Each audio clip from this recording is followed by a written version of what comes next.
Other people reincarnate as tigers or snakes, but I reincarnated as a lake. To be precise, a puddle less than 2.5 meters wide, and stuck in the middle of a desert. Watching my water evaporate away, I realized it wouldn't be long before I dried up and died. But just as I was feeling desperate, a system panel popped up in my mind, showing I had to level 1 skills, spring rain and water replication with 100 energy.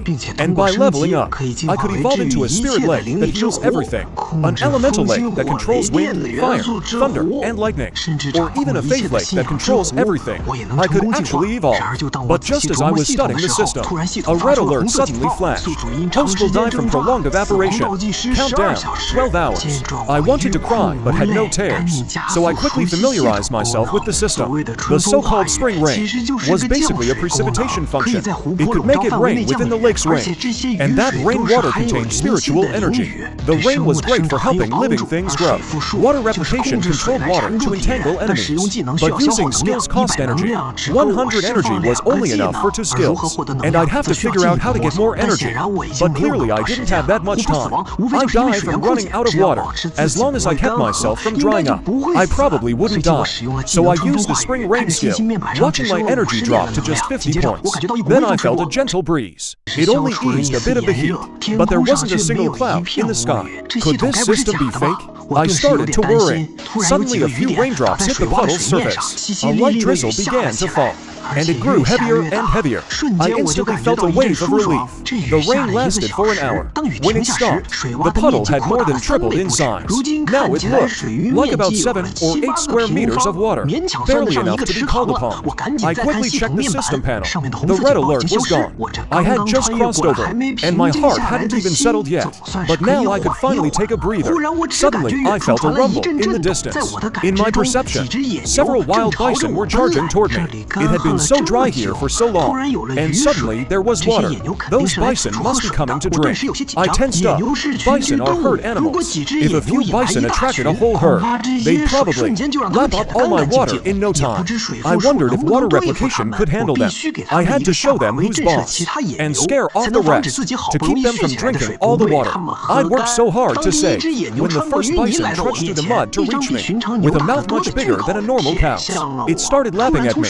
Suddenly a water rope shot out from the pond, wrapping tightly around the bison's neck and dragging it into the water. The bison, caught off guard, struggled violently, but the rope around its neck only tightened and grew stronger. The bison's frantic thrashing only sank its body deeper into the mud.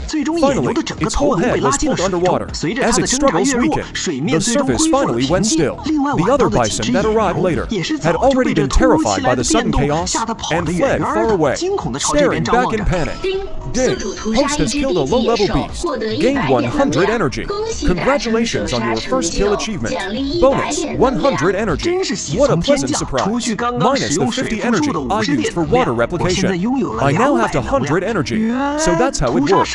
Slaughtering creatures is one way to earn energy points. Looking at the few panicked bison in the distance, I fell into deep thought. In the endless desert stretching before me, there was only this one water source. I didn't believe those bison could resist the thirst and the temptation of the water. These were walking energy points. The next morning, I opened the system panel again. The system had changed again, with energy increased to 500 points. It turned out that last night, those bison finally couldn't resist, and came together to drink. In the end, I killed them all at once. Killing each bison cost 50 energy points, but I could gain 100 energy points, so I still made a profit of 50 points. And after multiple confirmations, I also discovered a hidden ability of the system. The creatures I killed and devoured, their memories would also be devoured by me. Through the memories of those bison from yesterday, I gained a much better understanding of the whole world. It was very different from the world I came from. It looked more like a primeval, barbaric era. In the memories of those bison, I saw a lion with a ring of fire around its neck. There were also horses with wings, and humans who could use magic. This got me excited. In such a magical world, I must find a way to restore my human form. I didn't want to be a lake forever. If I could pull that fire lion in and devour it, I should get a lot of energy, right? So I came up with a bold idea. In the bison's memories, they were that lion's prey. So the fire lion must be nearby too. The desert was still scorching hot, and I had already been in this world for a week. After surviving the initial threat of death, I started a monotonous yet interesting hunting life, using the spring rain skill once a day. Not only did my own volume increase, but with 7 consecutive days of rain, I could now fully call myself a lake. And because the rain brought by the spring rain skill was rich in nutrients, some of the water plants, small fish, and shrimp that were on the verge of death also revived. Of course, that was just icing on the cake. For me, the bigger game was that, lured by the sweet water, animals came to drink here every day. Over the past few days, I had captured no fewer than 20 beasts. Most of them were bison. As for the smaller animals, I chose not to touch them. Late that night, a pitch-black beast crept over silently when its claws stepped onto the mud near the lake. I noticed it immediately. It was a hunting hound, but clearly different from the hunting hounds in my old world, because it had 2 heads. 2 pairs of red eyes were very conspicuous in the dark. The 2-headed hound looked around warily. After making sure there was no threat, it approached me. It lowered its head to drink. I still couldn't let it go. If I devoured this 2-headed hound, the system would surely reward me with plenty of energy. With a whoosh, I used water replication. Compared to ordinary beasts, this hound was much more alert. The moment the water rope left the surface, the hound quickly backed away. But I had expected that 1 water replication wouldn't be enough to catch this hound. So the first used water replication 5 times at once. The first water rope was dodged by the hound, but the others firmly wrapped around the hound's limbs. The hound struggled in panic, but under the force of my pull, its body was dragged step by step toward the lake. Just as the hound was about to enter the lake, its red eye shot out to beams of red light into the water. With a bang, water splashed up from the lake. After the 2-headed hound unleashed this attack, its body went limp, and I easily dragged it into the water. As for that attack, aside from splashing some water, it didn't have much of an effect on me. Ding! Congratulations, host, for completing the monster kill mission. You killed a first-tier mortal monster. Reward, 1,000 energy points. Detected a special substance inside the host's body. Would you like to refine it? Still immersed in the surprise of being rewarded with 1,000 energy points, I suddenly heard the system say that I had a special substance inside my body. I thought it over and decided to refine it to see what it was. Refinement complete. The host has refined to first-tier hellhound essences. Gained 500 energy points. After some time sorting and digesting everything, I finally figured it out. A 2-headed hound is called a hellhound, and it's a first-tier mortal monster. As for those 2 red beams before the hound died, they were actually its 2 eyeballs. According to the information from the system, the creatures in this world, whether monsters or humans, are ranked by strength into 4 tiers: mortal, transcendent, legendary, and saint. Each tier is further divided into 10 levels. This matches the levels given by the system. As for whether there are higher tiers, I don't know. After some comparison and judgment, the wild buffalo, that flame lion from my memory, should be at mortal tier, level 3, while I'm only at mortal tier, level 1. But because my true form is amber, most skills seem to have no effect on me. System, how do I level up? Host, consuming 1,000 energy can upgrade you to level 2. To be safe, I still plan to upgrade to level 2 before going after that flame lion. Upgrade, I commanded. After a brief tremor, the lake was shrouded in a thick fog. Half an hour later, the fog cleared, and the lake was revealed. Its area had expanded more than 2-fold, and in the water, you could see lush green, water plants and fish and shrimp swimming around. Upgrade successful. Congratulations, host, you've gained a new skill, Water Blade Art, level 1. This upgrade left Chu Chen with only 500 energy points, but his volume had expanded again, and he gained a new attack skill. Even the plants and fish inside his body had benefited, accelerating their growth. Water Blade Art, as the name suggests, can condense water blades to attack enemies. Each water blade consumes 100 energy points, and you can condense up to 20 water blades at once. The larger the lake's volume, the more water blades you can condense. Seeing this information, Chu Chen was a bit troubled. With his current energy, he could only use Water Blade Art 5 times. Still, with a new attack skill, Chu Chen was confident he could kill that flame lion. He believed that when the time came, the system would reward him handsomely. In the wild buffalo's memory, that flame lion's main prey was them, and because of the recent mass killings, few wild buffalo had come to drink in the past few days. Chu Chen had to think of a way to gather enough wild buffalo to lure the flame lion here. The next evening, Chu Chen used spring rain again. Only this kind of large-scale rainfall could have enough appeal to bring the wild buffalo to drink. Sure enough, just as night fell, a few wild buffalo cautiously ran over. After testing the lake's edge a few times and finding nothing unusual, they started drinking greedily with Chu Chen's current volume. He didn't need to be stingy with this water to lure the flame lion. Chu Chen stayed patient and didn't make a move. By the third day, the animals gathering around the lake began to increase. There were even a few water birds. There are even a few water birds frolicking playfully in the lake. Chu Chen was still waiting patiently. He wanted to create the illusion of complete safety. When the surrounding animals came here to drink, the flame lion would have no choice but to hunt here. And because the lake water contained spiritual energy, the animals by the lake seemed more spirited, like pieces of fragrant, delicious fat, waiting for the flame lion to taste. After waiting for 2 days straight, there was still no sign of the flame lion. Watching a few reckless wild buffalo bathing by the lake, Chu Chen almost couldn't resist striking. Finally, on the fourth day, from afar, a lion with a ring of fire around its neck appeared in Chu Chen's perception. Finally here, Chu Chen was so excited the lake surface rippled. Chapter 3, Half-Evolved Ghost Count. Watching the flame lion's figure getting closer, Chu Chen was a bit nervous. After all, it was his first time hunting a third-level beast. And this flame lion clearly looked extraordinary. Would he succeed or not? To be honest, Chu Chen wasn't sure himself. When the flame lion was still about 500 meters from the lake, the beasts by the lake finally reacted and prepared to flee, especially the few wild buffalo playing in the lake. They panicked and tried to escape onto the shore. Chu Chen controlled the water currents, forming a trap at the lake bottom, continuously blocking one of the wild buffalo from getting ashore. With a whoosh, the flame lion had already reached the lake and bit down on the wild buffalo's neck.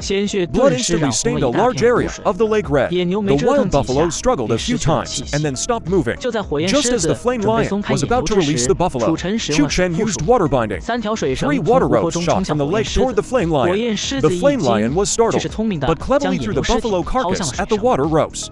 However, these water ropes were controlled by Chu Chen's will and were extremely agile. They dodged the buffalo in a flash and continued winding toward the flame lion. The flame lion opened its massive mouth, and a ball of flame flew out, hitting one water rope, vaporizing it instantly. But the other 2 water ropes firmly wrapped around the flame lion's neck and one of its front paws. A tug-of-war thus began. This flame lion was indeed extraordinary. On its own, it could actually match the entire lake under Chu Chen's control, and the ring of fire around its neck was expanding. It seemed the water ropes wrapped around it were about to be extinguished. With 3 whooshing sounds, 3 water arrows shot out from the water again, one heading straight for the flame lion's forehead, the other to following close behind. The flame lion let out a mighty roar and spewed a cloud of fire from its mouth. The fire cloud moved slowly, but gathered in front of it. The first water arrow charged in, and was quickly vaporized. The second shot in. The fire cloud trembled, but still didn't disappear. Chu Chen focused his mind and control. The third water arrow, at the critical moment, changed direction, went around the fire cloud, and shot straight down from above. Amid the flame lion's agonized roar, the water arrow vanished without a trace. But the flame lion's head now had a large hole, gushing blood steadily outward. The fire cloud, the moment the flame lion was hit, also completely disappeared, but the ring of fire around its neck was still burning. Chu Chen used the water ropes to drag it into the lake. The lake's surface slowly returned to calm. Only a pool of blood remained on the mud, proving the battle that had taken place here.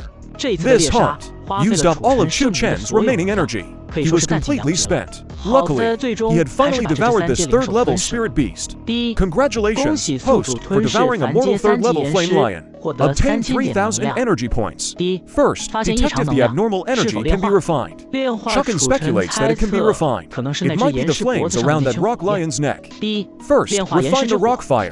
Increases the host's fire resistance. Chu Chen's true form is water. Its only natural enemy is fire. I never expected the system could refine flames. things, and even improve immunity. If I refine even higher level flames in the future, maybe I could even devour the sun in the sky. This luring and killing operation was a complete success. I got 3,000 energy points all at once. Chu Chen thought it over.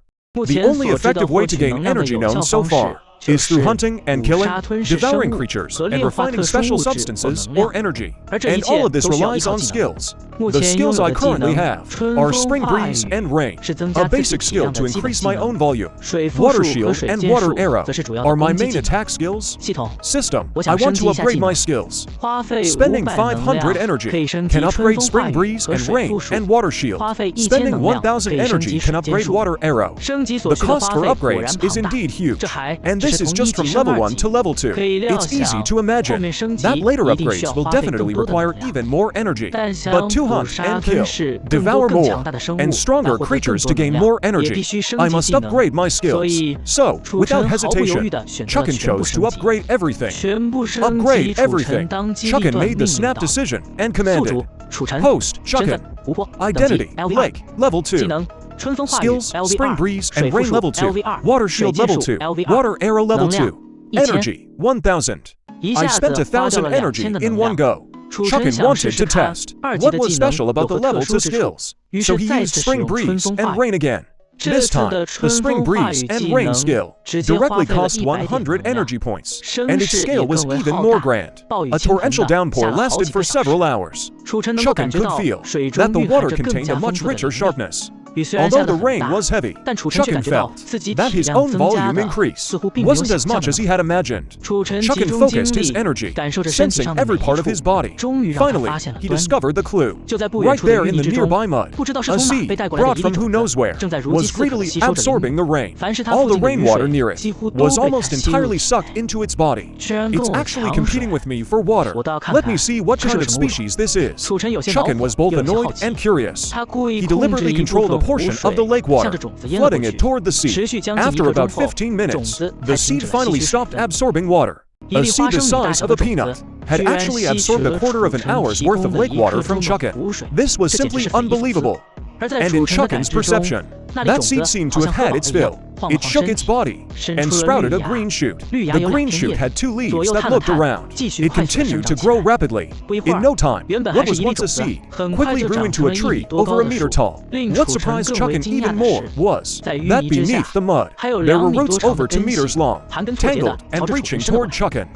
Humph, truly insatiable. Chu Chen decisively used Water Arrow once, aiming at its newly grown trunk. With a bang, the trunk snapped. Chu Chen seemed to hear a wailing sound in his mind, which was hair-raising. And beneath the mud, the rapidly growing roots also stopped. First, congratulations, host, for establishing a connection with the mutated ghost tree. Please choose to bond with it or enslave it. The ghost tree has this function too. This was something Chu Chen hadn't considered after some thought. The ghost tree was originally a common tree in the desert, but this particular ghost tree had mutated. It gained the terrifying ability to devour blood and souls, to strengthen itself. Earlier, when Chu Chen was hunting other creatures, the ghost tree had been secretly absorbing their blood and souls. Now, nourished by the rain, it finally grew. Chapter 4, Elves and Humans. Following the system's prompt, Chu Chen chose to bond with the mutated ghost tree. This was a decision made after careful consideration. Chu Chen's top priority was to hunt as many creatures as possible, gaining energy to level up. But the blood and souls of those creatures were useless to Chu Chen. And those 2 things were exactly what the mutated ghost tree needed. They each took what they needed. Chu Chen could imagine that in the near future, with his help, the ghost tree would become something terrifying. First bonding successful. Congratulations, host. You have obtained the bonded creature, mutated ghost tree.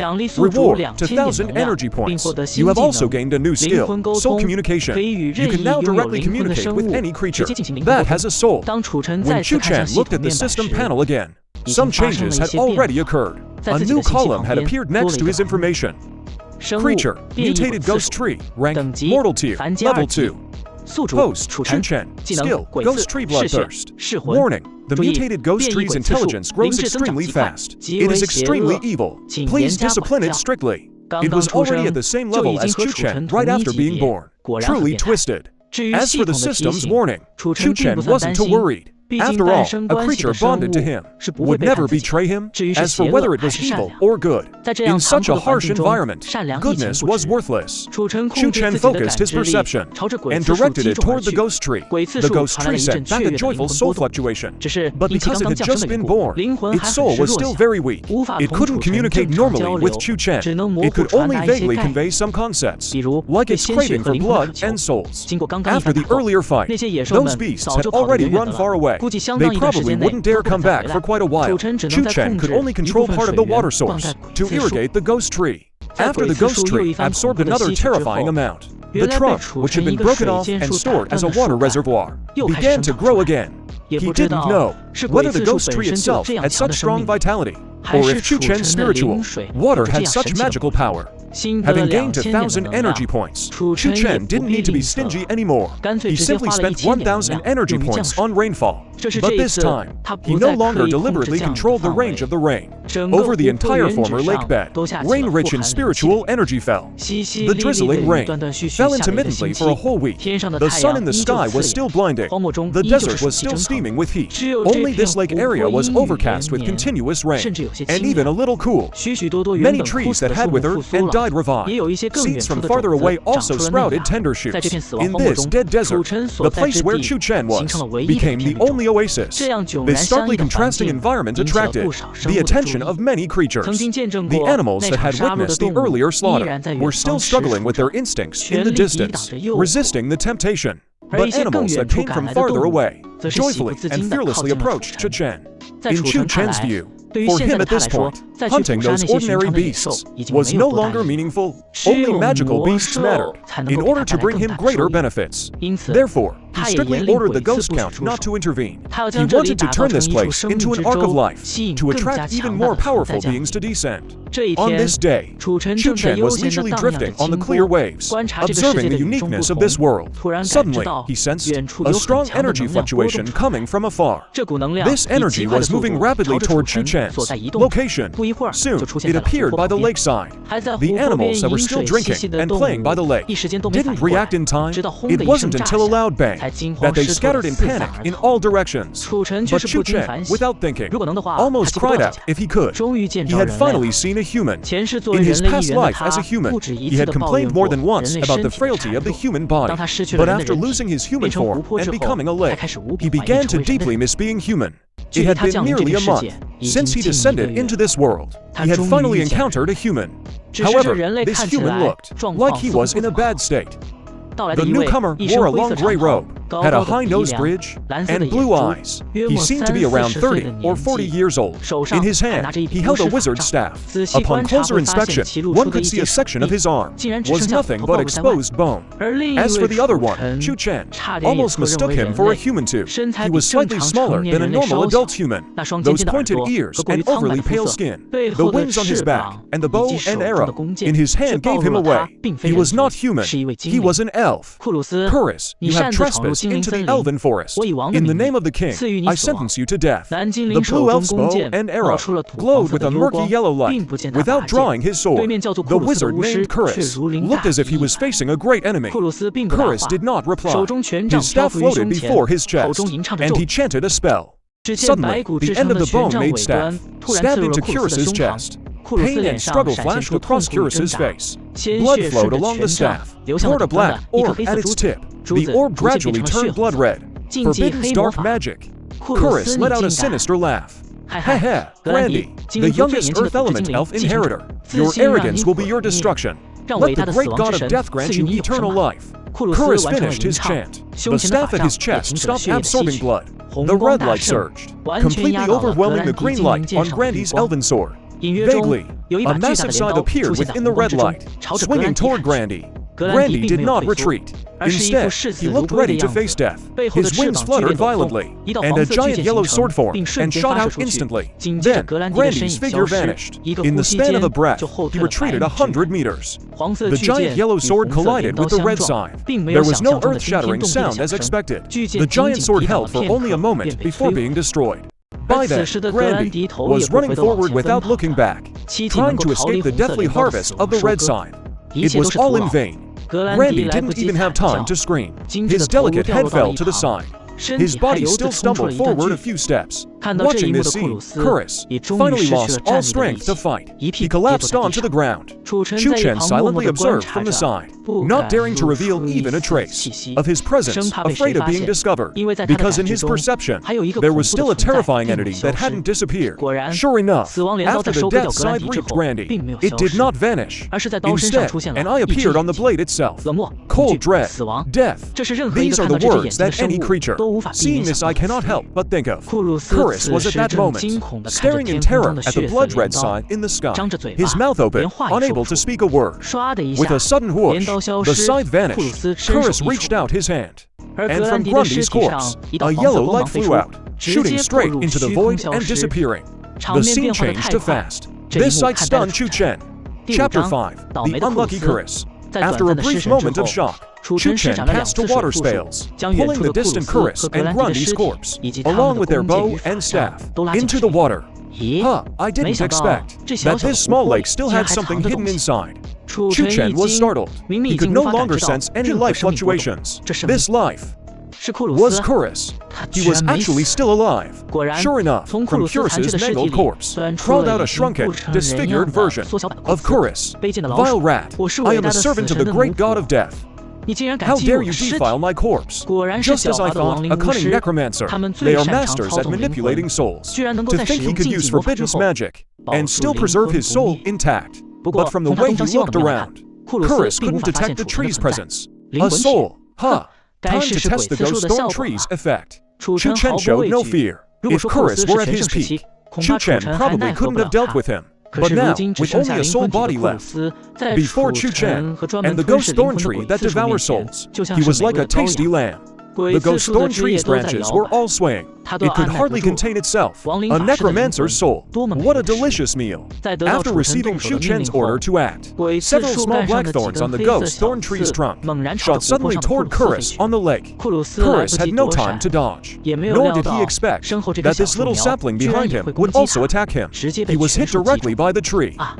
You despicable rat. I will place your soul before my god statue and burn it bit by bit. Chorus let out a painful scream. His soul-formed body kept shifting into various shapes, clearly suffering immense damage. Bang, bang, bang, the ghost thorn tree exploded, shattering Chorus's soul into pieces. A powerful necromancer who had escaped the Light Temple's pursuit and once killed an Earth elf heir from the elf royalty, was now, by Chu Chen's companion creature, a mutated ghost thorn tree, effortlessly and completely destroyed. The ghost thorn tree eagerly extended a root. Chu Chen let it absorb his blood, but temporarily forbade it from devouring the soul.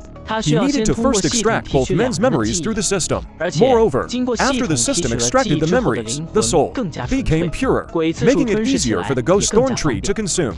First, congratulations to the host for obtaining a transcendent level 3 elf royal corpse. Reward 2,000 energy points. First, congratulations to the host for obtaining a transcendent level to dark wizard's corpse. Reward 1,000 energy points. First, special items detected, Dragon Bone Staff and Elf Bow. Refine them.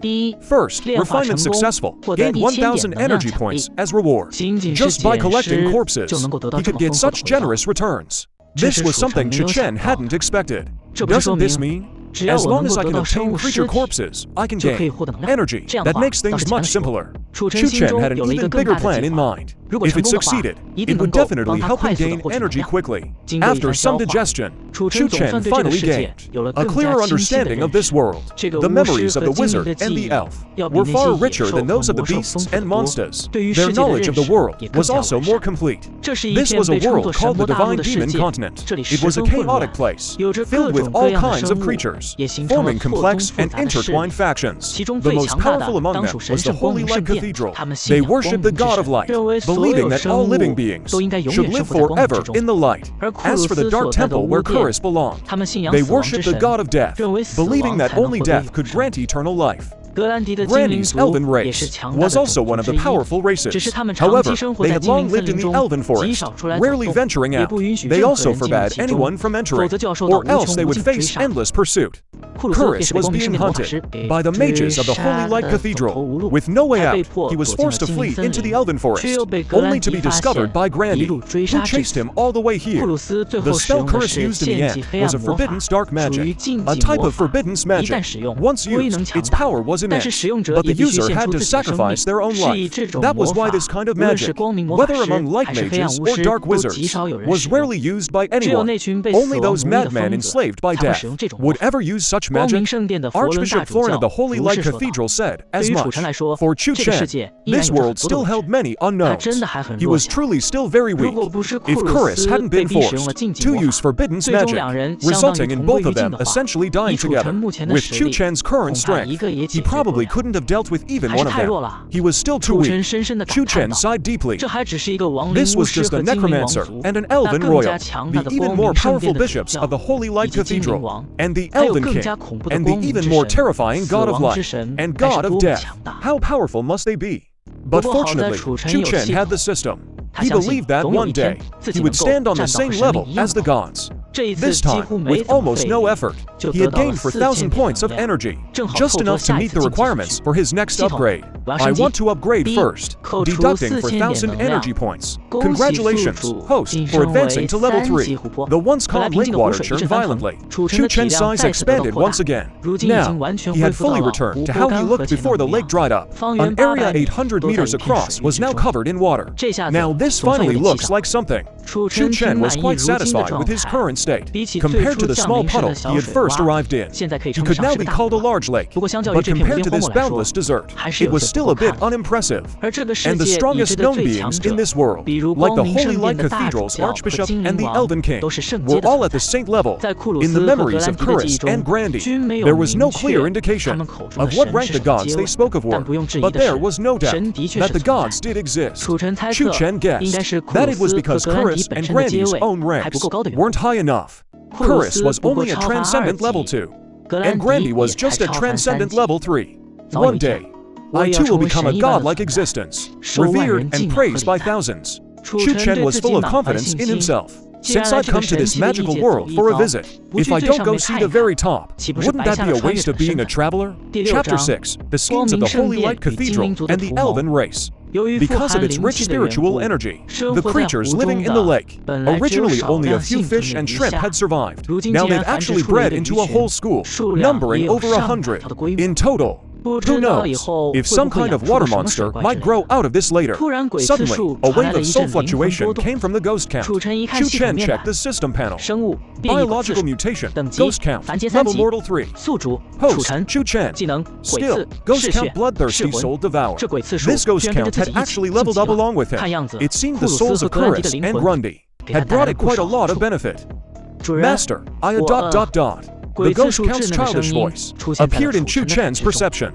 This ghost count could actually communicate with him directly now. This was naturally what Chu Chen had been hoping for. Being alone all day, every day, without even anyone to talk to. If this kept up, Chu Chen would probably go crazy before he became a god. To pass the time, Chu Chen teased the ghost count, helping it practice speaking, just like a father treating his son, who had just learned to talk. On the eastern edge of the continent, there grew a lush, verdant primeval forest, like a green ocean. This was the elf forest, where the elves lived. It was also one of the 3 forbidden zones of this continent. The reason it was called the Forbidden Zone was not only because the elf race was powerful and xenophobic, but also because the various magical beasts raised by the elves within it were terrifying enough.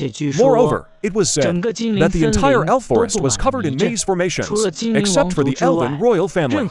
Any creature inside would get lost and eventually die from various accidents. In the deepest part of the forest, there stood a huge ancient tree that towered into the clouds. Its branches and leaves blotted out the sun. This was the elves' divine tree of nature, their faith. Every elven royal considered it a great honor to be buried beneath the divine tree of nature. The trees around the divine tree of nature were also much taller than ordinary trees. On each of these trees, there were exquisitely shaped houses. These were the residences of the elven royal family. For thousands of years, very few outsiders had ever been able to reach this place. But today, an uninvited guest had arrived. The newcomer wore a long red robe, completely out of place, with the surrounding vibrant green. The scepter in his hand emitted a soft glow. Not far away, many of the elves bathed in that light, showed comfortable smiles. HMPH. Bishop Kate, put away that disgusting light of yours, or the god of nature will get angry. The elf King Peters, standing suspended in the air, before the divine tree of nature, glanced coldly at Kate. A green light flashed in his eyes. All the elves felt a jolt in their souls, and instantly snapped out of it. HMPH. Respected King Peters, I believe the great god of nature will not be angry. I just thought it was a bit dark here, so I was providing some light for everyone. The elf King Peters did not pursue the matter further. He asked calmly, I already know about the matter you mentioned. As for the result, we must wait for the god of nature to give us its decree. You may go back now. The 1,000-year deadline is very close. Over this past 1,000 years, through the joint efforts of the Holy Temple of Light and the elven race, light has shone upon the land, and darkness has been steadily retreating. I hope that when the millennium arrives, only light will remain forever on this land. The elf King Peters nodded non-committally. Kate had obviously expected this result. After respectfully bowing, he gracefully left under the guidance of an elf. Just shortly after Kate left, a beam of yellow light flew into the elf forest, heading straight into the divine tree of nature. Peters was about to step forward to check, but suddenly stopped in his tracks. The other elves didn't know what was happening either. They all waited nearby, doing their best. After a few days, the Elf King finally turned around. He gave orders to the gathered elves. The great god of nature has decreed that the Coral continent will no longer be peaceful. From today, the elf forest is completely sealed. No creature may enter or leave. That includes our own kind. Notify all beings under our protection.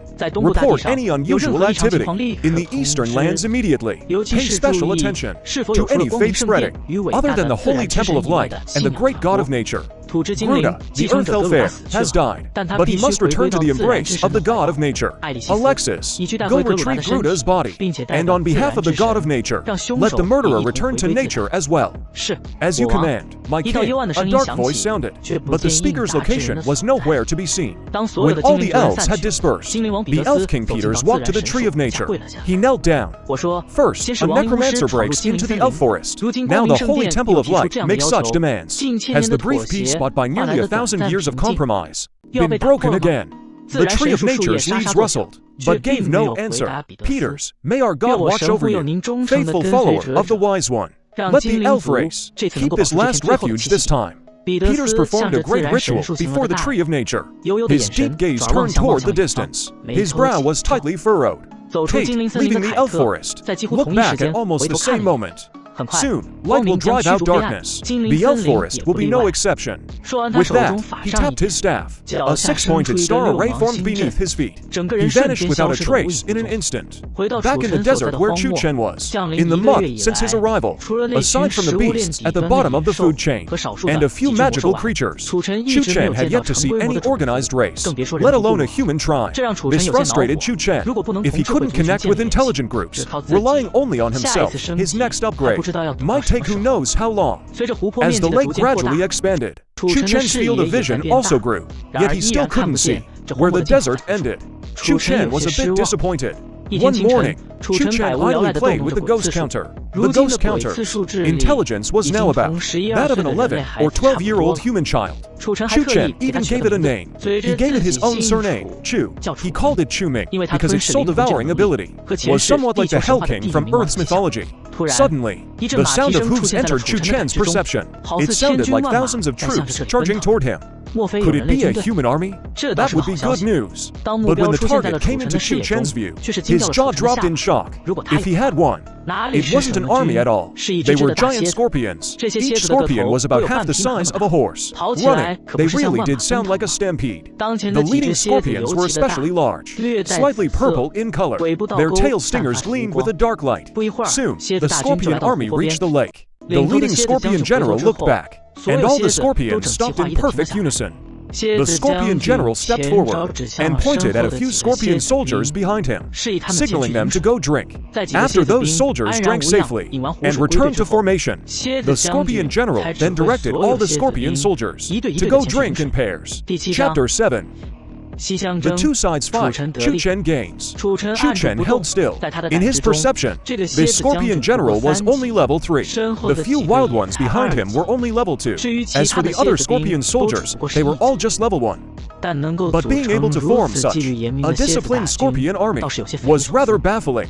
You see, the few magical beasts Chu Chen had hunted before were not lacking in mortal grade 3 existences. It's just that none of them had such high intelligence. Chu Chen decided to first observe these scorpions. Next move, if he could devour them all at once, these several thousand scorpions would bring plenty of energy.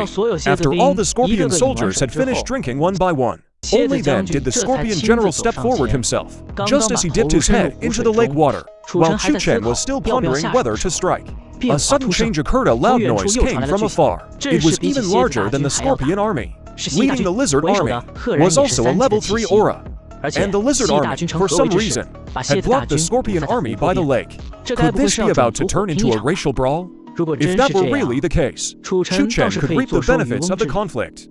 After the lizard army surrounded them, the scorpion army panicked briefly. The scorpion general didn't have time to drink.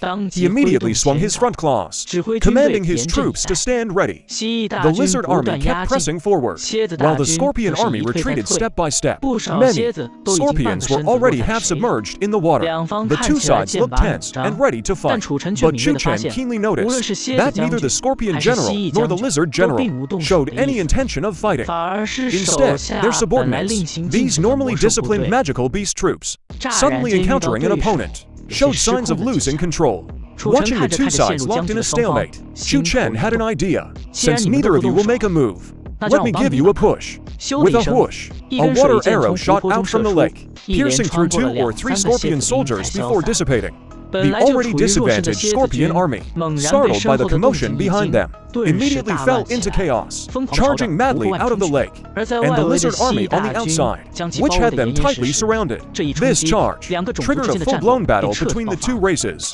Both the scorpion general and the lizard general were startled, desperately issuing orders to try and control the situation, but it was useless. The two sides were already locked in combat, left with nothing but their fighting instincts. In the midst of their frenzy, the two leaders, trying to stop their own troops, even resorted to killing their own men. Watching the increasingly frenzied scorpion army and lizard army, Chu Chen was also somewhat surprised.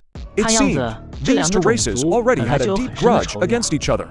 He looked again at the scorpion general, who never made a move, and the lizard general. And Chu Chen found the situation intriguing. Two races with such deep enmity, yet their leaders seemed to be trying their best to hold back, even afraid to fight. Chu Chen could only think of one reason why they dared not fight. There was an even more powerful existence that forbade them from waging war. What kind of existence could it be? Capable of intimidating to such massive races? Chu Chen felt a sense of urgency. The lake's abnormality would be discovered sooner or later, but Chu Chen hoped it wouldn't be now, because he wasn't strong enough yet. Although his lake body wasn't easy to destroy, he knew that this world had many powerful magics, some even capable of incinerating entire forests. The scorpion general and the lizard general, seeing that the battle was unavoidable, still showed no intention of fighting each other. Instead, they walked together toward the lake. Just now, they had both seen it. It was a water arrow suddenly shooting out from the lake that startled the scorpion soldiers and triggered the battle. The two beasts carefully observed the lake shore, but found nothing. The lizard general angrily opened his huge mouth and spat out a glob of green venom. The venom spread quickly as soon as it hit the lake surface. Fish and shrimp it touched immediately floated up. Bellies turned white. Chu Chen still did not move. He was waiting for the perfect opportunity. Finally, the scorpion general could no longer hold back. The venomous stinger on his tail glowed red, and instantly split into dozens of strands, plunging into the water. But aside from some splashing ripples, there was still no reaction. Both beasts were puzzled. They had not sensed any special aura in the lake. Their probing attacks had yielded nothing. The scorpion general glanced at the lizard general, signaling him to enter the lake and check. After all, lizards are amphibious, while scorpions are strictly land creatures. The lizard general roared twice at the scorpion general, then cautiously entered the water and dove to the bottom. Seizing the moment, Chu Chen acted without hesitation, for water ropes formed instantly in the water. Their power doubled. The lizard had no time to resist. The water was Chu Chen's home turf. He firmly bound the lizard's limbs, leaving only its tail thrashing weakly in the water. Chu Chen controlled the lake's currents, doing his best to eliminate the disturbances from the Lizard General's struggles. At the same time, he used the water sword technique. The Lizard General was pierced through by water blades without any resistance, and lost all signs of life. Chu Chen controlled the water flow, wrapping the Lizard General's body to keep its blood from staining the lake red. On the shore, the Scorpion General saw that the Lizard General had not returned for a long time, and was already quite uneasy. Suddenly he realized he could no longer sense the Lizard General's aura. Fear filled his heart. He turned to flee, but Chu Chen would not let him go. In the same way, for water ropes, like wrapping a zongzi, coiled around the Scorpion General from behind, and dragged him straight into the water. In the water, the Scorpion General's combat power plummeted. The venomous stinger on his tail was useless against Chu Chen, who was one with the lake. Without any surprise, he too was taken down by Chu Chen's water sword technique, and so the Midas Scorpion General and Lizard General were both hunted by Chu Chen. On the shore, the battle raged fiercely. The two races had already suffered over half casualties. Chapter 8, Crisis, a Strange Gecko. Chu Chen controlled the lake water in a sweeping surge, and swept the still fighting scorpions and lizard beasts on the shore into the lake. Then he raised waves and drowned them all in the water. Those beasts had already exhausted their strength. In the battle, in no time, corpses floated up one by one. The lake was filled with bright red blood. Broken branches and severed tails littered the shore. The scene was extremely bloody. Chu Chen first refined all the corpses in the water. The blood and souls were given to Ghost Count to devour. From the memories Chu Chen had obtained, the fact that both races came to the lake at the same time was indeed no simple matter. In the memories of the Lizard and Scorpion Generals, Chu Chen saw the same person. It was an elf, though hidden in the darkness. Those wings and pointed ears gave away his identity. This elf had ordered both races to thoroughly search the desert and report any anomalies. Why would the elves be investigating this wasteland? Chu Chen did not think it was because of Grundy. If it were just for Grundy, there would be no need to search the entire desert for anomalies. Chu Chen sensed something was wrong. A crisis he had never felt before was closing in on him. The pressure is closing in. Are we really going to face the elves again so soon? Looks like I need to prepare early. Nearly 2,000 corpses in the water, plus the Scorpion General we killed earlier, and the Lizard General. This time, Chu Chen earned nearly 20,000 energy points. Jackpot, I'm rich. War really is the best way to make money. Chu Chen looked at the shore, overjoyed. There were still 3,000 to 4,000 corpses left. Happiness came too fast. For a moment, he felt dizzy. But Chu Chen still controlled his inner desires. He didn't keep devouring the corpses on the shore. Looking at the system panel for the first time, his energy points had 5 digits. Chu Chen was happier than when he got his first 5-digit salary in his past life. After a brief pause, Chu Chen decided to upgrade the system first. I want to raise my level to 5, and also upgrade Spring Breeze and Rain, Water Arrow and Water Projectile to level 5. Upgrade successful. Congratulations, host, you have gained a new skill, Water Pressure. It can unleash pressure with a single move. Each use costs 500 energy points. Looking at the system panel again. Host, Chu Chen. Identity, Lake. Level, LV5. Energy, 5,000. Skills, Spring Breeze and Rain LV5. Water Projectile LV5. Water Arrow LV5. Water Pressure LV1. Over 20,000 energy points total. Suddenly only 5,000 were left, and the next upgrade would cost 30,000 energy. Money sure comes fast, but goes even faster. Same with energy points. But Chu Chen had a terrible suspicion. If it turned out to be true, then no matter how many energy points he'd have to spend them, and it still wouldn't be nearly enough. Since the Scorpion and Lizard tribes were following the elves' orders, then surely other tribes were too. In this desert, probably every tribe was under the elves' control. A confrontation with the elves was inevitable. The Scorpion General and Lizard General came to Chu Chen's lake this time because they sensed something was off, so they came to investigate. Unfortunately, they ran right into him. Luckily, they hadn't had time to report before Chu Chen took care of them. That gave Chu Chen some time to react and make some preparations to avoid being too passive. Just as Chu Chen was racking his brain, trying to figure out how to break the current situation, the ghost tree, Chu Ming, also sent word of its evolution. It was calling out to Chu Chen excitedly. Chu Chen took a look. Good grief, the trunk that was only 3 or 4 meters tall was now over 10 meters. It could truly be called a big tree now. Beneath the soil, the roots were tangled and deep. Now, the whole tree was growing inside Chu Chen's lake. Luckily, Chu Chen now no longer needed to absorb large amounts of lake water. Otherwise, Chu Chen really didn't know if he could afford to support it. Checking through the system, Chu Ming's status had also reached level 5. Its skills hadn't changed much. But thinking back to how it dealt with Curious' soul last time, the evolved ghost tree would probably be even more terrifying. Master, I want to eat the food on the shore. The food Chu Ming meant was naturally the corpses on the shore, but now wasn't the time to enjoy them. Chu Chen kept them for a reason. Since someone was controlling the scorpion and lizard tribes, if those two tribes disappeared, someone would naturally come to investigate and eventually trace it back to Chu Chen. So Chu Chen might as well leave the corpses to make it look like a fight had happened. When someone came and saw this, but found the scorpion general and lizard general missing, they'd get suspicious. They might think the two generals had chased the remaining monsters somewhere else. This way, as long as Chu Chen stays hidden well, the entity behind him won't pay too much attention to the lake itself. Besides, these corpses are free food for other carnivorous creatures. I'm sure they'll attract plenty of magical beasts. They'll also bring Chu Chen a lot of energy points. A deep sense of crisis weighed on Chu Chen. When there were no magical beasts to capture, Chu Chen would plan his future development, practice his only 3 offensive skills, and train in coordinated combat with Chu Ming. Chu Chen discovered that when he used Spring Breeze and Rain, all 3 of his skills got a certain boost in power, plus his new skill, Water Surge, combined with Chu Ming's Ghost Thorn, had an extra effect. In his spare time, Chu Chen would also observe the plants and animals growing in the lake. Nourished by the lake's spiritual water, the creatures there grew exceptionally fast. Watching the fish and shrimp swim around, Chu Chen thought, should I raise some shrimp soldiers and crab generals later? Hey, what's that? In Chu Chen's perception, a strange, tiny creature appeared on the shore. It looked just like a gecko, but had black wings on its back.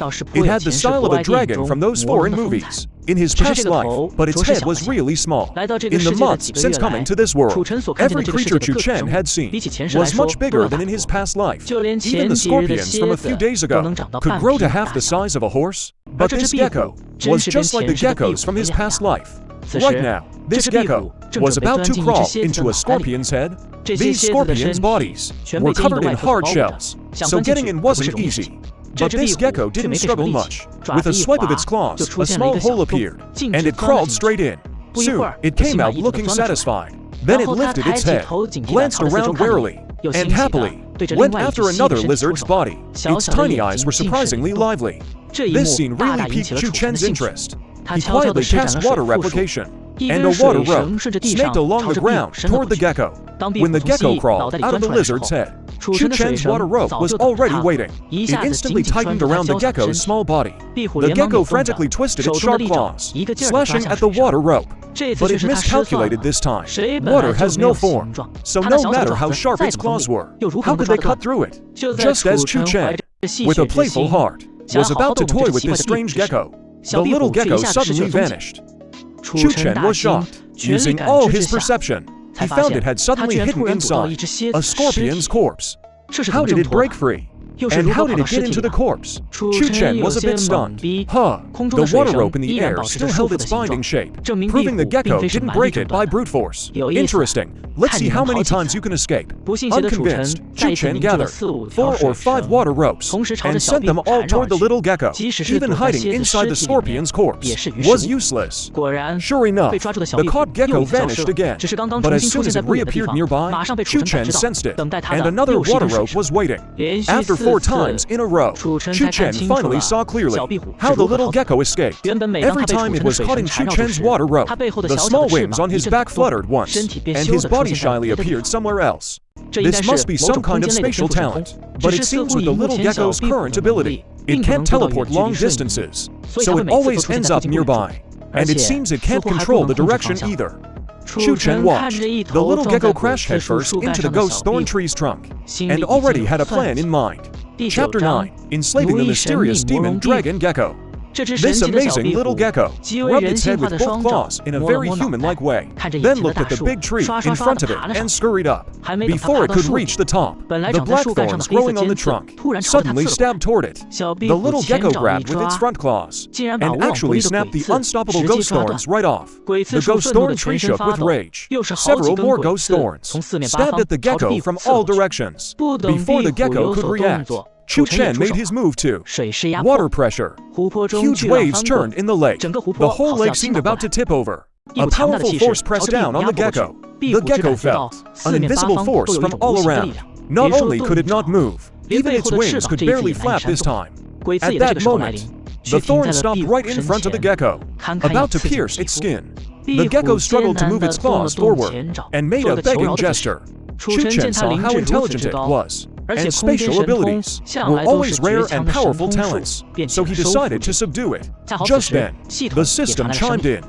First, congratulations, host, for subduing a demon dragon gecko with demon dragon bloodline and spatial talent. High potential. Enslave it. Choose enslave. No need to think twice. A beast like this should be taken as a strong ally. Enslavement successful. Reward 2,000 energy points. Creature, demon dragon gecko. Master, Chu Chen. Level, mortal rank 4. Skill, teleport. Claw regeneration, demon dragon claw. Warning. Demon dragons are naturally violent. Host must be cautious. The demon dragon gecko may betray the host after full awakening. Seeing the system's warning, Chu Chen knew he had made the right choice. Enslaving a creature with such great potential would surely bring big rewards. As for betrayal, as long as he could keep his strength above the demon dragon gecko, then it would have no reason to betray him. Since Chu Chen had successfully enslaved it, he withdrew the water pressure and made the reluctant ghost thorn tree back off too, along with its eager thorns. The demon dragon gecko wagged its tail ingratiatingly. After swimming a few laps in the lake, it conveyed to Chu Chen that it wanted to go back on shore for a feast. Chu Chen naturally couldn't allow that. He still had use for those things. And if he let the new demon dragon gecko feast, instead of letting the ghost thorn tree have its share, the ghost thorn tree, still angry, would surely throw a huge fit. Seeing Chu Chen refuse, the demon dragon gecko didn't dare resist. It flapped its wings and slowly flew to a branch of the ghost thorn tree. It looked like it wanted to settle down there. The ghost thorn tree wouldn't allow that. It kept shaking its branches. The two of them kept bickering. Chu Chen was helpless. Neither beast was very intelligent yet, so he just let them fool around. But he ordered them not to use heavy force. Another week passed. The corpses on the shore were almost dried out by the hot sun. During this time, Chu Chen didn't dare use spring rain, afraid someone might notice something unusual. The ghost thorn tree and demon dragon gecko still played all day, but their relationship had become much friendlier, and the demon dragon gecko was naturally good at hiding. When he hid among the branches of the ghost tree, even Chu Chen would have to put in a lot of effort to find him. To an outsider, this was just an ordinary lake, with a common ghost tree growing in the desert. In the middle of it, from time to time, some desert beasts would be drawn by the scent of corpses, coming to scavenge. Almost never did Chu Chen have to lift a finger, because the ghost tree and the demon dragon gecko would strike them down immediately. The tree and the beast had teamed up many times, and their coordination was getting smoother. Chu Chen naturally wouldn't be stingy with the corpses of these beasts. Same old rules. The blood and souls were devoured by the ghost tree, while the demon dragon gecko crawled in to absorb the demon essence and brain marrow. Finally, the bodies were dragged into the lake and refined by Chu Chen for energy. The three of them hunted together in the desert, living a pretty cozy little life. But one day at noon, it was interrupted by an uninvited guest. The newcomer was dressed the same as the people Chu Chen had seen in the memories of the Scorpion General and the Lizard General. But Chu Chen was sure it wasn't the same person. The sun was directly overhead, baking the distant sand and stones red hot. Yet he walked barefoot, shrouded in a long black robe, with a black mask covering even his face. The black-robed man held a long staff, topped with a green gem. He glanced at the corpse-strewn shore, then crouched down to examine one of the bodies. Chu Chen tensed up. That corpse was the one the demon dragon gecko had snacked on, draining its demon essence and brain marrow. Chu Chen couldn't see the black-robed man's expression, but he figured it wasn't good. The man stood up, and 2 drops of blood appeared in his hand out of nowhere. With a light tap of his staff in his other hand, he began chanting under his breath. The 2 drops of blood flew into the green gem at the top of the staff. The gem suddenly emitted a beam of light, shooting toward the lake. The green light vanished as soon as it hit the water. The black-robed mage paused, then walked forward, circling the lake. Chu Chen felt a surge of anxiety. He ordered the ghost tree and the demon dragon gecko to fully conceal their auras, making sure they weren't discovered. He himself dared not stir even a ripple, afraid of being found out. It wasn't that Chu Chen was a coward. In his perception, this black-robed mage had the strength of a transcendent level 8, with his system's abilities, plus the ghost tree and the demon dragon gecko. He couldn't be sure he could take him down. In fact, they might even be completely exposed. If he slipped up and let him escape, or if he sent out any message, it could attract even more terrifying beings. Until Chu Chen's strength broke through to the spirit fox realm, he had to be careful. Right now, he was just an ordinary lake. Physical attacks probably couldn't destroy him, but some powerful fire spells might evaporate him completely. Once he reached the spirit fox realm, Chu Chen would not only increase in size, but also become rich in spiritual energy, making him much harder to eliminate. He could also open up tributaries, using them to take action, while his main lake body could just sit back and grow stronger. Luckily, the black-robed mage searched repeatedly, even staring at the ghost tree for a long time several times, and releasing his soul to sense it, but still found nothing unusual. He had no choice but to keep moving forward in the direction the green light had pointed. Once the black-robed mage vanished from Chu Chen's perception, Chu Chen finally breathed a sigh of relief. The ghost tree and the demon dragon gecko eagerly asked Chu Chen, wanting to start feasting on the long-awaited meal. After getting Chu Chen's permission, the ghost count and the demon dragon gecko launched their attack at the same time. Luckily, there were still a few thousand corpses on the shore, so he wasn't worried about the 2 of them fighting. After the 2 of them had finished feasting, Chu Chen stirred up a wave and swept everything into the lake to devour it.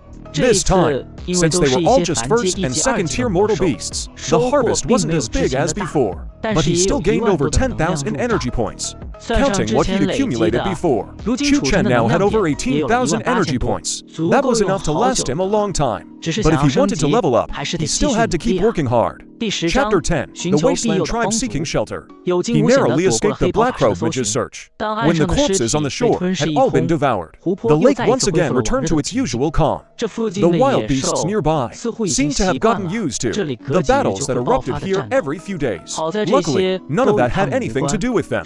This strange lake had also lost interest in them, and Chu Chen, by devouring the beasts, was, in a way, providing them with a safe haven. So there were always a fair number of ordinary wild beasts lingering at the edge of the lake, completely at ease.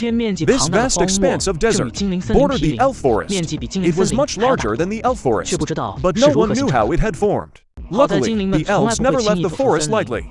They didn't like the desert environment either, so Chu Chen was able to expand quickly, without being discovered. With tens of thousands of energy points in hand, Chu Chen decided right away that for the time being, he would use spring rain 3 times a day, morning, noon, and night. This would rapidly increase his size. The upgraded level 5 spring rain technique, when he used it, would churn clouds and mist over the entire lake. Raindrops the size of palms would fall. If they fell directly onto the desert, some of the weaker creatures could drown or be crushed to death. This meant that Chu Chen's lake was visibly expanding every day. Of course, this made a bigger commotion and increased the chance of being discovered. But the lake's area was Chu Chen's foundation. As long as it was big enough and had enough water, his life force would be stronger and his skills would be more effective. This strange phenomenon eventually caught the attention of the nearest intelligent race to Chu Chen's lake. One day, while Chu Chen was making it rain, a wastelander passing by saw him. This person didn't approach Chu Chen. Instead, he quietly retreated. Chu Chen noticed him, but since the man was draped in animal furs and wore animal bones on his head and was too far away, Chu Chen just assumed he was a beast. In truth, he wasn't a wild animal. The wastelanders weren't exactly human, either. They were more like beastmen. However, unlike beastmen, who had very obvious physical traits, and usually possessed incredibly powerful bodies, roaming the northern grasslands, as a very strong race, the wastelanders were small and thin. In appearance, they looked quite a bit like the elves, but they didn't have wings on their backs, nor did they have the elves' powerful magic and archery talents. Their entire tribe lived in this western desert. One day, just after Chu Chen had finished making rain, He looked at the vast, still rippling lake surface, and felt a sudden urge to play. He stirred up huge waves on the lake, splashing beautiful spray. A group of 7 or 8 people suddenly appeared in Chu Chen's perception. Chu Chen quickly stopped playing. He pretended to be an ordinary, calm lake. These 7 or 8 people were all dressed strangely, draped in animal hides. The leader carried a staff. Behind him, 2 people each held a bow and arrow. One person held an animal head. The others were all carrying some corpses of first-level mortal beasts. They looked close, but it was actually because Chu Chen's perception range was too far. These people made Chu Chen wait quite a while before they finally reached the lakeside. They threw all the beast corpses into the water, then knelt down completely. The old man at the front shouted loudly, "Lord Fox Spirit, I am the high priest of the wild tribe. Those behind me are all the bravest young people of our wild tribe. We know that you, the great Lord Fox Spirit, are all-powerful. We beg for your protection. These beasts are our sacrifice to you. Please accept them." Chu Chen hadn't expected to be mistaken for the Fox Spirit. These people had even come seeking his protection. Should he just kill them all, to prevent them from leaking information? As soon as this thought arose, Chu Chen immediately dismissed it. In Chu Chen's perception, aside from the old man in front, who was at the second level of the mortal realm, the 2 young people behind him were at the first level of the mortal realm, and the rest hadn't even entered the mortal realm. According to the old man, this was already the tribe's strongest fighting force. So, to hunt those beasts, they must have mobilized the entire tribe's strength. If he killed these people, he couldn't guarantee that others wouldn't leak the information. Seeing Chu Chen didn't respond, the wild tribe's high priest started to panic. Given the current state of the wild tribe, if this mysterious fox spirit refused to protect them, the tribe would likely be wiped out soon. Lord Fox Spirit, if you have any requests, as long as our wild tribe can fulfill them, we will certainly comply. Our tribe isn't large, but we still have nearly 3,000 members. And although our tribe isn't strong, we do have a unique skill. Our wild tribe can communicate with magical beasts. Just a few days ago, some elders from the elf tribe came to us. They asked us to gather reports about the magical beasts for them, and then pass the information on to them. When Chu Chen heard this, his heart stirred, and even the lake began to surge with waves. Seeing the lake finally react, the high priest's face showed panic, but inside he was overjoyed. "Please, Lord Fox Spirit, calm your anger. We of the wild tribe may be weak in this desert, but we are well informed. We have learned that the elf tribe recently has been investigating all anomalies in the desert. I have even obtained some information about you, Lord Fox Spirit, but I haven't reported it yet." Clever and bold. That was Chu Chen's assessment of this high priest. Since things had come to this, if Chu Chen kept hiding, sooner or later, more powerful people would come to investigate. It was better to take the initiative and find a solution. Using the skill water search, Chu Chen was ready to make contact with the tribe, but that didn't mean he overlooked the high priest's veiled threat just now. If he didn't establish his authority, this priest might not hold much respect for him in his heart. The high priest and the others suddenly saw the once calm lake seemed to hang in the sky, and the entire body of water came crashing down toward them. Their bodies were locked in place by an overwhelming force, unable to move even a finger. Both the high priest and the other wild tribe members were already lying flat on the ground, completely powerless to resist. Some had even closed their eyes in despair, waiting for death. But just as the lake water was about to engulf them, it suddenly all dispersed. When everyone opened their eyes, they found themselves lying on the ground, drenched in sweat, and the lake remained there, only slightly, stirring up waves. Just as everyone was stunned, a majestic voice rang directly in their minds. "In this desert, how many intelligent races like you are there?" Chu Chen finally agreed to communicate with them. The high priest was overjoyed. He replied respectfully, "The only race that can speak like us is the Wasteland tribe, but it's said that deep in the desert, there are even more powerful transcendent beasts. Their intelligence is no different from ordinary humanoid beings, and if they wish, they can also speak." Chu Chen felt a bit relieved. If it was just beasts, they were easy to deal with, but humanoid creatures were much more cunning. After thinking, Chu Chen continued, "Tell me, the origin of your Wasteland tribe." Chapter 11, the deal with the Wasteland tribe. After the Wasteland tribe's high priest spoke, Chu Chen had some understanding of this tribe. It was quite unexpected. It turned out the Wasteland tribe was a branch of the elf tribe. responsible for taming beasts within the elf tribe, but their ancestors committed a grave offense. The elf tribe's god of nature grew angry, stripped them of their elven bloodline, and banished them to this desert, left to fend for themselves. Having lost the elf tribe's protection, and without their elven bloodline, the wasteland tribe's cultivation became extremely difficult. For thousands of years, they've lingered in this silent desert. The elf tribe forbade them from calling themselves elves, so they were called the wasteland tribe. This time, the elf tribe needed their help, so they came looking for them. Otherwise, within the elven forest, those elves who always despised them would never have sought them out, but the task given to them this time, for the already struggling wasteland tribe, was like adding frost to snow. Chu Chen had long suspected that the elf tribe was likely conducting a large-scale search across the desert. Now, combined with what the wasteland tribe said, he was certain this search might not be aimed at him, but it would greatly affect him. Whether or not he was the elf tribe's target, his existence would be seen by the desert's creatures as a merit reported to the elf tribe. Except for this clever tribe, disliked by the elves, and even harboring hatred for them, the current wasteland tribe truly couldn't offer much to Chu Chen. But their ability to communicate with low-level beasts made them extremely well-informed in the desert. And now, all the desert's intelligence was gathered in their hands. By manipulating things a bit, he could appear openly in the elf tribe's territory without being discovered. After all, those arrogant elves wouldn't often come to this lifeless desert. Please, Lord Hu, accept the wasteland tribe's allegiance. I swear to you, we will faithfully worship you, praise you. Chu Chen controlled the water flow, forming on the lake's surface a shape, like a Kilin from his past life on Earth. He spoke, I can protect you, but I don't need your sacrifices. And you are not allowed to call me Lord Hu. From now on, call me Chu Hu. Until he understood what faith, gods, and such truly were, Chu Chen dared not get involved. Otherwise, he wouldn't even know how he died. You are not allowed to tell anyone about my existence. From now on, at the end of each month, you come in person and report all the information you've gathered. The wasteland tribe's high priest agreed repeatedly, looking at Chu Chen with awe.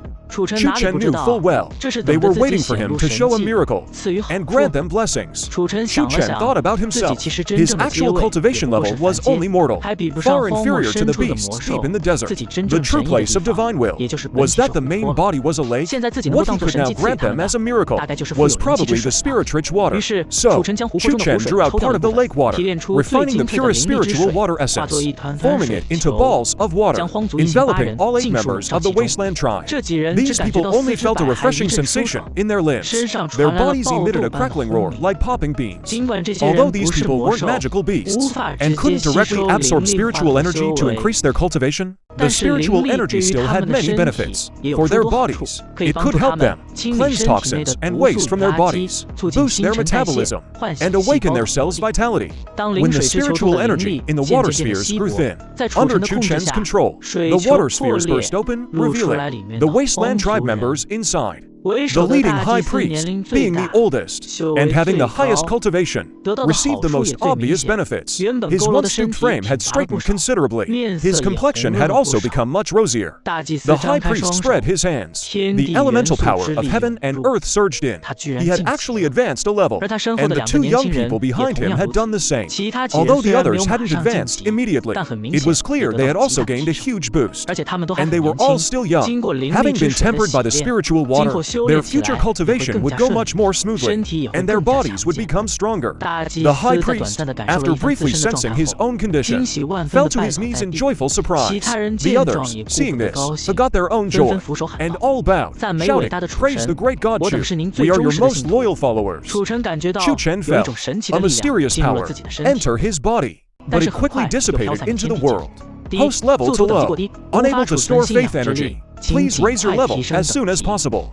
Detected host has acquired loyal followers. Loyalty detection system activated.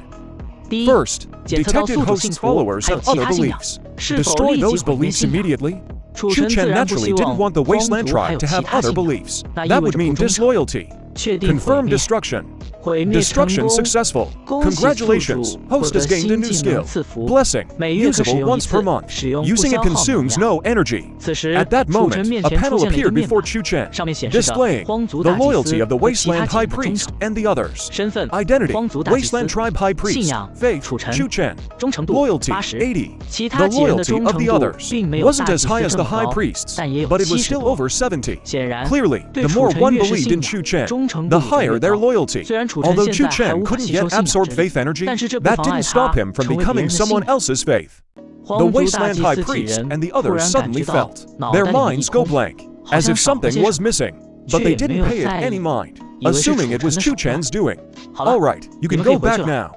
Come back next month. By then, I hope you can bring me all the important news about this desert. If you perform well, I won't be stingy with rewards. We will do our utmost to follow God Chu's orders. But in our Wasteland Tribe, we lose many excellent young members every month. I hope God Chu will allow me, when I come here next time, to bring some young tribesmen to live here. By God Chu's side, the High Priest cautiously glanced at Chu Chen. Seeing that he made no move, he continued. First, this can ensure our tribe's bloodline doesn't die out. Second, if God Chu has any temporary tasks, they can handle them for you. Chu Chen thought to himself, since he had agreed to protect them, such a small request was nothing to him. But then Chu Chen's voice rang out.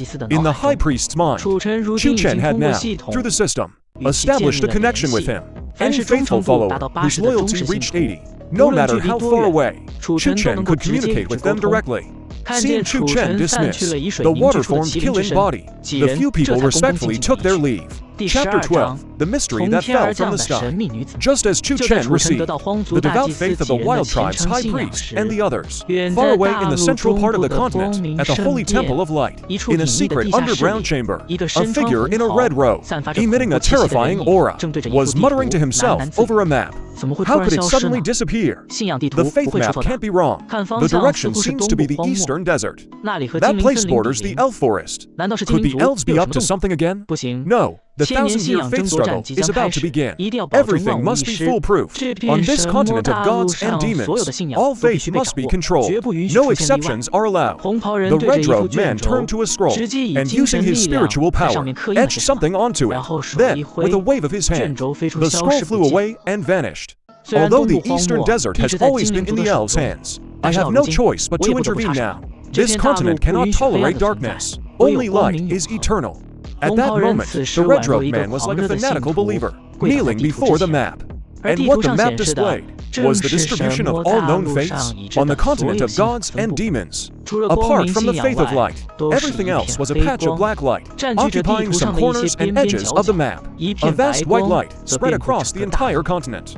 After the wild tribe people left, Chu Chen began his daily routine training again, mastering his skills and controlling his body. Now, without using any skills, just by using the lake water, he could easily kill level 3, or level for magical beasts of the mortal realm. Plus, with his skillful use of techniques, killing level 6 or 7 mortal realm beasts was no problem. With the help of the Ghost Count and the Demon Dragon Gecko, even the Transcendent Realm was not out of reach. The heavy rain brought by the spring wind was still falling. Chu Chen condensed water into a human form, holding a water blade in his hand. Last time, he had condensed water into a kilin to appear before the wild tribe people. On one hand, he didn't want to reveal his true identity. In this world, there were definitely other means, like magic, that could read memories. If the wild tribe people had their memories read by the elves, then what they saw of Chu Chen would be a water kilin. They would only mistake Chu Chen for some trickster monster. On the other hand, he had also done it on a whim, wanting to practice his control over water. Today, he wanted to try if he could simultaneously condense multiple forms from water, and then control them all at once. At first, Chu Chen could condense 3, or 4 creatures of the same form, but he couldn't control them all at once, to perform different actions. After more than half a month of repeated practice, he could barely control 10 human-shaped water figures at the same time, each performing some complex actions. However, this was quite mentally draining, and somewhat counterproductive. Chu Chen did try simulating the use of the water water blade technique, directly condensing water into water blades.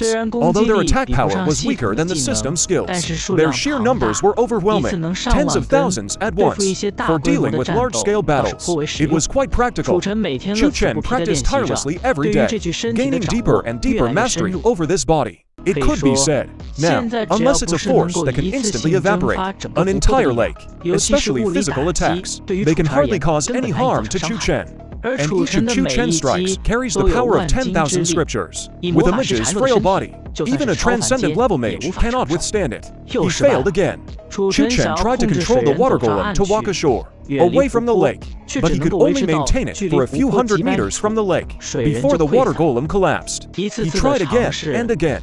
As a lake body, Chu Chen, though he couldn't feel physical fatigue, did feel a hint of mental exhaustion. Bang! The water golem collapsed again, turning into a puddle of water on the shore.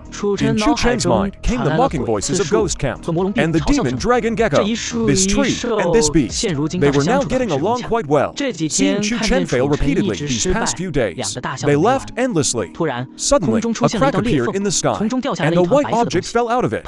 Splash! It was the sound of something hitting the water. Chu Chen didn't even have time to react. When he controlled the water currents to lift up what had fallen into the lake, he realized it was actually a person. Chu Chen sensed that this person still had a faint breath. He quickly sent her to the shore. This woman had a graceful figure, especially after being soaked all over, which made her curves even more pronounced. But with Chu Chen's current lake body, it was like a eunuch in a brothel useless. This beautiful woman looked young, with very delicate features, especially her eyes. They seemed to sparkle with starlight, incredibly mysterious. What surprised Chu Chen even more was that he couldn't accurately sense her strength, even the transcendent level 8 mage from before. Chu Chen could clearly perceive his power. In Chu Chen's perception, this woman sometimes seemed like an ordinary person, and sometimes like a transcendent. Occasionally, she even revealed a mysterious and powerful force that made Chu Chen feel a great threat. This woman who fell from the sky, just what was her background? And she could actually threaten me. Should I just kill her first? The system should reward me with quite a few energy points, right?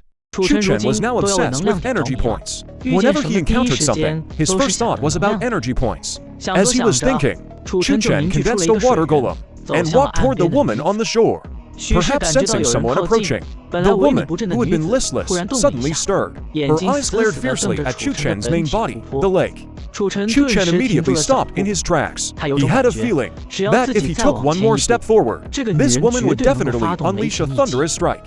Dangerous, terrifying. Chu Chen was caught in a dilemma. Just then, the woman spoke. "Help me." Her originally angry eyes now showed a look of pity. Though he felt some sympathy, he wasn't an animal driven by his lower half. Besides, he didn't even have a lower half. Seeing that Chu Chen was unmoved, a stone suddenly appeared in front of the woman. Just as Chu Chen was wondering what it was, the system sent a notification. Detected void stone can be used to create storage space. It is recommended that the host obtain it. Void stone, storage space. Though he wasn't entirely sure what it was, he could guess from the name. And the system recommended it as a top-tier item. Just as Chu Chen was thinking of killing her for the treasure, the void stone suddenly disappeared. Chu Chen immediately understood. This woman was using the stone as a bargaining chip to get him to save her. If you want me to save you, fine. Give me the void stone first. The woman closed her eyes tightly, showing no reaction. Chu Chen thought she was refusing. I know you have an extraordinary background, but if you won't give me the item first, how can I trust that you'll keep your word? The woman still showed no sign of movement. Chu Chen wondered if she might be dead. He sensed her condition, and found she still had a breath of life, so he could only shake his head helplessly. Chapter 13. The first blessing was scorned. The water clone Chu Chen had formed turned into a stream. It swept the unconscious woman on the shore into the water. Once she entered the water, everything about her was within Chu Chen's perception. This feeling was truly indescribable. Chu Chen noticed that the woman wore a simple yet exquisite necklace on her chest. Hanging from the necklace was a pure white bead. Even in the lake water, this bead still emitted a faint, hazy glow. Even Chu Chen, could feel a sense of comfort from it? This must be a treasure. With injuries as severe as hers, she was barely holding on. It was probably thanks to this item. System, is there any way to detect what this is? With Chu Chen's knowledge, he naturally couldn't identify it. Even in all the memories of the beasts and humans he had devoured, he had never seen anything like it. He wondered where that void history had gone. Through the water's permeation, Chu Chen had searched the woman's entire body, but he still couldn't find it. Chu Chen also suspected that it might have been stored in a spatial rig. Yet, on this woman, the only item was this bead, and Chu Chen didn't recognize it. The system wasn't helping either. If Chu Chen wanted to obtain the treasure, he would have to kill her and refine her directly. But this woman's origins were mysterious. Chu Chen guessed she might be from a major power. She might be carrying some kind of tracking device. He didn't dare gamble that the system could handle it, so he decided to save her instead, then take the item and let her go. The healing method Chu Chen was most skilled at was using spiritual water to stimulate the cellular potential of living beings. So he used the same technique again. A sphere of water rich in spiritual energy enveloped the mysterious woman. Unexpectedly, Chu Chen's spiritual water had no effect at all. It couldn't enter her body. It was blocked by some mysterious force. Now Chu Chen was in a bind. He had only possessed the system for a short time. He hadn't had the chance to learn many skills from it. Now, the only healing method he had figured out was useless. Should he try the new skill he had obtained? Chu Chen remembered when he gained the faith of the wild tribe. The system had rewarded him with a new skill, blessing. It could only be used once per month, and he hadn't used it yet this month.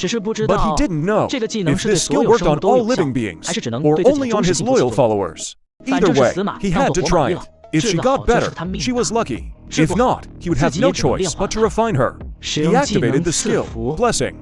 A soft white light suddenly appeared. It fell upon the mysterious woman's body. This time, the mysterious force didn't stop it. Under the gentle light, the woman's tightly furrowed brows began to relax. The pain on her face also lessened. It seemed it was actually working. First, since she wasn't a follower of the host, the blessing's effect was halved. As expected, this blessing was specifically designed for followers, but fortunately, it still had some effect on others. Chu Chen carefully sensed the woman's condition again. He found she had indeed improved. Her breathing had become much steadier. So he placed her on the shore, still wrapping her in spiritual water, falling from the sky. Doesn't that mean he has grasped some spatial laws? Or maybe he used some powerful artifact from the memories he devoured. Laws are something only gods can master. This woman is mysterious, but she's definitely not a god. It's more likely she used some artifact. Maybe she ran into a powerful enemy and had to use the artifact to escape in a hurry. Forget it, I'll just wait until he wakes up. After the deal is done, I'll send him on his way. Right now, Chu Chen needs to focus on improving himself to deal with the upcoming health problem. As for this woman, even though I saved her life, it's just a transaction. I don't expect any repayment from her at all. She's being hunted herself. I'll be grateful if she doesn't drag me into it. 2 or 3 days passed. The woman was in and out of consciousness, sometimes awake, sometimes passed out. The annoying part was, every time Chu Chen tried to ask for the treasure while she was awake, she'd just faint again. Chu Chen seriously suspected she was trying to welch on the deal. Until the 5th day, Chu Chen was practicing how to make an army of water beasts, attack and defend. The mysterious woman woke up, but she didn't say anything. She just lay on the ground, watching Chu Chen quietly. He failed again and again, then started over. A small lake having a spirit is already rare, but this lake spirit's intelligence is so high, that's even rarer. The woman then looked at the lake, at the ghost tree shaking with laughter, and the dragon gecko rubbing its belly.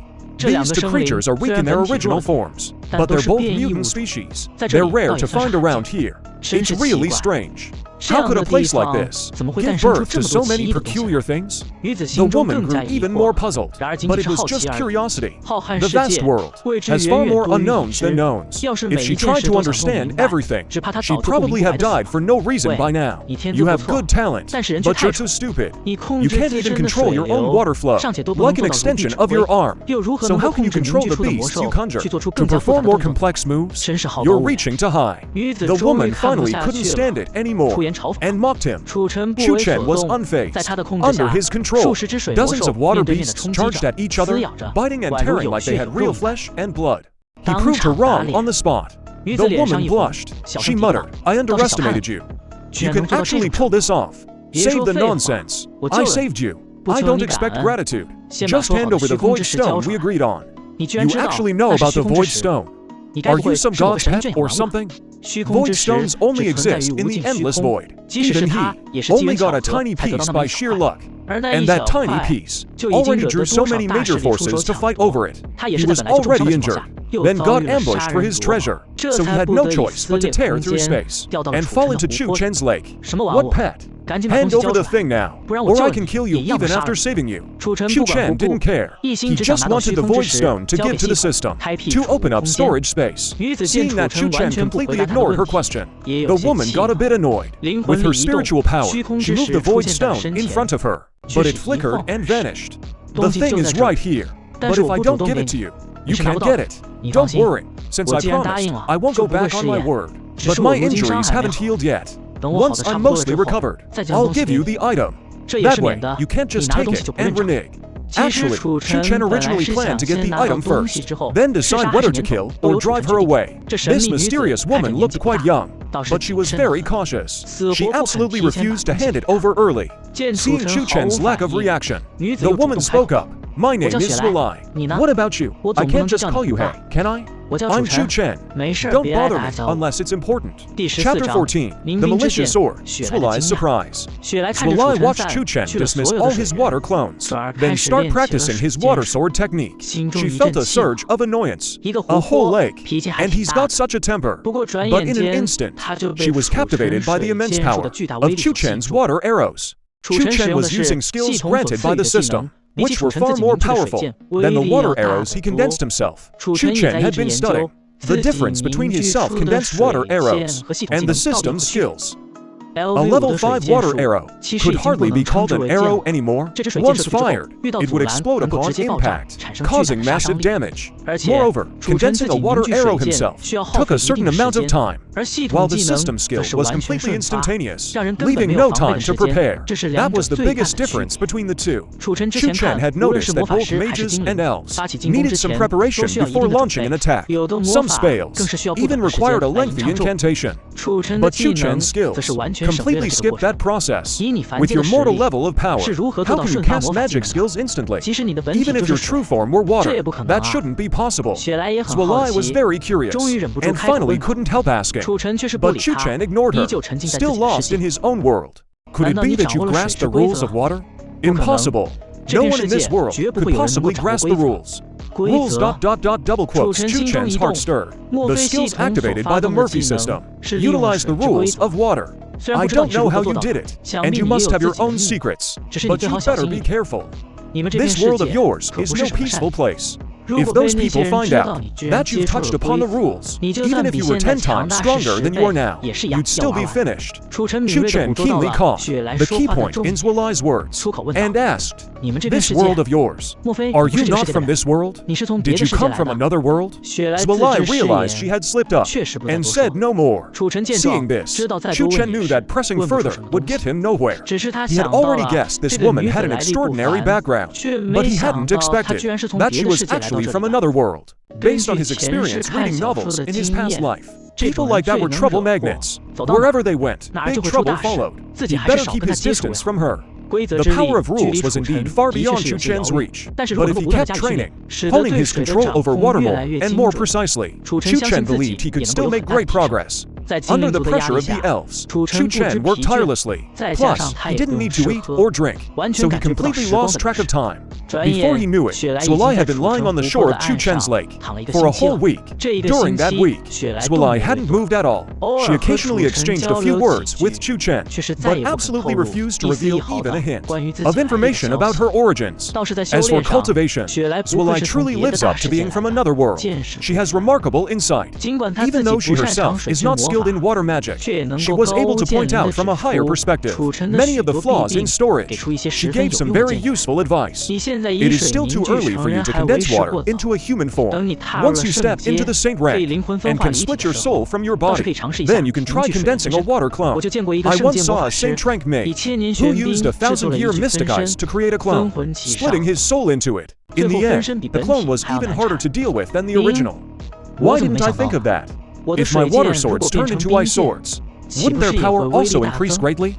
Actually, twisting water into ice is not such a hard idea to come up with. It's just that Chu Chen has always been focused on his identity as a lake, too fixated on controlling water, and instead forgot that ice is also a form of water. Although, thanks to Zwei's reminder, he finally realized this most direct and most practical method. But how to twist water into ice was still a problem. However, as a lake, he was confident in turning lake water into ice. He found a way, and practiced obsessively, forgetting to eat and sleep. Zwei originally thought Chu Chen, though extremely talented, had poor comprehension, but she never expected that from a casual remark of hers, he could grasp a new attack method. What made Zwei even more wary was Chu Chen's persistent spirit, from being able to only condense a small piece of ice at first, to later forming a whole arrow, then dozens at once, hundreds, and finally, this scene appeared in the desert.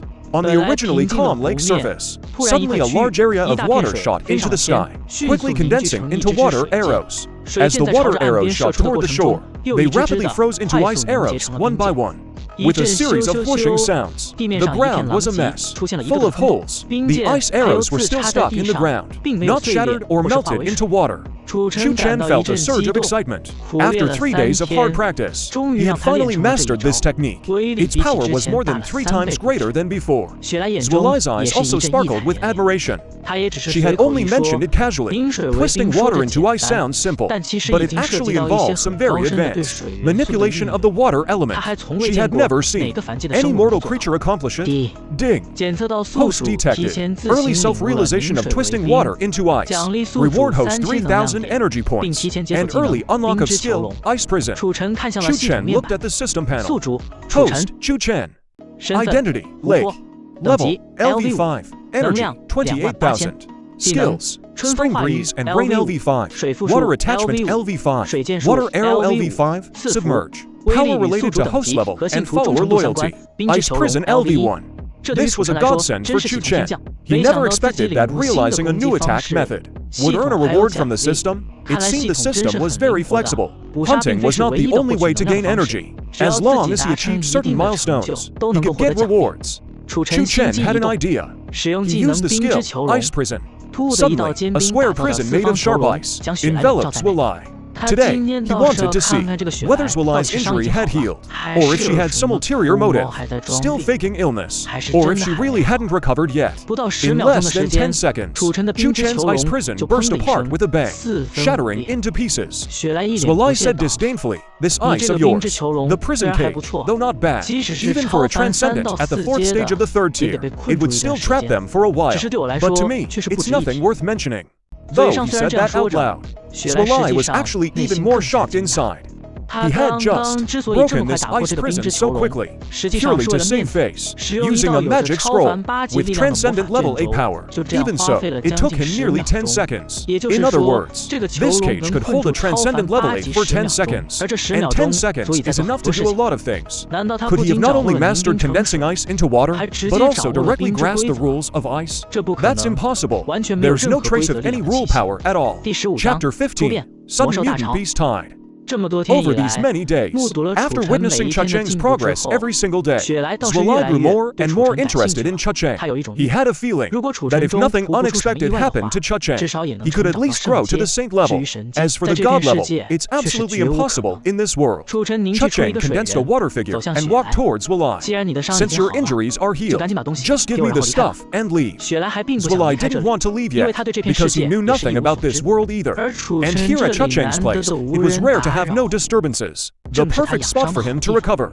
"I shouldn't have pretended to be trapped just to show off," Zwei said regretfully. Chu Chen was about to press Zwei to hand over the treasure, when he sensed a small group of people approaching very slowly. Chu Chen quickly dismissed the water figure and pulled Zwei into the lake, using ice to create a cage and hide him underwater. Zwei didn't react in time, but instinctively didn't resist, and was swept into the lake. "What are you trying to do? If you don't let me out, I'll fight back. Shut up. Someone's coming. If you don't want to be found, just stay quiet. Swalai pouted, thinking, really or not? They're so far away, I didn't sense them, but you did. He was about to argue when he suddenly sensed a group of people rushing toward the lake. They were running, but their speed was still very slow. After waiting a while, the group finally arrived at the lakeside. Panting heavily, Chu Chen took a look.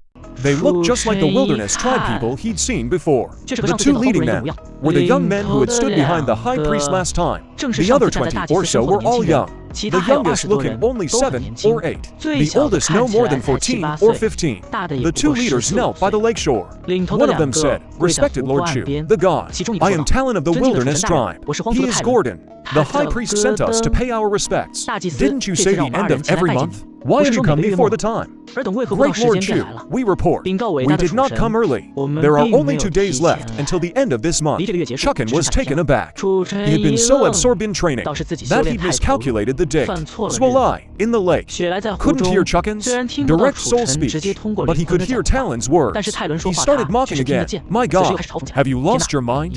A little lake dweller dares to call himself a god?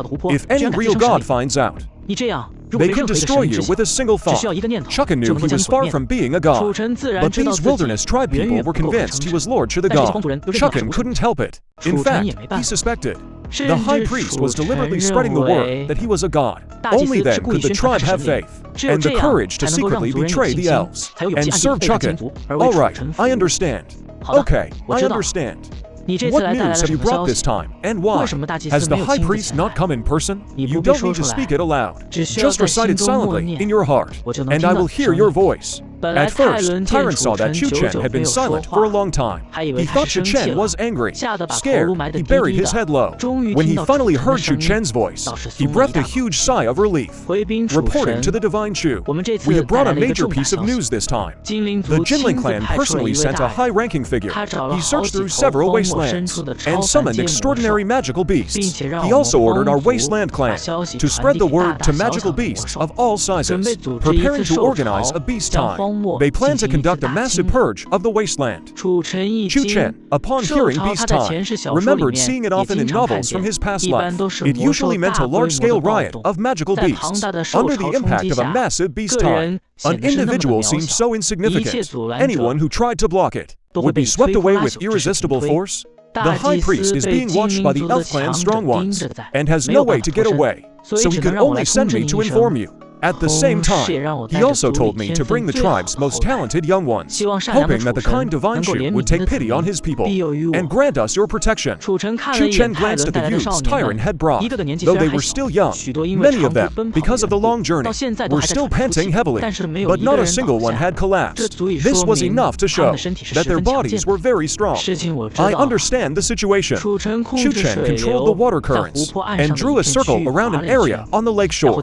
Then he continued, "First, go and settle your people in the area I've marked out. Don't stray too far from the lake for now, and don't disturb me unless it's important. Then come back to me and give me a detailed account of the beast time." Tyrant nodded repeatedly. Then he turned and led his people toward the large flat area Chu Chen had marked, though there were still many wild beasts there. But for the wasteland clan, who had long lived in the desert, as long as they weren't magical beasts, ordinary wild animals were actually the best source of food. The youths, though young, were both quite afraid of Chu Chen, and also restrained by Tyrant and the others, so everything was orderly. After Tyrant briefly instructed Gordon, he returned to continue reporting the beast tide details to Chu Chen. According to the high priest's estimate, the beast tide should erupt within the next few days. It will be a beast tide sweeping across the entire wasteland. No place will be able to avoid it. What do you say?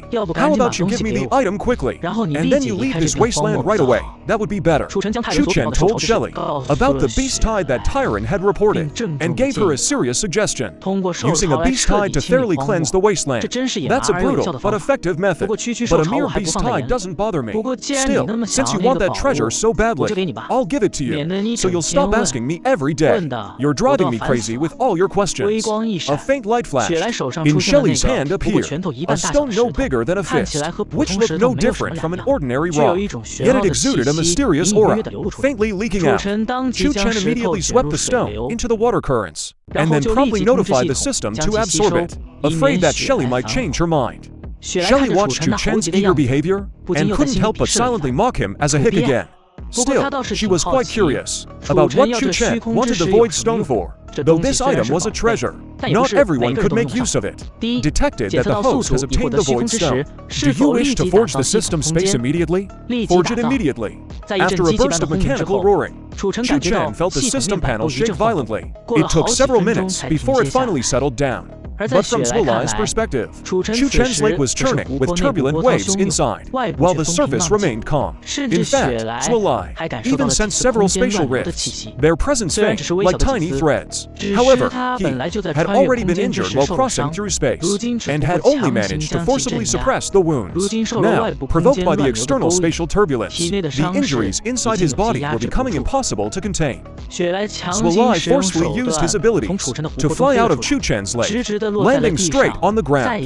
He fell unconscious once again. Chapter 16, System Space for Zwilai's Speculation. At this moment, Chu Chen was completely unaware of what had happened to Zwilai. He was fully focused, sensing the changes occurring inside his own body. Those mysterious and profound auras filled him with a hint of fear, yet also a strange sense of longing. That was one of the most mysterious forces of spatial power, and it was also extremely destructive. But now, under the system's control, it was surprisingly docile. Through a special method, like building a house, it was being constructed into a space that was invisible yet truly existed.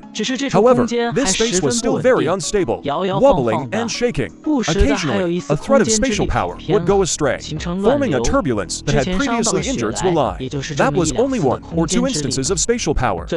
Finally, the system placed the Void Stone right in the center of the room. All the spatial power seemed to be stuck by something, unable to break free any longer. This space gradually stabilized. Congratulations, host, on opening an independent space. Reward, 10,000 energy points. Reminder, this space can currently only store inanimate objects. Living beings entering it will require energy points to sustain their survival.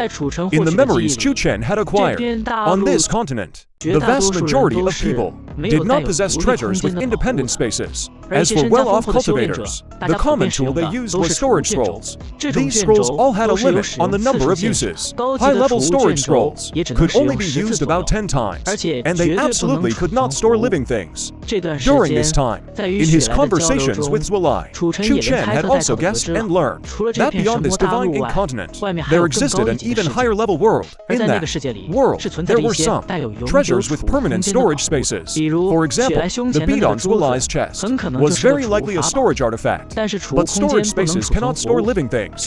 That was the common consensus in the cultivation world. Whether it was magic scrolls or other treasures, it was the same. His own system space, although also unable to store living things permanently, could temporarily store them by consuming energy points. This already went against the consensus of this world, and was an incredibly overpowered function. Once the space had completely stabilized, Chu Chen, tireless and delighted, kept putting water into the system space, then taking it out again. At the same time, he also experimented with a small fish from the water, tossing it into the system space. As a result, the system immediately began automatically deducting his energy points. In just a few minutes, it had consumed over 1,000 energy points. What a loss, my energy points. Watching the fish that had been released, swimming around dizzily in the water, then quickly recovering, completely unaware of what had happened, and happily chasing after its fish friends, Chu Chen's heart truly ached. But now, he already had over 30,000 energy points, enough to complete one upgrade. Just as Chu Chen was about to upgrade, that's when he noticed Zwilai lying on the shore. What's going on here? Why is she unconscious on the bank? Chu Chen extended his senses. He found no magical beasts nearby. In the distance, the wild tribesmen were still setting traps. They were preparing to hunt a wild buffalo. This couldn't be my fault, could it? Chu Chen remembered that, after obtaining the void time, he couldn't wait, and chose to build the system space. His entire being was captivated by the system's brush of creation. Moreover, the power of space had a huge impact on Chu Chen's perception, so he simply hadn't noticed when Zwilai got hurt and passed out on the shore. Oh well, it's not like she's never fainted before. She doesn't seem to be in any danger. Perfect timing while she's out. I'll do an upgrade. No time like the present. Chu Chen's upgrade made quite a commotion. If Zwilai saw it, it'd be hard to explain. System, I want to upgrade. Upgrade successful. Congratulations, host, you've reached level 6 lake. It's been over 2 months since the last upgrade. This speed, for cultivators in this world, is already very fast. Besides, Chu Chen went from level 1 to level 6 in less than half a year. But Chu Chen still wasn't satisfied, because this kind of upgrade was too passive. It was hard for him to find energy points to level up on his own. This time, Chu Chen's capacity expanded again. His sensing range also grew farther. He could faintly sense, far in the distance, the roars of thousands of magical beasts. That must be the beast tide orchestrated by the elves. Maybe I can make a killing off the beast tide. This terrifying, dangerous thought arose in Chu Chen's mind. It vanished in the southern sky. The beast tide is naturally a great opportunity for mass hunting of magical beasts. But if I do that, I'll be directly exposed right under the elves' noses. Fortune favors the bold. If I plan carefully, as long as I can trap the one the elves sent to orchestrate the beast tide, then the elves won't know of my existence for a while. But what about these wild tribesmen? When the time comes, I definitely won't be able to look after them. The system space would require an incalculable amount of energy points just to keep them alive. That would be a losing deal for Chu Chen. As a last resort, I'd have to abandon them. Hopefully, the elves will spare them. Considering the wild tribesmen are their subordinates too, they might let them off the hook. This isn't because Chu Chen is cruel, but it's truly impossible to look after so many weak wild tribesmen during a fierce beast time. And honestly, he had no real emotional connection with these wild tribesmen anyway. System, use the skill Gentle Rain. 3 straight days of gentle rain, torrential rain scattered across the lake and the surrounding shores. Those wild tribesmen knelt by the bank, loudly praising Chu Chen. Bathing in this rain was also very beneficial to their bodies. Their loyalty to Chu Chen had greatly increased. Zulai had just woken up. She was now glaring at Chu Chen, furious. What the hell are you doing? You caused a spatial rift. You nearly got me killed. This was indeed Chu Chen's mistake. Chu Chen could only apologize repeatedly.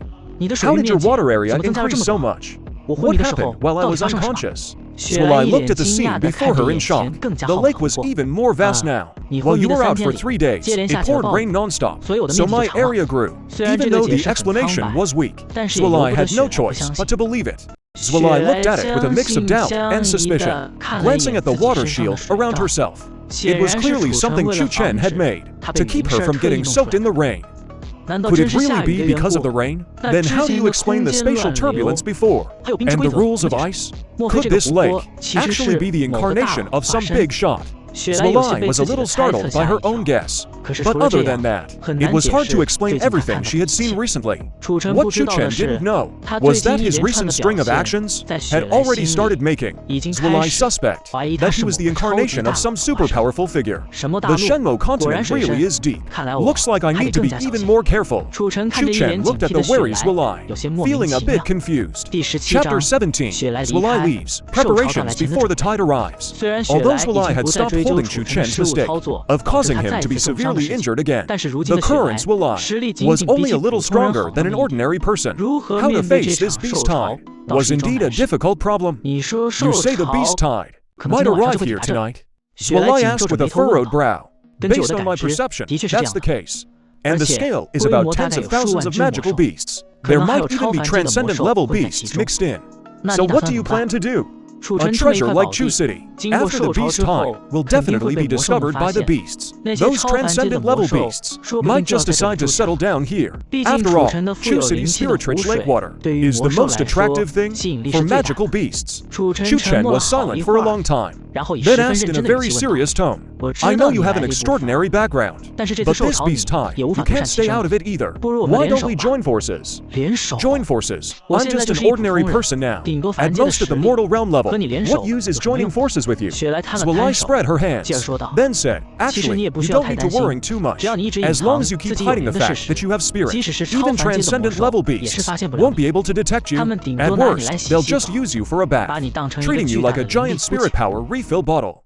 Chu Chen condensed a water clone and walked up to Zulai, looking deeply into her eyes. I'm not joking with you. You should know, there's only half a day left until the beast tide.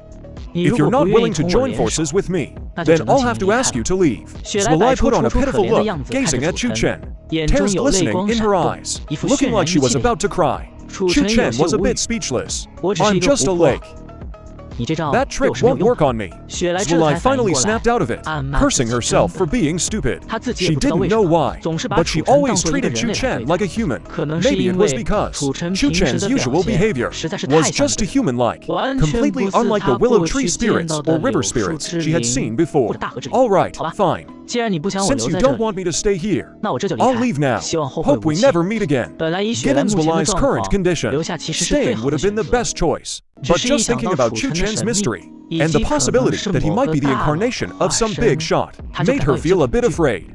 Better to stay far away from him. This kind of big shots game is not something a small fry like me can get involved in. Zulai didn't say much more. She pulled out a magic scroll, which turned into a magic flying carpet, and flew off into the distance. Chu Chen watched her retreating figure, feeling a wave of envy. When would he be able to fly freely like that? He only sighed for a moment. Then Chu Chen immediately snapped back to reality, throwing themselves into preparations for the upcoming moisture. Originally, Zulai could have stayed. With his knowledge and various mysterious treasures, dealing with it would have been much easier. But clearly, Zulai was unwilling to cooperate with him. Still, this was for the best. Zulai was too mysterious. He himself also had many secrets. It wasn't suitable to reveal them in front of Zulai. Chu Chen first summoned Gordon and the other wasteland tribesmen over. He used this month's blessing on them. Under the soft white light, Gordon and the others felt as if they had returned to their mother's embrace as children, an indescribable comfort. When they woke up, Gordon and Tyron discovered that they had actually advanced to mortal rank 3. The other tribesmen, who had never cultivated before, had also reached mortal rank 1. Over 20 people quickly knelt on the ground, praising Chu Chen from the bottom of their hearts. On Chu Chen's system panel, it showed that these people's loyalty was growing rapidly. Everyone exceeded 80. Alright, this blessing I've given you is because I need you to do something for me? Tyron said excitedly. Being able to do something for Lord Chu Chen is our honor. Please, Lord Chu Chen, just give the order. We will carry it out even if it means our deaths. Chu Chen looked with satisfaction at these young wasteland tribesmen after the baptism of the rain, and with this blessing, their physical condition had already been greatly improved. Although the wasteland tribesmen, like the elves, also release magic by controlling elemental power, this advancement could still greatly strengthen their bodies. What Chu Chen needed them to do was to dig deep pits around the lake. Time was tight, so they could only dig on one side of the lake, and pour a certain amount of lake water into the bottom of the pits. After assigning the task to Gordon and the others, Chu Chen began to assign tasks to Ghost Thorn Tree and the Demon Dragon Gecko. These past few days, Chu Chen had been busy practicing skills, and hadn't paid much attention to Ghost Thorn Tree and the Demon Dragon Gecko. Those two were happy to have some leisure, spending their days tormenting the beasts on the shore. Chu Chen first asked Ghost Thorn Tree to pull out some of its thorns. This would cause some damage to Ghost Thorn Tree, but at this point, there was no time to worrying about that. Anyway, after this was over, Ghost Thorn Tree would get plenty of blood and souls, enough to compensate for its losses. This task was given to the Demon Dragon Gecko. Its claws were incredibly sharp, and it could chop them directly off the Ghost Thorn Tree's body, which was much faster than Ghost Thorn Tree carefully pulling them out one by one. The Demon Dragon Gecko was happy to do this kind of work. It climbed up the Ghost Thorn Tree's trunk with a grin, staring the Ghost Thorn Tree into a shudder. Fortunately, Ghost Thorn Tree had a symbiotic relationship with Chu Chen, and would never betray him. Besides, it knew the importance of this matter. Once successful, it could advance even further, even several steps further. These were all the means Chu Chen had at his disposal now. It was impossible to have any more. For the remaining time, Chu Chen kept a close watch on the movements in the distance. At the same time, Chu Chen occasionally provided a burst of spiritual energy to Gordon and the others to ensure they could always maintain enough energy to work until the sun set and night was about to fall. Only half of the deep pits on the east side of the lake had been dug, but this couldn't be helped. After all, many of these wasteland tribesmen were still children, and there were only about 20 of them, and Chu Chen required these pits to be 10 meters deep. An ordinary magical beast falling in would take some time to climb out. Although it was a bit short, it was better than nothing. Chu Chen instructed Gordon to take the tribesmen and hide on the west side of the lake. The magical beasts wouldn't go there for now. However, Chu Chen definitely couldn't intercept all the magical beasts. So whether they live or die depends on their own fate. The roar of the beast tide was getting closer. Even Gordon and the others could hear it now. They turned pale with fear staring at the lake, praying in their hearts that Chu Chen would protect them. Through the system, Chu Chen heard their prayers. But what they didn't know was, Chu Chen himself was powerless to help. After all, he wasn't a true deity. Chapter 18. The unexpected impact of the beast tide. Chu Chen felt the time was about right. At most, in another half hour, the beast tide army would reach the lake area. He took the ghost thorns he had pulled from the ghost thorn tree, and according to a certain ratio, stuck them into the ground a bit farther away. This spot was still some distance from the lake, counting as the first line of defense. Then, from the bottom of the deep pit Gordon and the others had dug, he froze the pre-collected water into ice spikes, covered the surface with a thin layer of ice, and filled it back in with some dirt. The already crazed magical beasts would never be able to discover it. This was the second line of defense. But these two lines of defense could only create some chaos among the beasts at best. The key still depended on him. Just as Walai had said, he could have hidden away, and no one would have found him. But if he did that, he would be targeted by a group of transcendent magical beasts, becoming their source of spiritual power replenishment. Eventually, he would be exposed anyway. Chu Chen, with his system, was destined to be extraordinary. The problem was that his strength wasn't enough to let him fully display his uniqueness. Just as everything was ready, waiting for the beast tide to arrive, a familiar figure suddenly appeared in the distance. Why did he come back? It was Walai returning, sitting on the flying carpet, his face full of anxiety. As soon as he saw the water clone Chu Chen had conjured, Walai jumped off the flying carpet and shouted to Chu Chen, "I agree to join forces with you, to fight the beast tide together." Chu Chen asked with a hint of amusement, "Oh, didn't you leave? Why are you rushing back in such a panic?" Walai had already anticipated that running back so disheveled would definitely get him mocked by Chu Chen, but this wasn't the time to worrying about that. Don't rush to laugh at me. This beast tide isn't starting from the east alone. It's erupting from all directions at once. I flew south, and just as I was about to leave the desert, I ran into a huge swarm of fire crows. That's why I had to come back. Not starting from the east?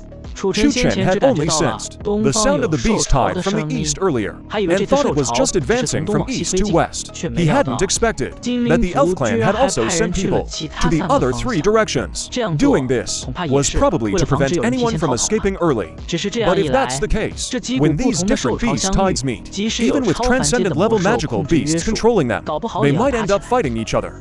After all, magical beasts are unruly by nature, and during a beast tide, they become even more bloodthirsty. Even transcendent level magical beasts seem somewhat inadequate in the face of the entire tide. The elf clan is truly ruthless, completely disregarding the lives of these beasts. Since things had already happened, Chu Chen could only agree to cooperate with Walai. After all, an extra person means extra strength. Although the beast tide erupted simultaneously, their speeds were different. So the first wave Chu Chen had to face was still the one from the east, which was also closest to the elf clan. The elf clan's strong members were likely among this wave of the beast tide. I need weapons that can cause large-scale damage, or something that can disrupt the beast tide's formation. Do you have any? Since they had chosen to cooperate, Chu Chen didn't hold back, directly asking for what he needed. Zhu Lei thought for a moment. Then she pulled out a few more scrolls. These are Wine Blade scrolls. Once activated, they can unleash hundreds of blades. Against magical beasts below the transcendent level, they have a certain degree of lethality. These are Meteor Fire scrolls. Once activated, hundreds of fireballs will rain down from the sky. They also deal some damage to beasts below transcendent. This is a Soul Storm scroll. Once activated, a Soul Hurricane will appear. It can cause the fragile souls of magical beasts to fall into brief confusion. Chu Chen watched Zhu Lei pull out one powerful scroll after another, and he was completely stunned. Chu Chen even felt he didn't need to run back at all. She could have charged through the beast tide herself. Since you have such powerful magic scrolls, you shouldn't have needed to run back, right? Zhu Lei rolled her eyes. You think I wanted to come back? All these scrolls of mine only work on mortal level beasts. They can't handle transcendent level ones. And the beast tide I ran into was a fire pressure tide. The most troublesome kind, with flying magical beasts. Chu Chen nodded non-committally, clearly not quite believing Zhu Lei's words. But there was no time to argue now, because the beast tide had arrived. In Chu Chen's perception, a black tide larger than the lake itself surged toward him. Part of it charged straight ahead. while a considerable portion was blocked by Chu Chen's lake, but they couldn't turn in time, so they kept rushing forward. When the beast tide reached the ghost thorn area laid by Chu Chen, some beasts stepped onto the ghost thorns. They immediately howled in pain and tumbled to the ground. Once the ghost thorns pierced into a creature's body, they not only automatically drained blood, but also devoured the soul. That kind of agony was unbearable for any ordinary creature. The beasts that fell in front hadn't even gotten up yet, before they were trampled to a pulp by the ones behind. Soon, the beasts charged into the second line of defense Chu Chen had set up. Splash, splash, many beasts fell into the deep pits that had been dug in advance. Some were impaled and killed by ice spikes on the spot. Others, with thick hides, survived but couldn't climb out for the time being. The next wave of beasts tried to stop, but those behind kept running forward. Chaos erupted within the beast tide, and many beasts were trampled to death. But compared to the sheer number of the tide, it was almost insignificant. Some beasts had already charged into the water. Chu Chen assessed the situation and began to condense water arrows. Just as the pits were nearly filled with beasts, Chu Chen made his move. Thousands of water arrows shot out, freezing into ice in midair and raining down on the beasts about to cross the second line. The ice arrows weren't extremely powerful, but the vast majority of the beast tide were only low-level first or second-tier beasts, so the ice arrows were still quite lethal. A large number of beasts fell under the hail of arrows, but their fallen bodies also paved the way for the beasts behind. More and more beasts charged forward. They smelled the blood of their own kind, and had long since gone mad. Zhu Lei was hiding in Chu Chen's lake at the time, but Chu Chen had no energy left to look after her. She cast a water magic spell herself, and hid beneath the surface. Zhu Lei, make your move. Chu Chen's calm voice rang out. He now had to deal with the beasts that had already charged into the lake. If he didn't handle them immediately, and these beasts made it to the other shore, all those wild tribesmen would be dead. Zhu Lei flew out of the lake, hovering in midair as she opened a scroll in her hand. Hundreds of wind blades appeared, slowing down the beasts' advance. With so many casualties, some of the beasts' madness had begun to fade, replaced by a flicker of fear. These beasts that had snapped out of it wanted to retreat, because ahead lies certain death. But more beasts surged forward, even more frantically, charging at Chu City. He quickly dealt with dozens of beasts in the lake. These beasts were actually easier to kill once in the water, but with tens of thousands of them, no matter how hard Chu City tried, they could only take down a small fraction. Chapter 19, The Battle Against the Savage Zwalai. The beast's charge did not stop. Zwalai scrolls. He threw them out one after another as if they cost nothing, far more than he had shown before. But the beast's front line was too long, and only Chu Chen and Zwalai stood to block them. Chu Chen, when he saw the scale of the tide, had already given up on fully stopping this wave of beasts. Instead, he adopted a mindset of killing as many as he could. But the first thing to deal with were the transcendent beasts hidden in the tide. Only these beasts had a sliver of intelligence, and were most likely to spawn and expose Chu City. Chu Chen opened his senses, trying to find the hidden transcendent beasts, but these beasts were too cunning. Even though Chu Chen found a few hiding, he couldn't get past the countless low-level beasts to kill them directly. Only by throwing the beasts into chaos could he force those transcendent beasts to act. Chu Chen had an idea. Zwalai, use Soul Storm. Zwalai grunted in acknowledgement, pulled out a scroll and tore it open. An invisible hurricane howled past. The beasts caught in the storm screamed in agony. A huge swath of beasts instantly fell into chaos. Ghost Count, it's your turn. Chu Chen gave the order. Ghost Count activated Ghost Count and Bloodthirst. Ghost Count skills, though not area of effect attacks, targeted only a few large beasts with soul release. The ability drove the beasts into a frenzy. Bloodthirst made their wounds bleed endlessly. In no time, over a dozen massive beasts began attacking the beasts around them. The attacked beasts fought back. The chaos in the beast horde was fully ignited. Like a contagion, it spread quickly through the entire tide. There's no way those transcendent beasts can hold back now. Chu Chen watched the beasts advance slow to a crawl, confident, and focused all his senses on tracking the transcendent beasts.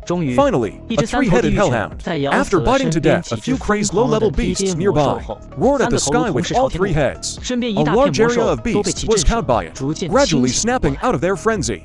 Seeing this, Chu Chen struck immediately. He used the skills Water Bind and Water Arrow. The three-headed hellhound didn't react in time. Its limbs were entangled, and one of its heads was shattered. Its remaining two heads thrashed around, spitting out pitch-black gas. Chu Chen's water ropes were instantly corroded and evaporated. But Chu Chen hadn't planned to kill it that way anyway. Almost the moment the ropes were broken, 7 or 8 more water arrows reached the hellhound. Though this 3-headed hellhound was fierce, with the strength of a transcendent level 4, it couldn't withstand the system's instant cast skills. After barely dodging 1 or 2 arrows, it couldn't avoid the rest in time, and had to tough it out. Both heads spewed a black, flame-like substance, holding off Chu Chen's arrows for 3 or 4 seconds. But there were too many arrows, and its entire body was blown apart. Though he had killed 1 transcendent beast, Chu City did not relax, because he sensed that there were far more than 1 transcendent in the time. He could perceive at least 5 more transcendent beasts. These 5 beasts had already, during Chu City's fight with the Hellhound, gathered together and were quietly moving towards Walai. Because Chu Chen was fighting from the lake, they hadn't spotted his location. Therefore, they plan to first take out Walai, that woman who, every time she pulls out a scroll, causes massive casualties. Walai didn't seem to notice those sinister super-tier magical beasts. He was almost about to be promoted by low-tier magical beasts. With his severely injured body, the recent battle, and using scrolls had drained a lot of his energy. Now, surrounded by so many magical beasts, even using scrolls, he couldn't wipe them all out at once. Chu Chen had to save him, since he still needed his help later. He ran to the center of the lake where Chu Chen was hiding. Although those magical beasts could cross the water, they were all land creatures, not good swimmers. Walai could barely dodge and stall them. Seeing Chu Chen in danger, he had no choice but to use the skill he had just learned, freeze water to ice. He froze half the lake, centered around Walai, turning it into ice. Those ferocious-looking magical beasts, charging at Walai with claws bare, were all frozen into ice blocks in an instant. Walai stood in the only patch of water, patting his chest in relief. But with hundreds of magical beasts, Chu Chen couldn't freeze them all. He could only slow them down temporarily, giving Walai a chance to escape. At that moment, cracks began to appear on the ice. Some magical beasts were already breaking free from the ice. Not good, Chu Chen exclaimed in shock. He sensed those few, super-tier magical beasts that had been sneaking closer, taking advantage of the frozen lake. They burst out directly, using the ice surface to gain traction, moving at incredible speed. Ice prison. Chu Chen passed 3 ice prisons in a row.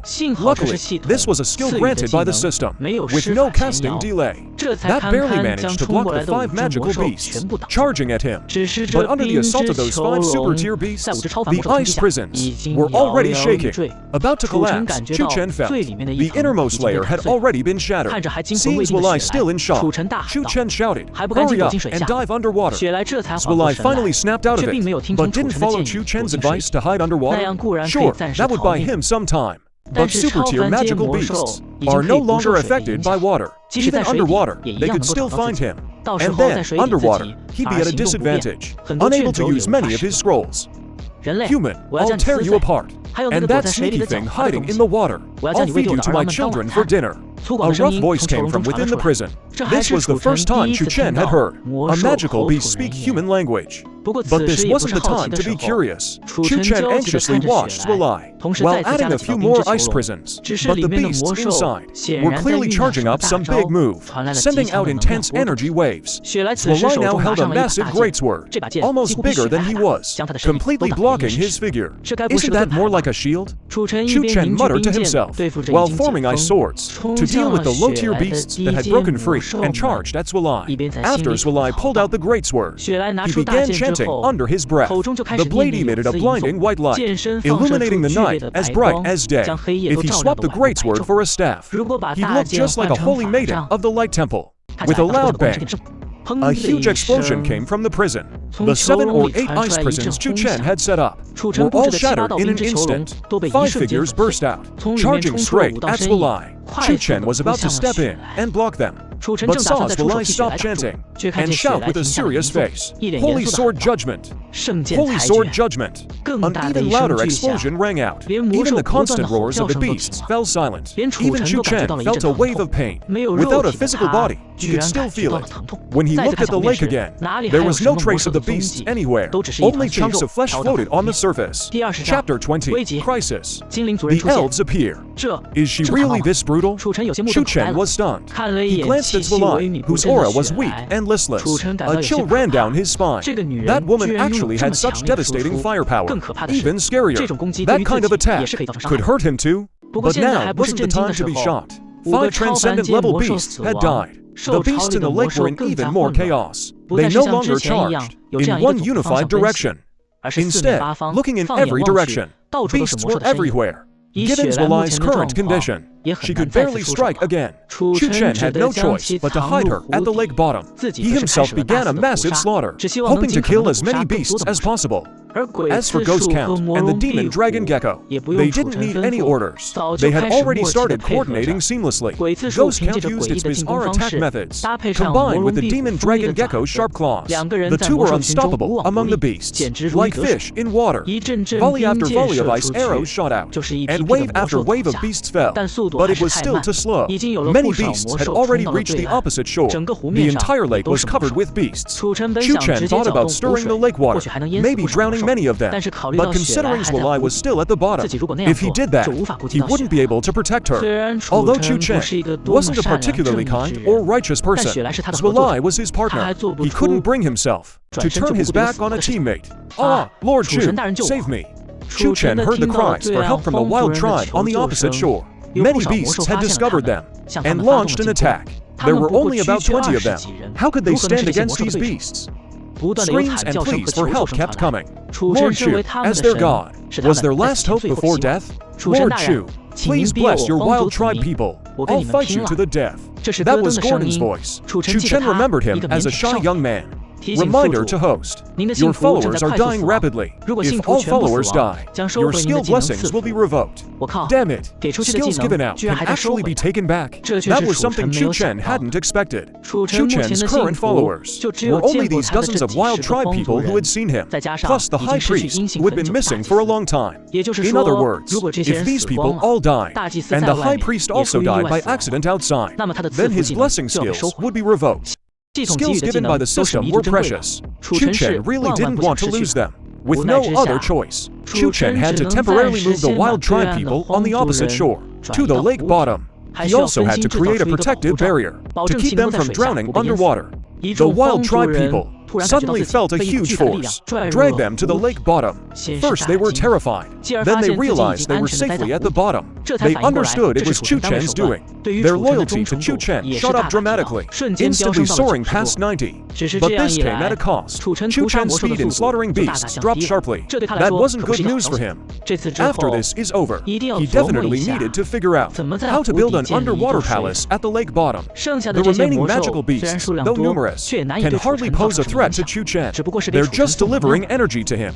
But Chu Chen doesn't dare let his guard down, because the real ones to watch out for are the elves in the background, and that person hasn't shown up yet. Chu Chen isn't afraid of him coming. He's more afraid he won't come. With so many magical beasts dead here, the elves will surely detect him.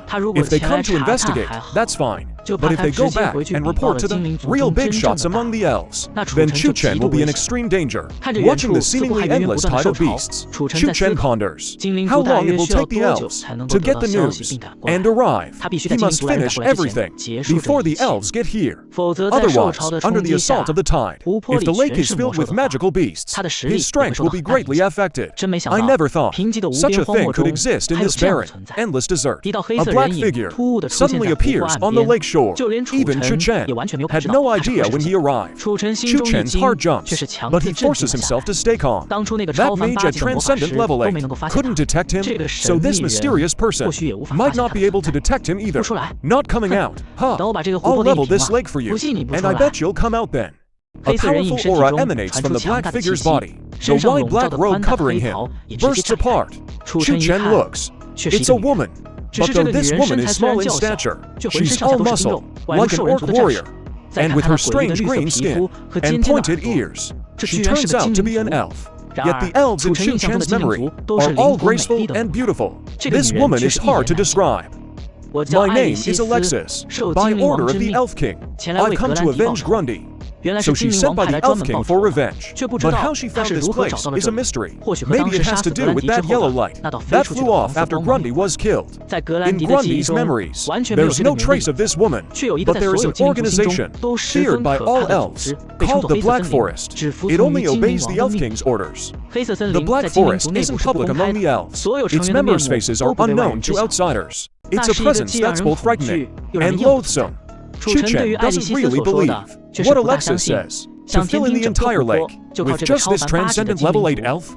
But soon, Chu Chen is shocked. Bare-armed Alexis pulls out the huge axe strapped to her back. A yellow light surges on the axe. With one swing after another, she carves a deep trench straight to the lake. The lake water flows out along the trench, spilling across the desert. Alexis doesn't stop. She changes direction and keeps digging. At this rate, Chu Chen's water will soon be drained. Chu Chen thought she might fill it with dirt, or use some fire spell to boil it dry. He never imagined she'd just brute force drain it.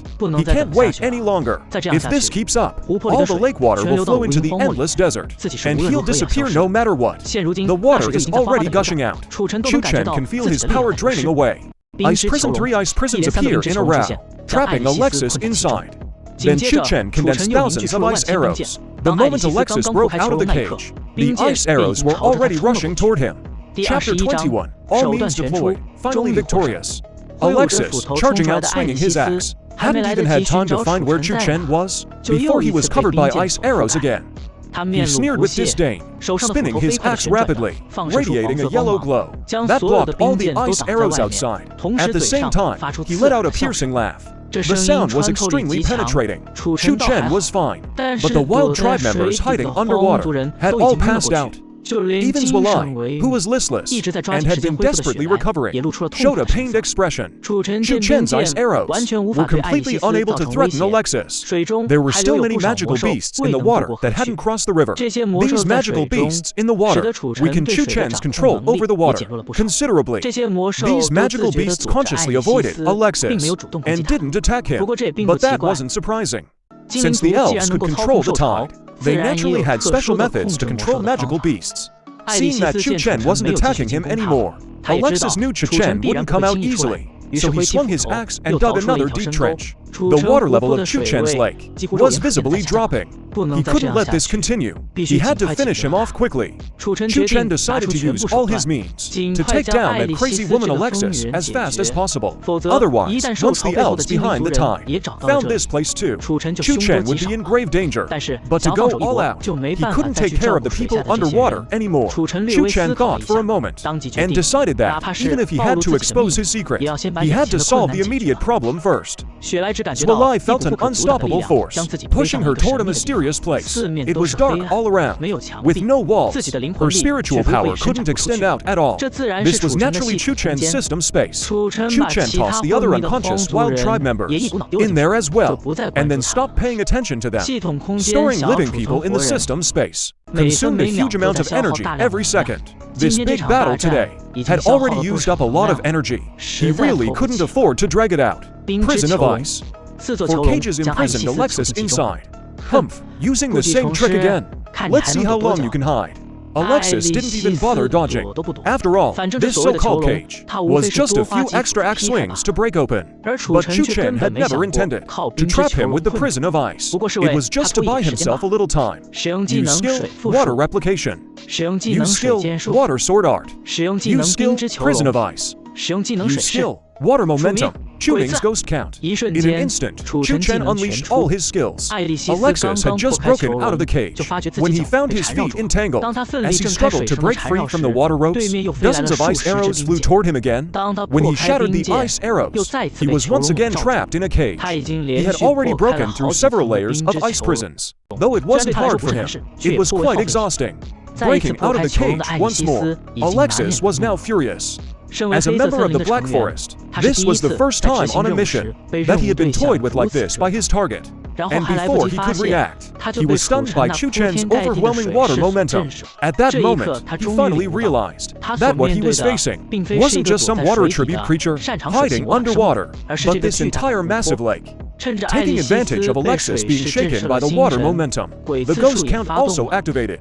In the previous tide, the ghost count was slaughtering wildly. It had already absorbed a lot of blood and souls. It was on the verge of a breakthrough. Its body was filled with power. In an instant, over a dozen ghost spikes shot toward Alexis. Alexis didn't care at all about those tiny spikes from the ghost count.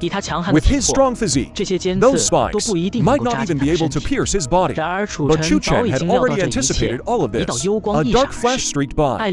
Alexis only felt a sharp pain in his back. It was the demon dragon gecko. Under Chu Chen's orders, it had quietly hidden inside a nearby monster's corpse. The moment the ghost count attacked, it used its innate skill to teleport behind Alexis. With its indestructible elbow, it tore Alexis's back to shreds. Normally, such a wound wouldn't be a big deal, but the next second, all of the ghost count's ghost spikes hit home. At those wounds, they began madly absorbing blood and souls. Alexis felt the blood in his body rapidly draining away. His soul also felt the pain of being pulled. He threw away his axe in a panic. From a scroll, he took out a bow and 3 arrows. This bow was also much larger than those used by ordinary elves. He had gone into a frenzy. Knocking an arrow, he aimed at the ghost count's main body. Chu Chen was shocked. He wrapped the ghost count tightly in a prison of ice, and he controlled the lake water to block in front. Just as Chu Chen finished all this, Alexis's arrow shot out. The lake water in front was pierced through like a sheet of paper. The prison of ice behind also shattered instantly. With a loud bang, that arrow still struck the ghost count tree's trunk. Chu Chen heard the ghost count tree's soul let out a painful scream. He quickly checked its condition. He found that luckily it was only severely injured. The exposed trunk cracked inch by inch. The over 30-foot tall tree crashed down with a roar.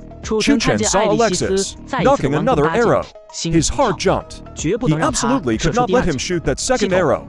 He immediately began refining the dead monsters in the lake, using the skills Water Surge and Water Sword Art and Ice Sword Art. While refining the monster corpses in the lake, he stored up various skills. He threw them out non-stop to interfere with Alexis and stop him from shooting that arrow. Refinement successful. Congratulations, host. You have gained 100,000 energy points. Upgrade immediately. Upgrade successful. Congratulations, host. You have gained the skill Water Dragon Descends. Upgrade Prison of Ice and Water Sword Art. And Water Dragon Descends. Level 7. A series of orderly commands. At the same time, Chu Chen had to focus on restraining Alexis. That arrow absolutely could not be allowed to fly. Otherwise, the ghost count would surely die. Not enough energy points. 100,000 energy points. Still weren't enough. Chu Chen controlled the water flow to pull countless corpses near the lake into it. Then keep refining them. Refinement successful. Congratulations, host. You have gained 50,000 energy points. Upgrade successful. Finally succeeded. Prison of Ice. A cage radiating cold air descended from the sky. It was clearly much sturdier than the previous cage.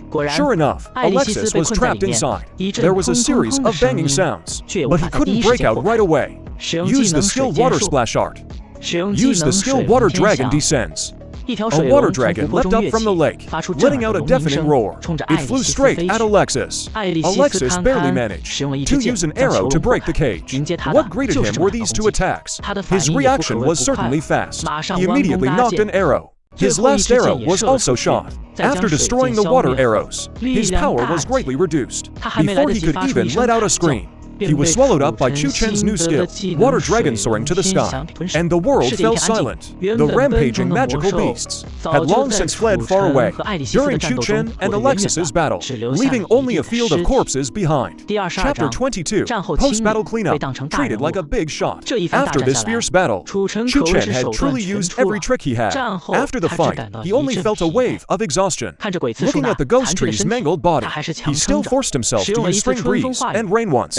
Then let the ghost tree absorb the water on its own to heal itself. The corpses in the water had all been refined, including the 5 transcendent trank magical beasts. He obtained some special materials. The situation was urgent back then, and Chu Chen didn't have time to check, so he just dumped everything into the system space for refining. Although it was still consuming a huge amount of energy points, but taking advantage of the fact that Shirley and the others were away, Chu Chen planned to first refine all the corpses on the shore too, to avoid having to do certain things. Right in front of Shirley, he controlled the water currents and sucked all the corpses on the shore into the lake. The demon dragon gecko, during the earlier battle, had been absorbing the brains of these magical beasts. and had already reached its limit. But the ghost tree's body seemed like a bottomless pit, especially its craving for souls, which had never been satisfied. Chu Chen still refined them first, then fed the pure souls to the ghost tree to absorb. Congratulations, host, you have obtained 120,000 energy points. Although the corpses on the shore were far more numerous than those in the lake, since most were low-ranked magical beasts, the energy points gained weren't that much more. It actually takes 80,000 energy points to go from level 7 to level 8. I'm still 40,000 energy points short of reaching level 9. Chu Chen hadn't expected that the energy points needed for leveling up later would increase exponentially. If this keeps up by the Spirit Fox stage, it'll be increasing by hundreds of thousands. At that point, no matter how many magical beasts there were, he probably wouldn't have enough to hunt. Chu Chen decided not to level up for now. He had just leveled up and gained a skill, and leveling up again now probably wouldn't unlock any new skills from the system. That way, it would just be an increase in raw power, which wouldn't boost his actual strength that much. It was better to wait until he had enough energy points to jump to levels in a row. It was time to let Shirley and the others out, with a thought from Chu Chen. Shirley and the remaining dozen or so Wastelanders were released. Chu Chen directly brought them all to the shore. The Wastelanders were still unconscious. Alexis's soul-based in-wave attack was no joke. Plus, the minor fluctuations in the system space weren't something they could withstand. They'd probably need another 3 or 4 days to wake up.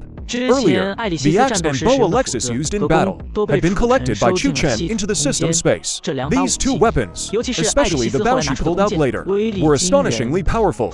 Although Chu Chen couldn't use them, he could reward them to his future followers. While Shirley was in the system space, her soul power was blocked, so she had no idea what was happening outside. Suddenly released from the system space, her head was still spinning. When she came to her senses and looked around, it was eerily quiet. Only from far away came the roars of magical beasts, clearly meaning the beast tide had passed. How is this possible? How did he defeat Alexis? And all these magical beast corpses around, why have they all disappeared? Shirley stared blankly at the lake, her feelings complicated. And that space from before, she could be certain. It must be that Chu Chen built it after obtaining his void space. Built it, but how could he possibly have such a skill? And that space could even store living things. All of this is too unusual. It's simply unbelievable. Xuelai was very curious about all of this. He wanted to ask, but didn't dare. Having such a skill, he definitely wasn't just a simple, lively ghost. He must be some old monster, setting up a scheme on this divine incontinent. Maybe he's even the avatar of some monster. Xuelai felt a wave of fear.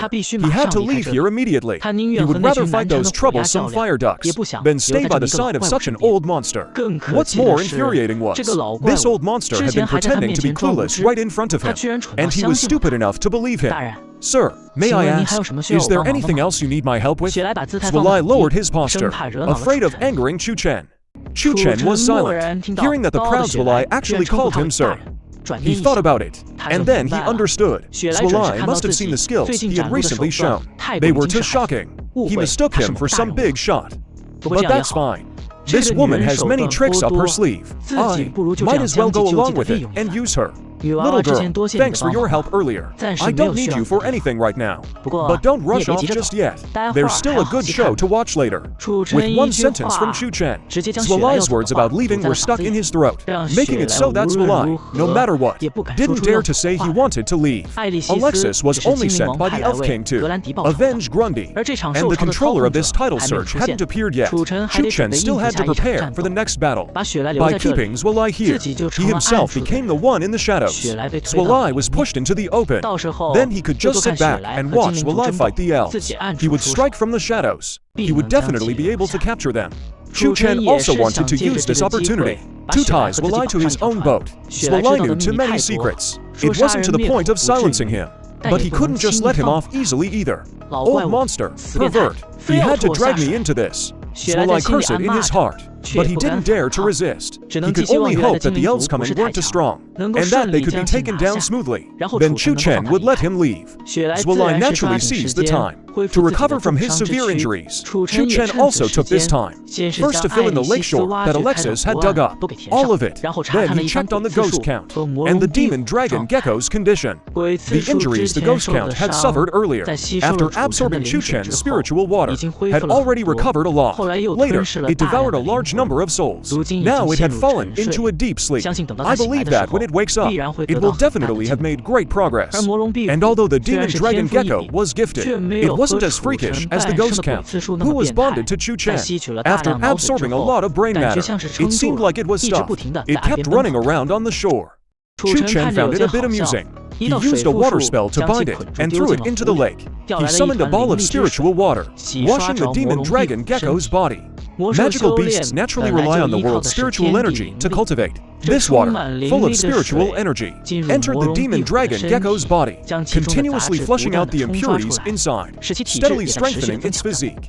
After a short while, the demon dragon gecko suddenly burst out on its own, flying happily in the air, waving its little claws. Chu Chen sensed it. Sure enough, it had advanced, or even jumped to levels, and caught up to him directly. After leveling up, the demon dragon gecko didn't change in size at all. This made Chu Chen start to doubt its name as a demon dragon. But clearly, it was faster. Without using teleportation, its speed was so fast you could only see a blur. Alright, stop showing off. Go play somewhere else. Chu Chen scolded with a laugh, and sent the demon dragon gecko to play elsewhere on the shore. Chapter 23. The elves come to negotiate. The calm lake surface. The quiet night. The beast tide growing fainter in the distance. Occasional roars could still be heard. After this beast tide, this desert would become even more desolate, with nothing left but the surviving magical beasts. Since Chu Chen came to this world, whether it had been 6 or 7 months, Chu Chen couldn't remember anymore.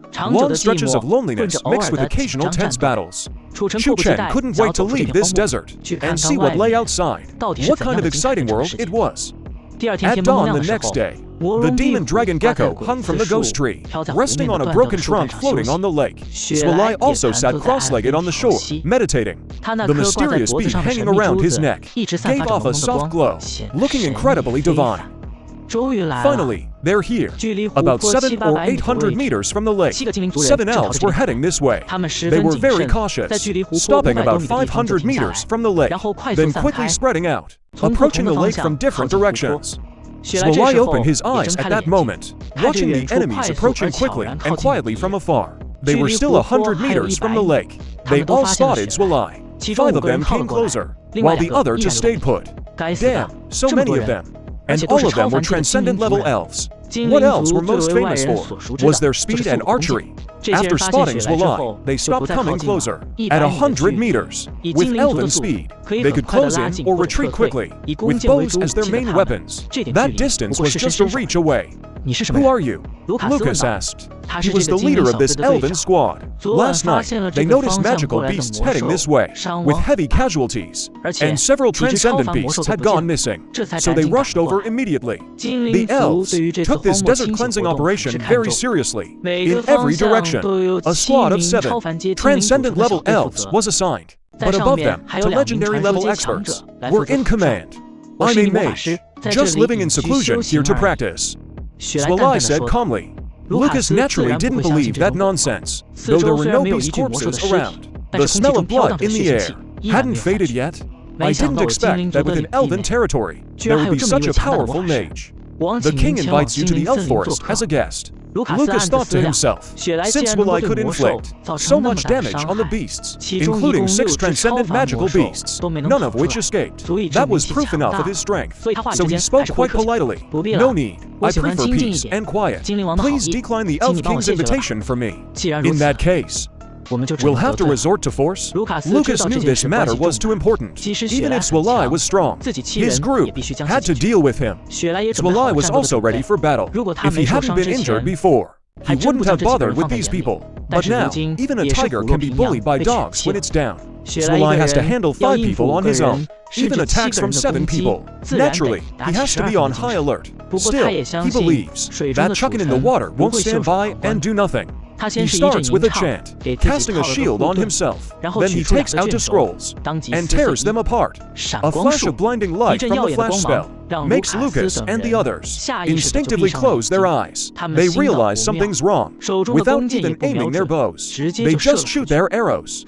A sudden gale rises from the ground, blowing the arrow shot by Lucas and his group. Of course, the five of them quickly change positions. Using the elf's ability to fly, they seal off Zulai from all directions, above and below. Zulai, being a mage, isn't good at this kind of one-against-many fight. Plus, the elves are too fast. They keep changing positions. And at the same time, they shoot arrows one after another, arrows glowing with green light, forcing Zulai into a tough spot. Luckily, Zulai has plenty of combat experience. He casts a wind speed boost on himself, and layers on several more shields. For now, he can barely hold on. But his shield is already cracking under the elves' attacks. It's on the verge of breaking.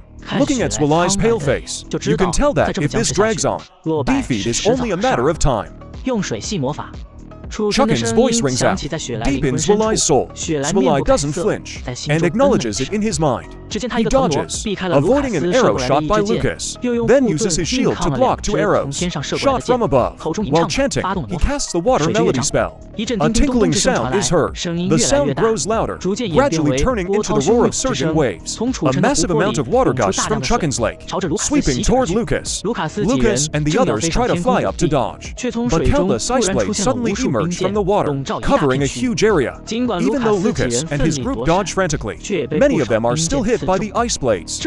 And that's not all. Several water ropes shoot out from the waves, charging toward them. Lucas reacts quickly and dodges, but the others are too slow to react, and are all dragged toward the lake. Only then does Lucas realize someone in the lake is ambushing them.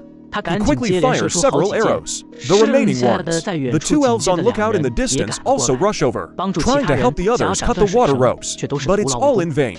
Just as the elves are about to be dragged into the water, once they're in, they'll never come back. Wait, I have something to say. Chu Chen ignores him, and drags the elves into the water first. Then he has Zulai ask what the elf wants to say. Lucas senses that the elf's life force is still there, just weak. He breathes a sigh of relief. What do you want to say? Our master also wants to invite you for a visit in the water. Lucas glances at the lake, thinking this woman is already strong enough, and there's a master hiding in the water too. Could he also be at the legendary level?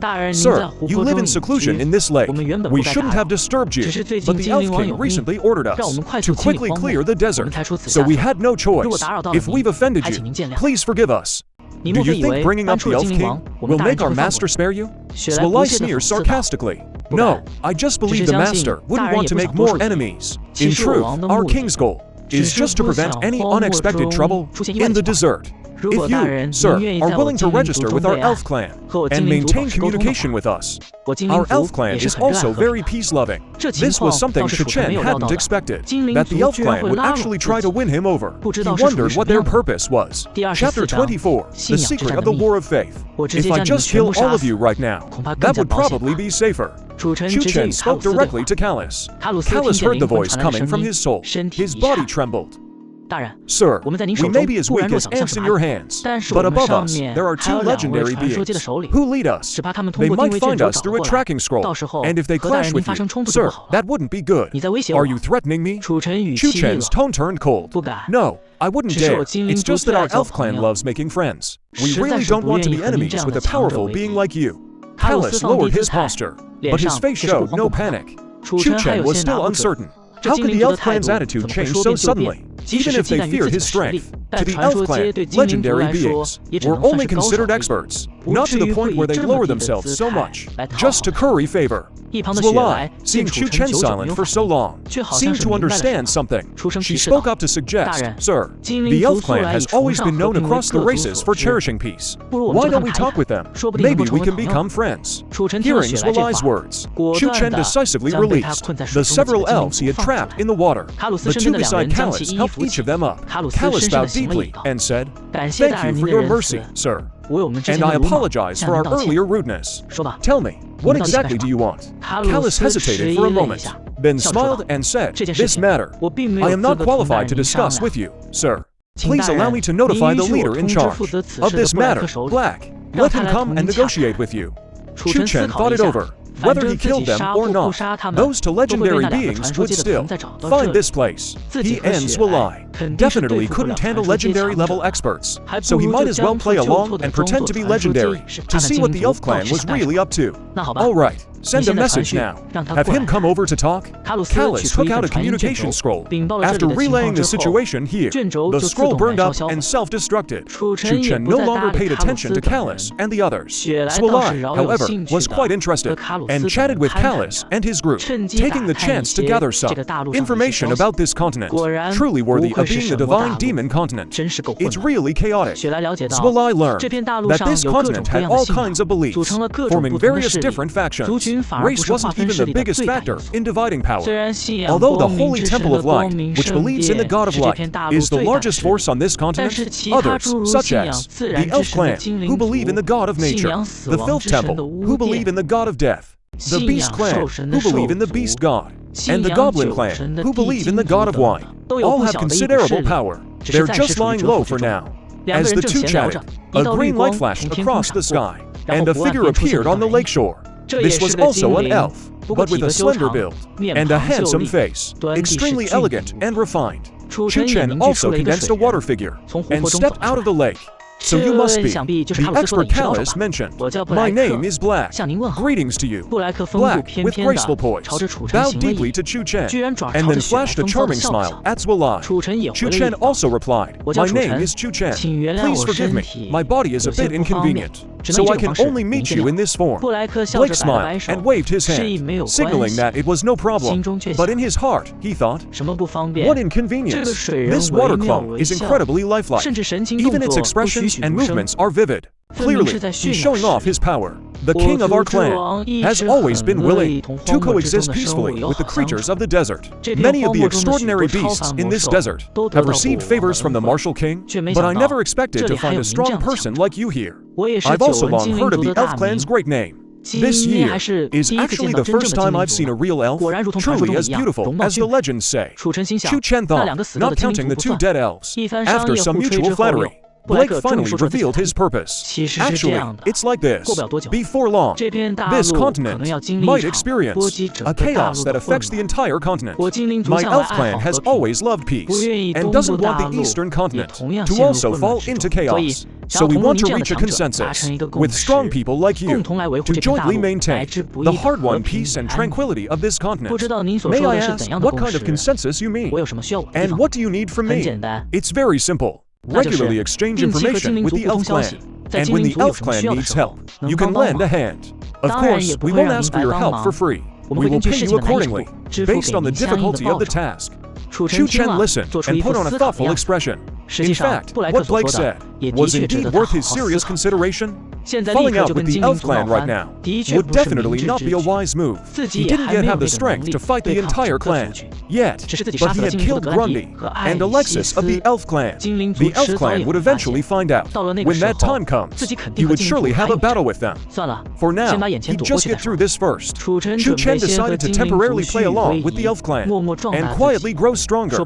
Maybe by the time he fell out with them, his strength would have truly reached the legendary level. Then he wouldn't have to worrying about their methods. After discussing some specific details with Blake, Chu Chen agreed to Blake's proposal. Blake left behind a communication scroll and instructed Callus to be specifically responsible for contacting Chu Chen.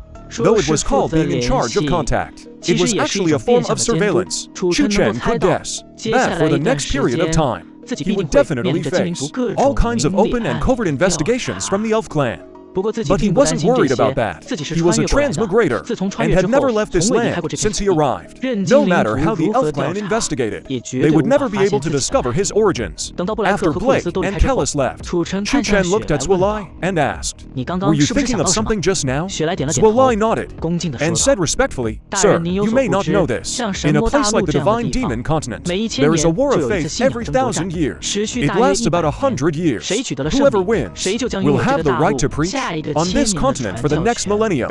Other faiths can only spread within designated areas. I suspect that the 1,000-year mark is approaching. The God of Nature will definitely participate in this war.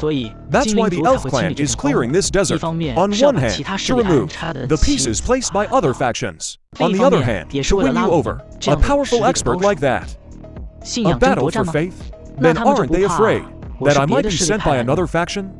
Or that I don't believe in the god of nature, but in some other deity? Chu Chen was quite puzzled by this. Chapter 25, beginning to plan for the future.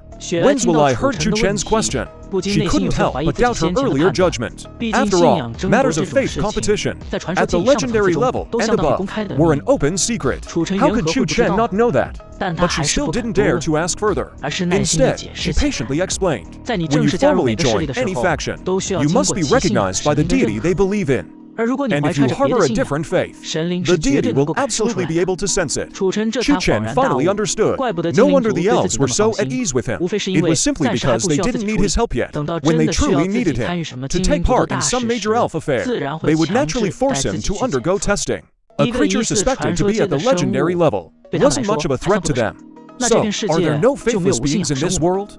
As a highly educated person, Chu Chen didn't believe in deities or faith. There are some, but not many, because without faith, it means you can't receive a deity's protection. Cultivation becomes much harder. Even survival becomes a problem. Swalai looked up at the sky and let out a long, weary sigh. Chu Chen suddenly thought, it seemed he hadn't noticed Swalai having any faith. She had used light magic, as well as wind and water magic. It was hard to tell which deity she believed in. Could Swalai be one of those faithless ones she mentioned? Chu Chen had this doubt, but he didn't feel comfortable asking directly. Everyone has their own secrets. Forcing the issue would only raise suspicion.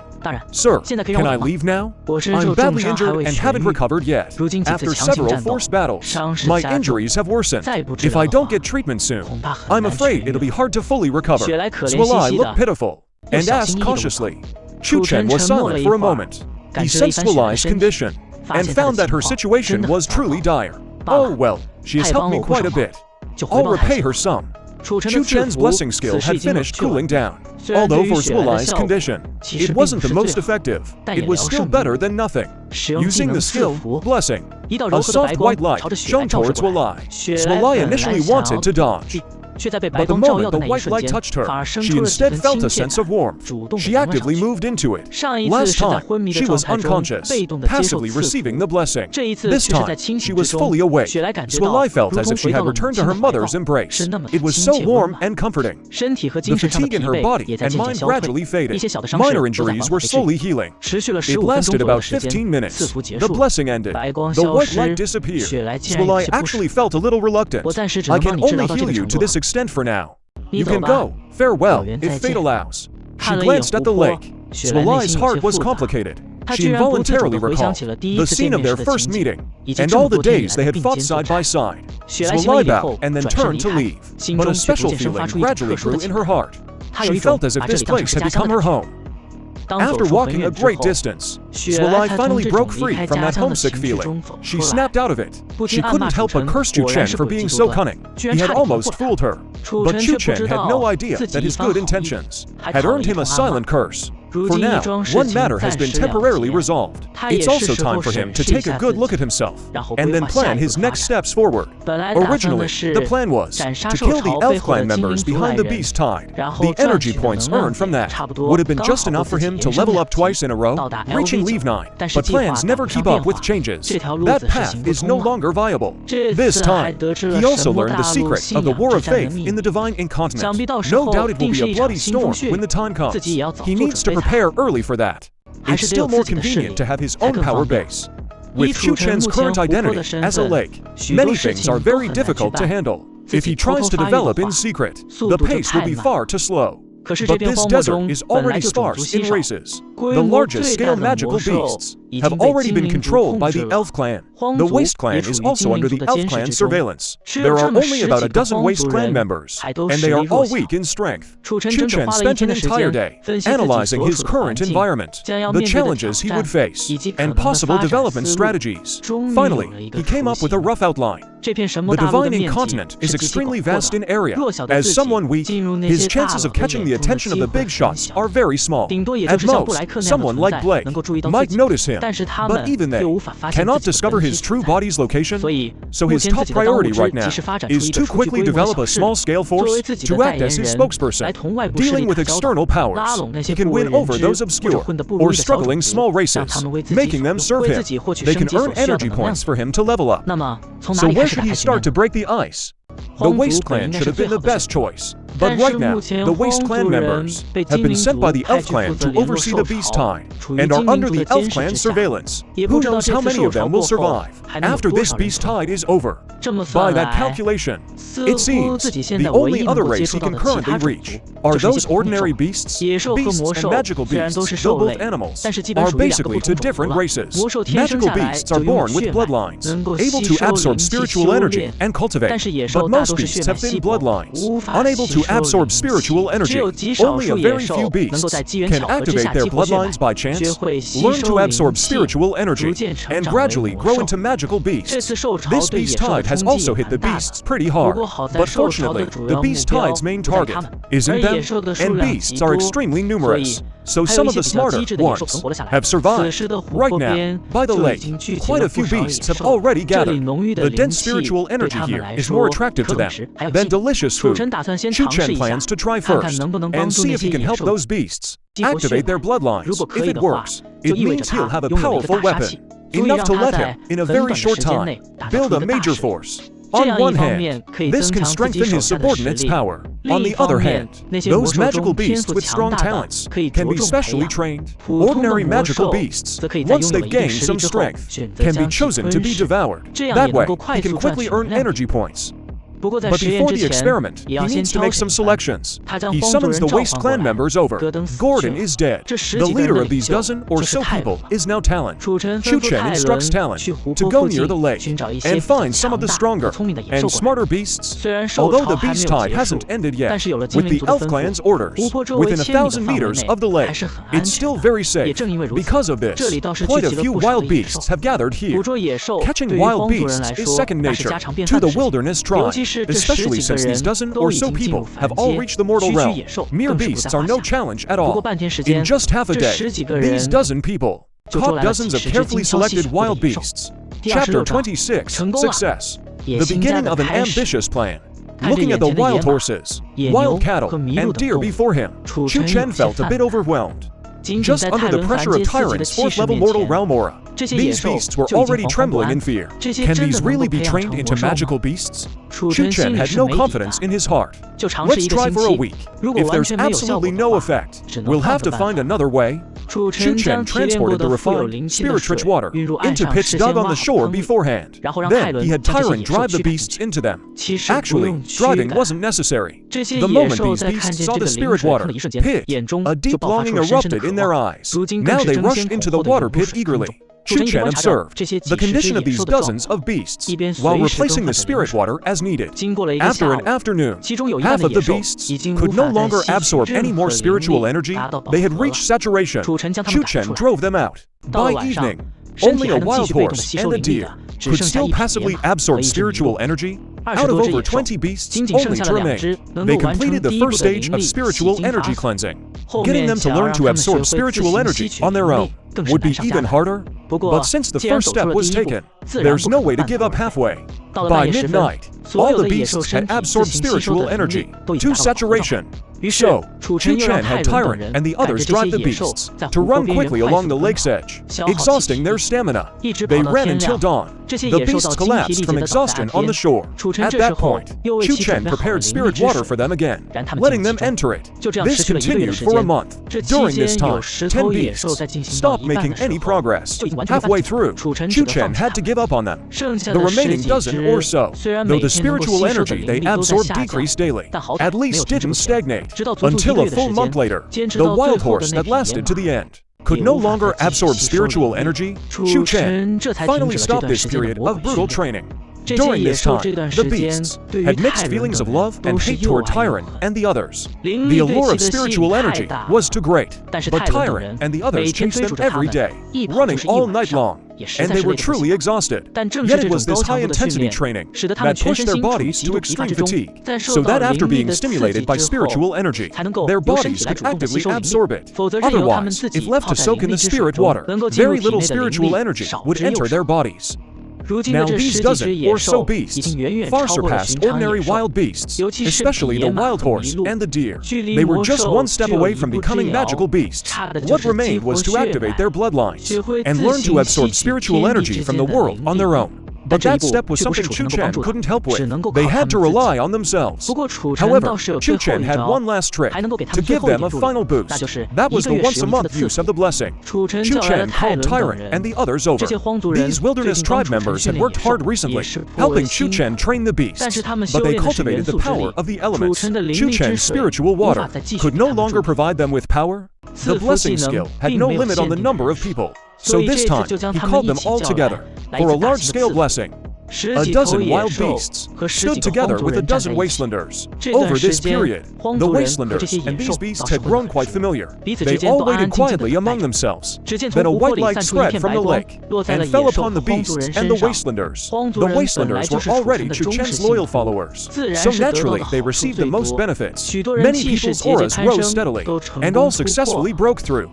If Tyrant had already reached level 5 of the mortal realm, he would be even more powerful than the High Priest. From Tyrant and the others, strands of faith energy appeared once again. But these strands of faith energy were once again blocked by the system. Their loyalty had also nearly reached the maximum level. Even if Chu Chen ordered them to die, they would carry it out without hesitation. As for those beasts, though they had not yet gained intelligence, they naturally did not have faith in Chu Chen. It was only because their own cultivation was low that after receiving Chu Chen's blessing, the benefits they gained were not insignificant. The first was that wild horse. It let out a neigh toward the sky, and couldn't help but gallop wildly along the lakeshore on its four hooves. Red flames had actually ignited. The wild horse ran faster and faster, and the flames on its hooves burned more and more fiercely. Chu Chen sensed something was wrong. He quickly gathered for clumps of spirit water and attached them to the horses for legs. It turned out the wild horse had awakened its bloodline, but its body couldn't withstand it. If Chu Chen hadn't intervened in time, its legs would likely have been burned off. Now, with the support of the spirit water, the red flames were still burning, but the wild horse had gained control over them. Before long, I believe the first magical beast nurtured by Chu Chen will appear. Judging by the flames on its legs, it should be a red flame wine chaser horse. Quite practical. First, congratulations to the host for nurturing a magical beast. Reward, 1,000 energy points. There's actually a reward of energy points for this. This was truly an unexpected delight. It made Chu Chen excited for a moment. After this success, future nurturing will be on a large scale. If tens of thousands of magical beasts are nurtured, wouldn't that be millions of energy points? Chu Chen suddenly felt as if he owned a mine, with the feeling of becoming a nouveau rich. Before long, that deer also awakened its bloodline. A green light emanated from its two large antlers. This time, it didn't need Chu Chen's help. The deer quickly mastered that green light. It should be a forest spirit deer. It has a certain group healing effect. It can serve as a healer. As time slowly passed, beasts kept awakening their bloodlines, but not all beasts succeeded. One lion awakened a very domineering bloodline. Even Chu Chen's spirit water couldn't help it survive. In the end, it died during the bloodline awakening. In the end, of the 16 beasts that were blessed, a total of 7 failed to awaken. 4 died, 3 were crippled, only 9 successfully awakened. Successfully awakening the bloodline doesn't necessarily mean advancing to a magical beast, but it is definitely the most dangerous step. These beasts, nourished by Chu Chen's spirit water, had their bodies greatly improved in all aspects, yet the success rate was still less than half. So naturally, those who successfully awakened were even fewer. After slowly nourishing them with spirit water for another 2 or 3 days, these successfully awakened beasts finally stabilized completely. The next thing was to give them an environment rich in spiritual energy and let them grow on their own, gradually mastering the absorption and use of spiritual energy. Looking at these 9 quasi-beasts, Chu Chen felt a sense of pride and hope for the future. The number of ordinary beasts in this world far exceeds the number of magical beasts. This means he can have an endless supply of troops, enough to build a massive force. The method of using water to train and cultivate magical beasts. Chu Chen believed he wasn't the first to think of it, but the major powers never did it this way. First, because on this continent, the number of magical beasts is not small, and directly cultivating them is much faster. Second, because this method, to turn beasts into magical beasts on a large scale, requires a huge amount of spiritual energy. In that case, it's better to just cultivate magical beasts directly. The cost is actually lower. Chapter 27, Rapidly Expanding Scale. Only Chu Chen, who couldn't get a large number of magical beasts, and who had nearly inexhaustible spiritual energy resources, could try this path of using spiritual energy to turn beasts into magical beasts. And Chu Chen's next step was to evolve into the lake of spiritual energy. By then, he would have even more abundant spiritual energy. With the first experience, Chu Chen expanded the scale the second time. He had Tyrant and the others find 100 beasts at once, dug dozens of pools, and started the training all together. At the same time, Chu Chen was slowly training Tyrant and the others. These remaining dozen or so were originally the strongest talents of the wild tribe. After Chu Chen's blessing, they became even more outstanding. But since the wild tribe had declined for several hundred years, they lacked foundation, so they couldn't match the talents of other major tribes in terms of cultivation level. Now, Chu Chen had the memories of several extraordinary mages, including their cultivation experiences and insights, all stored in his mind, ready to be extracted at any time. After organizing them, Chu Chen directly transmitted them through the soul to Tyrant and the others, especially Grandee's and Alexis's cultivation experiences. They were of the same bloodline as Tyrant and the others, making these experiences especially precious. Chu Chen even gave Alexis's technique to Tyrant, although the special sword was missing. Combined with the ordinary swords Tyrant made himself, it could still greatly boost his combat power. This training plan, despite having the previous experience, still only resulted in about 20 successful awakenings. And as time went on, these beasts were all carefully selected by Tyrant and the others, the cream of the crop. The success rate for the rest became even lower. But Chu Chen didn't mind, because there were simply too many beasts, and these already awakened magical beasts, through the next generation of breeding, could also increase the awakening rate of their offspring. The first batch that awakened, especially the Hongyan wine chasing horse and the woodland deer, had already successfely become extraordinary magical beasts. With Chu Chen's unlimited supply of spiritual energy, they were about to enter the second level of extraordinary. Chu Chen discovered that, indeed, with his help, the successfully awakened magical beasts naturally felt a closeness to him. Even the water golems he condensed, they could recognize them and actively come close. Chu Chen put Tyrant in charge of these magical beasts, because the wild tribe's instinct was to deal with magical beasts, and they also knew how to communicate with them. Chu Chen told Tyrant to go with them and bring their entire tribe over. 2 days later, Tyrant returned to the lakeside with the Hongyan, the wine-chasing horse, and the woodland deer. Following behind were vast herds of wild horses and deer. The next day, Chu Chen repeated the process, sending over a dozen wild tribe members out at once, taking the awakened magical beasts with him. He led their tribes to the lake area. Chu Chen designated a territory for each tribe, not allowing them to fight each other. These beasts weren't necessarily the strongest, but there were already successful precedents brought over to drink the lake water daily. Their physics gradually improved as well. At the same time, Chu Chen's breeding tasks didn't stop, but he no longer needed to oversee everything. He just had to provide a certain amount of zero water each day. The rest was left to Tyrant to lead. Congratulations, host, on successfully breeding a magical beast. Reward 1,000 energy points. This system notification sound, ever since that Hongyan wine chasing horse successfully advanced to a magical beast, he had received it several times in a row. To him, that sound was like heavenly music. He then looked at his system panel. Host, Chu Chen. Identity, lake level LV7. Energy, 175,000 points. Skills, spring breeze and rain LV6. Water negative leave 6. Water arrow leave 7. Ice prison LV7. Subjugation. Cooling down. Now he could finally level up. Chu Chen excitedly stirred up a few waves. System, I want to level up twice in a row. First upgrade successful. The lake suddenly churned with massive waves. Tyrant on the shore had already been warned by Chu Chen. He ordered the magical beasts to organize the ordinary beasts and retreat backward. This time, the area of Chu Chen's lake directly reached tens of thousands of square units in scale. It was also impossible to see the end at a glance. Such a huge lake, equivalent to every part of Chu Chen's domain, possessing the power of 100,000 meters of water. Even a transcendent being would find it absolutely unstoppable. Congratulations, host, on upgrading to level 9 lake. Unlocked skill, Awakening. Awakening can help creatures awaken the hidden bloodline within them. Can only be used once a month. Chu Chen was overjoyed. This system really was very user-friendly. Whatever he urgently needed, it would deliver. With this skill, the progress and success rate of breeding magical beasts could be greatly accelerated. Chu Chen could already envision that one day in the future, he would dominate an entire region with hundreds of thousands of magical beasts, once ordinary beasts, roaring. That scene, compared to this tide of beasts, would be even more spectacular.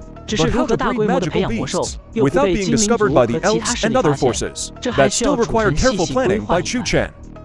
Looking at the lake before them, Tyrant and the others felt even more reverence for Chu Chen. In their hearts, Chu Chen was an omnipotent deity.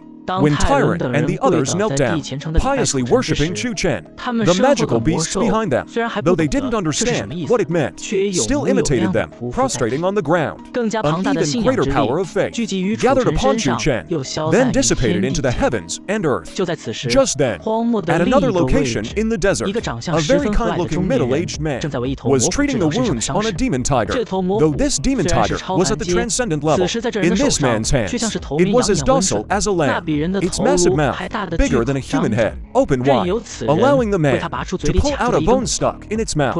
Suddenly, a compass-like item on the man's body flashed once. The middle-aged man's face lit up with joy, and he stood up to leave. But the demon tiger reluctantly rubbed against the man's leg. The middle-aged man didn't even look back. He casually waved his right hand. A blade of light flashed. The demon tiger's head flew off. Its body fell to the side. And the direction he was heading was precisely where Chu Chen's lake was located. Chapter 28. Bloodline Awakening, the Noble Wasteland Clan. After Chu Chen unlocked the Bloodline Awakening skill in the system, he immediately called Tyrant and the others over. The once rather immature young man, after several months of training, everyone has matured quite a bit, especially Tyrant. He was already the pillar of the Wasteland tribe. Now, after leaving the High Priest, he has gradually become capable of standing on his own. And Gordon's death has made him even more withdrawn and silent. Lord Chu Chen, you called for us. Do you have any orders? Tyrant's faith in Chu Chen has reached 100%. Now, his only desire is to serve Chu Chen well, and also to protect the remaining Wasteland people. First, let's talk about the results of raising magical beasts during this time. At the mention of magical beasts, Tyrant's face immediately lit up. These beasts were all personally raised by him. They are very close to him.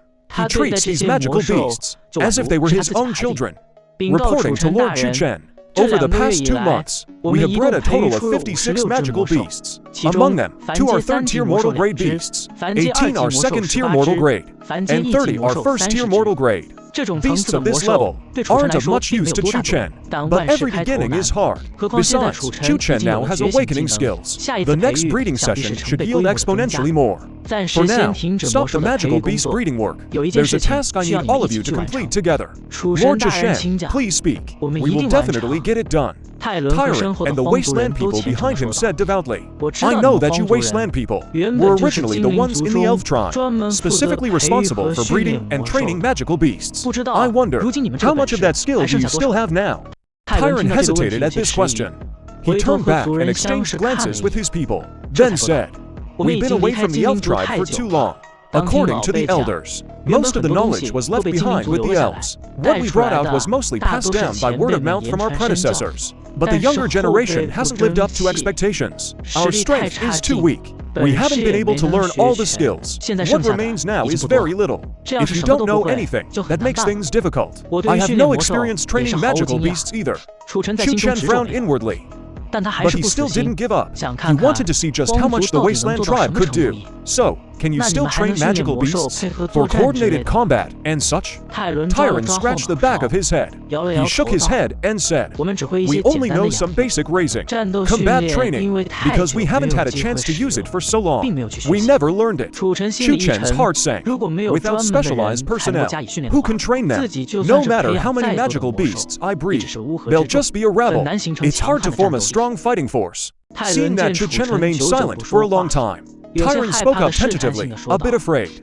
Lord Chu Chen, if you really need someone who can train magical beasts, maybe I could go back to the Wasteland Tribe's main camp and take a look. There should still be some elders who know these skills. It's just that they weren't useful back then, so they never taught us. Chu Chen thought about it. Maybe that's actually possible. It's just a shame that the High Priest can no longer be contacted. For now, he can only send Tyrant back to check. Alright, ride the swamp-chasing wind horse. Leave early and return early. Be sure to stay safe. If you encounter any danger on the road that you can't handle, silently chant my name 3 times in your heart. Actually, whether the Wasteland Tribe's main camp still exists is a question in itself. The tide this time was so massive, Chu Chen doesn't think the Elf Tribe would have specifically protected the Wasteland people. To them, the Wasteland people are just tools. So this trip for Tyrant is actually dangerous, but the method of training magical beasts is crucial to Chu Chen. That's why it's so important. I can only risk sending Tyrant back once, but before we go back, there's another thing we need to do. First, separate and sit down on the ground. I have something to bestow upon you. Tyrant and the others heard this, quickly spread out a certain distance, and sat cross-legged on the ground. They thought Chu Chen was going to bless them again. He used the skill awakening, but this time, it was completely different from before. It wasn't a soft white light, but a blood-red glow. After it drilled into their bodies, it felt like flames were burning from the inside, spreading all over their bodies. Stay calm and sit still. If you can endure it, you'll gain great benefits. Chu Chen's voice rang in their ears, like the best calming agent. Though everyone showed pain on their faces, no one stood up or screamed. They all endured as best they could. This pain lasted for 2 hours. The fur coats everyone wore were soaked with sweat, as if they'd just been pulled out of a lake. But everyone noticed that their bodies had undergone a huge change. A pair of wings appeared on their backs, but unlike the elves' small, pure white wings, these people's wings were the color of desert sand. This is elven bloodline. We've turned back into elves. But why are we a bit different from the elves? Different is better. We're not elves at all. We are the Wasteland Tribe. The Wasteland Tribe that believes in Lord Chu. The Wastelanders discussed in shock and joy. Only Tyrant quickly knelt by the lake, going to Chu Chen. Alright, get used to your new state. Then, Tyrant, you can set off. The others will stay here for now, in charge of managing those magical beasts. Don't let them cause trouble. Yes, Lord Chu. Tyrant and the others left joyfully. Some, still not fully mature, had already started testing their new wings. Chu Chen watched the departing Wastelanders, feeling a bit puzzled. He wondered why these Wastelanders were exiled to this desert in the first place, and even had their bloodline stripped away. After all, among the elves, not everyone could have wings. Those who awakened their bloodline and gained wings were all descendants of royalty, holding a very high status among the elves. For example, Randy had wings, but Alexis did not. Yet these Wastelanders, seen as lowly by the elves, every single one of them, after awakening their bloodline, could grow wings. Though the colors and shapes varied, it was enough to prove how noble their bloodline was. As for awakening the bloodline of the magical beasts, that would have to wait until Tyrant returned, before it could be done on a large scale. So Chu Chen was free again for a while. He suddenly noticed the demon dragon gecko hopping around on the ghost tree's body. If I used awakening on the little gecko, I wonder what would happen. But Chu Chen guessed that since the demon dragon gecko had become what it was now, it was probably hard to undergo a second awakening. The ghost tree had only woken up half a month ago, and sure enough, it had advanced to mortal realm level 8. Luckily, this time, it was finally outclassed by Chu Chen. He finally had some authority as its master. But this time, it didn't use Chu Chen's spiritual water to quickly grow its trunk. Instead, it turned underground, vigorously developing its root system. It must have realized that the taller the tree above ground, the bigger the target, and the easier it is to be destroyed.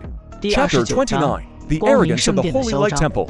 As for the growth of the ghost tree and the demon dragon gecko, Chu Chen never interfered much, because he had his own understanding of how magical beasts and plants cultivated.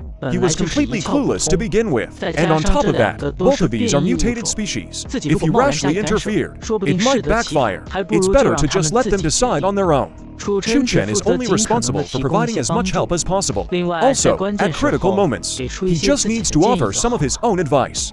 Looking at the thriving scene on both sides of the lake, since he arrived in this world, he has finally gotten on on the right track step by step. After Tyron brought back the beast training methods, the next step was to secretly carry out large-scale beast breeding and training work. Also, the food source for so many beasts is another problem.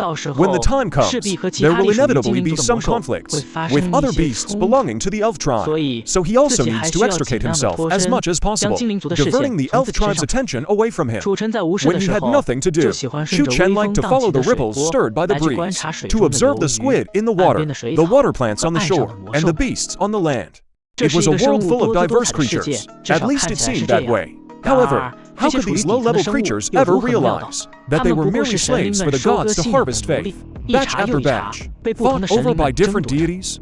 Just as Chu Chen was clearing his mind and thinking about problems, he sensed that an uninvited guest had arrived today. He wasn't in a hurry, though. Anyone who could be sensed in advance generally couldn't detect his presence. The newcomer wore a red robe and held a strange compass in his hand. Seeing such a vast lake, he was quite surprised. He looked around as if searching for something. Then, following the compass's direction, he found the wastelanders, who were playing with the beasts. Young man, what's your name? The man in red had a special kind of affability. Even creatures who had never met him before would unconsciously feel a sense of closeness. My name is Connie. Uncle, is there something you need? Connie asked while riding on the back of a beast. The man in red asked with a gentle smile, I'm looking for your master. Can you tell me where he is? Connie shook his head. This was something Tyron had strictly instructed. No matter who asked about Chu Chen, they were not to reveal a single bit of information. Although Connie was quite young, he wasn't a naive child. He also held Chu Chen in great awe in his heart. So, regarding anything related to Chu Chen, he was very vigilant. Seeing that this child, only about 13 years old, refused to tell him, the man in red patted his head and asked another person. In the end, he asked 3 or 4 people in a row, and no one answered any of his questions about Chu Chen. And this behavior of the man in red finally alerted all the wastelanders. Although subconsciously, they felt this man in red was a good person, they still began to be on guard. Everyone became even more unwilling to speak a single word to him. The man in red's expression stiffened a bit. He, who had been wearing a smile, rubbed his hands together and muttered to himself, addressing Connie, whom he had first questioned, since none of you are willing to say, then I'll just have to see for myself. As he spoke, a blinding white light burst from his body. Bathed in that light, Connie's eyes gradually became dazed. He jumped down from the beast's back and walked toward the man in red. The others saw something was wrong and quickly called out to stop him, but they simply couldn't enter the area covered by the light. They could only fret helplessly from outside. The beasts were also roaring. Chu Chen heard many of the wastelanders' inner prayers. In fact, he had seen all of this. Now he was certain that this man in red was coming for him. Originally, he wanted to observe the man in red secretly and find out what he was really after, but he didn't expect that he would directly lay hands on Connie. It seemed he was using some kind of magic to search the memories within his soul. At this point, Chu Chen had no choice but to act. Otherwise, if the red-robed man learned too many secrets, he would become even harder to deal with. A loud explosion rang out, echoing in Connie's mind. The man, who had been lost in confusion, suddenly snapped back to clarity. Seeing the red-robed man smile before him, he suddenly felt a chill of dread. He quickly turned and ran back. The red-robed man was expelled from Connie's soul world. Seeing Connie trying to escape, a blade of light instantly slashed toward him. Just as the blade of light was about to split Connie in two, Chu Chen's water sword collided with it, destroying it completely. The red-robed man looked at the water avatar Chu Chen had formed, and the smile on his lips grew wider. So you've finally shown up, you rat hiding in the shadows. Chu Chen paid no mind to the red-robed man's taunts. He was only curious how this man had found him. Who are you? And why are you looking for me? The red-robed man strolled leisurely toward Chu Chen, replying with a cheerful laugh. There's no harm in telling you. I'm a member of the Divine Judgment Squad of the Holy Temple of Light. My name is Christy. You have been spreading the faith of an evil god without authorization. Today, I judge you in the name of the God of Light. I sentence you to death. As for the other believers, I will subject them to a forced conversion of faith. Though Christy had a smile on his face, that attitude of treating himself as the arbiter, along with the words coming out of his mouth, sent chills down one's spine.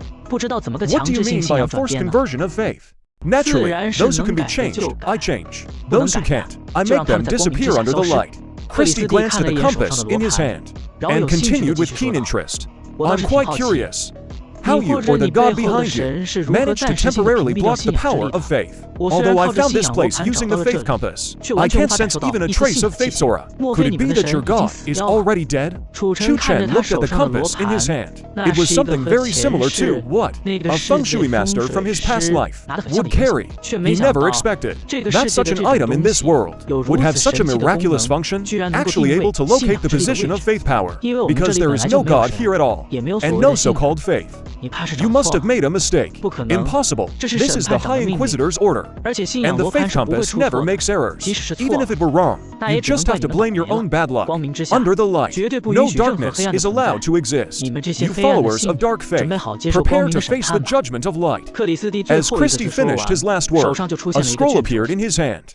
He tore it open, and a holy sword of light emerged. The water avatar Chu Chen had formed didn't put up any struggle, and was slain by the holy sword.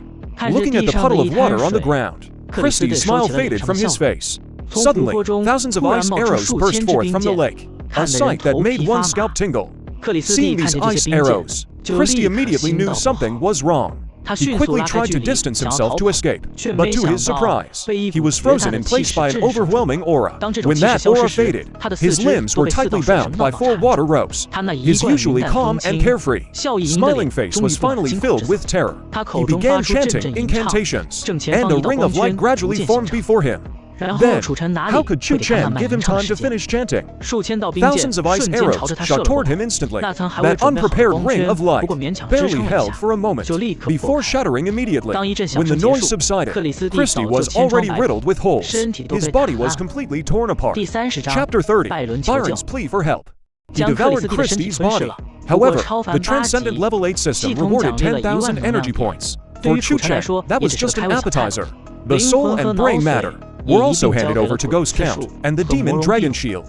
Through the memories gained from devouring, Chu Chen learned a lot of information about the Holy Temple of Light, especially regarding this Divine Judgment Squad. This was a specialized unit established within the Holy Temple of Light to deal with issues of faith. Christie was just one of its members.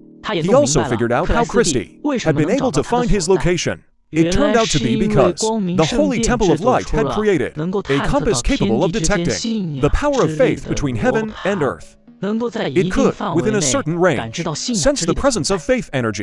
When those barbarians knelt and praised him, the faith energy generated was detected by Christie's compass.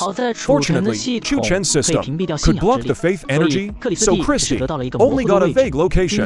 After more than 2 months, he finally found the lake. But this was still a very tricky problem. With the war of faith approaching, the original masters of this continent, in order to maximize their own advantage, would certainly keep a close watch on all other faiths on this continent. Except for races like the elves, whose backing gods were also very powerful, they couldn't act openly against them. For a faith like Chu Chen's, which had no foundation, they would naturally do everything to eradicate it. Although Christie was dead this time, there was no guarantee that the next time faith energy was generated, it wouldn't be discovered by the Holy Temple of Light. For now, Chu Chen could only try to restrain the barbarians, forbidding them from kneeling to him or praising him. This would, as much as possible, prevent the generation of faith energy. But even so, it wasn't good for increasing the loyalty of his followers. He had to grow stronger quickly, at least to the level of the elves, before he could face the Holy Temple of Light head-on. Under Chu Chen's current conditions, he could only develop in the shadows, and then deal with problems as they came. After all, he had no way to run away. Tyron had been gone for a week now. He wondered how things were going. Tyron's loyalty to him was 100%. He could, through the system, directly see what Tyron saw, but doing so would also consume energy points. The situation with Tyron right now was very important to Chu Chen. It involved Chu Chen's next strategic deployment, so Chu Chen still spent some energy to check on how Tyron was doing. Chu Chen's mind wavered. It was as if he had 2 bodies. On one side, he could feel the situation at the lake. On the other, through Tyron, he could see what Tyron saw and thought. The barbarian stronghold was located in a hidden mountain cove on the higher ground all around. Watchtowers and hidden outposts had been built. In the valley, some simple huts had been set up for the barbarians to live in. But when Tyron walked into the valley, he found the watchtowers empty. He called out using their secret signal, but no one answered. Tyron knew something must have gone wrong. He sprinted into the valley, only to hear shouting everywhere. Blood was splattered all over the ground.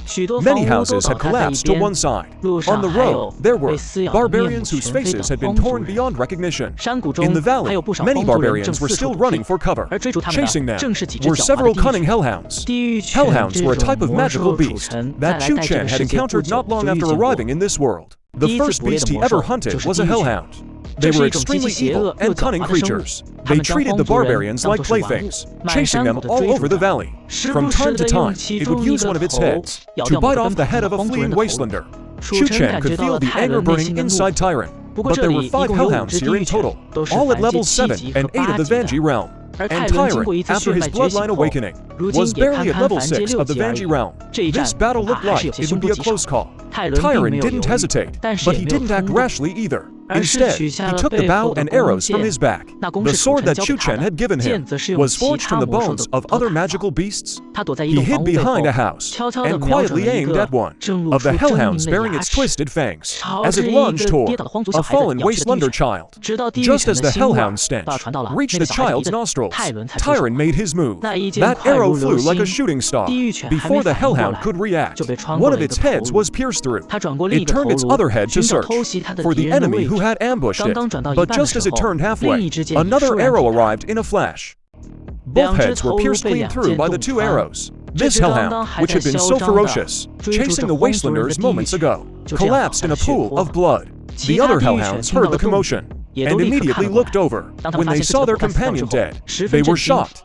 They searched everywhere for Tyron's position. Tyron, after firing the second arrow and confirming the hellhound was dead, had already moved to a new hiding spot. The hellhounds outside had lost all interest in chasing and playing. They were all focused on finding Tyron's trail. When one hellhound passed by the house where Tyron was hiding, it casually struck the house, collapsing half of it. Sand and rubble fell onto Tyron, nearly burying him completely. But he stayed completely still. He waited until the hellhound had passed by him, then suddenly shot the sword from his hand. This sword pierced straight through both of the hellhounds' heads. The hellhound didn't die immediately. Instead, it charged toward Tyron's position behind it, though it only made it halfway before collapsing. But the remaining 3 hellhounds had spotted Tyron's location and all charged in his direction. By now, Tyron had no time to hide again. He leapt out of the house, flapped the wings on his back, and flew into the air.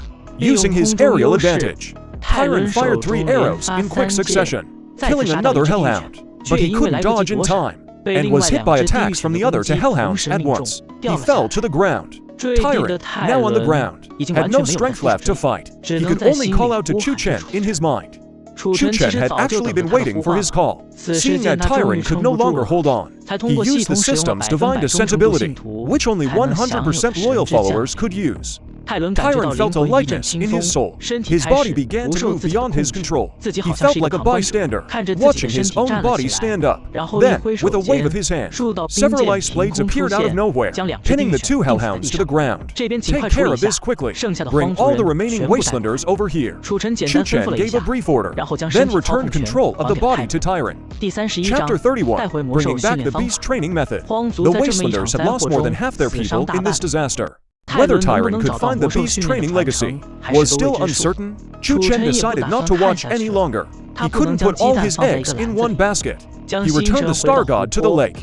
First, he called over all the remaining wastelanders and sent them to survey the terrain across the desert, to draw a map, especially the dangerous and hidden places. They needed to pay close attention. Since Chu Chen wanted to build his own power base, the first priority was to avoid the elves' notice. The environment of this desert was never suitable for the elf race to survive. Plus, its area is extremely vast, so there are still many places that even the elves don't know about. That's exactly why the elves planned the tide to clean things up, instead of doing it themselves. Because some places, even they can't handle. For example, the 10,000 demon cave deep in the desert. What's hidden inside are all demon beasts that refuse to obey the elves. They're very powerful. Another example is the Whirlpool Desert to the south. Many underground races live there, and the elves can't detect them all. But the elves expected all this, what they need to guard against. are sudden appearances like Chu Chen. After another 3 or 4 days, Tyrant finally returned. Behind him were over 200 wild folk, running toward the lake with simple gear, their faces carrying both joy and sorrow at surviving a disaster. Although the wild folk aren't a large tribe, they originally had several thousand people. Some died in this tide, and some were taken away by the elves and never came back, after being slaughtered by a few hellhounds. Now only about 200 people remain. Tyrant led the wild folk to kneel by the lake shore, about to praise Chu Chen together, but Chu Chen quickly stepped in to stop them. All right, from now on, you must not kneel and praise me aloud. Just silently recite it in your hearts, and I'll feel it. If you speak it out loud, heaven and earth will sense it. And this heaven and earth are controlled by the God of light. I don't want to face the light again so soon. The Holy Temple's Divine Judgment Squad, the wild folk Tyrant brought, seeing that Chu Chen wouldn't let them kneel and praise him, thought Chu Chen was refusing to accept them. For a moment, they were anxious and uneasy. But Tyrant knew that bringing back the remaining wild folk was originally Chu Chen's idea. Naturally, Chu Chen wouldn't reject them. He turned and looked sternly at his people. Now he was the strongest in the tribe. Along the way, many had seen him easily shoot down demon beasts. And after awakening his bloodline, in the eyes of these ordinary wild folk, he had a natural authority. Now, his words carried more weight than the old high priests. Chu Chen, I brought back what you asked for. Tyrant turned and helped an old man, stepping forward as he spoke. Chu Chen's perception swept over the old man. He found that his body functions had severely deteriorated, so he gathered a ball of spiritual water to nourish his body. The old man felt his body had never been so comfortable. Even the disability in his right leg from a hunting injury years ago had improved a lot. His back straightened, and he felt much stronger. He shook off Tyrant's helping hand and knelt down, but still remembered Chu Chen's request. He just silently praised Chu Chen in his heart. All right, now speak. Chu Chen had no interest in hearing these empty praises. The old man glanced at Tyrant, then slowly said, in answer to your question, sir, my name is Bradley. In the tribe now, I'm in charge of teaching hunting skills. Master, the method you wanted for training demon beasts for battle, my father taught me some when he had free time back then. There are also some magic scrolls, passed down from our ancestors, but I've never used them, so I don't know what's recorded inside. Having some skill is better than having none at all, Chu Chen thought to himself. Chu Chen glanced at the 3 or 5 scrolls the old man took out. With a sweep of his soul power, he could easily read their contents. These were scrolls specially used to store information. They also had a limit on how many times they could be read. These few only had 1 reading left each. Surely someone among the wild folk had read them before, and found they weren't very useful for the tribe. It turned out to be not very effective against the Wasteland clan, and so it was passed down, with no one ever reading it again. The first scroll, it tells the history of the elven race. That's true. It gave Chu Chen an understanding of the elves, who might become his future enemies. But that wasn't what Chu Chen needed most right now. He looked at the second scroll. It was about some strange legends, not very useful either. He opened for scrolls in a row, but none of them had what he was looking for. It wasn't until the last scroll that Chu Chen found something valuable. The 5th scroll recorded how, back when the Wasteland tribe was still part of the elves, they raised and trained beasts for battle.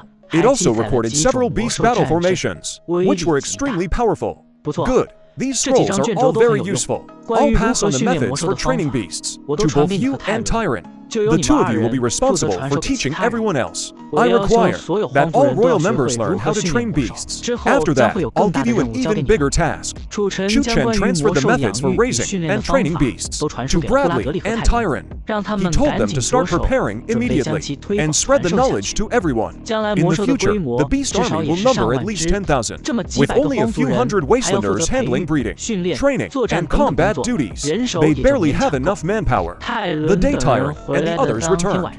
That evening, the scouts Chu Chen had sent to survey the terrain, and draw maps also came back one by one. With their strength, they couldn't travel too far. Within 10,000 meters around the lake, they discovered 4 or 5 relatively hidden spots. They were very suitable for use as a base camp. However, some of those places were already occupied by powerful beast packs. If they wanted to claim them, they'd have to fight for them. Early the next morning, which was also the first day of the new month, Chu Chen gathered everyone together to restart the beast breeding plan. First, following Bradley's advice, they chose the offensive wild leopard and the defensive rhinoceros. These two were common in the desert, easy to find. Moreover, after awakening their bloodline, wild leopards could evolve into flame leopards, fast and strong in attack. Wild oxen could evolve into iron-armored rhinos, extremely strong in defense, and also had decent offensive power. Paired with the red cloud wind horse herd, which excelled at long-distance running, they could be used to deliver messages and as mounts. Additionally, the woodland deer herd had good group healing abilities and could serve as a support unit. Once these four groups were decided, a relatively complete beast army could begin to be prepared. If he got the chance later, Chu Chen also wanted to train an air force, but within 10,000 miles of here, it was hard to find large flocks of birds. Chapter 32, Establishing the Slaughter Army. By the vast lake, a dense crowd of beasts stood today, under the intimidation of several hundred beasts. These animals were all quiet, with no noise at all. Chu Chen stirred up the lake, using clumps of spiritual water to firmly surround the beasts, rapidly enhancing their physics. This spiritual energy infusion lasted for 3 days. Once all the beasts had reached their peak condition, Chu Chen made his move. He used the awakening skill. Beams of red light shot into the beasts' bodies. Their bodies began to undergo miraculous changes. One leopard's body gradually grew larger. Its originally black fur also began to turn red. With each breath, faint flames flickered from its mouth. A rhinoceros's entire body began to emit a dark glow. When it rubbed against others of its kind, it made a sound like steel. The wild horses and wild deer were also awakening their bloodlines, including the wastelanders who had never awakened before. This time they also took part in the bloodline awakening. Chu Chen's bloodline awakening had reached a critical moment. Without hesitation, he activated his skill a second time. Using the skill blessing, streams of soft white light shone down on every creature along the shore. In an instant, some beasts successfully awakened their bloodlines, and some wastelanders grew to pairs of wings. This awakening lasted over 5 hours, until all creatures had completed their awakening. Even with Chu Chen's help, of the more than 5,000 beasts that took part, not all of them succeeded. In the end, only over 3,000 succeeded. After a short while, Tyron finished counting all the creatures that participated in the awakening and reported the results to Chu Chen. Reporting to Lord Chu Chen, a total of 5,000 beasts participated in the awakening. 4,000 successfully awakened. Among them, 800 flame-burst beasts, and 200 unexpectedly awakened the Shadowburst bloodline. 1,200 ironclad rhinos, 1,000 swift-winged horses, 800 woodland striders. Chu Chen was fairly satisfied with this result, though the flame-burst beasts were fewer than expected. The Shadowburst beasts were a pleasant surprise. They could serve as ambush cavalry. What about your Wastelanders awakening? A total of 220 Wastelanders participated. 200 succeeded, but only 40 awakened the royal bloodline. This caught Chu Chen off guard. He had assumed all the Wastelanders would awaken the royal bloodline, but it turned out that wasn't the case. Only a few possessed the royal bloodline. The rest merely awakened ordinary elf bloodlines. Take the Wastelanders and keep all the beasts well under control. Once they've adapted, follow the original plan and head to those locations to begin training. Chu Chen had previously scouted several suitable locations and chose for close to the lake as secret training bases. He had the Wastelanders start training there with specialized training methods. And since these beasts were only tier 10, level 1, though the Wastelanders were few in number, they should still be able to control them. Besides, the beasts awakened and blessed by Chu Chen had extremely high loyalty to him. There was no worrying they would rebel. To give these beasts real combat experience, Chu Chen specifically demanded that each month the 4 teams must bring back at least 1,000 carcasses of other beasts. Otherwise, that team would lose its monthly blessing privilege. With this incentive, every team trained with all their might. Though it was tiring, the monthly spiritual water, bath, and consumption were enough to offset a month's exhaustion. After cultivating these beasts, Chu Chen suddenly became rich. His system now had 4 million energy points. Chu Chen quickly leveled himself up to LV10. He wanted to push straight to Spirit Fox, but found it wasn't that simple. It turned out that the pure Spirit Lake required more than just sufficient energy points. He also needed to store up and refine the lake water into pure spiritual water. Only then could he advance to Spirit Fox. What a ripoff! With all this water, when will I ever finish refining it? Chu Chen looked at his once proud water area and just wanted to cry. But he easily guessed why the system demanded this. The process of refining spiritual water was also a process for him to become more familiar with his own body. He believed that after this refinement, Chu Chen would truly know himself inside and out. Only then could he begin to open tributaries. Originally, Chu Chen had nothing to do but fight monsters and level up. Now he's got plenty to keep him busy every day. Even though he's been refining dew from morning till night, the lake's water level has barely dropped. This is going to take at least a few months. Chu Chen sighed as he worked.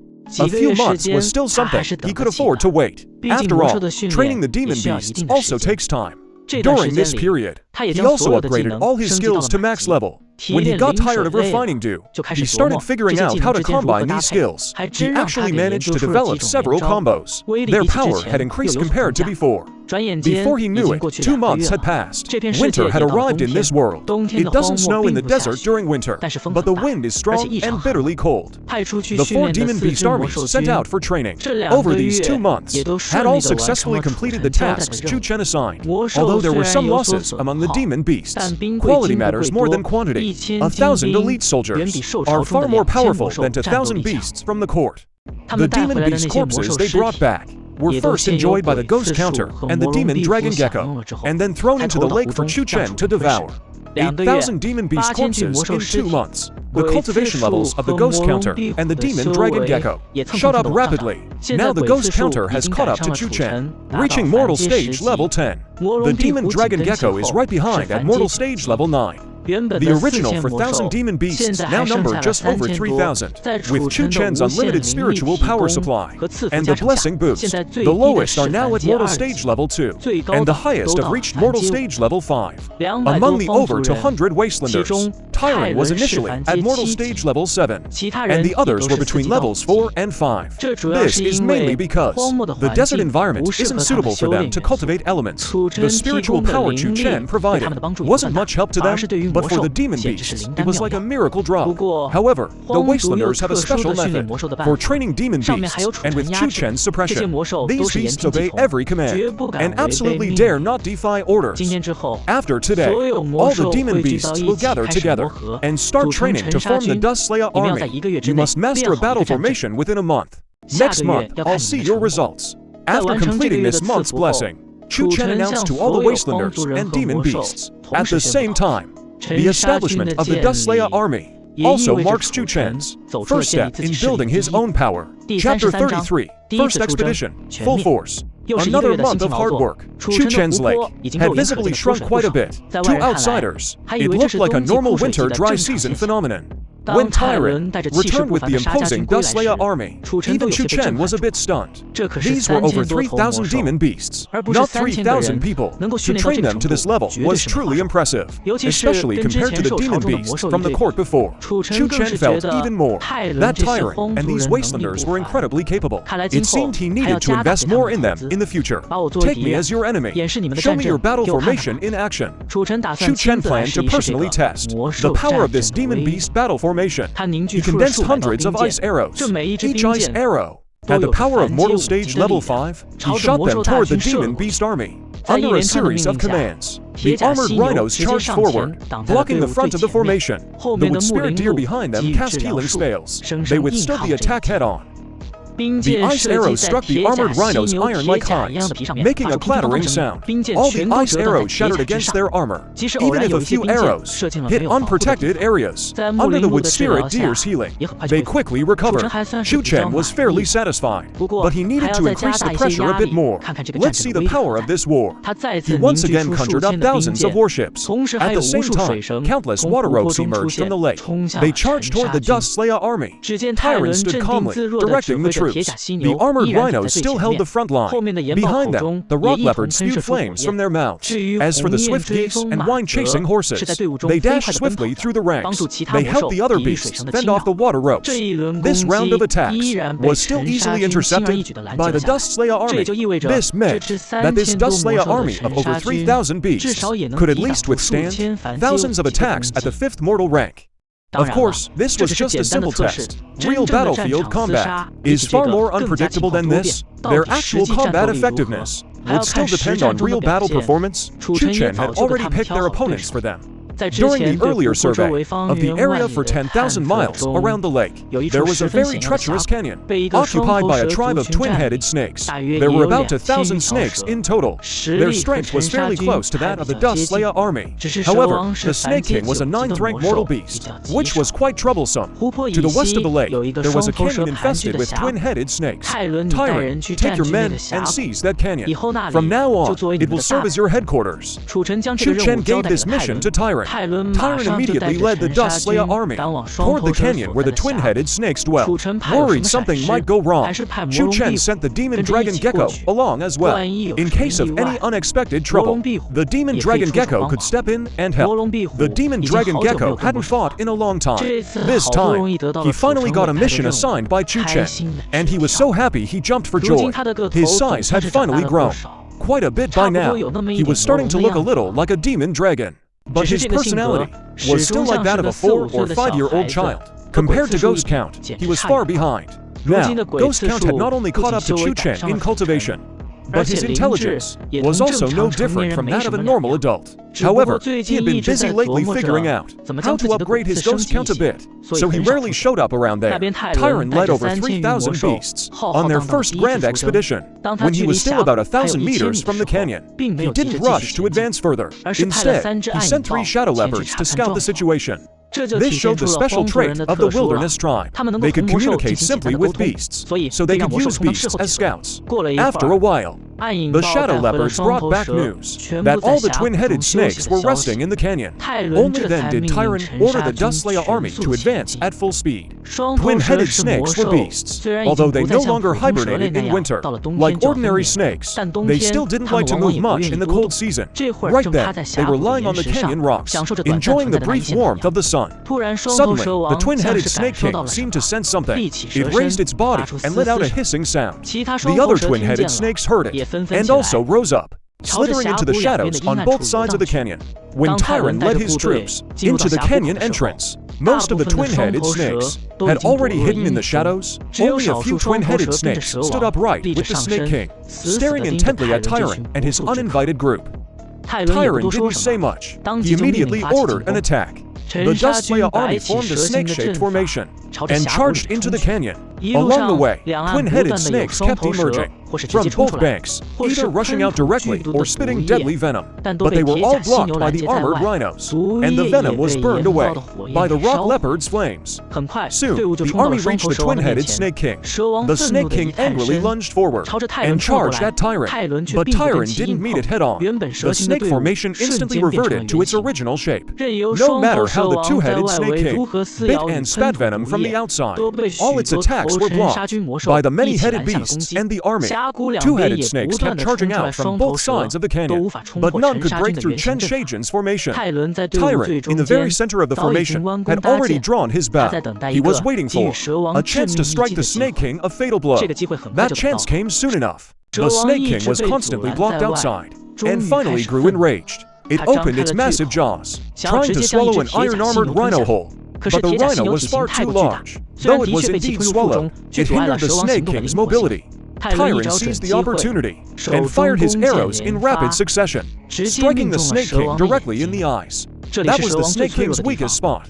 Once its eyes were hit, the Snake King writhed in agony through the canyon, even injuring many of its own two-headed snakes. Tyrant then commanded the Chensha army to split into small squads and begin actively hunting down the two-headed snakes.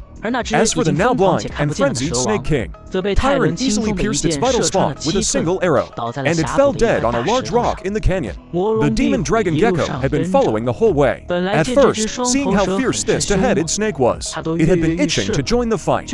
But then it watched the Snake King get toyed with by Tyrant. Its look of disdain toward Tyrant had completely changed. Half an hour later, the canyon fell silent. Tyrant ordered part of the Chensha army to stay and guard the canyon, while the rest carried the two-headed snake corpses back to the lake.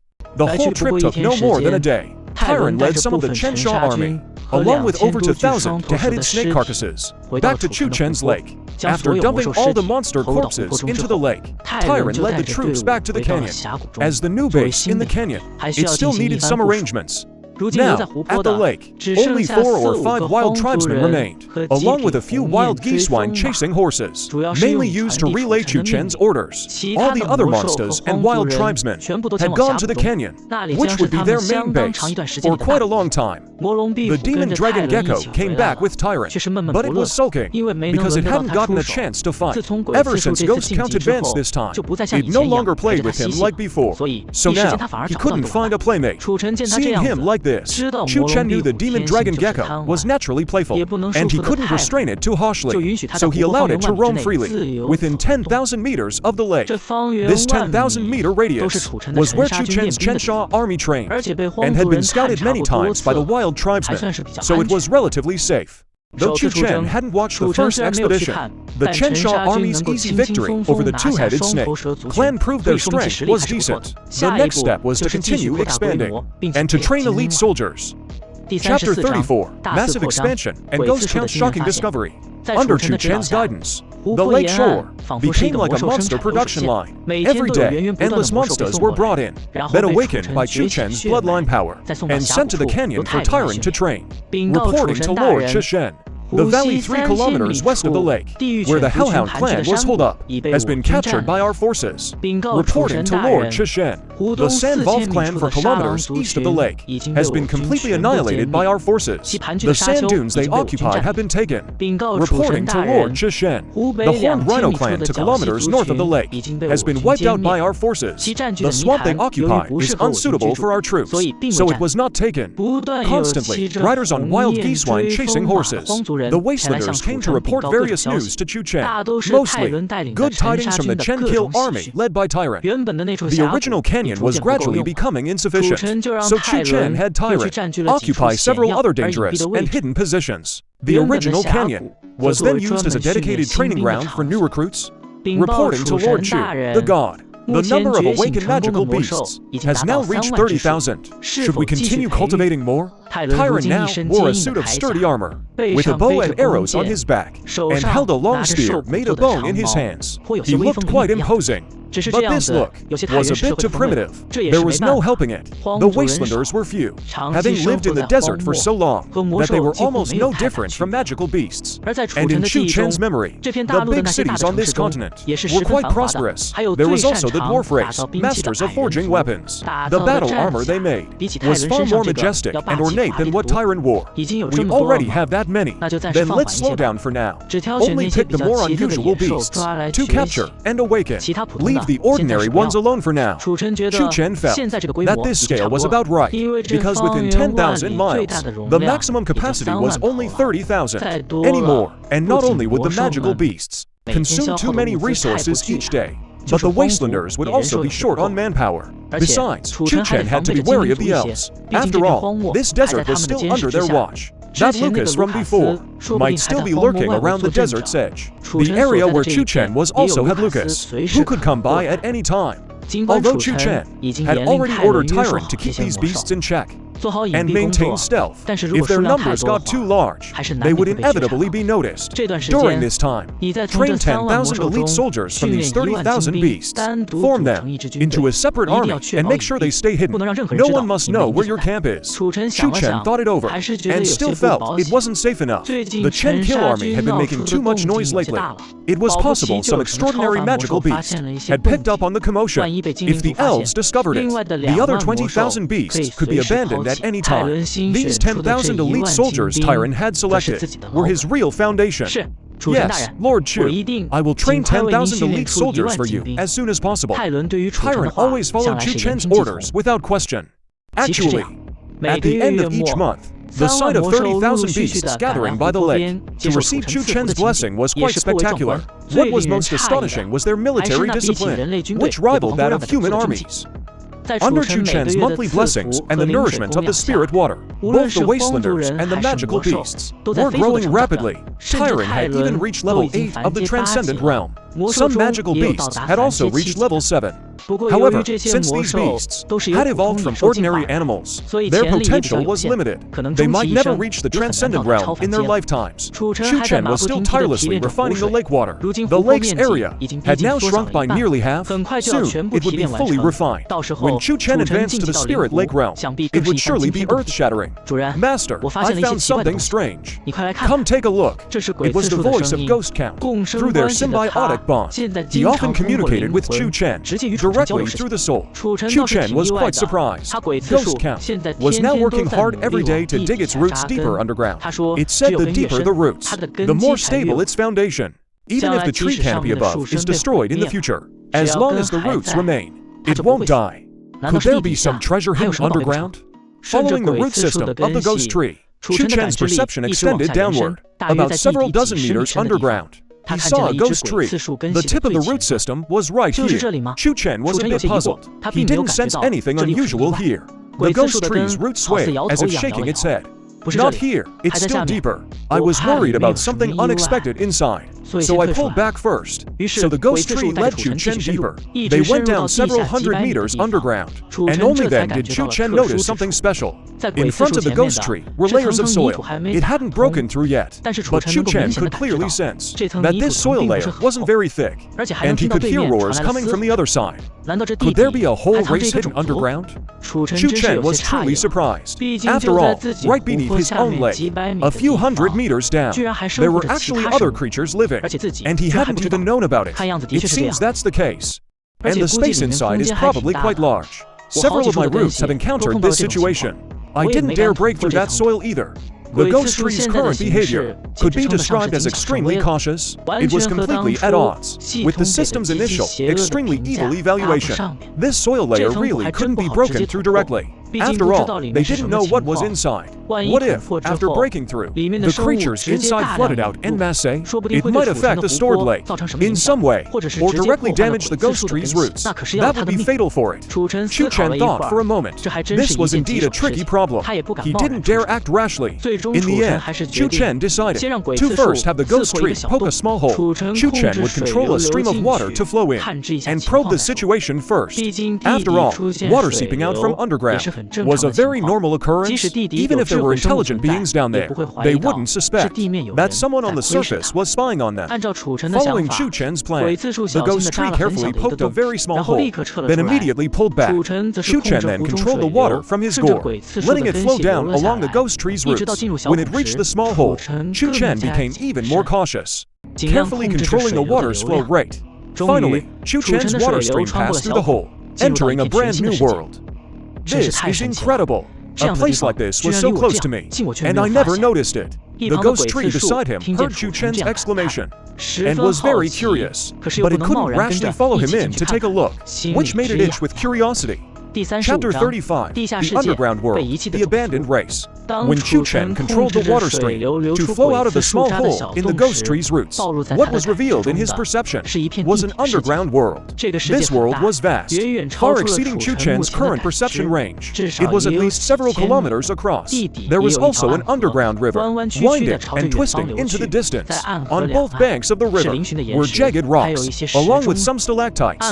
Splashes occasionally rose from the river, clearly indicating animals entering the water. Soon, sounds of tearing and biting came, suggesting many creatures lived in the river as well. On the ceiling of the underground world, countless bats hung upside down, densely packed together. Their red eyes were enough to make your skin crawl. The water stream Chu Chen controlled flowed down along the rocks, eventually reaching the underground river. Instantly, he felt a dizzying spin, and it seemed he lost his sense of direction. Chu Chen stubbornly increased the flow of water. After several attempts, he finally managed to maintain his perception in the dark river. The dark river was very deep, and the current was very strong. Following the current, he could sense that there seemed to be even more creatures underwater than on the shore. Most of the creatures here were quiet, but when they hunted, they were ferocious, often even killing their own kind. Chu Chen deliberately explored deeper, and discovered that the deeper he went, the faster his perception in the dark river declined. Moreover, he even sensed the aura of a transcendent level magical beast. In the end, Chu Chen withdrew his perception. He controlled the water flow, no longer injecting it into the dark river, but instead directing it toward the shore. Following the rugged bank, He moved forward for about several hours, until he finally heard the sound of human speech. Could it be that humans could survive here too? Chu Chen quickly flowed over stealthily and discovered that these were not humans, but 7 or 8 creatures of a rather peculiar race. These 7 or 8 creatures had only one eye and a single horn on their heads. Their lower bodies were similar to humans, but their skin was the color of rock. One-eyed creatures, all riding on the backs of rock monsters, were confronting a strange fish in the water. In the hands of the one-eyed creatures, they held something like fishing lines, firmly tied to the strange fish, but the strange fish had astonishing strength, and even 7 or 8 one-eyed creatures couldn't pull it ashore.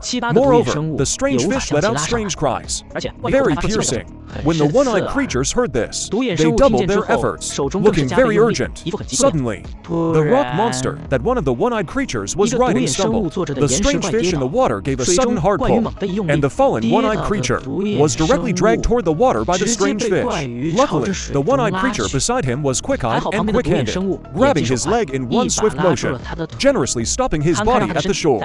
"Stanley, hold on!" shouted the one-eyed creature holding his leg.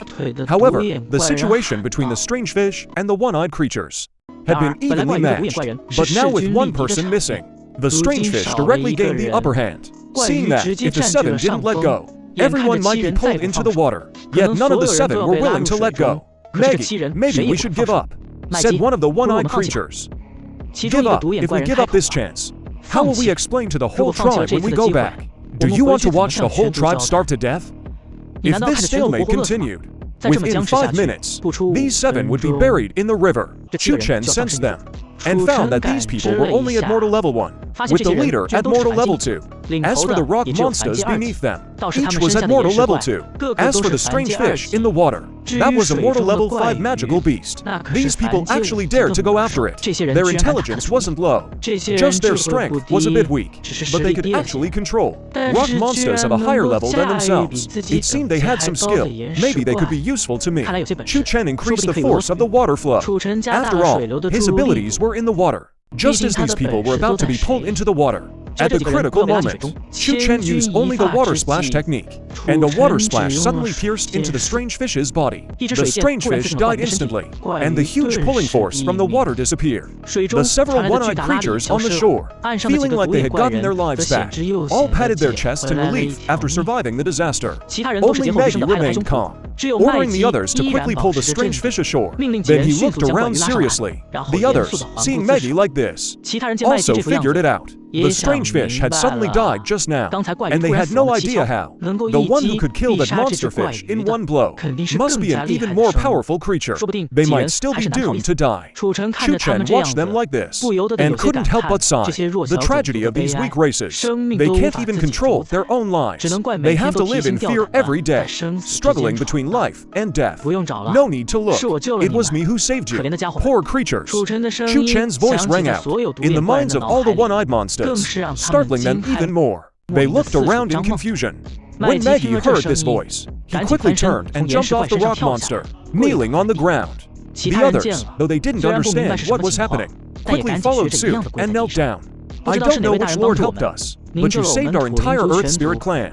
Please allow me, on behalf of the Earth Spirit clan, to express our sincerest gratitude to you." Maggie knelt on the ground and said very sincerely. In truth, he was still quite uneasy inside, unsure whether this lord who helped them was acting out of goodwill or had ulterior motives. "How long have you Earth Spirits lived here? And how many clansmen do you have?" "Reporting to you, my lord, according to our clan's records, we have lived here for nearly 1,000 years. There are still over 10,000 of us." Maggie dared not hide anything in front of such a powerful creature, so he could only report truthfully. "Take me to your clan's territory. Don't worry. I mean no harm. Maybe I can even help you. On the way, tell me about the situation in this underground world." "My lord, are you not from the underground world?" Maggie was quite shocked. Chu Chen was also taken aback. "Have you never seen anyone from the outside world before?" When Maggie heard Chu Chen say this, he was even more certain that Chu Chen was not from this world. His voice trembling with emotion, he said, "Never, my lord, ever since we were born. The elders of our clan have told us that outside there is a world with sunlight, with trees, with wine and rain. But we can never leave, and no one from outside can enter, because our God is dead. The gods of all the creatures here are dead. We are all abandoned races." The more Maggie spoke, the lower his voice became. Everyone else also lowered their heads. They had all heard this story before, and they yearned endlessly for the outside world, yet they knew it could only exist in their fantasies. And because they had never seen it, even fantasy was a luxury. Chapter 36, The Peculiarity of War Criminal Storage. As they traveled along with Maggie and the others, Chu Chen also controlled the water flow to follow behind, ensuring he always had a water supply ready, in case of emergencies. From Maggie and the others' additional explanations, Chu Chen learned the basic situation of the Dialing clan, and the distribution of nearby forces. The Dialing clan came here about 1,000 years ago. They believed in the Dialing god. After they died, they were banished to this world, and from then on, they could never leave. Not only that, they also couldn't cultivate. Only those with better talent would, upon reaching adulthood, automatically gain the strength of the mortal realm. However, fortunately, after centuries of effort by their ancestors, they found the nearby low-intelligence rock giant clan. The two weak races then began this peculiar symbiotic relationship, relying on each other to live together in this sunless underground world. Since there is no sunlight in the underground world, many plants cannot survive. Instead, many plants are highly poisonous. Therefore, the vast majority of races in the underground world are carnivorous. This leads to frequent battles between the various races. Hatred between races is extremely sharp. Besides the intelligent races, there are also many magical beasts. These magical beasts, because they can quickly adapt to the underground environment, are often much more powerful. Most intelligent races are forced to huddle in very small areas, hunting cautiously. Every day, people who go out to hunt are killed. As they talked, McGee and his group arrived at their destination. It was a very small crevice beneath a rocky cave. McGee and the others had to bend down to enter. While the rock monsters couldn't get in at all, they lived in the cave above. Through the rock crevice was a fairly spacious depression leading into a deep valley. But nearly 10,000 of their people lived here, so it still felt very cramped. However, Chu Chen could understand. The rock crevices outside could block most giant creatures. Only like this could the Earth Spirit race have a relatively safe, living environment. Our chief, we're back. This time we brought back sawtooth fish. And also a lord who said he wanted to come see McGee. Surrounded by the crowd, he walked up to a middle-aged man. He directed the people to put the sawtooth fish on the ground, then stepped forward and spoke. The middle-aged man glanced at the fish on the ground, looking somewhat surprised. He also saw the wounds on the fish, which clearly couldn't have been caused by McGee and the others. He quickly asked, "Where is the Lord? Why haven't you invited him over?" Chu Chen, without waiting for McGee to introduce him, his voice directly rang out in the chief's mind. "HMPH, Chief, please forgive my intrusion. I'm just curious about this place." The chief, hearing the voice in his mind, was startled. He glanced at McGee. McGee looked back at the chief. Clearly, he knew. The chief must have heard Chu Chen's voice, but he couldn't explain this miraculous phenomenon either. He could only point at the flowing water that had been following him, hinting that this might be Chu Chen. The chief saw that trickling stream and showed a puzzled expression. He had never heard of a race whose body was a stream of water. Don't be curious. This stream is just a part of my body. My true form is much larger than this. Although the chief was still somewhat confused, he didn't dare ask any more questions. Instead, he nodded respectfully. "I came to your group only because I happened to run into McGee and the others on the way. You can call me Chu Chen. Now, tell me about the origins of this underground world." When the chief heard that Chu Chen's title actually contained the word God, he was already somewhat suspicious. Could this lord be a deity? And when he heard him ask about the origins of this world, he became even more convinced. This lord might indeed be some deity from the outside world. Only a deity could enter the underground world from the outside? Reporting to Lord Chu Chen, "No one knows when this world was created, but my race has been here for nearly 1,000 years. Yet we are not the earliest race in this world. It is said that some races have been here for nearly 10,000 years. There is a legend that has been passed down among us intelligent races. The legend says we are all war criminals. Our gods died in battle, so we were exiled here. We can never leave and cannot cultivate. We are left to die out naturally as punishment for starting the war." Chu Chen was greatly shocked inside. This underground world was actually a prison. What kind of war was that, where even gods could die? And who had such immense power to imprison so many races? All have been banished to this underground world. The chieftain of the Earth Spirit clan said, "No one in this world can leave, and no one else can enter." So why could he come and go freely? He withdrew his perception again. The underground world had a small stream serving as a medium. Chu Chen could indeed control his own entry and exit at will. After Chu Chen confirmed that the entrance had no special presence, he told the ghost count, who had been waiting nearby and looking a bit bored, to give it a try. The ghost count carefully placed one of its roots into the shelter it had dug itself. Everything went smoothly. But when its root system had just fully entered the underground world, the ghost count felt a strange force rapidly eroding its roots along the root system. The ghost count had no ability to resist at all. In the end, it could only panic and abandon that section, cutting it off directly. The ghost count felt no pain at all. This filled it with shock and fear. What happened? Master, as soon as my roots entered the underground world, a mysterious force started eroding me. I had no choice but to cut off my roots. Something like that. Chu Chen himself hadn't encountered any abnormality. That's really strange. Chu Chen could only attribute it to his own system, right? But this also proved that what the Earth Spirit Clan chieftain said was true. Outside creatures cannot enter, and those inside cannot leave. But I am an exception. I can come and go freely. If I also build an underground river in the underworld, then wouldn't the creatures in that river be able to come and go freely too? I think the master's idea makes a lot of sense, but we can't rush things now. Let's develop slowly first, and figure out the situation in this underground world before we talk. Chu Chen nodded. The ghost count was right. After all, this underground world is a complicated place. If he really opened a path from here for free passage, he himself would be the first to be affected. He had to ensure that he could gain the maximum benefit before he could set about opening that passage. On the other side, the Earth Spirit Clan chieftain was still telling what he knew about the origin of this underground world and the development of their Earth Spirit Clan over the past 1,000 years, as well as the situation of the nearby territory they control. Chu Chen now had a general idea in his mind. At least the creatures nearby weren't very strong. The only uncertainty was that underground river. No one knew how powerful the creatures inside it were. Chapter 37, I am your new god. The Earth Spirit Chieftain very eagerly invited Chu Chen to their place of worship.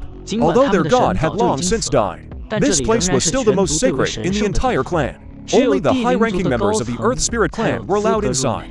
Yet now, they respectfully invited a stream of flowing water to enter. The scene was really quite absurd. Chu Chen sensed his surroundings. The statue of the Earth Spirit Clan's god was a one-eyed giant. It was enormous, holding a giant axe in its hand, with yellow light radiating from its single eye. But now the statue looked completely lifeless, obviously because the god had passed away. May I respectfully ask, Lord Chu, did you come to this world from the outside? The Earth Spirit Chieftain seemed a bit nervous. After all, this creature before him could easily decide the life or death of over 10,000 clan members. Yes, that's right. I did come from the outside world, but I've already tried it. Aside from me, no other creature can come or go.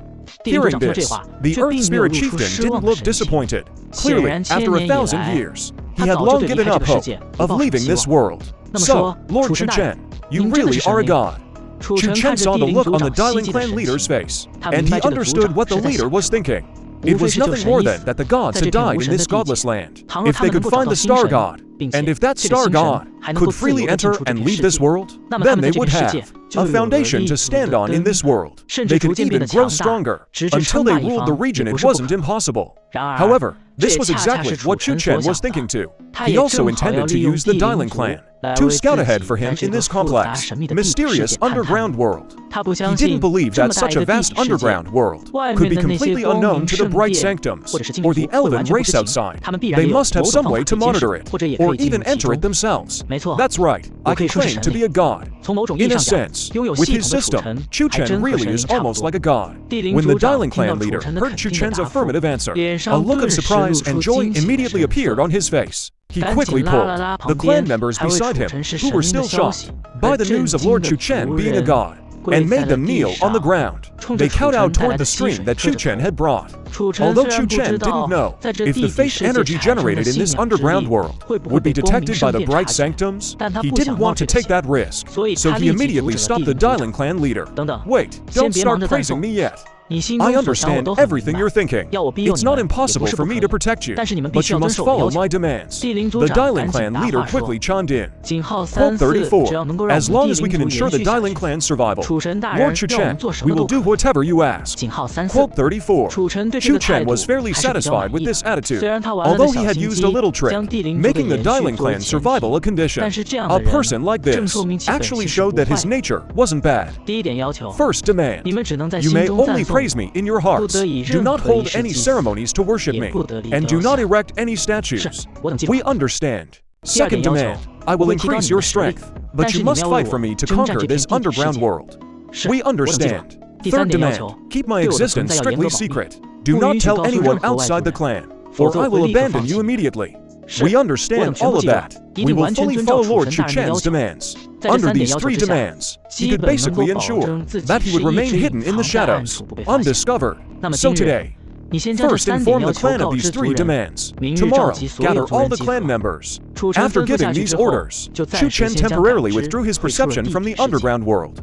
Back on the surface, Chu Chen instructed Ghost Count. First, stop your deep-rooting actions for now.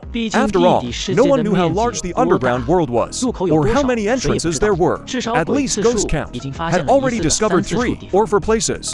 But Chu Chen figured that not every spot you dug down would lead to an entrance to the underground world. If that were the case, the underground world would have been no secret long ago. Chu Chen wouldn't have had no memory of it from his devoured memories. Perhaps the lake where he was originally an entrance to the underground world, or maybe his arrival had disrupted the rules of the surface world and the underground world, creating this loophole. That would explain why beneath his leg so many entrances had appeared. Either way, until Chu Chen figured it out, he couldn't act rashly, especially since Ghost Count had already suffered a loss before. Although the damage wasn't great, but that eerie feeling still left a considerable shadow in his heart. Couldn't delve deeper into the Ghost Count, had to keep spreading its roots farther away. Although his body grew in the lake water, his root system didn't continue extending along the lake's direction. Instead, it reached toward the land. Chu Chen continued refining the mausoleum water for a full day and night. The next day, he increased the force of the water flow he injected into the underground world. Within the territory of the mausoleum tribe, a small lake formed. All the Earth Spirit tribe members had gathered around this small lake, standing densely packed. The serrated fish that McGee and the others brought back the previous day had also been hauled up. This was the best food they had right now, prepared to offer to Chu Chen today. I, your god Chu, am from today your new god. My requirements. Your leader has already explained them to you. Since you worship me as your god, I will also bring you the things you long for. Food, territory, power. I will give you all of it. Chu Chen's voice rang out in the depths of every Earth Spirit tribe member present, in the depths of their souls, bound by Chu Chen's requirement. No one knelt down. Instead, they solidly praised Chu Chen's greatness in their hearts. Today, I will bestow blessings upon you. I hope you can gain power. Using the skill, blessing, rays of white light shone upon the Earth Spirit tribe members. Bathed in such gentle light, they forgot their hunger, forgot their pain, forgot themselves. Being in the endless dark underground world, a power sprouted from the bottom of their hearts, then quickly spread throughout their bodies. Every Earth Spirit tribe member emitted a yellow glow from their bodies. That was the Earth Spirit tribe's unique Earth defense, also the mark of them entering the mortal rank. Level 1. In this uncultivatable underground world, only Earth Spirit tribe members with exceptional talent could naturally enter the mortal rank upon reaching adulthood, and often, they could never advance further in their lifetime. But under Chu Chen's blessing, they finally all gained power, although this power was very weak, not even as strong as the demon beasts Chu Chen had nurtured on the surface. But this was just the beginning.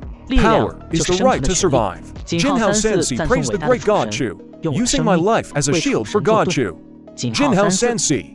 Every Earth Spirit tribe member said so in their hearts. Chapter 38, The Conquest of the Underground World. Chu Chen, in his heart, listened to the Earth Spirit tribe's praises and vows. A unique feeling also rose in his heart. If not for the system, currently not allowing him to absorb faith power, Chu Chen believed just the loyal faith of these 10,000 Earth Spirit tribe members would be enough to double his strength. These Mausoleum tribe members had lived in deep suffering for far too long. Now Chu Chen appeared as a savior and bestowed upon them powerful strength. Now, every single person's loyalty to Chu Chen had reached over 80%. 100%. Chu Chen summoned the tribe leader in the divine temple. He also called in the 7 people who had brought Chu Chen to the mausoleum tribe at Daimagi and the others. Lord Chu, based on the performance of these 7 during the fishing that day, although their strength wasn't great, they were very good at working together, considered promising talents.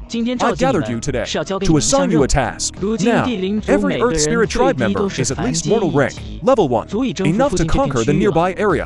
So, with McGee as the lead, and the other 6 as support, you will quickly organize an army, follow the direction of my body, conquer all the races in this vicinity. Chu Chen didn't want to waste time. He decided to launch the conquest immediately, reporting to Lord Chu Chen, with the current strength of our mausoleum tribe, there really is no opponent around here, but the Dark River is too deep to gauge. I'm afraid it'll be hard for us to enter it. The team leader said hesitantly, a trace of worrying flashed across his face, afraid that the first task Chu Chen assigned, his own people wouldn't be able to complete. Don't worry about the Dark River for now, just keep a close watch on it. First, clear out the other races on the shore. Those willing to submit, spare them. Leave the rest, wipe them all out. In 1 month, I want to see results. We will not fail Lord Chu Chen's expectations. McGee and the others said in unison. For a long time afterward, they didn't hear Chu Chen's voice, figuring that Chu Chen had already left. The team leader and McGee and the others then discussed for over half a day, before finalizing the specific conquest plan. First, within the clan, they gathered all the adult men. The older ones were responsible for guarding the clan grounds. The other able-bodied young men, about 3,000 people, formed an army, with McGee serving as general, and the other 6 assisting him. After 7 days of secret training in the clan grounds, they set out from the clan grounds in full force. McGee's army, their first battle was not against some hostile force, but against the Rock Monster clan, who had always been on friendly terms with the Imperial Tomb clan. After negotiating with the Rock Monster clan chief, the Rock Monster clan chief agreed to equip every Imperial Tomb clan warrior with a Rock Monster clan member as a partner, as requested. Actually, the Rock Monster clan and the Imperial Tomb clan had always been symbiotic. Every year, the Rock Monster clan would send some members to the Imperial Tomb clan to become partners with them. Now, seeing the Imperial Tomb clan's overwhelming military strength, even as dim-witted as the Rock Monster clan was, they knew they had to fully cooperate. With the support of the Rock Monster clan, McGee's army swelled to 6,000 strong. McGee to foster camaraderie among the warriors, and the coordination between the Imperial Tomb clan warriors and the Rock Monster clan warriors, decided to first pick on a weak target. The race he chose was the Ratman clan.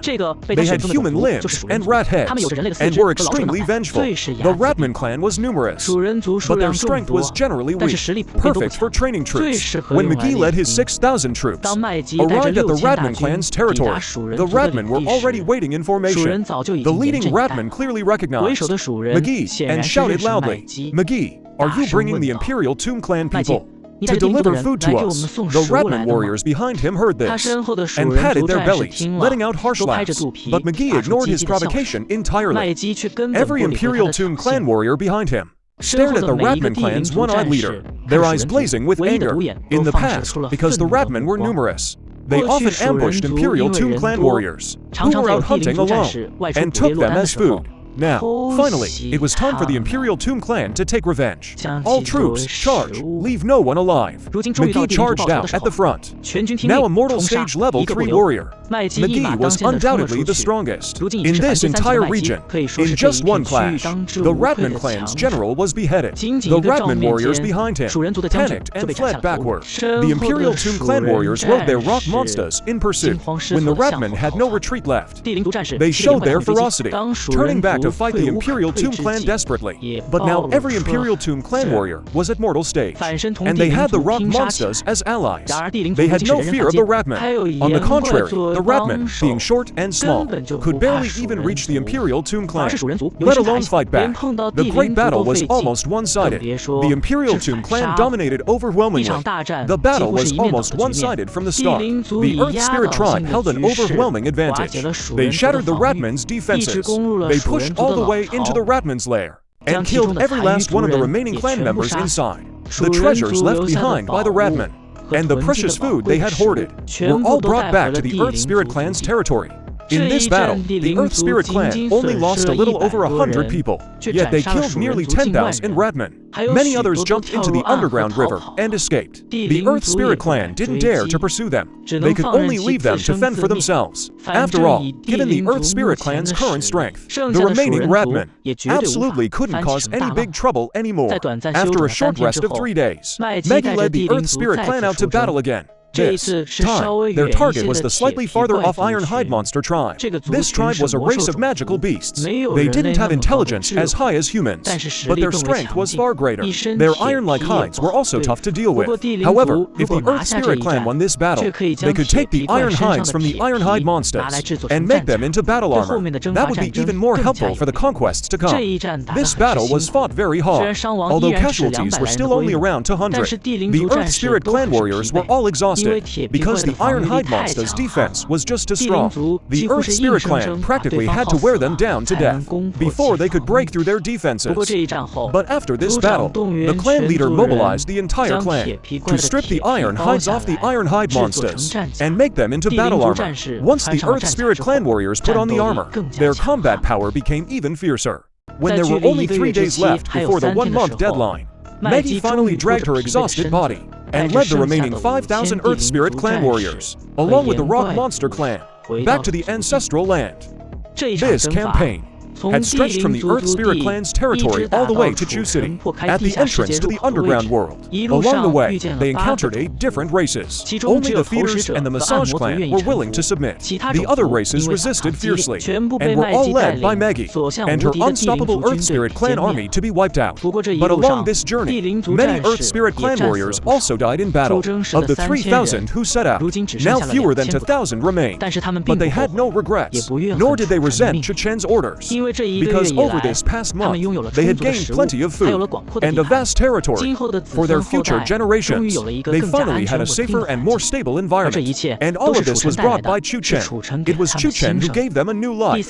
Chapter 39, Zuelai's unexpected appearance. The situation in the underground world was looking great. Chu Chen was gradually forming a small stream in the underground world, but this stream was still very small, not yet comparable to that underground river. Just as Chu Chen was quietly infiltrating the underground world like a small stream, sensing the mysteries of this underground world, on the outskirts near the elf forest, a great escape was unfolding. A woman was ahead, riding on a flying carpet, with several powerful elves in hot pursuit behind her. This woman was actually Zuelai, who had left Chu City a long time ago. Somehow, she was supposed to be heading west, yet she had appeared in the elf forest to the east, and she had clearly angered these elves. How dare you steal our elf clan's sacred relic? When I catch you, I'll make you a sword dummy.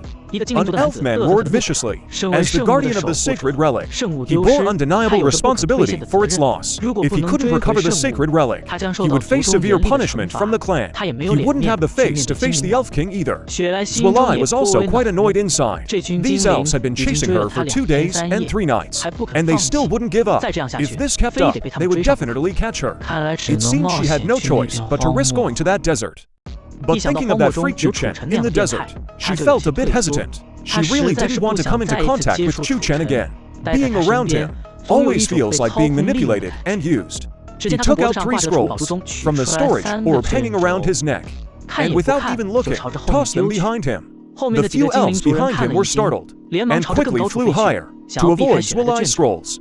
Along this journey, facing Zuelai's endless barrage of scrolls, they had suffered greatly. Several times, they nearly suffered severe injuries. But when the scrolls exploded, they released thick smoke that filled the sky. This smoke not only blocked their vision, but also interfered with soul force detection.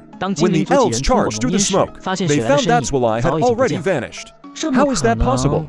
How could he just disappear like that? This area is all flat land as far as the eye can see. There's no way he could move that fast. He must have used some trick to hide. Let's split up and search. Whoever finds him must immediately send a message to contact the others. We absolutely cannot let him escape. Otherwise, I'll have no choice but to commit suicide before my king. I suspect he might come back here. I'll wait here for a while. Once I'm sure he won't show up, I'll search elsewhere. The elves each chose a direction and headed off. One elf stayed behind at the original spot, warily sensing the surroundings.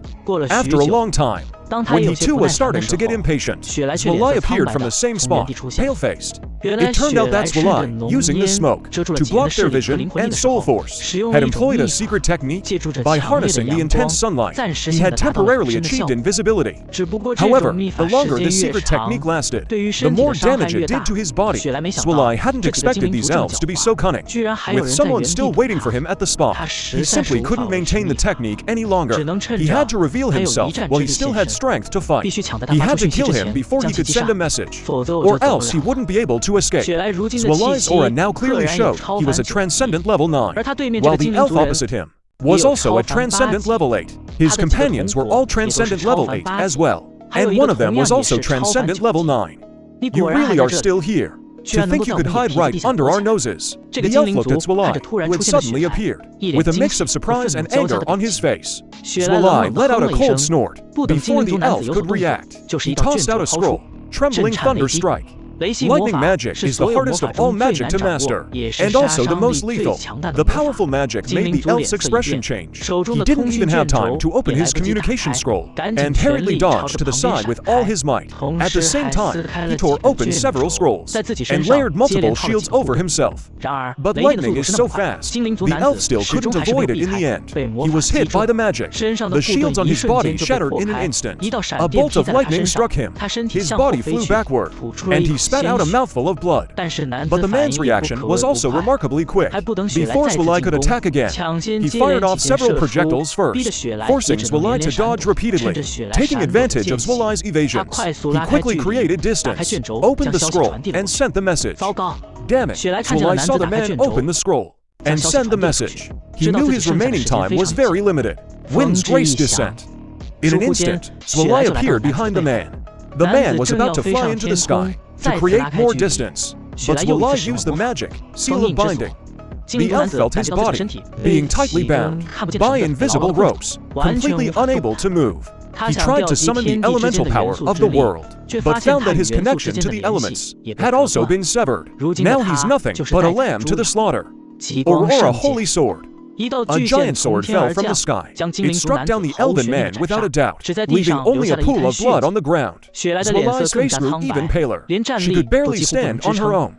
She threw out her flying carpet and sat on it, flying quickly toward the depths of the desert. When the other elven warriors arrived at the place where Swalai had just fought, they only saw a pool of blood on the ground and the elven man's longbow.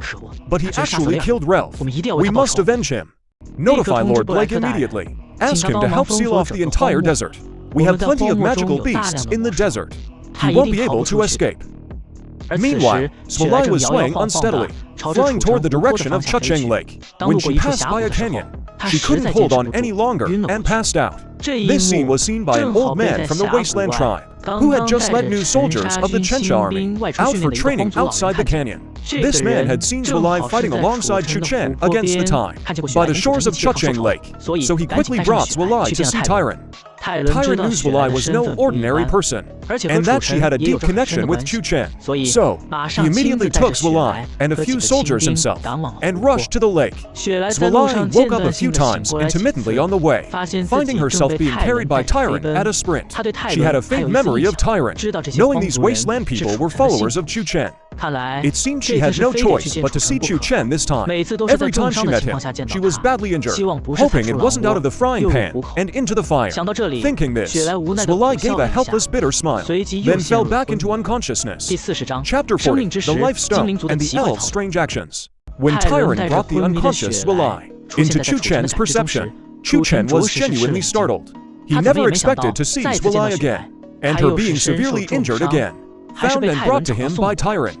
Lord Chu Chen, this woman was found unconscious outside the canyon guarded by the Chencha army, discovered by my tribesmen. I remember she was with you, Lord Tong, fighting against the tide before, so I brought her here. You did well. Go back. Leave this woman by the shore. Yes, my lord. Tyron ordered his men to prepare a blanket made of beast fur, spread it on the ground, then placed Swalai on it. Chu Chen sensed Swalai's condition, much better than last time, just extreme fatigue and mental exhaustion. A few days of rest should be enough. Chu Chen didn't pay much more attention. He still immersed his star spirit in the underground world, planning to ask about the situation once Wulai woke up. It wasn't until the third day that's Wulai fully woke up.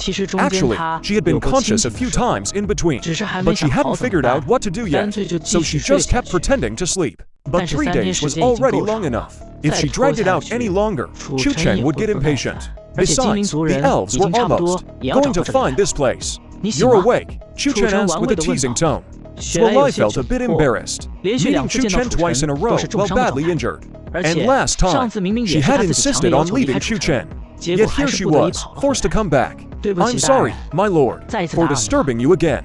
What happened this time?" Wulai hesitated. After a moment of hesitation, she finally told the truth. It turned out that last time, Wulai had been heading west, trying to reach a city with a dense human population. But in a large city, she heard that the elves had a treasure called the Life Stone. It was said that this Life Stone could give anyone who wasn't completely dead yet a chance to be revitalized. It's practically like having a second life. So the Stone of Life has always been one of the most important treasures of the elven race. But this time, no one knows how it leaked out, and it's all over the human cities, causing a huge stir. My master was gravely injured saving me back then. For all these years, he's been frozen using a secret technique, barely clinging to life. Wulai said with a hint of longing. "So you went to the elven race to try and steal the Stone of Life?" Chu Chen said, somewhat surprised. "Could Wulai really have become that strong?" "Yeah, I did have that idea, and I knew my own strength wasn't enough to succeed, but I had to try. But I didn't steal the Elven Stone. Someone deliberately gave it to me." Wulai also looked confused. Clearly, he didn't understand either why someone would have given him such a miraculous treasure as the Stone of Life. "Someone gave it to you. What do you mean?" "Back then, I was looking on the outskirts of the Elven Forest. One night, I snuck into the Elven Forest. After many hardships, I found the Elven King's Palace. I was about to enter and steal the gem, when suddenly a mysterious person appeared. I was captured by him without any chance to resist. When I woke up, I was outside the Elven Forest, and there was an extra green gem in my arms. That was the Stone of Life. Could there be trouble within the Elven race? But why would he give such a treasure into your hands?" Wulai shook his head and said, "I'm completely in the dark too. When I woke up and saw the Stone of Life, Elven warriors soon started chasing me. On the run, I had no choice but to flee in your direction." Chu Chen thought it over carefully, but he was also clueless. He couldn't understand what the elven race was planning.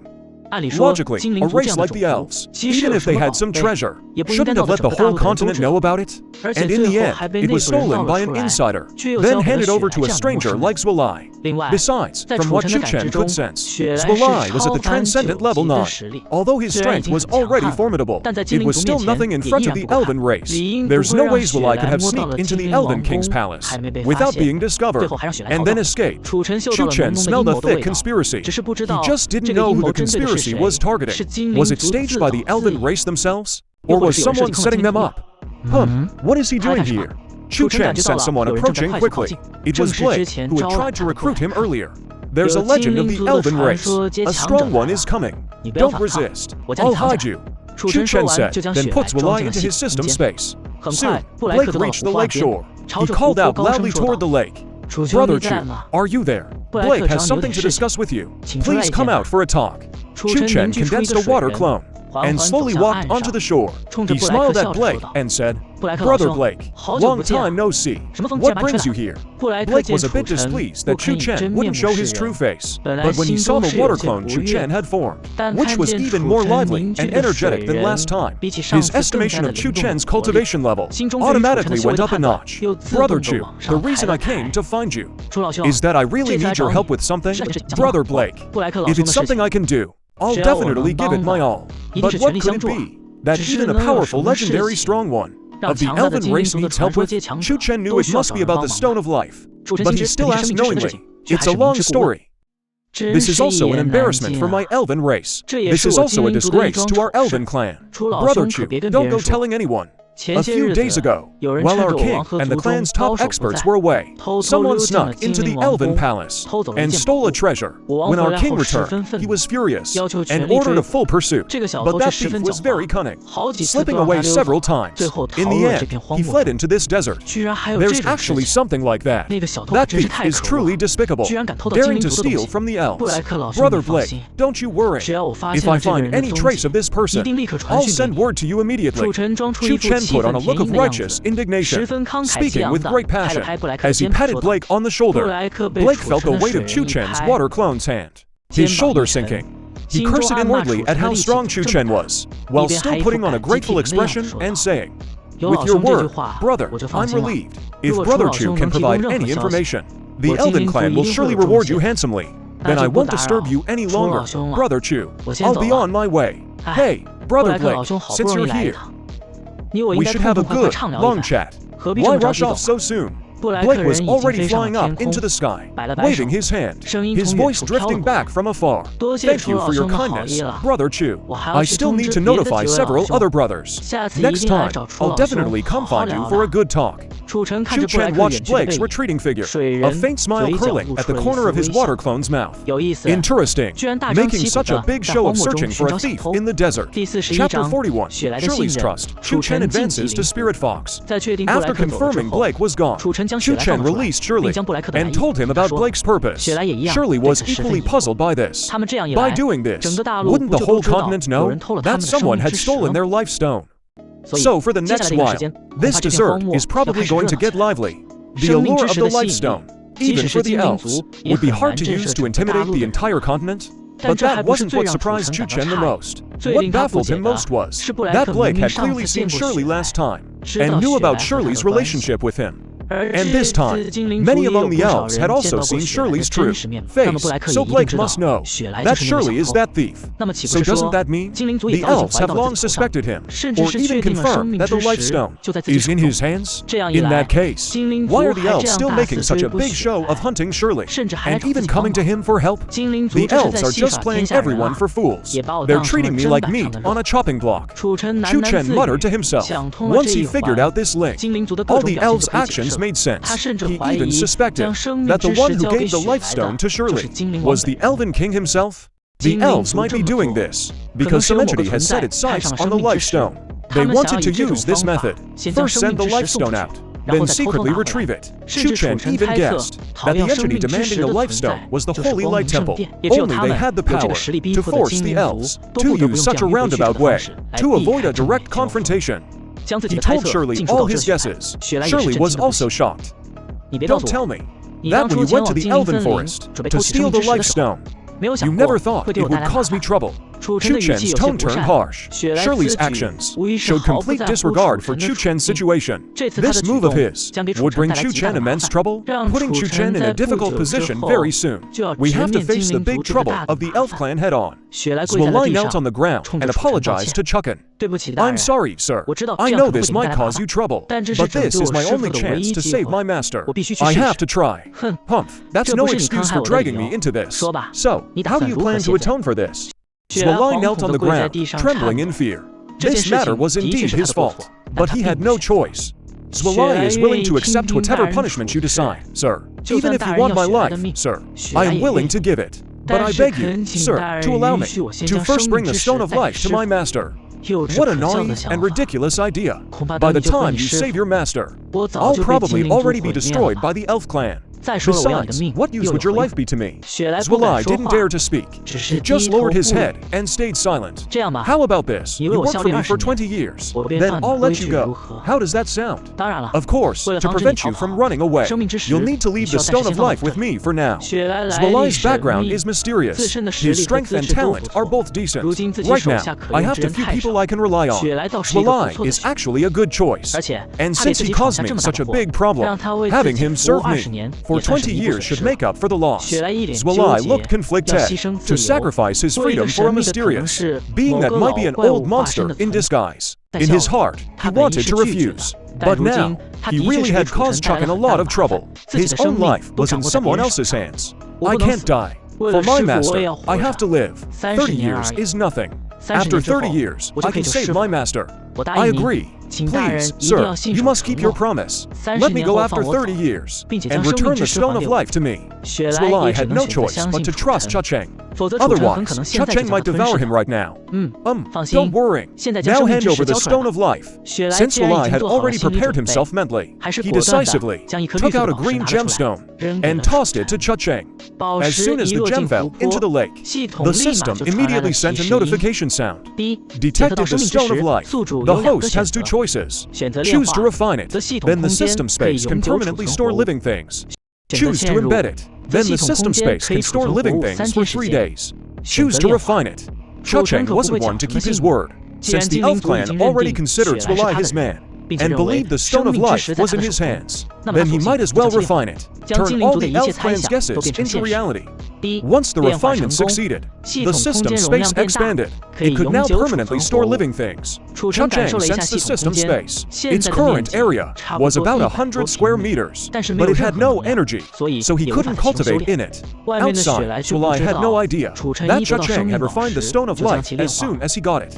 If he found out, he'd probably fight to the death. Looking at Zulai, still kneeling by the lake, Chu Chen didn't need him for now.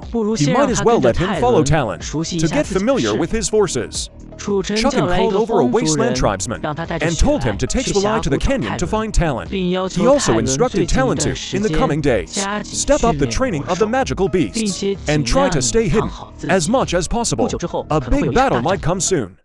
Actually, how to deal with the elf clan, Chu Chen had already figured it out. After all, from the very beginning, he had been preparing with the elf clan as his hypothetical enemy. As for the matter of refining the dew, he had actually finished it a few days ago. It was just a matter concerning the underworld. It got delayed for a while. He hadn't had the chance to level up yet. Now is the perfect time to upgrade. System, I want to upgrade to Spirit Fox D. Upgrading, please wait patiently. Chu Chen's lake, which had already shrunk by half, still appeared calm and peaceful on the surface. But in reality, a miraculous transformation was taking place. Spiritual energy from heaven and earth rushed in. It was continuously refined into the water. The water, already rich in spiritual energy, became even more potent.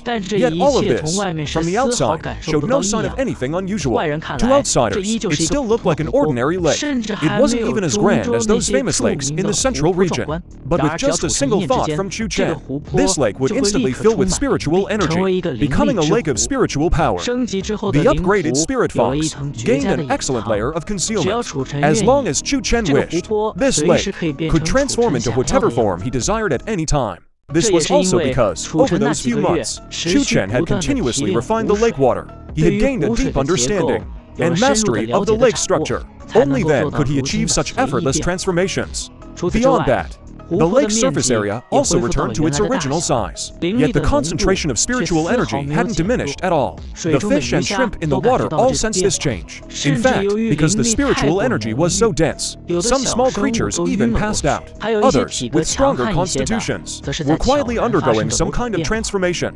Suddenly, a thunderous boom echoed from the sky. A torrential downpour poured forth. As it fell into the lake, it all turned into spiritual water. The creatures on the shore were swept into a frenzy of growth. Ding! Congratulations, host, on a successful upgrade. Chapter 42, opening the first tributary, the River of Forgetfulness. Chu Chen happily looked at his system panel. Host, Chu Chen, identity, Spirit Fox. Level, LV1, energy, to million. Skills, Spring Breeze turns to Rain Leaf 10, can upgrade to Raging Storm. Water Control, LV10, can upgrade to Water Mastery. Water Arrow Technique, Leaf 10, can upgrade to Ice Arrow Technique. Water Dragon Source, Leaf 10, can upgrade to Water Dragon's Roar. Ice Prison Leaf 10 can upgrade to Ice Shackles. Blessing can be used twice per month. Awakening can be used twice per month. Finally, I've advanced to the Spirit Fox stage. Let me upgrade all my skills first. System, upgrade all skills to their current maximum level. Spending over 500,000 energy points once again. All skills were fully upgraded. The power of the skills after the upgrade had undergone earth-shattering changes. Chu Chen felt they had probably reached the legendary tier. But that wasn't the most important part. The most important thing was that Chu Chen could now open his first tributary. Finally, I'm no longer trapped in this barren desert. And after opening a tributary, Chu Chen no longer had to worry about the lake being discovered. He could completely divert the attention of his enemies toward the tributary. The lake itself would become much safer. Where to open the first tributary, Chu Chen had already decided. When the underworld was discovered, he had already resolved to open an underground river. The underworld was a place that had yet to catch most people's attention. A location with enormous development potential. Chu Chen could not only develop his forces here in secret, but also, when the time was right, bring those underground forces to the surface. According to the system's introduction, every time a tributary is opened, that tributary gains a type of elemental power. So, for this underground river, which elemental power should he choose? Should he choose the earth element? After all, the nearby Earth Spirit tribe and Rock Giant tribe both wield earth element power. But that didn't fit Chu Chen's plan. Although the Earth Spirit tribe was currently an important asset, that was only temporary. In Chu Chen's plan, he intended to forge a series of unique and a mighty river. The Earth element was just too ordinary, plus the Earth element conflicted with water. So I'll forge a river of the dark element, flowing through the entire underground of this continent, becoming the river of forgetfulness of this divine demon continent. In the world of past lives, the river of forgetfulness was a legendary river in the underworld. In this world, Chu Chen will turn legend into reality. In the underground world, McGee had already led troops on a campaign, controlling a considerable stretch of the river bay. Chu Chen didn't want to touch that dark river yet. System, I want to open a tributary, the river of forgetfulness. First tributary of the dark element river successfully opened. Area, 1 kilometer. Extension requires energy points. Chu Chen, he controlled the water flow, running parallel to the original dark river, forming a river of the dark element. Total river length, 1 kilometer. And McGee, the area they had conquered was just about the same size. The river's water was black as ink. This tributary wasn't as restrained as a lake. Instead, it recklessly emitted dark power, as if afraid no one would notice it. Chu Chen had already informed Maggie and the others in advance. So at this moment, all the Earth Spirit people and the races under their command were on the underground rocks, watching this miracle. A river had appeared out of nowhere in this underground world, but few knew. The river's source was right above their heads, behind an irregular hole connected to the lake outside they had longed for. Chu Chen looked at the system. Sure enough, on the system info panel, there was now a tributary section. Tributary, River of Forgetfulness. Length, 1 kilometer. Attribute, Dark Element. Only suitable for dark creatures to survive. Skill, Sink. Creatures that sink into the River of Forgetfulness will turn into skeleton warriors, obeying the host's commands.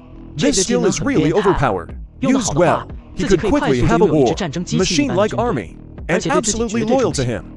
As the scale of battles in the underground world grew, he would definitely need more warriors, and most races in the underground world were unruly, hard to subdue, so he often had to annihilate them. Now with this skill, he could completely turn enemies into his own army, and reduce casualties among his own people. McGee and the others in the underground world knelt on the ground, looking at the calm river, but feeling an involuntary awe in their hearts, as if there were giant beasts beneath the water, ready to devour them at any moment.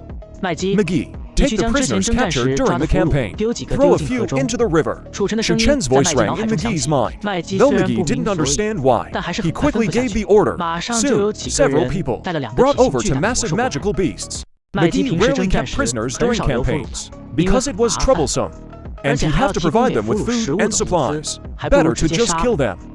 Only these massive magical beasts could be kept as food stock, so McGee chose to keep them and bring them back to the clan. Never thought they'd come in handy now. Following Chu Chen's orders, McGee threw the 2 beasts into the river, barely a splash. The 2 beasts sank to the bottom. After a while, the 2 beasts floated back up, but as to skeletons, Chu Chen clearly felt that if he gave the order, these 2 skeletons would obey without any resistance. Jump into the river. Chu Chen gave the order to the 2. The skeletons indeed jumped into the river again. And inside the river, they looked very comfortable. First, congratulations to the host for obtaining 2 skeleton warriors. Reward, 500 energy points. Chu Chen then controlled them to walk out. They stood to the side. They also stood quietly nearby, without any of their former ferocity. Maggie and the others were amazed when they saw this. In their hearts, they believed this must be a miracle performed by Chu Chen. They were even more devoted to Chu Chen. Chu Chen looked at this river. It wasn't too grand yet, but a surge of ambition was already stirring within him. Chapter 43, Awakening an Army of 100,000 Magical Beasts. The River of Forgetfulness had been successfully opened. The next step was to earn energy points and extend the river's length. On the other hand, expand the power in the underworld. Follow the river to expand the sphere of influence. But there was still a troublesome matter at hand. That was this desert. Soon, because of Zwalai stealing the Tree of Life, things were about to get lively. The elf clan would definitely come to settle accounts with him. He had to prepare early. Chu Chen planned to take advantage of the chaos in the Wayan Desert, to massively expand the scale of his magical beast army. Let his magical beast army spread across the entire desert. This way, no matter what happened in this desert, even the elf clan's movements would not escape his eyes. Now, the elf clan had withdrawn most of their patrollers roaming the desert, all gathered at the desert's edge. They seemed quite tense, guarding against outsiders entering to snatch the Tree of Life. But the desert was so vast, how could they possibly guard it all? The elf clan's move was clearly just a show of being tight on the outside and loose on the inside. That was all. Sure enough, in the past few days, desert tribesmen kept reporting that near the valley they occupied, they had found traces of outside cultivators. Currently, those entering the desert were mostly mercenaries and small fry, who were already nearby, or even hunting at the desert's edge. As for the truly major powers, they wouldn't enter right away. They had long prepared to be the mantis stalking the cicada, with the oriole waiting behind. Chu Chen planned to take advantage of this window before any major power entered.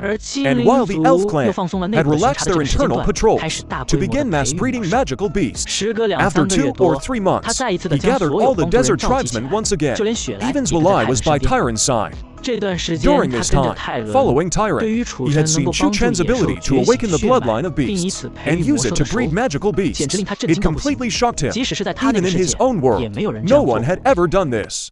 Of course, that was also because his world had almost no ordinary beasts. The lowest were at the magical beast level. But this was still a method that defied common sense. It made Zwalai even more alarmed at what Chu Chen was plotting. He deeply regretted that in his recklessness, he had fallen into such a terrifying being's plan. He felt very sorry. I called you all here today because I have a new task for you. This Wayan Desert is about to fall into turmoil. To protect our home, we need to become stronger. Now, all of you, immediately take the magical beasts under your command and drive all the beasts you can find to the area around the lake. I'll give you 1 week, at least 100,000 beasts. Tyron and the others answered together. Yes, Lord Chu Chen. We guarantee we will complete the mission. With that, they each dispersed. Only Zwalai stayed behind after hearing Chu Chen's orders. What do you think of this matter? Zwalai was silent, hearing Chu Chen ask for his opinion. He felt a bit flustered. How could he dare say much about Chu Chen's methods? Speak freely, it's fine. Chu Chen saw Zwalai's restraint. Lord Chu Chen, doing this naturally has your reasons, my lord. But I believe raising magical beasts on such a massive scale would cost far too much spirit water. It's not worth the gain. And at this scale, it will definitely alert the elven race ahead of time. Not only that, the people coming in from outside, seeing such a commotion, will likely swarm in as well. What Shelley said are all real concerns. 100,000 magical beasts appearing out of nowhere. No matter how lax the elves are, they couldn't possibly miss it. But even if the elves notice, they can't act immediately, because that would tell everyone that the life gem is here with Chu Chen. At the same time, the elves won't care too much, because 100,000 low-tier magical beasts are nothing in the eyes of absolute power. At the very least, they can't harm any strong fighters at the legendary level. By the time they destroy Chu Chen, this method will become theirs. As for the outsiders swarming in, that's exactly what Chu Chen intended. He's actually worried they might not dare to come. Shelley is clever, but she misjudged Lord Chu Chen's methods. She couldn't guess what Chu Chen was thinking at all. Stay here for now. Shelley nodded faintly. Keeping Shelley here was to tell the elves that Chu Chen hadn't slipped away. The elves, then, wouldn't recklessly strike first and ruin their own plans.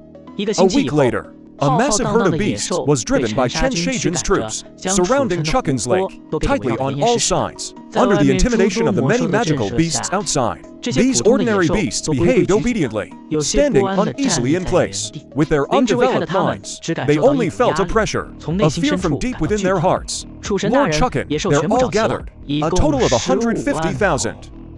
Good. You and Chen Shaijin keep watch at the perimeter. Don't let any creature come near. Within 1,000 meters of here. It's Lord Chu Chen's area, with Chen Shaijin guarding. Even if the elves notice something strange, they can't get close. To observe in detail what method Chu Chen uses to create magical beasts. This time, Chu Chen no longer used spirit water to refine them batch by batch. He had a much faster method, using the skill storm and rain. The once sunny sky suddenly filled with dark clouds. A rift gradually opened in the clouds, and a torrential downpour poured out, drenching the many beasts. These beasts all bathed comfortably in the rain. This was the same spirit water stored in the lake, fully capable of achieving the refining effect. Under the continuous rain, the beasts' physics were rapidly improving. It rained from day until night. Every single beast was full of energy. Almost there. Time to begin. Using the skill awakening, a red light shone over the bodies of the 150,000 beasts. These beasts all burst forth with a power from within their blood, burning within them, while pushing them to become stronger. Using the skill blessing, another white light sprinkled over all the beasts. The pain from the burning blood was greatly relieved. Beasts kept emitting various lights, and some erupted with powerful auras. Of course, some were completely burned to ash. This phenomenon lasted until midnight, when the awakening of the 150,000 beasts was finally complete. Among them, 100,000 successfully awakened. The rest fell along the path of awakening. Chu Chen brought down another spirit rain to relieve the fatigue of the successfully awakened beasts and heal their remaining injuries. By the next morning, Chu Chen gathered Tyrant and the others back. He had them start counting the magical beasts. As for those that failed the awakening, Chu Chen swept them into the lake and devoured them. This awakening gave Chu City a total of over 10 million energy points. That was enough for him to extend the River of Forgetfulness by 10,000 meters. Chapter 44. Special bloodlines spread across the desert. The Dustkill Army. 100,000 magical beasts, but only a little over 200 wildlanders. It took them half a day just to barely finish counting. They came to report to Chu Chen. Reporting to you, Lord Chu Chen. This time, a total of 105,000 magical beasts awakened successfully. Most of them have ordinary magical beast bloodlines, but we found some rather special ones. Please take a look, my lord. Bring them up and let me see. In the past, tens of thousands of magical beasts had awakened, but they were all common, ordinary ones. No special bloodlines were found, nothing particularly noteworthy. Among them, this time, maybe because the range was wide and the numbers large, there might finally be a pleasant surprise. Awakening bloodlines is like drawing lots. Out of 10,000 magical beasts, if one awakens a rare bloodline, that's a jackpot. When Tyrant and the others brought up those few magical beasts with rare bloodlines, they immediately caught Chu Chen's attention. There were 5 rare bloodline magical beasts in total. 4 of them, Chu Chen recognized from his memories. 2 were giant chain scorpions, evolved from desert scorpions, awakening their bloodlines. Their 2 pincers had turned into 2 sides. The other 2 were horned dragons, belonging to the dragon demon race. They had a single horn on their heads, and immense strength. These from magical beasts had just awakened, and were already at the 2nd tier. They had great potential for future growth. As for the last one, even Chu Chen couldn't identify it. Chu Chen glanced at Swalai beside him. This woman came from the greater world, well-traveled and knowledgeable. She should be able to recognize it. Swalai felt Chu Chen's gaze, frowned, and looked at the other magical beast. She spoke slowly. This magical beast is indeed very rare. I've only seen it in a few ancient records. From the pictures, it should be a blood-copper jackal, extremely bloodthirsty, and always solitary. Once it matures, its strength is terrifying. But you need to be careful. This kind of magical beast is extremely cunning, and very likely to betray its master. In our world, no one has ever dared to raise one. Chu Chen nodded after hearing this. With the system in place, even if it were a stone, he could reform it into a loyal follower. As long as it was strong enough, Chu Chen would dare to take it in. He ordered Tyrant to take the other magical beasts for proper training, keeping only these 5 mutated ones. Chu Chen planned to train them personally. Or rather, to give a bored demon dragon gecko something to do. The demon dragon gecko was now stuck at the mortal 10th tier, unable to advance any further. Plus, he felt that he and Ghost Count had been getting closer lately, and he was afraid Ghost Count would break through before him. Then he'd be even more ignored. So he wanted to break through, but couldn't find a good way. Lately, he'd been feeling down all the time. When Chu Chen handed these 5 magical beasts to the demon dragon gecko, The little guy finally got his playful nature back. All along, Ghost Count had been more mature than him, and also stronger, so he'd always been the lowest in rank. Now, it was finally his turn to be the boss. Soon, he led his new little underlings off into the distant wilderness. Who knows what they went to do? 100,000 magical beasts. After Tyrant trained them intensively for a week, Chu Chen immediately ordered the wildlanders to lead them in scattered groups and hide in various areas of the desert. This is called breaking up the whole into parts. 100,000 demon beasts gathered together is no small number, but split into over 200 groups scattered around. They aren't that conspicuous. Even the elves would have trouble telling which ones belong to Chu Chen and which ones originally lived in the desert. And with the desert tribesmen coordinating among them, the army of over 200 demon beasts can support each other and firmly establish a foothold in the desert. That shouldn't be a problem. Right now, Chu Chen has a map in his mind. In a small corner of the vast divine demon continent's east lies a dense forest, the Elf Forest. Bordering the Elf Forest is a desert that stretches across the entire eastern region. His own Chen kill army is spread across various positions in this desert. As long as he gives the order, 100,000 troops will rush in from all directions. Amber can also help Chu Chen keep a close watch on every corner of the desert and quietly grow stronger. One day, the elves will suddenly realize this desert they consider a transitional zone bordering the outside world is no longer under their control. Many mercenaries have also noticed the demon beasts in this desert seem different from the ones they used to hunt. These demon beasts are more organized. They know how to cooperate, and different species of demon beasts can actually coexist peacefully. So in this desert, many reckless mercenaries who overestimated their strength have left their bones behind. The surface layout is almost complete, just waiting for all factions to finally enter the desert. Then his plan can fully unfold. In the underground world, Chu Chen spent another 1 million energy points to extend the River of Oblivion forward by 1 kilometer. Chu Chen found that the further he went, the more he felt the dark river was unfathomable, as if it would never end. Through the River of Oblivion, he also sensed the distribution of forces within this 1 kilometer range. Basically no particularly troublesome races. He could let McGee continue to conquer forward. McGee is now the chieftain of the Earth Spirit tribe. The old chieftain has already stepped down and is enjoying retirement in the tribe. When McGee gathered all the current troops and assembled them, they waited by the River of Oblivion for Chu Chen's arrival. This pitch-black river flowed quietly, without a trace of life. When McGee and the others looked at the River of Oblivion, they couldn't help but feel this was a river representing death. Only dark creatures could survive in it.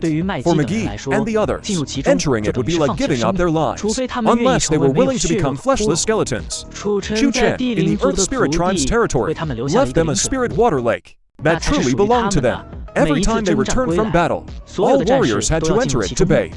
I've scouted ahead for you. There are no strong enemies within a kilometer ahead. Now it's up to you. Wherever the River of Oblivion flows, those who don't submit will be killed without mercy. Use the enemy's corpses to sacrifice my river. So far, Chu Chen hasn't encountered any dark creatures. Chu Chen guessed, in such an environment, there must be plenty of dark creatures, but he's still on the outskirts of the underground world, so he hasn't run into them yet. However, the River of Oblivion's corruption skill can use enemy corpses to create skeleton warriors, which can also replenish some of his forces. Everyone, listen to the order, prepare to march. Expand the territory for Lord Chu Chen. Target 1 kilometer along the River of Oblivion's banks. McGee waved the spear in his hand and shouted the order. With his command, squads of warriors began to move, advancing quickly along the river. Chapter 45, the demon dragon Gecko causes trouble.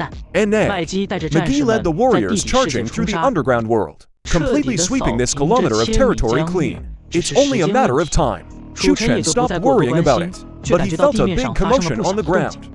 He saw the demon dragon Gecko in the distance, riding with his 5 new underlings, on the backs of swift wine geese horses, galloping wildly. Behind them, a unit of the Chen Kill army stationed near the lake was facing off against a patch of fire clouds in the sky. Those fire clouds were the fire ducks from the south, the ones that had forced Wulai to retreat before, the most troublesome race. This race holds grudges fiercely. Once someone offends them, the whole clan comes out. They hound their enemies relentlessly, absolutely crazy. I don't know how the demon dragon Gecko managed to provoke them, but he's being chased, fleeing in panic. If the nearby Chen Kill army hadn't spotted him, the demon dragon Gecko would have been caught by now. Now, under the Chen Kill army's cover, the 6 of them can ride on the swift blind geese horses and escape to the lake area, but the Chen Kill army are all ground-based beasts. Against flying flames, they can't pose much of a threat. The leading fire duck let out a screech. All the flames suddenly sped up, flying over the Chen Kill army's heads. The attacks the Chen Kill army launched could barely hit any of the fire ducks. The demon dragon gecko looked back and got a fright. He started yelling wildly. Chu Chen had already seen this scene, but he wasn't in a hurry to stop it. The demon dragon gecko is too mischievous. Letting him suffer a bit isn't a bad thing. The swift blind geese horses are fast, but not faster than the fire ducks in the sky, especially the leading fire ducks. They're all at the peak of the prosperity realm. Compared to the swift blind geese, which are only at prosperity realm level 5, they're much faster. Soon, the demon dragon gecko and his group were caught up. The fire ducks opened their beaks and spat down several streams of flame. The demon dragon gecko flapped the wings on his back and dodged them, but the swift blind geese horse beneath him was burned to ashes. Only then did Chu Chen notice that the demon dragon gecko was holding a golden egg in his arms, and the flames in the sky, seeing the egg in his arms, grew even more furious. They all started screeching together. The demon dragon gecko grabbed the giant golden egg and ran. His speed was no slower than the flames in the sky, and he deliberately avoided the 5 beasts like Horned Dragon. This little guy is pretty loyal. Ha! Chu Chen chuckled to himself. Ghost Count chimed in from the side. He might be a bit mischievous, but his talent is good, and his intelligence is higher than ordinary beasts. Compared to those few rare blood beasts, he's far superior. The demon dragon gecko's flying speed is fast, but his stamina can't match the fire ducks. Soon, his speed slowed down more and more. Finally, the fire ducks caught up again. The demon dragon gecko, seeing he couldn't shake these fire ducks twice, got angry himself.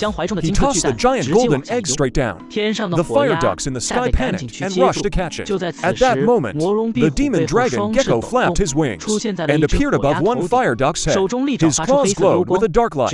With one swipe, the fire duck's head fell off. The other 3 fire ducks turned and spat several flames at the demon dragon gecko. One fire duck caught the giant egg and landed to the side. Under the siege of 3 fire ducks, the demon dragon gecko was momentarily flustered. These fire ducks are all at prosperity realm level 9 to 10. The demon dragon gecko is strong, but his teleportation ability has many limitations, and it's extremely draining, especially since he has to maintain flight, making it even harder to land a decisive blow. Under the fire duck's fierce attack, the demon dragon gecko was in a precarious position for a moment. Although he had used teleportation a few times, severely injuring one fire duck, he himself had also suffered considerable injuries. This time, the demon dragon gecko had taken a loss. If this had been on land, relying on his talents of flight and teleportation, these 3 fire ducks would be no match for him. But now, being in the sky, the restrictions on him were even greater. Falling into a disadvantage, the demon dragon gecko was repeatedly wounded, which instead stirred up his ferocity. He stopped dodging and began to trade blows, exchanging injury for injury. Blood rained down from the sky, some from the fire ducks, and some from the demon dragon gecko. However, the problem was that the main force of fire ducks had already caught up from behind, while Chen's killing army was still slower. Moreover, they couldn't provide much help to the demon dragon gecko. A fight should still be fair, right? Chu Chen summoned a wave of water, enveloping the demon dragon gecko and the few fire ducks within it. The main force of fire ducks outside kept crashing against this water barrier, but could not enter it no matter what. The fire ducks and the demon dragon gecko inside also noticed the change in their environment. The fire ducks began to panic, desperately trying to quickly take down the demon dragon gecko. But the demon dragon gecko, knowing that Chu Chen had intervened, instead started to calm down. As one side's strength waned and the others grew, the fire ducks launched repeated fierce attacks, but still couldn't knock the demon dragon gecko down. Instead, the fire duck's stamina had been drained too much, and their wing flaps began to slow down significantly. The demon dragon gecko grabbed one fire duck at the moment when, after spitting fire, it was weak and lacking strength, teleported behind it, and killed it with a strike of both claws. The remaining 2 fire ducks were terrified by this scene, and both started trying to flee outward. However, Chu Chen's water barrier was not something they could break. Instead, the demon dragon gecko seized the opportunity and killed them one by one. A giant golden egg fell from the sky. The demon dragon gecko hurried forward to catch it. But because he was too exhausted, he fell down along with the giant egg. The water barrier that had been blocking the fire ducts turned into a giant hand, catching both the demon dragon gecko and the giant golden egg, and brought them back to the lake. The fire ducks outside, seeing the giant golden egg taken, wanted to continue the pursuit, but were all annihilated by the thousands of warships coming toward them.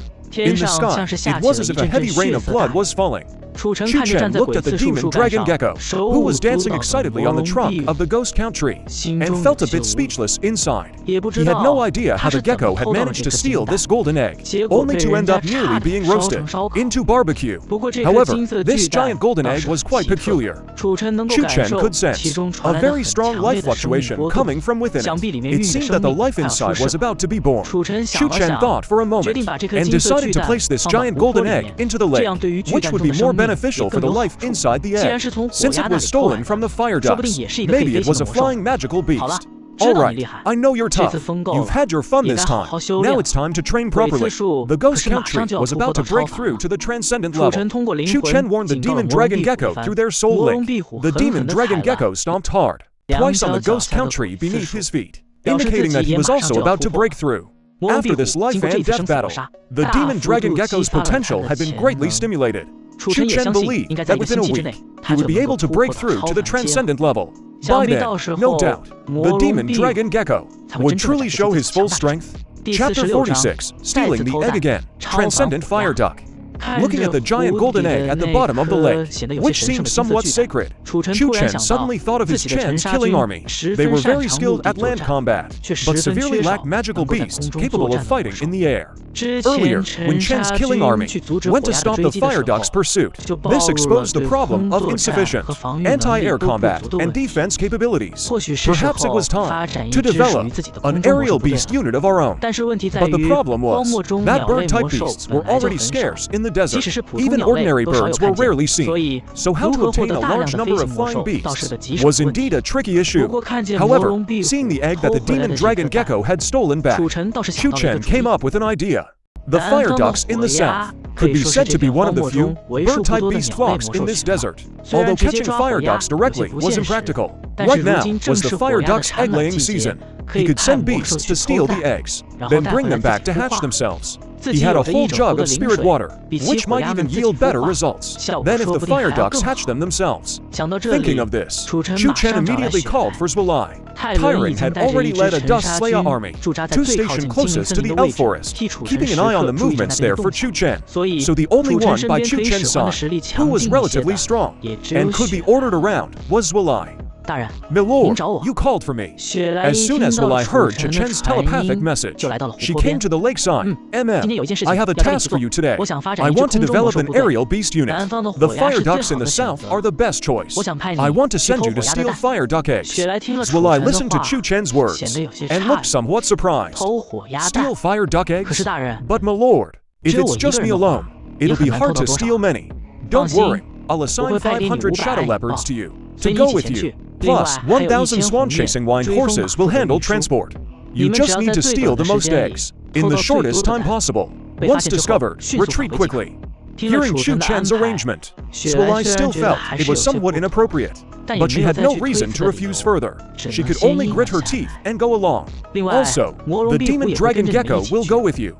I believe he can lure quite a few fire ducks away from their nests. You just seize the opportunity. Zwilai was taken aback. She hadn't expected that Chu Chen would be willing to let the demon dragon gecko act as bait. The demon dragon gecko had just stolen a golden giant egg from the fire ducks, and the fire ducks had nearly all come out to chase him. If the demon dragon gecko went again, he might get chased again. Zwilai glanced at the demon dragon gecko, but found he wasn't resisting at all. After all, not long ago, he had defeated an attack by 3 or 4 fire ducks, so he was feeling quite proud, letting him go again. He was naturally happy to take revenge and show off a bit. After the shadow leopards and swan chasing, wild horses had assembled. Zwilai led the demon dragon gecko in a grand procession toward the fire duck's nest. Before approaching the fire duck's nest, Zwilai led the shadow leopards and swan-chasing wild horses to quietly occupy a valley. Then she left the swan-chasing wild horses there. The other shadow leopards and Zwilai crept near the nest where the fire ducks were. Finally, the demon dragon gecko flew boldly into the air, The fire duck's nest was located on a cliff face with strange rocks, but since there were no high mountains in the desert, this cliff wasn't particularly steep. Fire ducks kept flying in and out of the cliff face. Now that it was the egg-laying season, the fire ducks were very busy bringing food to the female ducks staying in the nest to hatch the eggs. The demon dragon gecko teleported and tore apart a fire duck that flew past him and couldn't dodge in time. When the other fire ducks nearby saw this, they all started chirping and squawking. In an instant, the whole cliffside was in chaos. The cries of fire ducks were everywhere.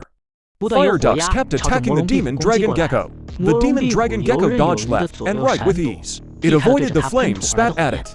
The entire fire duck nest was gradually detonated by the demon dragon gecko. Almost all the fire ducks flew out. They filled the entire sky, thick as a swarm. Seeing this formation, the demon dragon gecko knew it was even worse than the day it stole the egg. It quickly used several consecutive teleports. It vanished from the fire duck's sight. Then it reappeared on a distant sand dune. Groups of fire ducks spotted it. They chased after it. The demon dragon gecko flew for its life. Some nearby ducks killed army soldiers on the ground, helped provide cover. They also fired long-range attacks into the sky to slow down the fire duck's assault. This way, the demon dragon gecko barely managed to avoid being surrounded by the fire ducks. Swalai saw that the time was right. He immediately led the shadow leopard to charge into the fire duck nest. Before entering, Swalai took out a bottle of powder. He waved his right hand. A gust of wind blew the powder into the fire duck nest. After waiting a few minutes, he finally made his move with the shadow leopard. Swalai led the shadow leopard straight to the largest nest on the cliff. The few fire ducks left behind were all groggy. They had no strength to stop Swalai. The ones incubating firebombs glared fiercely at Swalai from the nest's edge, but they didn't pounce. Swalai was familiar with fire duck beasts. He knew that every spring during egg-laying season, the fire duck clan would pick the best eggs from all the fire duck eggs and place them together, guarded by the strongest members until hatching. The other ordinary eggs were hatched by regular fire ducks. This largest nest was undoubtedly the place in the entire fire duck clan, most likely to be used for hatching the premium eggs. When Swalai rushed into the nest, a ball of fiercely burning flame flew straight at him. Swalai snorted coldly. A beam of light flared up. It blocked the fireball outside. But that wasn't the end. Several more large fireballs came flying in. The air temperature shot up by dozens of degrees. Swalai was already prepared. He cast wine blades onto the fireballs. The fireballs flew back in reverse. Fanned by the wind, the flames burned even fiercer. Despicable humans! What do you want from our fire duck clan? A transcendent level beast ... I didn't expect that. Swalai had thought the strongest in this fire duck clan was only at the mortal level. He never expected a transcendent beast. Now he was quite curious how the demon dragon gecko had managed to steal that golden giant egg and still escape alive. Logically, if this transcendent beast had acted, the demon dragon gecko could never have gotten away. Swalai added several more shields to himself. Then he walked inside. Although with his transcendent level 9 strength, he wasn't afraid of a fire duck beast that seemed only a transcendent level 3 or 4. It was still better to be careful. Once inside the nest, he finally understood why this transcendent beast hadn't personally gone after the demon dragon gecko back then. Beneath this transcendent beast's body lay an identical golden giant egg, and this fire duck was continuously channeling its spiritual power into the egg. It seemed the egg couldn't stop receiving spiritual energy, or something bad would happen. Swalai gave a malicious smile and said to the transcendent fire duck, Chapter 47, The Giant Egg Changes, 3,000 fire ducks sterilized. You despicable humans! Even if it means destroying this egg today, I will burn you to ashes. The transcendent fire duck king's eyes showed a look of hatred. Clearly, the demon dragon gecko had stolen an egg earlier, which had already driven him to the brink of madness. Now, another powerful human had arrived, pushing him completely over the edge into insanity. He stood up and flew into the sky, charging straight out. He no longer cared about that giant golden egg. Swalai saw this, immediately took out the flying carpet, sat on it, and flew out as well. At the same time, he ordered the shadow leopards to transport at top speed all the densely packed fire duck eggs here, along with that giant golden egg, to Chu Chen's place. Although these shadow leopards weren't very smart, they could still understand simple commands. As soon as they received the order, they grabbed a few eggs in their mouths and ran out. Just as Swalai flew out of the nest, he saw the fire duck king charging straight at him. moving extremely fast. Although Zwolai could fly using the flying carpet, when it came to aerial combat ability, compared to a transcendent-level fire duck, he was still somewhat inferior. But Zwolai was, after all, a transcendent level 9. So he didn't need to bother dodging in the air at all. Facing the Fire Duck King's attack, he simply used a light shield to firmly block it. No matter how frantically the Fire Duck King attacked, he couldn't break through it quickly. Zwolai figured that after the flock of fire ducks failed to catch the demon dragon gecko, they would be coming back too, so he decided to finish this quickly. Dealing with one Fire Duck King was easy, but facing thousands of ordinary fire ducks would be much harder to handle if he really got surrounded in a place like this. Even he might get cooked alive. Earth Barrier. A earthy yellow light rose up, and Zwolai was firmly protected inside. The Fire Duck King also stopped his blind attacks, and instead opened his beak wide. But no flames came out for a long time. He was probably charging up some big move. Soon, a red cloud formed inside the Fire Duck's mouth. The Fire Duck flapped his wings, and the red cloud drifted towards Zwolai. Like dodge. Zwolai's body turned into a beam of light, instantly vanishing from where he stood. Then he reappeared at the Fire Duck's side. That speed, though not as terrifying as the demon dragon gecko's teleportation, was still too fast for the Fire Duck to react. Wind Blade Barrage. Blades of wind formed into a tornado, engulfing the Fire Duck. The Fire Duck let out a miserable cry, and then feathers mixed with blood fell down. And just like that, the transcendent Fire Duck King was killed. The Shadow Leopards were very fast over short distances. Not long after Zwolai killed the Fire Duck King, the Shadow Leopards had already handed over the first batch of Fire Duck eggs to the hung-in wine-chasing horses, and then came back to support Zwolai. Zwolai directed these Shadow Leopards to sweep through the Fire Duck's nest one more time, and only then did they all leave together. Zwolai, to avoid running into the Fire Ducks chasing the demon dragon gecko on the way, deliberately took a different route on the return trip, going around in a circle instead. When they got back to the lake, they had to wait a while before the demon dragon gecko came scurrying back, all dirty and disheveled. But this time, there were no fire ducks chasing after him. It seemed the demon dragon gecko had gotten even craftier, using some method to shake off the fire ducks. As soon as he saw Chuchen's lake, he jumped right in, swimming around happily. The lake water, rich in spiritual energy, could quickly heal the flame wounds he had suffered. Reporting to you, sir, this time we brought back 3,000 fire duck eggs, all of the highest quality. We also brought back one more, giant golden egg, identical to the previous one. Zwolai took out the giant golden egg. In just this short amount of time, the life force within this golden giant egg has already weakened significantly. It must be due to the lack of continuous spiritual energy input. Zwolai informed Chu Chen about the special situation of this giant egg. Chu Chen sensed it and found that the life form within the egg was already extremely faint, almost on the verge of death. Although Chu Chen's lake had plenty of spiritual energy, given the egg's fragile life force, it could no longer withstand an infusion of energy.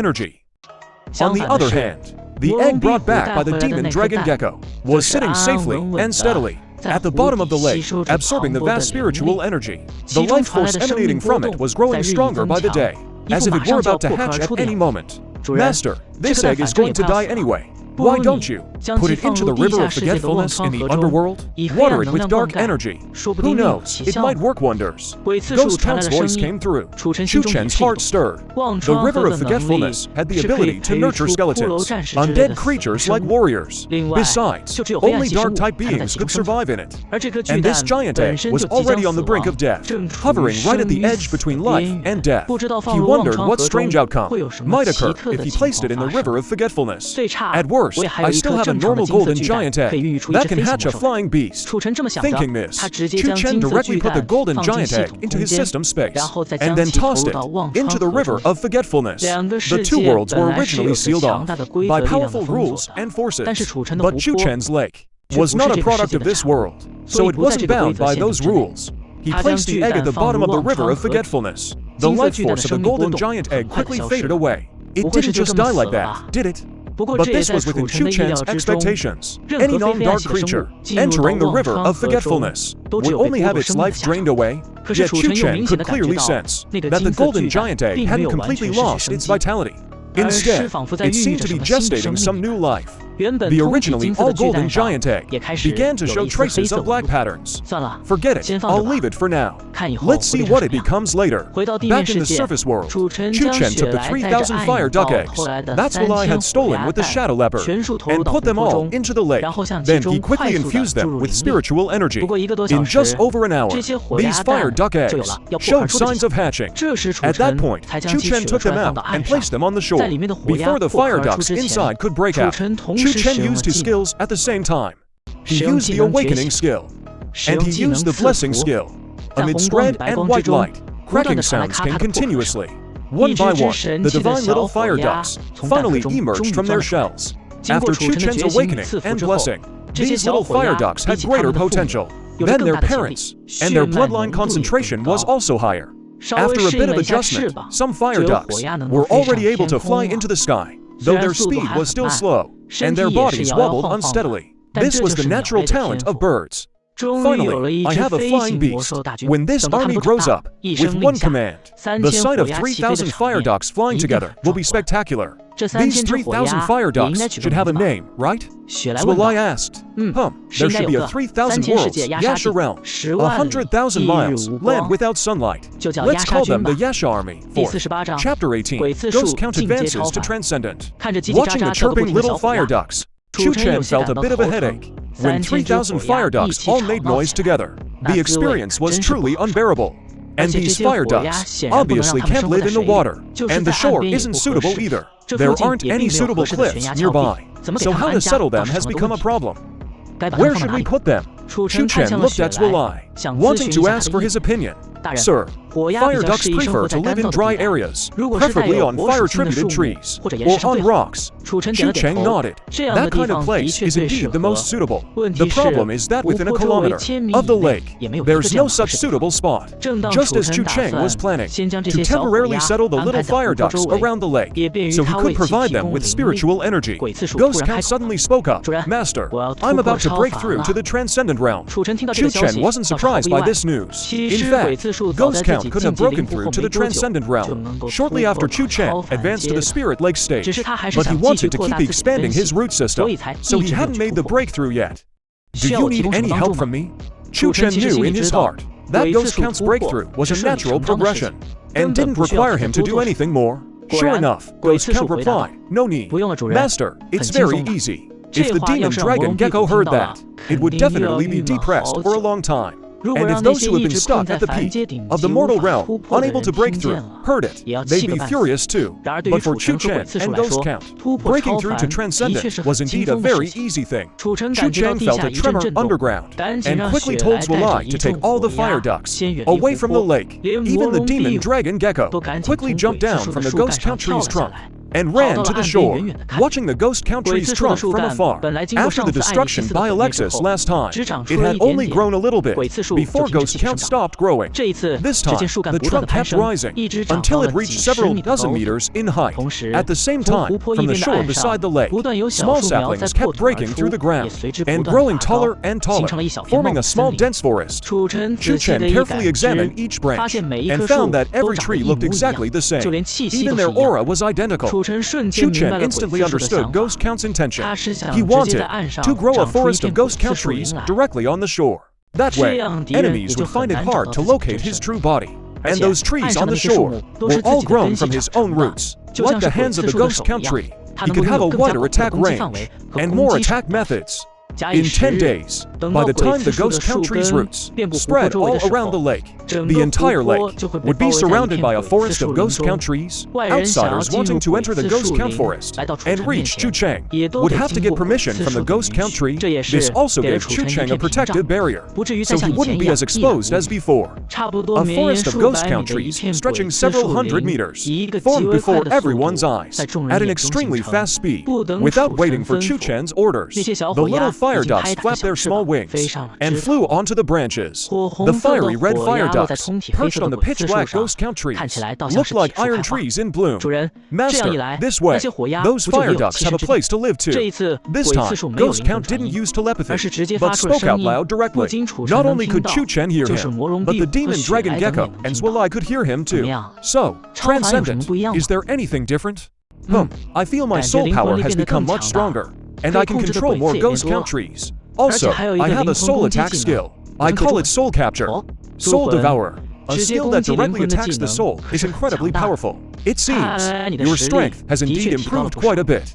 Chu Chen wasn't all that surprised that Ghost Count was able to comprehend such a skill. After all, Ghost Count's greatest trait has always been the ability to devour souls, so it's only natural that his attack methods focus on the soul. Chu Chen then smiled and looked at the demon dragon gecko. He saw it standing far away with its eye, looking thoroughly displeased. Chu Chen controlled a stream of water and swept the demon dragon gecko over. Otherwise, I might as well awaken your bloodline again. The demon dragon gecko had seen other magical beasts go through bloodline awakening and knew it must be extremely painful. Instinctively, it wanted to shake its head, but then it thought, Ghost Count has already reached Transcendent, while it was still at mortal rank, so it nodded instead. Chu Chen smiled and tossed it into the lake. Before it could struggle to get up, he directly used the awakening skill. Instantly, the demon dragon gecko jolted, its wings flapping violently as it flew into the sky. Its limbs and wings were all changing, its entire body looking like it had been boiled, bright red all over. Master, won't you bless it? Chu Chen shook his head. If it gets through this on its own, the effect will be much more significant. If I bless it, while it would help awaken its bloodline more easily, the result wouldn't be as good. After all, it has a mutated bloodline. Whether it awakens the demon dragon bloodline or the gecko bloodline is uncertain. The demon dragon gecko has both demon dragon blood and gecko blood in its body. Comparatively, the demon dragon blood is definitely more dominant. While no matter how strong the gecko blood awakens, it's still inferior to the demon dragons. If I intervene recklessly, it might force it to choose the gecko bloodline during the awakening. Then, while it could easily advance to Transcendent, its bloodline power would be more than twice as weak. The demon dragon gecko writhed in the sky, sometimes flying down to the ground, sometimes diving into the water, sometimes circling in the air, looking quite terrifying, as if it might explode at any moment. But in reality, Chu Chen was constantly sensing the changes inside its body. So far, it was still relatively stable, and its life wasn't in danger. This painful state lasted over half an hour. The demon dragon gecko let out a long roar, and an aura of dominance radiated from its body, scaring the nearby magical beasts, including the 3,000 fire crows, into trembling. It opened its mouth and spat a massive flame into the sky. Then, with a flap of its wings, its body appeared several hundred meters away. In Chu Chen's perception, the demon dragon gecko now had the aura of a transcendent rank. Right now, it was showing off vigorously. It seemed to have gained a flame-spitting skill, and its teleportation range and speed had also increased. Its size had grown a lot too, looking quite intimidating at first glance. Chu Chen and Ghost Count watched the demon dragon gecko strut around, commenting and critiquing. Chapter 49, The Dark Race of the Younger Brother. The demon dragon gecko showed off in front of Ghost Count and Chu Chen for a while, before finally calming down. After receiving Chu Chen's encouragement, it was satisfied, and went off to find its 5 little minions, to show off its power. Those 5 magical beasts, who hung around with the demon dragon gecko all day, were no longer as timid as before, and had grown bolder. They often joined the demon dragon gecko in causing trouble. But Chu Chen didn't interfere. He just needed to provide ample resources. These small matters, he simply didn't have the energy to handle one by one himself. The external forces on the surface were likely sneaking into the desert to search for gemps as well. And in the underground world, McGee's conquest had run into trouble. On the blood-soaked battlefield of the underworld, McGee stared at the enemy before him, his face pale. This was definitely since he'd followed Chu Chen, the first time he'd faced such a thorny problem. It turned out that after Chu Chen ordered him to quickly conquer the 1,000-mile basin of the River of Forgetfulness, McGee had fought day and night, constantly battling different foes. Just as Chu Chen had discovered, McGee's Imperial Tomb clan army was nearly invincible on this land. However, after he completely wiped out the other races within the River of Forgetfulness basin, he ran into a troublesome race. This race, having lived in the underworld for so many years, he'd never even heard of them. He could swear that no one in the entire Earth Spirit clan had ever seen them either. There were only about a dozen of them, their bodies withered like dry kindling, their eyes still glowing with a strange blue light. They appeared suddenly, right after McGee had finished off the last race that fought to the death. Then, chanting incantations from their mouths, they watched as from the corpses on the ground, one by one, soul forms stood up. Under these people's control, the soul forms charged straight at McGee and his men. Though they had no bodies, they could launch attacks that felt almost solid. On the other hand, the Earth Spirit clan warriors couldn't land a hit on them at all. What race are you? What do you mean by stopping us? McGee shouted angrily, trying to probe for some information, while urgently calling out to Chu Chen in his mind. These soul forms, though they couldn't inflict major wounds on the Earth Spirit clan warriors for now, the Earth Spirit clan was completely unable to counter them either. You crossed the line, so you must die. The leader on the other side said in a flat tone, as if stating something very ordinary. McGee narrowed his single eye. Though they could control soul forms, the Imperial Spirit Clan had a natural skill. They could gather all their blood and soul into that single eye, unleashing a divine light to attack the enemy. Even soul forms could be harmed by it. But after using this move, the user would naturally have their soul scattered as well. I'll just go all out if I have to. The territory I've taken for Lord Chu Chen must never be handed over. McGee hardened his resolve, ready to lead his men into a desperate fight. Just then, Chu Chen's voice rang in his mind. Don't be rash, let me take a look. To McGee, Chu Chen's voice sounded like heavenly music. McGee, a bit moved, acknowledged him. Under the astonished gazes of the dozen or so opponents, the nearby river of forgetfulness, which had been flowing gently, suddenly churned. Then, from within it emerged a figure, formed entirely from river water. This was Lord Chu Chen. He strolled calmly up to that group, feeling quite surprised himself. Withered bodies, eyes glowing blue, and the ability to control the souls of the dead. This was none other than the dark wizard he devoured back then. From his memories, a lich, extinct in this continent for 1,000 years. In all the ancient texts, lichs were described as extremely evil and powerful beings. They used forbidden magic to make their souls nearly immortal. As a result, their bodies were often very frail. But these bodies before him were merely vessels for their souls to inhabit. Even if their bodies were destroyed, they could simply go find another, new body. So they're likes. This is the first time I've seen one. Chu Chen listened with curiosity, but without a trace of fear in his voice. The dozen or so across from him were quite surprised. Ravens, because of their powerful souls and nearly immortal lifespans, tend to be especially devoted to studying things, especially magic. So their magic is all extremely powerful. Even in this underground world with no elemental power, they spent 1,000 years researching and created some very formidable techniques, enough to let them rule this world. So they thought that since Chu Chen could recognize them, he should be afraid, since you know who we are. Then kill yourself, so we don't have to bother fighting these little things. It's really quite boring. You see, likes cannot reproduce through breeding. So these likes were probably placed in this underground world at least 1,000 years ago, and have lived here ever since. Compared to them, aren't those earth spirits just little things? Chu Chen's water-formed figure curled its lips and gave a sinister, charming smile. He looked at the soul bodies controlled by these ravens, waved his hand, and a stream of river water splashed over. Those soul bodies instantly reacted like lime meeting water, riddled with holes, writhing in pain on the ground. In an instant, those hundreds of soul bodies dissipated into the air. A joke, playing with souls in front of Chu Chen's river of forgetfulness. In its past life, the river of forgetfulness was a river on the road to the underworld. Who knows how many soul bodies it has buried? In this life, in this world, though it's not that overpowered yet, these newly formed soul bodies really aren't worth mentioning. What kind of technique is that? On the faces of those dozen people, always expressionless, a flicker of emotion could finally be seen. But their skin had long since withered, and the movement made them look truly hideous and terrifying. I heard ravens are immortal and undying. I wonder if that's true or not. Chu Chen didn't answer. Instead, he asked with a hint of amusement. Humph, I don't know how you scattered those souls, but we people here, the youngest has lived nearly 1,000 years. We won't claim to be immortal, but we're not so easy to kill either.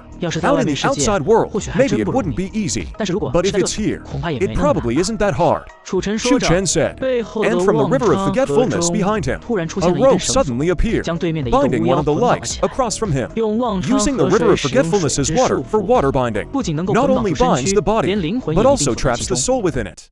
These likes, though they've studied magic deeply, suffer from this world, having no elemental power to use magic. And Chu Chen's water binding was nearly at the level of a law. Cast instantly. How could these likes possibly dodge it? The bound raven felt as if his own soul was tightly wrapped by a rope, unable to even leave his body. Who are you to have such a technique? The Lich leader saw the state of his bound subordinate and felt a shock he couldn't explain. I'm no one important, and I'm not from this world.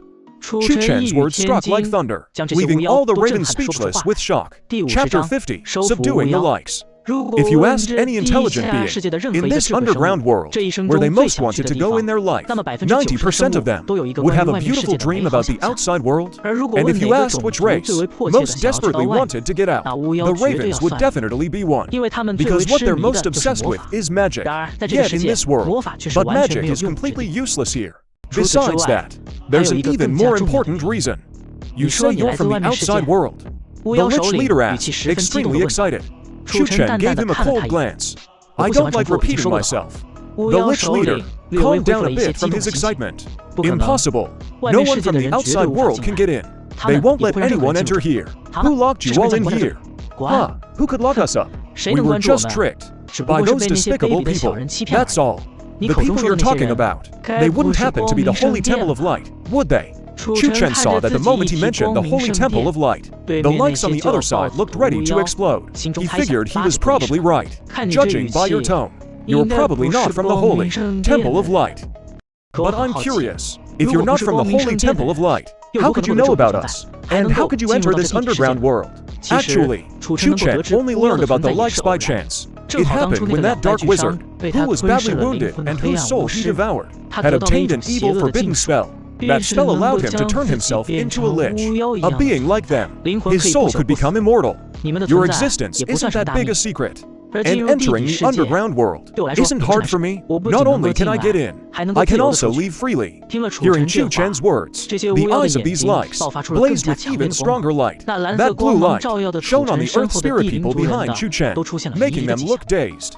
Chu Chen let out a cold shout, snapping the earth spirit people awake. Then he ordered McGee, take them back first. I'll handle things here.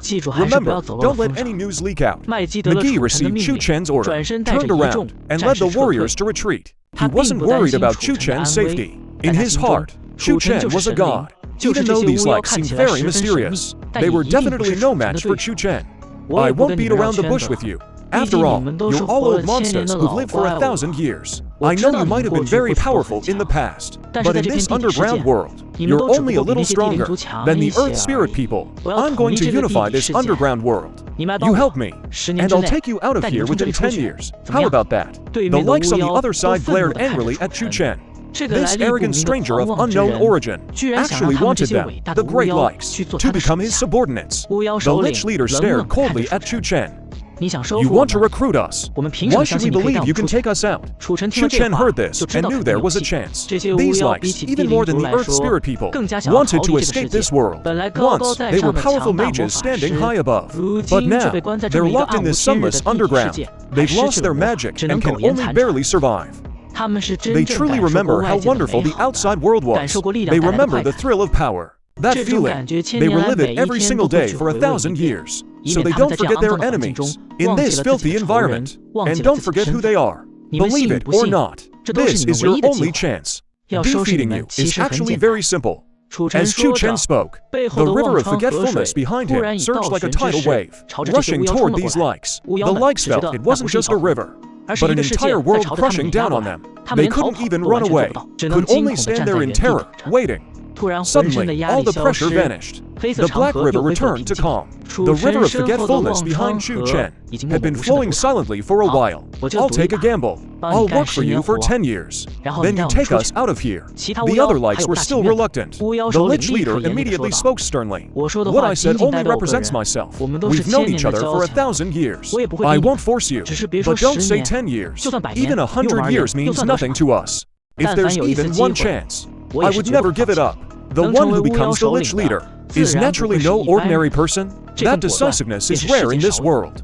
In fact, to become a Lich, you need not only extraordinary talent, but also ruthlessness toward yourself. Not every mage is willing to abandon their physical body, abandoning the body means giving up all physical pleasures. The likes heard their leader's words, exchanged glances for a moment, and finally knelt down together. They were willing to follow the leader's arrangement. The Lich leader also knelt before Chu Chen and said, "My lord, I, Bartlett, I am willing to lead the Lich clan to submit to you. As long as you, my lord, can take us out of here, these 10 years are yours to command." Chu Chen nodded in satisfaction. Bartlett, all of you, rise. I don't have such strict rules here. Is your Lich clan down to just these dozen people? Bartlett replied, in answer to your question, "My lord, the Lich clan still has over 100 members, but we dozen are the strongest among them. The others are mostly no stronger than the Dealing clan's mages." Bartlett. Hearing this, Chu Chen admired the likes even more. Over 100 people, and the weakest was at mage level. Having lost their elemental power, they still possessed such strength, truly worthy of being 1,000-year-old monsters. Then, all of you coming here together, is there some matter? Logically, dealing with a mage shouldn't require the Lich clan's full strongest force. There must be something more important. Encountering that mage was just a coincidence. Yes, my lord, we didn't come here for the Dealing clan. 2 of our clansmen died nearby. Even their souls were erased. So we came specifically to investigate. Something capable of killing a Lich, such a unique life form, and even annihilating the soul. For likes, this is a matter of life and death. Bringing the clan's strongest force together is hardly surprising. To completely kill a Lich, the opponent must be no small fry. Have you found anything in your investigation? Bartlett thought for a moment and said, "We found some traces, but the matter is quite tricky. And it might even be related to you, my lord." "Oh, related to me. Tell me quickly, what's going on?" Chapter 51, The Kingdom of the Underground World. Through Bartlett's explanation, Chu Chen finally understood what had happened. It turned out that Bartlett and his dozen men, after several days of careful searching, had found no clues, nor had they found their clansmen's bodies. Later, they discovered Chu Chen's strange river of forgetfulness, and followed the river all the way down. On the riverbank, they found marks left by the 2 clansmen. Before dying, they had left a message on the bank using soul power. Anxi, Anxi. What does that mean? Bartlett spoke with unusual gravity. Anxi is a kingdom in this underground world. It's the only major power down here. Now it was Chu Chen's turn to be shocked. The underground world actually had such a kingdom? Could the power behind it be the Holy Light Temple? In an environment like the underworld, the beings living there are all outcasts. Just like the chieftain of the Dialing tribe said, it's the worst. Chu Chen knew that the Radiant Temple must have people watching this place. The fact that a kingdom could exist here, such a powerful force. If he said there was no shadow of the Radiant Temple behind it, Chu Chen wouldn't believe it, even if you killed him. He just didn't know if the Radiant Temple had sent people down directly to establish this kingdom, or if they had recruited people from the original underworld. In Chu Chen's view, the Radiant Temple must have recruited some tribe and used them to set up this force, so they could secretly monitor the entire underworld. You are indeed clever, my lord. Behind the Anxi Empire is indeed the Radiant Temple. They just never admitted it. Then why did they kill your people? Bartlett gave a bitter laugh. Chu Chen immediately understood. The likes that Bartlett led were 1,000-year-old monsters in the entire underworld. They could be considered the oldest beings. Even in this underground world, their strength was top tier. The Anxi Empire must have tried to recruit the likes and failed, so they turned to threats. Of course, it's also possible the Radiant Temple wanted to control the likes. After all, the likes, research achievements in magic, were something the Radiant Temple desperately wanted. Our Lich clan has been hiding from the Anxi Empire. They never dared to push us too hard before. But now, for some reason, they suddenly attacked. Chu Chen said with a gloomy look, "It's probably because of the upcoming battle for faith." Bartlett nodded. "That must be the only reason. My lord, you want to unify the entire underworld. The Anxi Empire is your only obstacle, with the Dialing tribe's army and our Lich clan. If it were just fighting the Anxi Empire, the outcome would be about 50-50. But they have the Radiant Temple behind them. We might not be a match." Chu Chen laughed. "Although the Anxi Empire has the Radiant Temple behind it, don't you have me behind you? By the way, tell me about this Anxi Empire. What race is it mainly composed of?" After Bartlett's introduction, Chu Chen finally understood that this Anxi Empire was actually an empire made up of skeleton soldiers. But skeletons are dark creatures, supposedly natural enemies of the Radiant Temple. Yet this skeleton lord accepted the Radiant Temple's offer of amnesty. How strange. Chu Chen felt that behind this, there seemed to be an invisible net. Although this net wasn't aimed at him, he would inevitably run into it eventually, whether it would be the fish dying or the net breaking. Chu Chen was determined to fight it out. He told Bartlett to return to the clan, gather all the Lich clan members, and bring them to live in the Dialing tribe's territory. From then on, the Dialing tribe's army had over 100 powerful mages, but the Lich clan was not under McGee's command. They only carried out tasks assigned by Chu Chen. So McGee still led the Dialing tribe, and the warriors from other tribes that joined later. In urgent matters, he could also seek help from the Lich clan, but he couldn't mobilize them. System, I want to extend the River of Forgetfulness by 2 kilometers.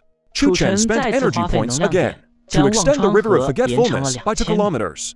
This was also to establish an advantage before formally contacting the Anxi Empire, using the river's concealment to gather information. During this time, all the corpses obtained from McGee's conquests were thrown into the River of Forgetfulness, eventually creating over 1,000 skeleton warriors. He didn't expect the Anxi Empire to also use skeleton warriors. That could actually be useful. Chu Chen secretly deployed the 1,000 skeleton warriors, hidden in the River of Forgetfulness. It was sent into the territory of the Anxi Empire, using them to infiltrate the Anxi Empire from within, just waiting for the perfect moment to strike. These skeleton warriors, although their intelligence is very low, they can only follow basic commands.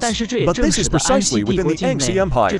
Such low-level skeleton warriors would never be noticed, so when a skeleton squad suddenly appeared on the plains, no skeleton came to investigate. Until out in the wild, they happened upon a transcendent-level skeleton. This transcendent skeleton, without a word, incorporated Chu Chen's skeleton warriors into its own squad, and then brought them back to the camp. Seeing this, Chu Chen no longer bothered to worry. These skeletons would never rebel against him.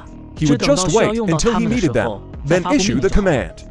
The top priority now is to reorganize the territory and troops he had already seized to form a more effective fighting force, especially since the enemies now are all skeletons. And these skeletons have extremely hard bodies. They feel no fear or pain, making them very troublesome. If he were to fight them head-on, the losses would be huge. But Chu Chen's own River of Forgetfulness can produce skeleton soldiers, so he has a fairly good understanding of these skeleton warriors. He knows that to kill these skeleton soldiers, the best method is to use soul attacks. However, these Dialing clan warriors do not possess such attack methods. The Wu Yao clan do have them, but their numbers are too few, unable to fight on a large scale. Chu Chen thought of a compromise. That was to use the River of Forgetfulness water to craft weapons. His River of Forgetfulness water has a strong lethal effect on souls. He could let the likes try. They should be able to turn it into a one-time use lethal weapon. Eight carefully took some of the River of Forgetfulness water refined by Chu Chen. He still remembered how Chu Chen had used the water to destroy soul bodies before. For likes, souls are their very foundation. After a week of continuous research by the likes, they finally found a way to incorporate the River of Forgetfulness water into the weapons of the Dialing clan.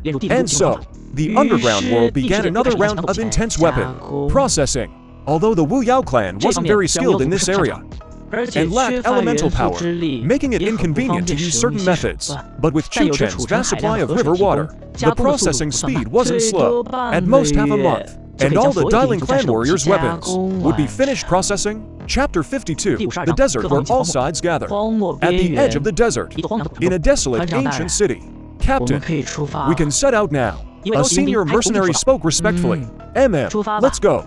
A sturdy man with half his chest exposed. The gleaming gold mercenary badge on his shoulder signified his noble status in the mercenary guild, a vast organization spanning the continent. Mercenaries mainly rely on contribution points to raise their rank. From low to high, they are bronze, silver, gold, diamond, and orange light. Most mercenaries fight alone, but many also band together, forming various mercenary groups, ranked from C class, B class, A class, and S class. This mercenary group has about 300 members. The captain is a gold mercenary, which means he is at least a legendary level mercenary, so this group should be at least B class. Then this mercenary group should at least be B class. It's a fairly formidable force. Looking at the direction they're heading, they're officially marching into the desert, and there are quite a few mercenary groups like this. Besides the various mercenary groups, big and small, there are many other factions. Some are openly charging into the desert, while others, not wanting to be discovered, sneak in on the slide. Vice Captain, are we just going in like this? Don't we need to notify the Elven tribe first?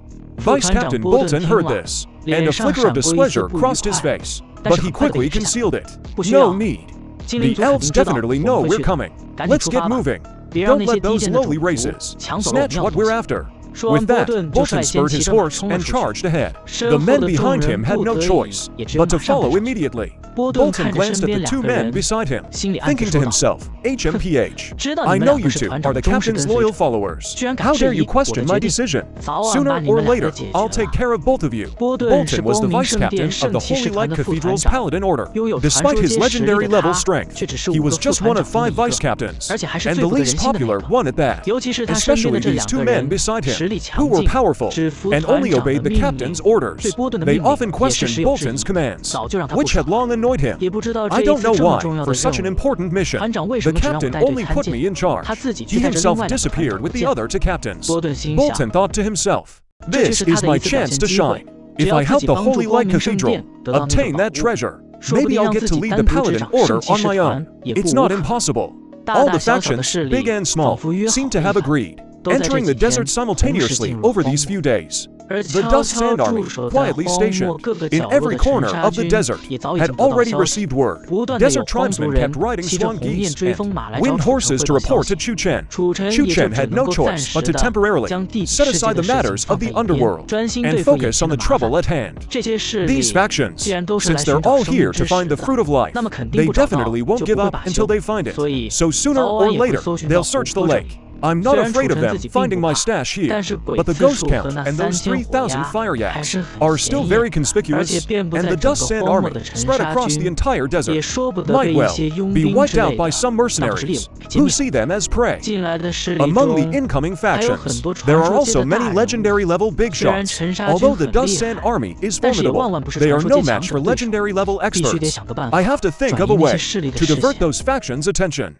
I can't let them get bored and wipe out my Dust Sand Army. Master, why don't we help them find the fruit of life?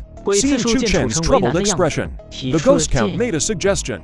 After advancing to the transcendent level, the Ghost Count's intelligence had skyrocketed again. Now, he could be considered exceptionally wise. It wouldn't be long before even Chu Chen couldn't match him. Chu Chen was actually inspired by the Ghost Count's suggestion. If these people found the whereabouts of the fruit of life, they wouldn't aimlessly turn the desert upside down anymore.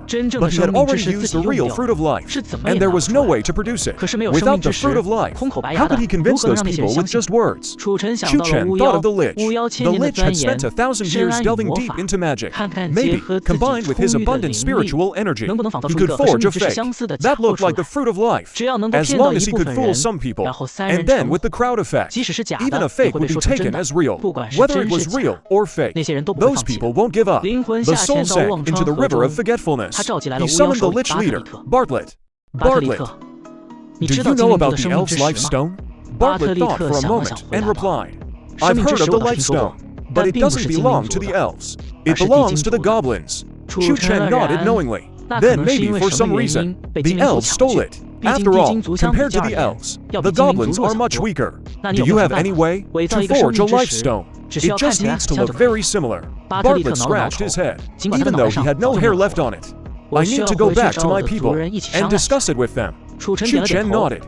He believed the Lich would find a way, since it only needed to look the part. Sure enough, in less than half a day, the Lights had agreed on a specific plan. Sir, we've worked out a plan, but the item we create will require a massive infusion of spiritual energy. The more spiritual energy it has, the more it will feel like the Life Stone.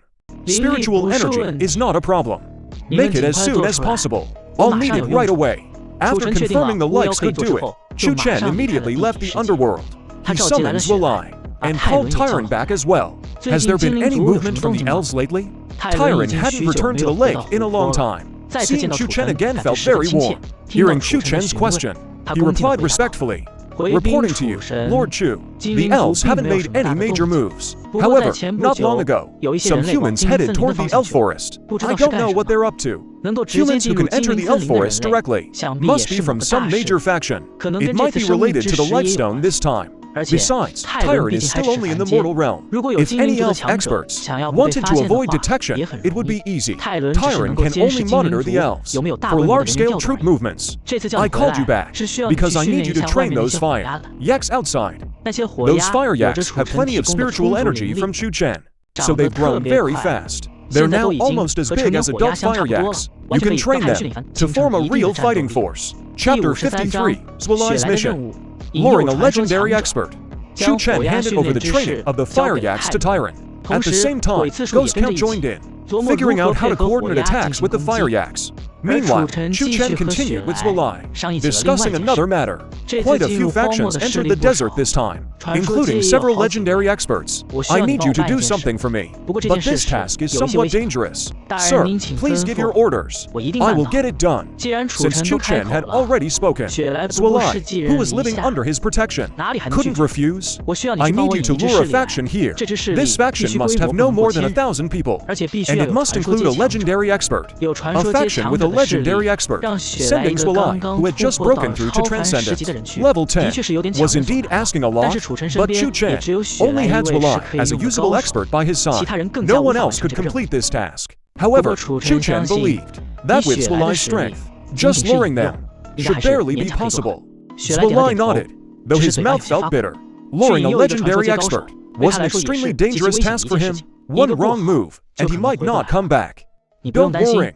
As long as you can lure it here, that'll be enough. You should know my methods for treating injuries. Also, I'll give you something. Anyone who sees this thing will chase after you, Chu Chen said, as a green orb flew out from the lake water, looking exactly like the Stone of Life. But if you sense it carefully, you'll find this orb has no energy fluctuation at all. It's just an ordinary orb. Zwalai was a bit curious, just relying on this orb, even pretending it's the Stone of Life. No one would believe it. But Chu Chen didn't explain. Instead, he poured vast spiritual power into the orb until it reached the orb's maximum capacity. At that moment, the orb changed. Inside the originally lusterless orb, the green became more dazzling.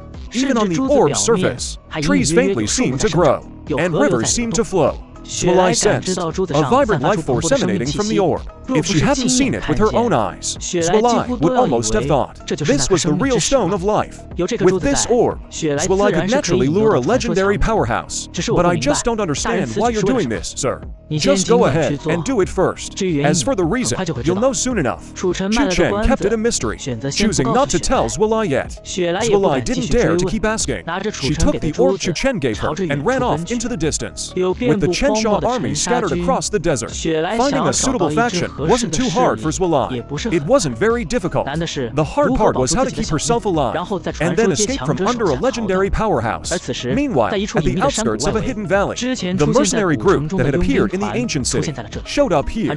Captain, how about we rest here tonight? The brothers have scouted it out. There's a group of magical beasts inside. They seem pretty organized, but not many. Only about 1,000 or so. And there are some woodland deer with excellent meat. We'll have dinner sorted. Captain Payne nodded, agreeing to his subordinate's suggestion. A magical beast group of that size, in the eyes of a secret mercenary group like ours, is nothing. With the captain's approval, the mercenaries perked up. After wandering aimlessly outside all day, they were exhausted. They've been wanting a place to rest for a while. Though these mercenaries didn't take the beasts seriously, their steps into the valley were still orderly and organized. They didn't all rush in at once, but formed a specific formation. The magical beasts inside had already spotted them. This was one of Chu Chen's sterilization units, managed by only 2 wastelanders. Both wastelanders were at mortal rank, level 6. The 1,000+ beasts were only mortal rank, level 4 and 5. Meanwhile, the mercenary group outside not only had a legendary, but also quite a few transcendents. So the 2 wastelanders felt some despair. They could only pray to Chu Chen in their hearts, while organizing the beasts for a desperate fight. Chu Chen naturally sensed the call from these 2 wastelanders, but he couldn't descend conveniently right now. So he could only inform Zwalai, who was nearby, of the valley's location. A mercenary group like this wasn't actually the best target Zwalai had chosen. But since she had no choice but to go, she could only watch the Chensha army be slaughtered and eaten as food.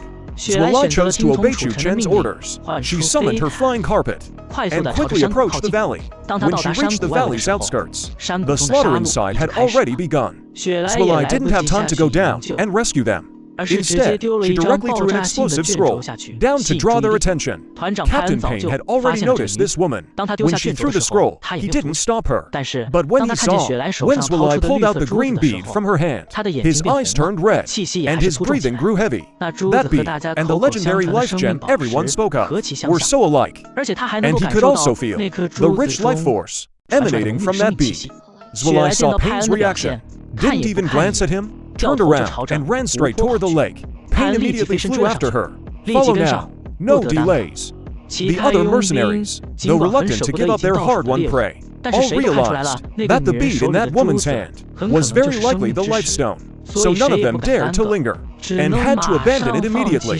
They turned and followed into the valley. Legendary realm cultivators could already fly using various methods. This captain was knowledgeable, but he didn't condense battle Che wings like others would. Instead, he leapt on the ground like a monkey. Each jump was like a cannonball, faster than flying. Zuolai threw all kinds of scrolls behind her as if they cost nothing. Payne just lightly swung his sword and blocked them all. The distance between them was closing fast. In the chase, Zuolai had forced herself to speed up several times, blood seeping from the corner of her mouth.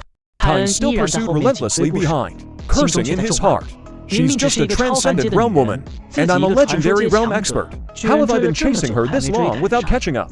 I really don't know where she got so many strange and bizarre scrolls and secret techniques, though Payne was also puzzled. Why would this woman deliberately reveal her life stone? He was sure there was some scheme behind it, but in his view, no matter how clever a transcendence plot was, how could it possibly harm him? Suddenly, a black, silent forest appeared ahead. Zuolai plunged into it and vanished. Payne stopped outside the forest. He sensed that Zuolai had deliberately lured him here, but in his perception, this forest only hid 3,000 fire ducts. There was nothing particularly dangerous besides that. Still, to be safe, he decided to wait until the entire mercenary group had gathered before entering the forest. This forest wasn't large. Behind it was a huge lake. In his perception, Zuolai was right by the lake, and hadn't taken the chance to leave. Chapter 54, The Doomed Mercenary Captain. Should we send the brothers in first to check it out? The rest of the mercenary group finally caught up, all panting heavily. Payne thought for a moment, then said, let's all go in together. Everyone, stay alert. There's definitely something hidden in there. Payne's mercenary team entered the ghost forest in their usual formation, leading the way. Payne followed behind to guard the rear. When Zuolai first charged into the ghost forest, Chu Chen immediately gathered spiritual power to heal her injuries, and had her recover by the shore. For what comes next, I'll leave it to the fire ducks and the ghost count. Let's see what level Payne's trained fire ducks have reached. 3,000 fire ducks plus the ghost count against a B-rank mercenary group. Chu Chen believed that as long as Payne didn't intervene, his side should be able to win. But Chu Chen didn't dare let his guard down. He had to keep an eye on Payne at all times, because if that legendary realm expert made a move, his hard-raised fire ducks might all be wiped out. When the mercenary team members reached the center of the ghost thorn zone, Tyrant, who had already been lying in ambush, began to organize a fire suppression attack. The fire suppression attack was already anticipated by the mercenary team, so the first wave of flame attacks was easily intercepted. But these 3,000 fire yaks, after all, had been trained by Tyrant. In the past few days, due to the tight schedule, Tyrant only trained them on one thing: how to continuously spray flames. The spiritual energy here is abundant, so the fire yaks replenished their energy quickly. Meanwhile, the mercenaries needed magic and battle aura, which had to be replenished from the natural world. Their speed was far slower than the fire yaks. Tyrant planned to keep wearing them down like this, eventually exhausting the mercenary team members to death. The mercenary team members were also very frustrated. They had thought the fire yak's flame spraying would only be temporary, and they could soon free up their hands to counterattack. But they didn't expect these weren't the ordinary magical beasts they'd seen before, but 3,000 trained fire yaks working together. With every attack, at least 500 to 600 fire yaks were simultaneously shooting fireballs. As a result, these 300 mercenary team members had no chance to attack at all. The mages in the middle of the formation wanted to find an opportunity to attack the fire yaks, but these fire yaks were all in the trees, and the trees here were also strange, constantly shifting positions, making it impossible to hit the fire yaks. This stalemate lasted for half an hour. Tyrant grew impatient. He commanded, "Speed it up. Finish this quickly." He always felt like he was being watched, so he didn't dare to act rashly for the moment. He just wanted his men to quickly deal with the fire yaks in front of them. The mercenaries, hearing their captain's order, had half of them withdraw from defense, the remaining ones barely held on. Those who withdrew from defense joined the offensive ranks. For a moment, the fire yak's attack rhythm was broken. Although Tyrant tried hard to maintain it, it was difficult to keep up the same continuous output of firepower as before. Maintain a continuous, steady output of firepower. At that moment, the ghost thorn made its move. From the trees in the forest, ghost thorns flew out one by one, attacking the mercenaries. These mercenaries didn't know the attack power of these ghost thorns, but they didn't dare to be careless. They still sent a group of people specifically to defend. However, they still underestimated the ghost thorn.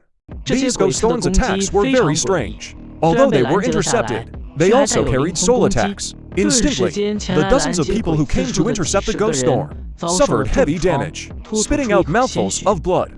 There were even more ghost thorns outside, flying toward the mercenaries. With such a large number, plus the fire yaks had already reacted, increasing their firepower, the mercenaries were about to be suppressed again. At this point, Tyrant had no choice but to step in.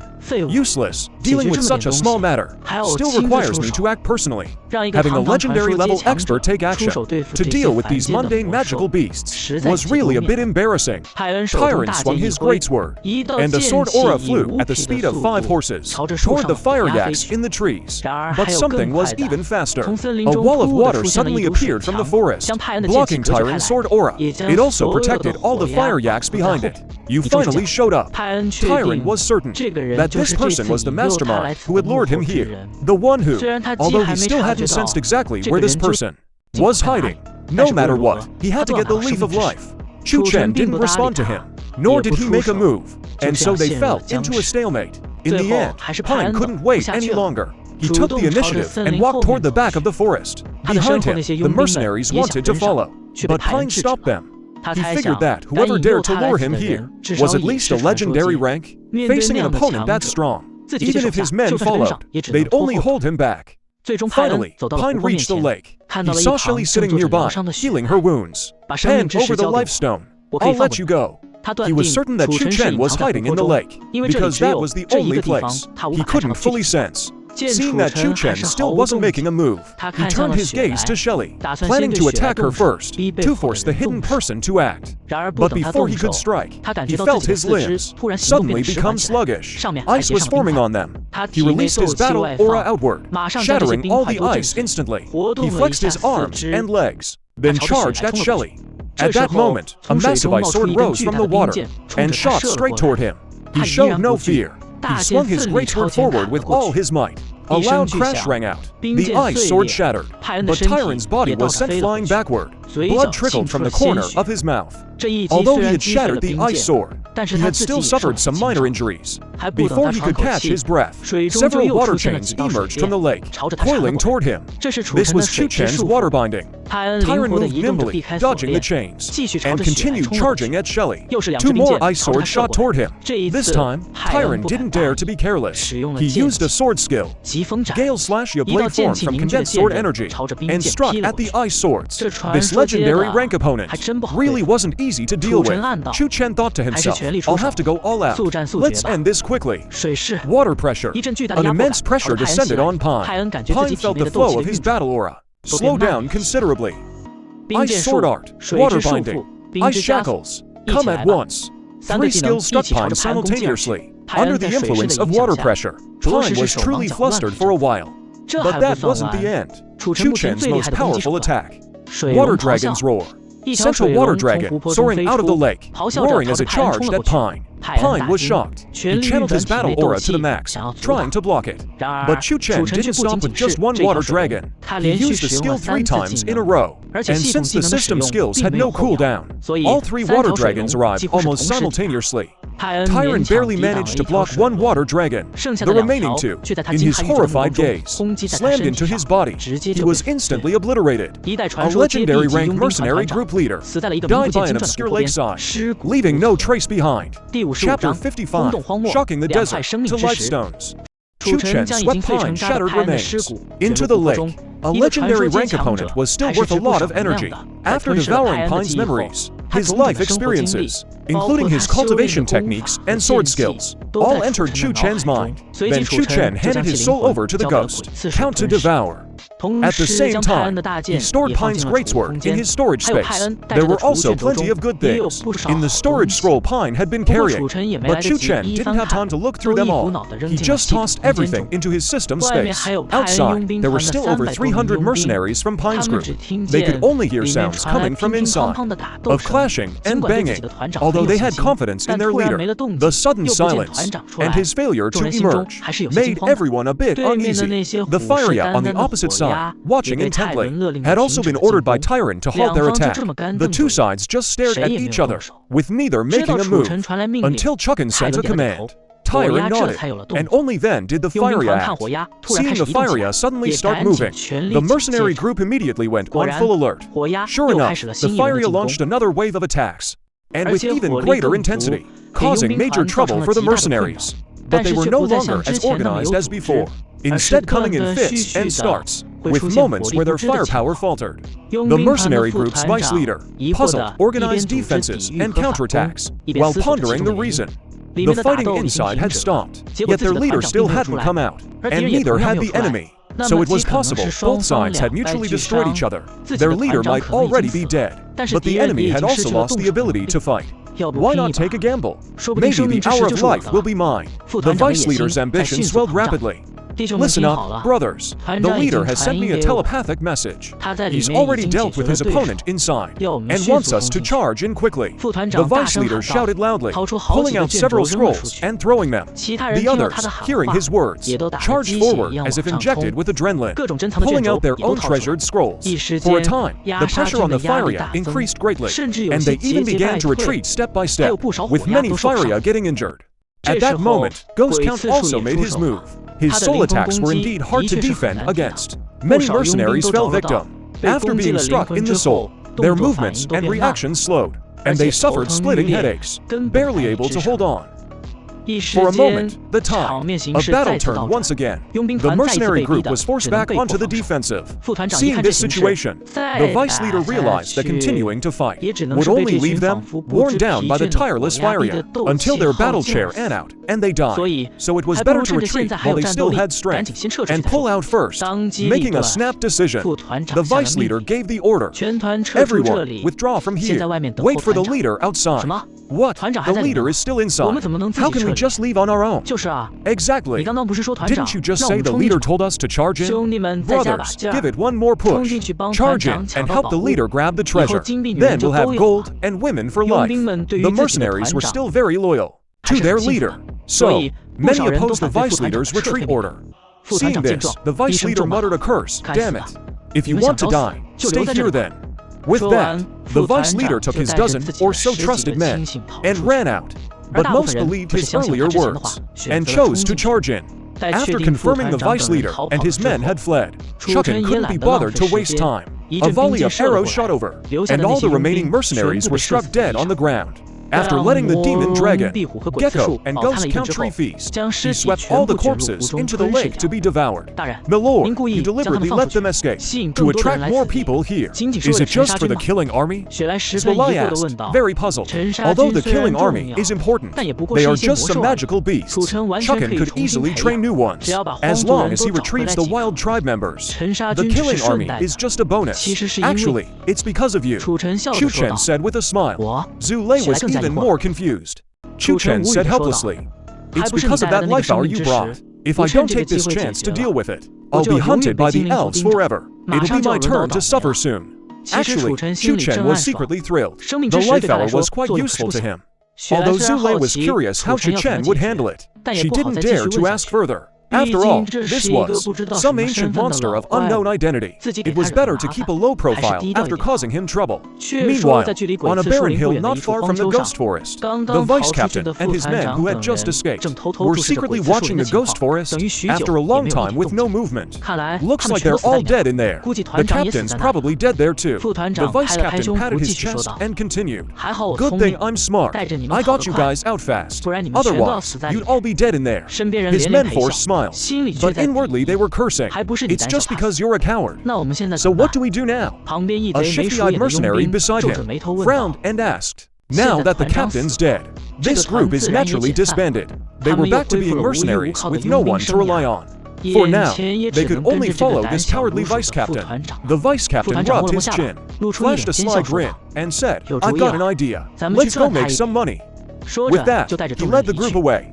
And so, a group appeared in the desert, claiming to know the whereabouts of the life hour. For the price of 10,000 gold coins, they would buy that information. The forces coming in were all wealthy, and 10,000 gold coins was easily affordable for them. For a while, the group made quite a bit of money. The captain really knows his stuff. We've made over 100,000 gold coins in just 2 days. That's enough to last us the rest of our lives. The vice-captain proudly patted his companion's shoulder. Let's head to the next city. I heard the Paladin Order is over there. On a barren hillside, members of the Paladin Order were resting. There was a pool of blood and scorch marks on the ground. Don't they know their place? A lowly ant dares to ask me for money. Bolton glanced at the ground with disdain, then stopped caring. Since we have a lead on the life hour, whether it's true or not, we should go check it out, said Sandy, the vanguard captain of the order, while Bolton was considering whether to go. A knight who had been sent to gather information suddenly returned, reporting, Vice Captain, we found news about the life hour. Someone claims to have seen the life hour near the 10,000 demon cave in the central zone. How can there be two completely different pieces of information? Bolton frowned. Both locations were very specific, and he couldn't tell which was true. Vice Captain, both pieces of news had probably spread by now. We'd better split into 2 groups and head out quickly, or someone else will get there first. Seeing Bolton still hesitating, Sandy urged him with a suggestion. Bolton couldn't think of a better plan, so he just nodded. Chapter 56, Blake's Arrangement. Lord Chu Chen, my people have gathered information. News about the life hour is spreading everywhere. Some say it's with you. Others say it's in the 10,000 demon cave in the central zone. Tyrant, having received the news from his people, quickly came to inform Chu Chen. Chu Chen hadn't expected that someone would fabricate a fake life stone to lure people to another location. That's fine. It actually eases the pressure on me. The ghost count pondered for a moment and said, I'm afraid the other piece of news ... The elves leaked it. Chucken thought the same. The life stone was always in the elves' hands. It shouldn't be hard for them to forge a copy.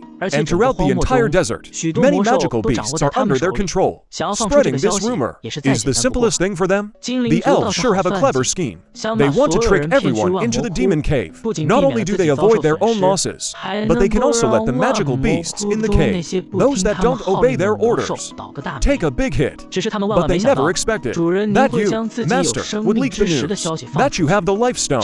Now they must be panicking. Chucken smiled. It was a twist of fate. The elves actually did him a favor. Now let's see how the elves handle this.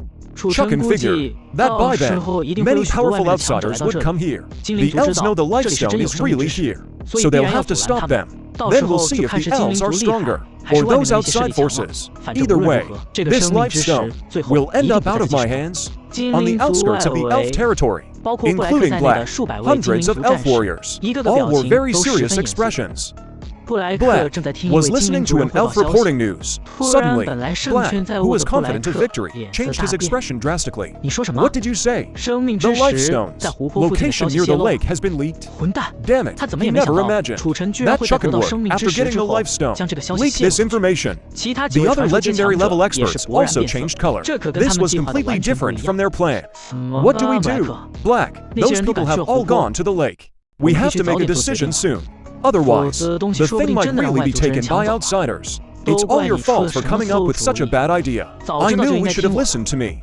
We should have, from the start, just taken it back from that sneaky human, hiding under the lake. That would have avoided all this trouble. Another elf, also at the legendary level, complained. Black's gaze turned icy.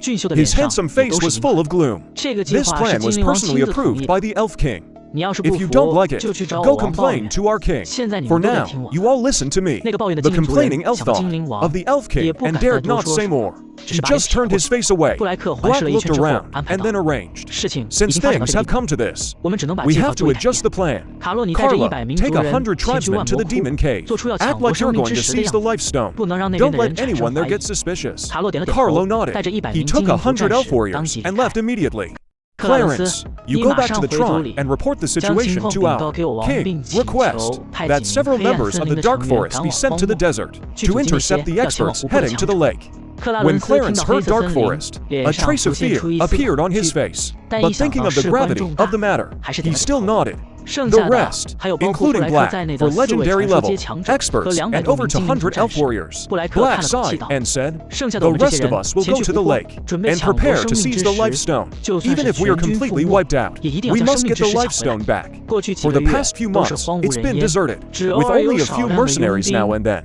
Most of the time, just magical beasts and sand in the desert. Today, it's incredibly lively. You can see people running wildly across the wilderness every short distance. There are also mages in the sky, or sword fighters flying through the air. All these people have only two destinations, either the 10,000 Demon Cave in the central area, or a nameless lake near the eastern side. Everyone has only four words on their minds: the Stone of Life." Chu Chen had long ago told the 3,000 fire yaks left in the Ghost Count Forest to take cover first. He also put Tyron and Shelly into the system space. Tyron didn't mind much. He just thought his god was all-powerful. But Shelly was completely shocked. This place was nothing like when he last came in. There was an extra trace of life's breath. Only Shelly didn't know that it was the very Stone of Life he had wanted to use to save his master that had created this miraculous space. A big battle was bound to break out here soon. The demon dragon Gecko didn't want to go into the space at first, but Chu Chen grabbed him by the head and threw him in to follow him. The 5 little tag-along magical beasts behind him were also thrown in together. Even the Ghost Count retracted its roots. It gave up on that patch of Ghost Count forest outside. Anyway, the loss wasn't big for it. After this big battle, it could have a feast. Then it could just grow back later. Even for the Ghost Count's main body lying outside, it tried its best to pull back the life essence within it, leaving only the main roots, all hidden in Chu Chen's lake. Let them fight however they want. We'll just hide and watch the show. Chu Chen and the Ghost Count chatted idly and planned a bit about how to send out this fake Stone of Life later. Suddenly, Chu Chen sensed a familiar aura. It turned out Blake was the first to arrive. Handsome and dashing Blake flew straight from the sky to the lake's edge, glanced left and right, but didn't say much. Instead, he started chatting with Chu Chen. "Brother Chu, how have you been lately? Old Blake here has been thinking of you. Doing great. Last time I saw you had a pretty maid. Why isn't she here today? That maid couldn't take my scolding and beatings. She ran off long ago. What? Could it be that Brother Blake has taken a liking to Chu Chen?" He held back a laugh, waiting to see when Blake would crack first. Sure enough, Blake had urgent matters and couldn't keep wasting time with Chu Chen. He got straight to the point. "Brother Chu, I won't beat around the bush with you. The Stone of Life should be with you, right? That's a lost treasure of our elf clan, later picked up by your maid. I hope you can return it to us. Our elf clan will surely not treat you poorly." "Oh my, Brother Blake, what are you talking about? Didn't you come to me last time, asking me to keep an eye out? I heard that thing is in the 10,000 Demon Cave. Maybe you're looking in the wrong place." Seeing Chu Chen so stubborn and unyielding, Blake grew angry inside. He knew today wouldn't end peacefully. Chapter 57, sitting on the mountain watching the tigers fight. "Brother Chu, the thing is definitely with you. Hand it over to me now, and I can pretend nothing happened. Otherwise, who knows what might happen later." Blake's tone turned harsh, clearly on the verge of exploding. Chu Chen still looked helpless. He pointed into the distance. "That might not be up to you or me. This little place of mine has never been so lively before." In the distance, streaks of light trailing tails swept across the sky and soon arrived at the lake's shore. "Oh, isn't this Blake of the Elf Clan? What are you doing here?" A burly man with a bushy beard spoke up. "I suggest you leave soon. Outsiders aren't welcome here." The big man chuckled a few times. He didn't respond, but he didn't leave either. Instead, he stared curiously at the water figure Chu Chen had conjured.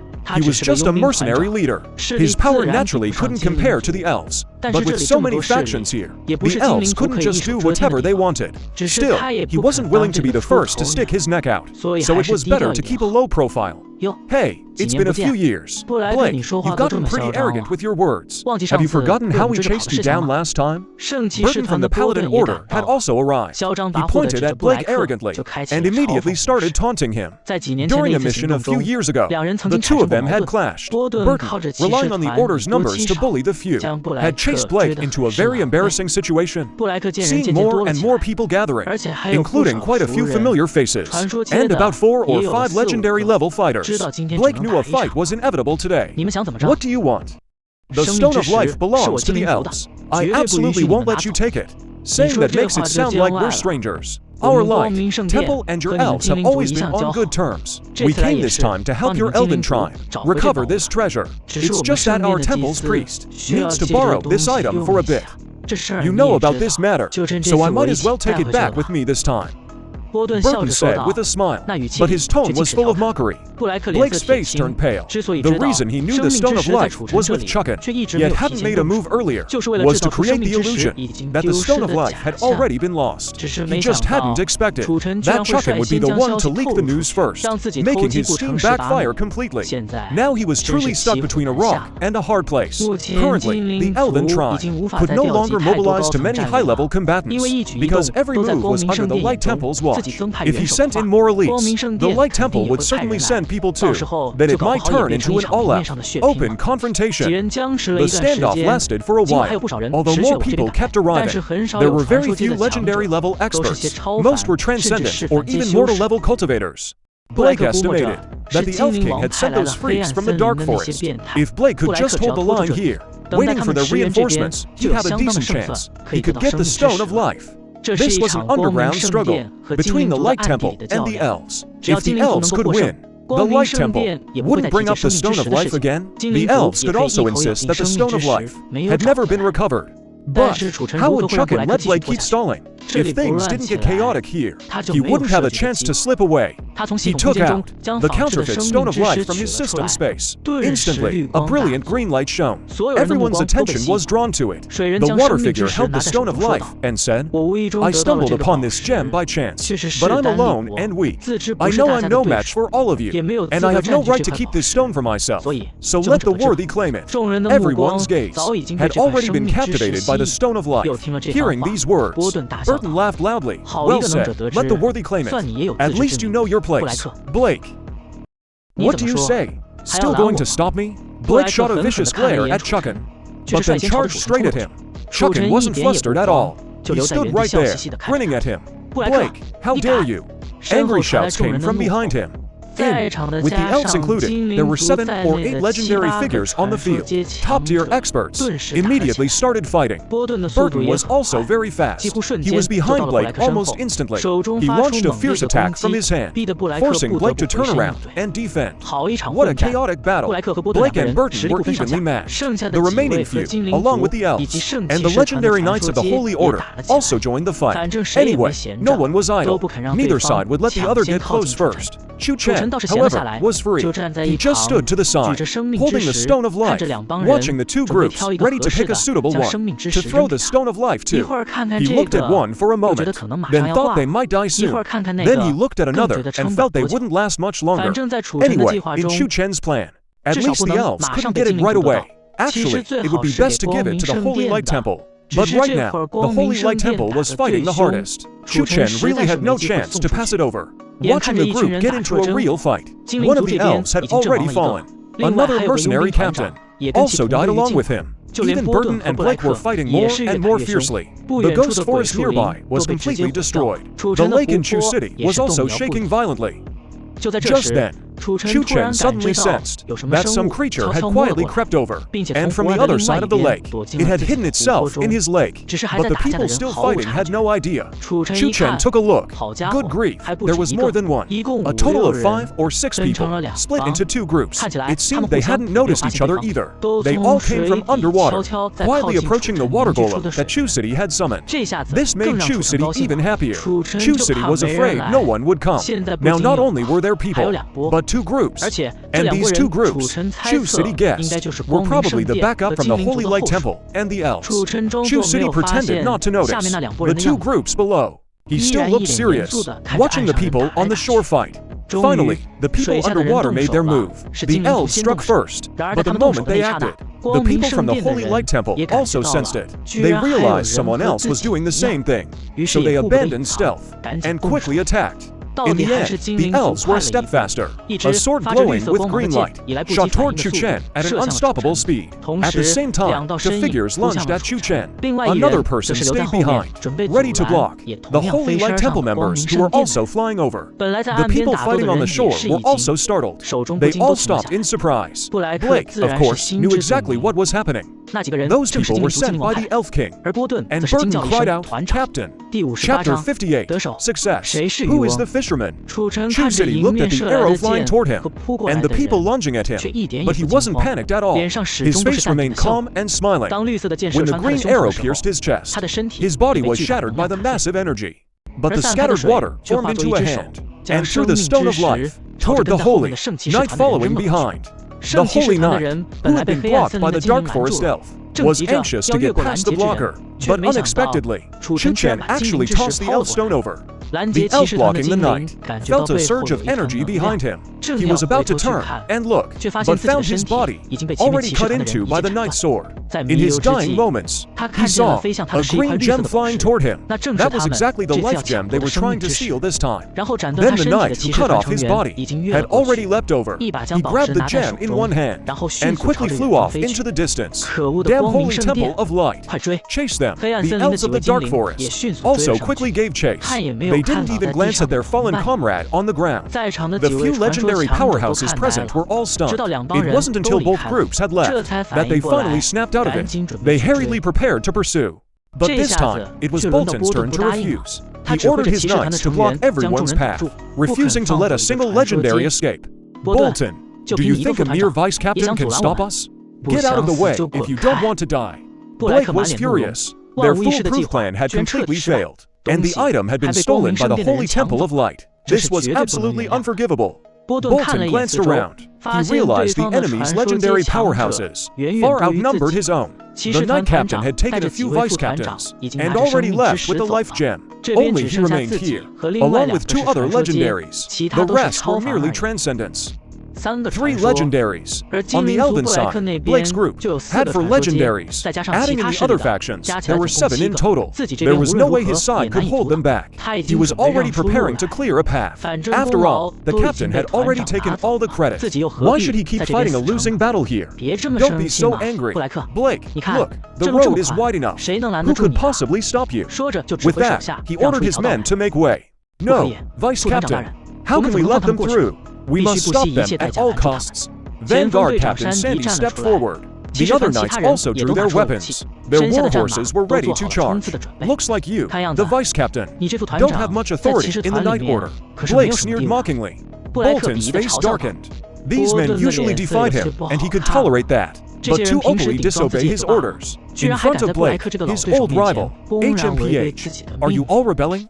Am I the captain, or is Sandy the captain? Sandy said nothing. Instead, his warhorse took a small step forward. It let out a loud snort. The knights behind him also urged their warhorses forward. A single step. Bolton was furious. Fine, you've all got ambition now. Then go ahead and fight. I'm not getting involved. Bolton turned and rode off into the distance, leaving Sandy and the others behind. They stood their ground, ready for battle. Blake saw this and said nothing more. He led the elves in a charge. The Knights' group combat ability was formidable. Combined with the terrifying momentum of their warhorses, the mercenary groups they charged at mostly threw down their weapons and fled. Even among the legendary powerhouses, Sandy had slain one, but the elves could fly into the sky, so they weren't afraid of the Knights' charge. Moreover, the elves still had far more legendary powerhouses remaining, relying on their teamwork and various scrolls. The Knights could only hold out for a while. Defeat was only a matter of time. Sandy, I see you're a real man. I'll spare your life. Just retreat. Blake shouted loudly to Sandy. Sandy's only response was the edge of his blade. Blake didn't try to persuade him further. He reached behind him and pulled out a red arrow. The moment Blake drew his bow and knocked the arrow, Sandy felt an immense threat. Everyone, change formation. Guardian of Light. Everyone, pay attention and change formation. Guardian of Light. The members of the Night Order instantly switched from their original combat formation to a defensive formation as tight as an iron barrel. White light radiated from all the knights, and even their war horses, eventually merging together. This was the Night Order's strongest defensive formation. However, the Holy Night Order, which usually only charged head-on, rarely used it. The red sword in Blake's hand had finally gathered enough energy. He let go, and the sword flew out, dragging a long tail of flame behind it. Bang! The flaming sword collided with the white light barrier. Nearby members of other mercenary factions were all sent flying by a massive wave of heat. Some unlucky ones were even injured and died on the spot from the shockwave caused by the collision of that energy. When the dusty air finally cleared, Blake looked somewhat exhausted, but there was no trace of worrying on his face. The Night Order was scattered all over the ground, with only a few still able to stay, mounted on their horses. Wipe them all out, then follow me. With that, Blake headed in the direction the Night Order had fled earlier, chasing after them. That one arrow had killed Sandy outright, and most of the other knights were severely wounded. The remaining elves were more than capable of finishing them off. The legendary level fighters from the other factions saw this, and quickly followed him, leaving only some small fry behind, who no longer had the strength to keep up, and could only trail behind slowly. The 3 legendary level fighters left behind immediately started their attack. The remaining Holy Night Order members were nothing more than lambs to the slaughter for them. With a swing of their swords, they shot them down one by one. Then the 3 legendary level experts prepared to leave and catch up with Blake. But at that moment, a disturbance arose in the lake. The calm surface of the lake, which no one had paid much attention to, suddenly erupted into towering waves. Chu Chen had held back until now.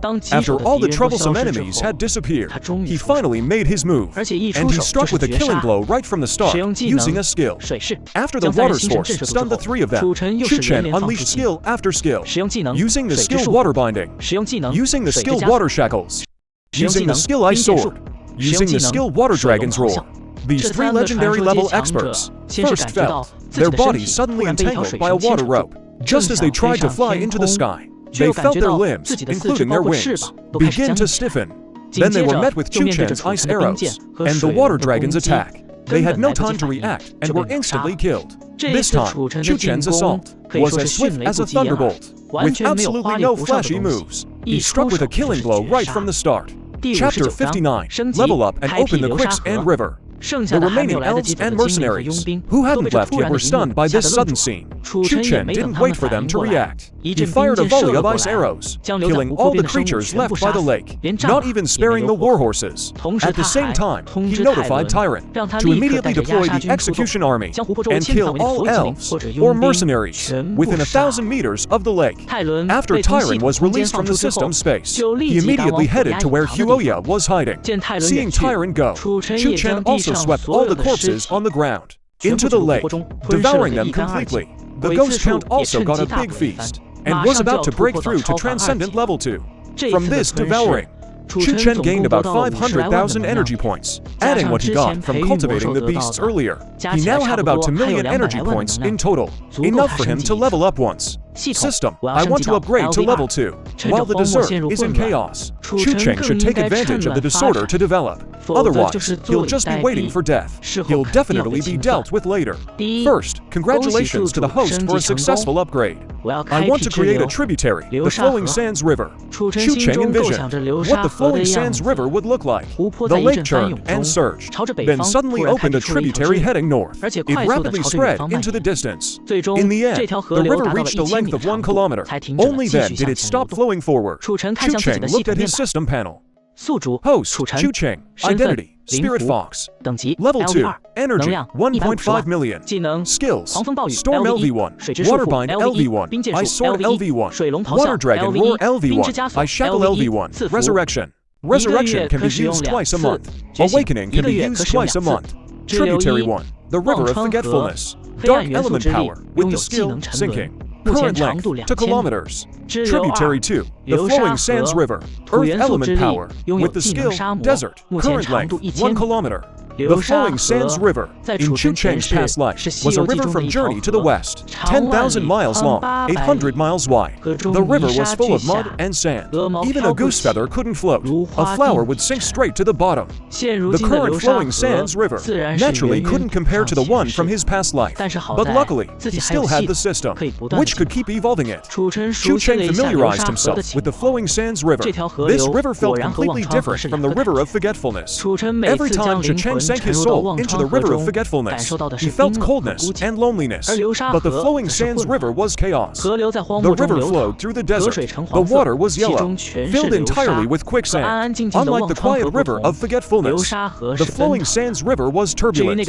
As for the skilled desert, Chu Chen had also figured it out. It could summon from the water a desert formed from mud and sand. The strength of the desert depended on Chu Chen's own power. Now, at Transcendent Level 2, Chu Chen could summon a desert of roughly legendary Level 2.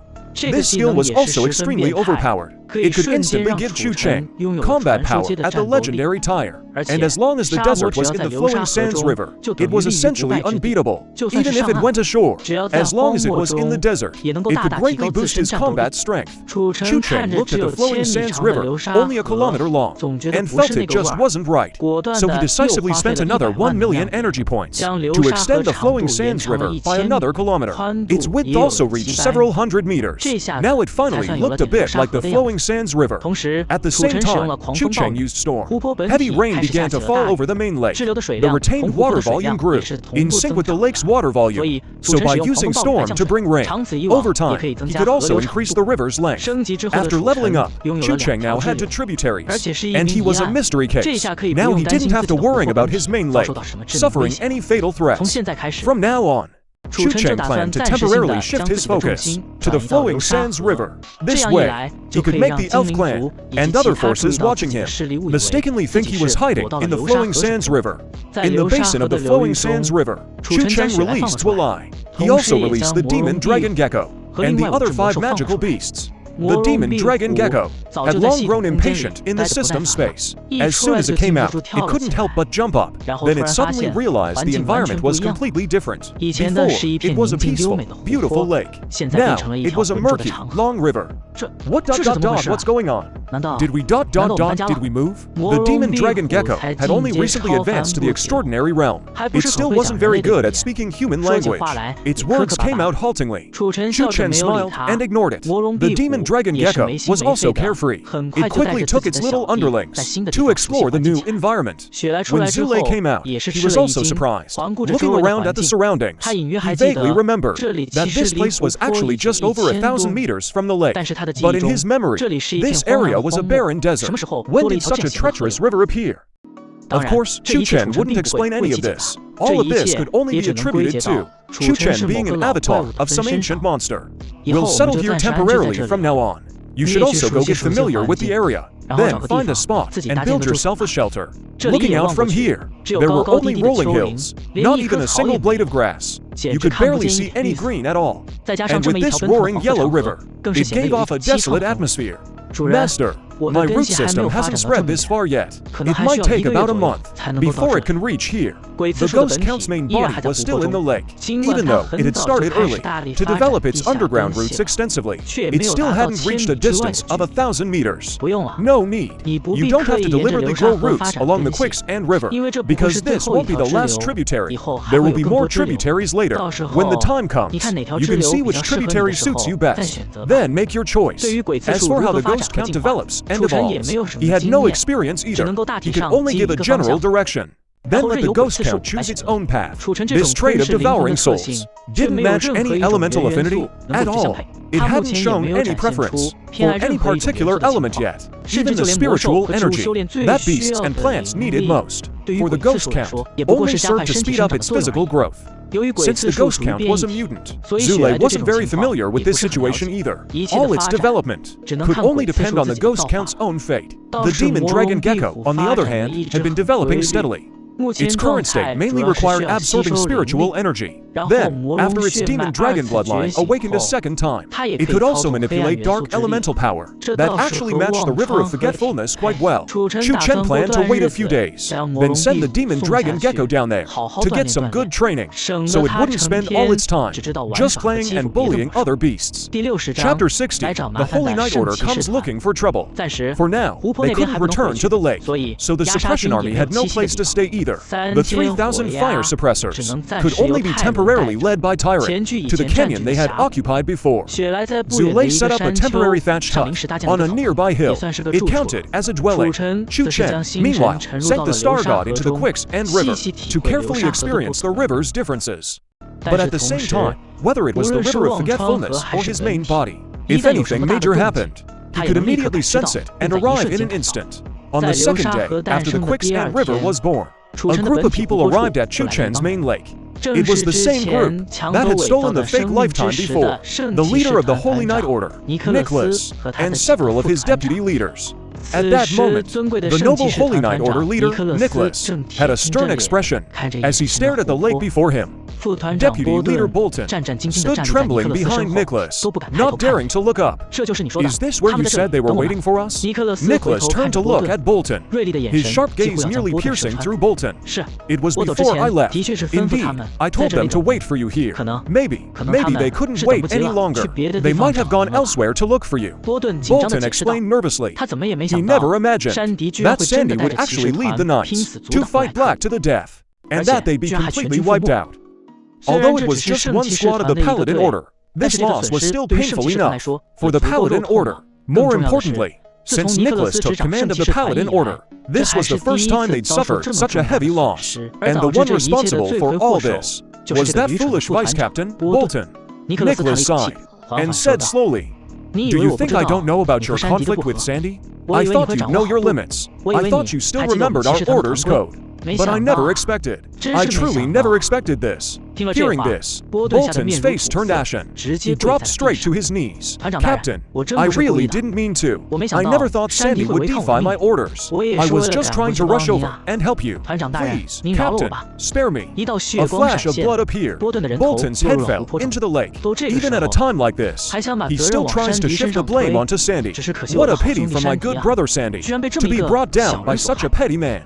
Nicholas said with grief, then turned his gaze toward the lake. "Let's see just who you really are, daring to toy with my Paladin Order." With that, Nicholas raised his long sword high above his head. It burst with dazzling light. Even the heavy rain still falling from the sky was forced back by the radiance. When the light reached its peak, Nicholas swung the sword with both hands. A ball of white light struck the lake, causing a violent explosion at its center. The lake water blasted dozens of feet into the air. Yet when the water fell back, the surface showed nothing but ripples. There was no other sign of movement. Nicholas still refused to give up. He thrust his sword into the ground, pulled out a staff, and began a long incantation. It took several minutes before he finally finished chanting. Then, an eye appeared on his forehead. The light emanating from that eye had a quality that could dispel all darkness in the world. It shone onto the water. Even the lake water had to yield to this light. The beam reached all the way to the lake bed. All he saw was mud. He found nothing else. Nicholas fought through his body's resistance, scanning the entire lake. Yet he still found nothing. "It seems he really has left," Nicholas said, full of reluctance. He had barely managed to drive off those crazy elves and sacrifice the vice captain in the process, only to find out the Stone of Life was a fake. So, burning with rage, he immediately led his men back to the lake. But by the time he returned, there was nothing left. Only the destroyed ghost tree forest remained, along with the pockmarked ground.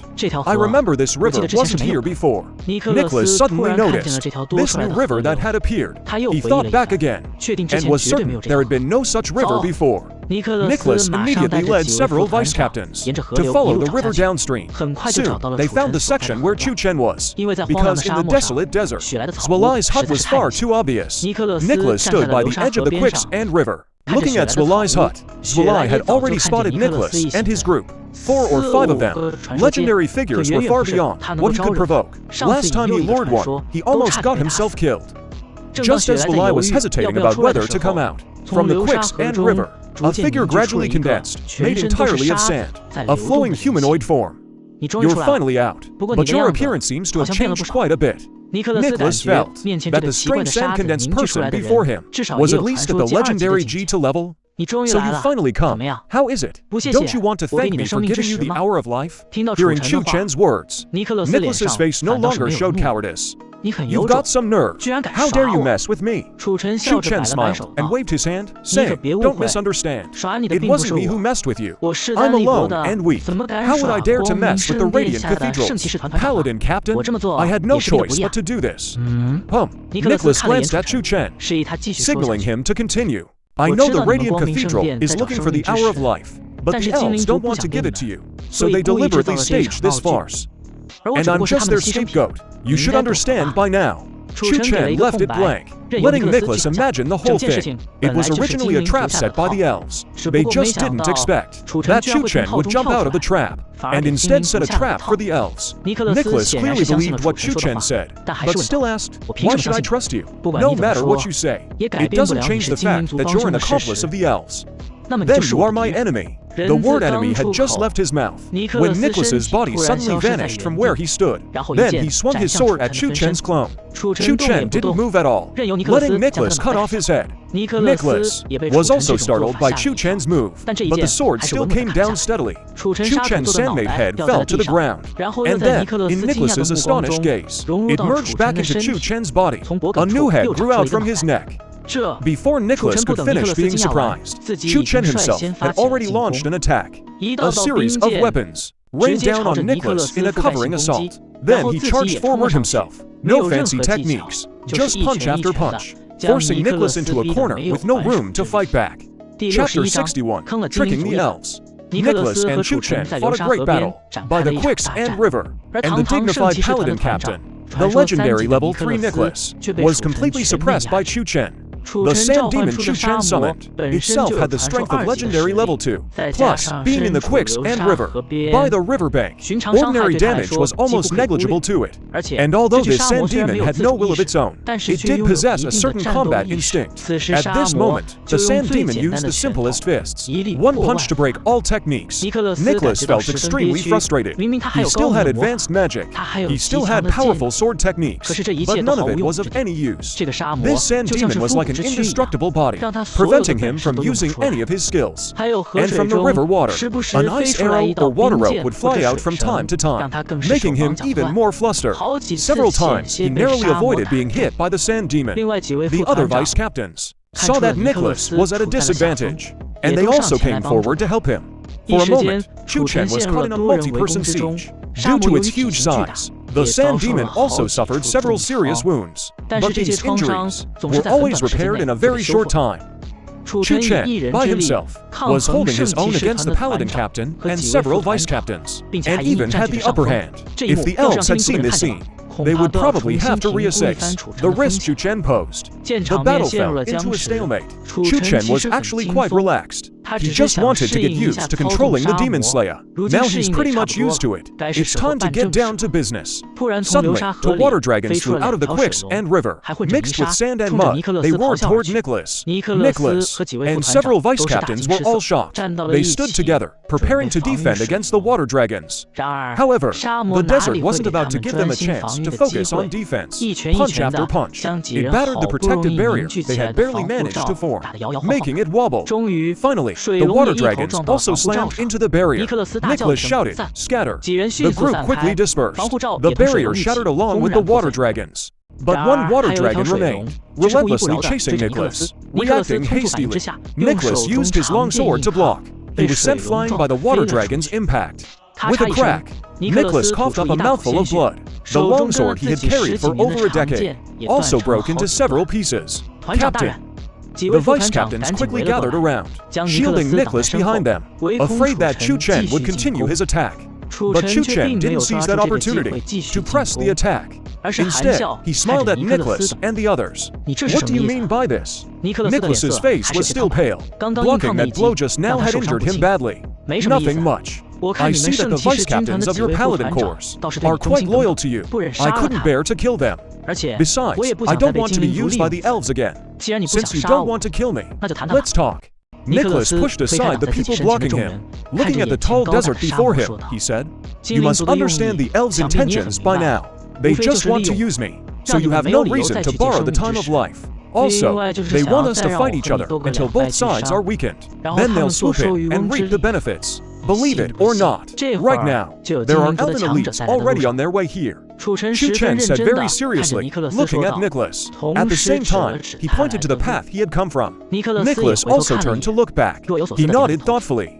Captain, you can't trust him. No matter what, he's our enemy. A vice captain, seeing that Nicholas actually agreed with Chu Chen, couldn't help but warn him. Chu Chen smiled. My friend, haven't you heard the saying, the enemy of my enemy is my friend? I'm alone and weak. I was just under the elves' control before. Now that I've broken free, why would I still oppose you? Huh? Or do you really want your captain to die here? Arrogant. If you want to fight, then fight. The vice captains, hearing Chu Chen's last words, all shouted in anger. But Chu Chen just looked at Nicholas. Nicholas stopped his men's cursing. He looked up at Chu Chen and asked, so what's your idea? Within half an hour, the elves will definitely send someone to find me. Then we'll take down that envoy together. That way, you won't have to worry about me being on the elf side. And we'll both get our revenge. How about it? With your skills, you could probably take down any elven envoy on your own. You don't need us at all, do you? Nicholas asked suspiciously. He didn't believe Chu Chen would be so kind. Even so, if I kill the elven envoy myself, then the elves might send someone even stronger after me. I'll never have peace. But if we act together, and I borrow the prestige of the Holy Light Cathedral, the elves probably won't pursue it further. Humph, you've got it all figured out. Nicholas gave a cold snort, seeming dissatisfied, but in his heart, he actually believed about 70% of what Chu Chen said. The Holy Night Order is a weapon to clear all obstacles for the God of Light. In their eyes, the elves are one of the most stubborn obstacles. This time, the elves even dared to trick them, and even killed many of their brothers. Nicholas felt it was time to teach the elves a lesson. Otherwise, they forget that this continent is the God of Light's territory. Fine, I'll go along with your plan. Let the elves suffer a bit first, then I'll settle accounts with you. Chu Chen smiled and nodded. Everything was going as he expected. He believed that when the elves came to settle scores with him, they'd be in for a big surprise. By now, Chu Chen could sense that by the lake, the elves had all arrived. Leading the way was Blake, but today, he seemed a bit uneasy. The four people following behind him were all dressed in black clothes, with stern expressions. Some carried the elves' standard bows and arrows, while others held great swords used by knights. Chu Chen recognized them. These four people were the elves who had snatched the Tree of Life that day, members of the Dark Forest. No wonder even Blake looked nervous. Blake, is this the lake you mentioned? Are you trying to fool us? The leading man glared. Blake's face turned pale with fear. Sir, this is indeed the place, but that man might have expected us to come, so he's hiding. I'll give you 10 minutes. If you can't find him, you know the consequences. Blake's face was sweating with tension. Though he was also at the legendary level, he knew he was no match for these people at all. And these men answered directly to the Elf King. Even if they killed him, no one would speak up for him. Blake cursed Chu Chen's cunning in his heart. Meanwhile, he circled once over the lake, and finally spotted the suddenly appearing quicksand river. How did a river this big suddenly appear here? Something's definitely off. So he flew back, and led the group to start searching along the river. Chapter 62, completely out of control. By the roaring waters in the middle of the quicksand river, Nicholas, surrounded by several deputy commanders, was recovering from his injuries. Here they come, time to show your acting skills. Chu Chen reminded them. Sure enough, in the distance, they could see an elven figure, flying rapidly toward them. Chu Chen immediately hid in the water, while the deputy commanders and Nicholas sat down by the riverbank, pretending to be seriously injured and meditating. The elves quickly spotted them. First, they cautiously observed from a distance in the sky, seeing that Chu Chen was indeed not there, and that the ground showed signs of fierce battle. Several Holy Temple commanders and deputy commanders were apparently injured and meditating. This Chu Chen is truly formidable, to be able to single-handedly injure so many members of the Holy Night Order so badly. This works in our favor. Don't waste time. Go up and kill them. Then we can go back and continue training. The group abandoned Blake and charged over quickly. Seeing this, Blake hurried to follow. What a small world. Enemies always meet. Terry, we meet again. Nicholas looked at the elf Terry, putting on a very unpleasant expression. I know you probably don't want to see me right now. Enough. Cut the crap. Hand over the Tree of Life. Terry's face darkened. looking ready to strike at any moment, clearly not wanting to banter with Nicholas. Seeing Terry like this, Nicholas grew even more furious. You elves really know how to play your tricks. They actually designed this to lure us, the Holy Light Cathedral. I'd like to see just what you can do to us today. With that, Nicholas and the deputy captain sitting on the ground all stood up together and launched an attack on the elves. Seeing this, the elves thought Nicholas didn't want to hand over the life crystal, so they struck first. Not to be outdone, the elves joined the fight again. These few from the Dark Forest were rumored to be stronger than ordinary elves, and they fought without any regard for their lives. Even the deputy captains of the Paladin Order were no match for them, forced to retreat step by step. Blake was already an elite among elves, but he could only apply pressure from the sidelines, unable to truly join the fight. As the battle raged on, both sides grew genuinely furious. For the past couple of days, Terry and his men had been chasing Nicholas, and they had even killed one of his deputy captains. So Nicholas and his group harbored a deep hatred for the elves, and Terry mistakenly thought Nicholas and his men had stolen the elves' life crystal, so he considered them enemies of the elves. One elf, willing to take a sword strike from a deputy captain, still fired an arrow he had been saving up. In the end, he lost an arm, but that arrow pierced the deputy captain's chest. The brutality of both men was the final straw in this fight. Everyone pulled out their ultimate moves, and even Nicholas and Terry suffered quite a few injuries.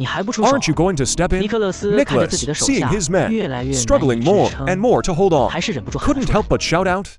Chris and the others were startled by this, and carefully sensed around, but indeed found no trace of any living being, except for not far away, watching it all, just the mortal Zule. Chu Chen sighed inwardly. He had wanted the two sides to fight even more fiercely, more brutally, but he didn't expect Nicholas to lose his nerve so soon. As Terry and the others looked on in confusion, Chu Chen summoned the desert from the quicks and river, and Blake was utterly stunned. You're Chu ... He had firmly believed that Chu Chen had died at the hands of the Paladin Order, but never expected Chu Chen was still alive, and apparently on the same side as the Paladins. Well, so you've been lying to me all along. Before he could finish, Chu Chen struck. The desert charged violently at Blake, rushing straight at him. Blake was only at the legendary level, no match for the desert. In just 2 punches, he was sent flying, spitting blood. The desert then turned and charged at Terry. Chu Chen shouted, "Let's attack together. Finish this quickly." Chu Chen and Nicholas joined forces against Terry. Though Terry was powerful, Chu Chen's demon didn't fear pain, and could withstand ordinary attacks head-on. Plus, it had immense strength, so it fought evenly with Terry. Meanwhile, Nicholas attacked from a distance, putting Terry in constant danger. If you don't pull out some real tricks, your brothers won't last much longer. Chu Chen, seeing that Nicholas seemed to be holding back, called out with a laugh. For Chu Chen, fighting all day wouldn't matter, but Nicholas's deputy captains were already in dire straits, barely holding on. Nicholas cursed him for being cunning. He had planned to let Chu Chen wear himself out, hoping that after dealing with the elves, he could take out Chu Chen too. But he didn't expect Chu Chen to see through his scheme and call him out directly. In that case, if he kept waiting, it would be like he didn't care about his own men's lives. The Niklaus longsword had been destroyed in the previous battle. He had been using a replacement longsword, but now he tossed that sword aside and took out a scroll. As a paladin, they rarely used scrolls. Comparatively, they trusted their swords more. A scroll worth keeping, it definitely wasn't a cheap item. Most of the time, they only brought it out at a critical moment like this. Pulled him down. Niklaus shouted at Chu Chen. Chu Chen heard him, and directly commanded the desert to charge forward recklessly. Teresi also saw what Niklaus and this man were trying to do. He used all his strength to cast a sonic field, but was tangled up by Chu Chen. However, the desert under Chu Chen's control, even after losing one arm, stubbornly closed in on Teresi. Then, with its remaining arm, it grabbed hold of Teresi. Waiting for the attack from the scroll Niklaus had already opened, the attack came. It was a flash of white light. Its force wasn't overly dramatic, and its speed wasn't fast, but it gave off a terrifying aura. When the white light reached Chu Chen's body, the body made of sand suddenly disintegrated, turning into a pile of sand and water on the ground.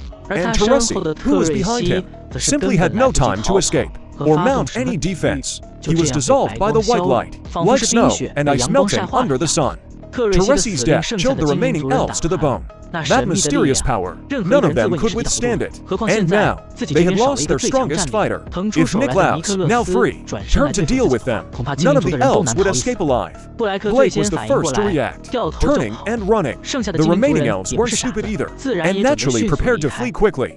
But they were firmly held in place by the vice-captains and couldn't break free. The situation had suddenly turned around. After Niklaus joined the battle, he quickly coordinated with the vice-captains and finished off the remaining elves. Only Blake had already escaped far away. Chapter 63. The ghost number is advancing. You did that on purpose, didn't you?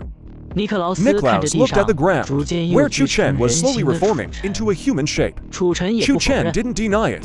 If I hadn't, and you guys turned on me, there'd be no witness left. I'm all alone. Not like your paladin order, backed by a behemoth like the Holy Light Temple. Which faction are you from, anyway? With skills like yours, could you be from some race in the water?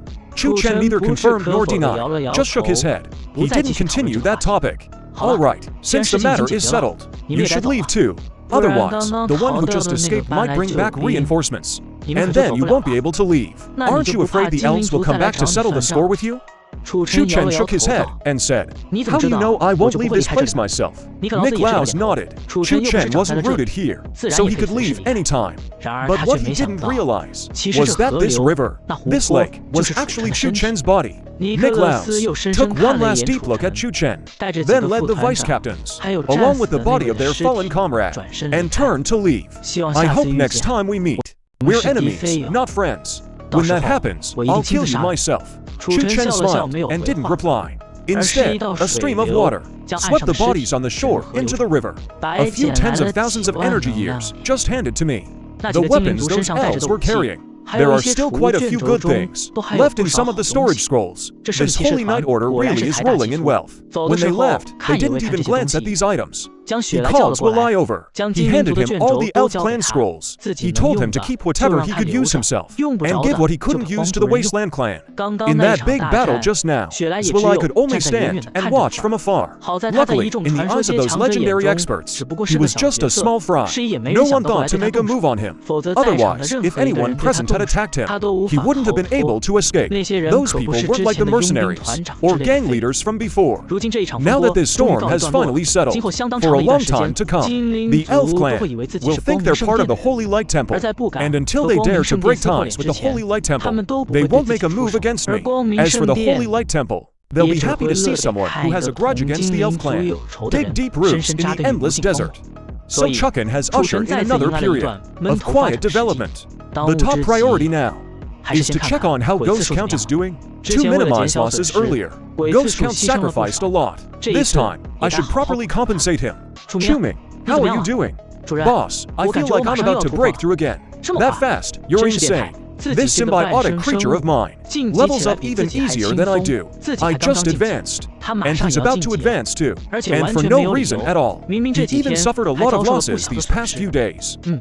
This time, I concentrated all the energy into my main body. It seems too much energy was returned. I've been holding back from advancing for days. Now I can finally do it. That's actually a thing. Chu Chen thought for a moment, then discussed it with Ghost Count. He guessed it was because Ghost Count had previously grown a part of his root system into a patch of Ghost Count trees above ground.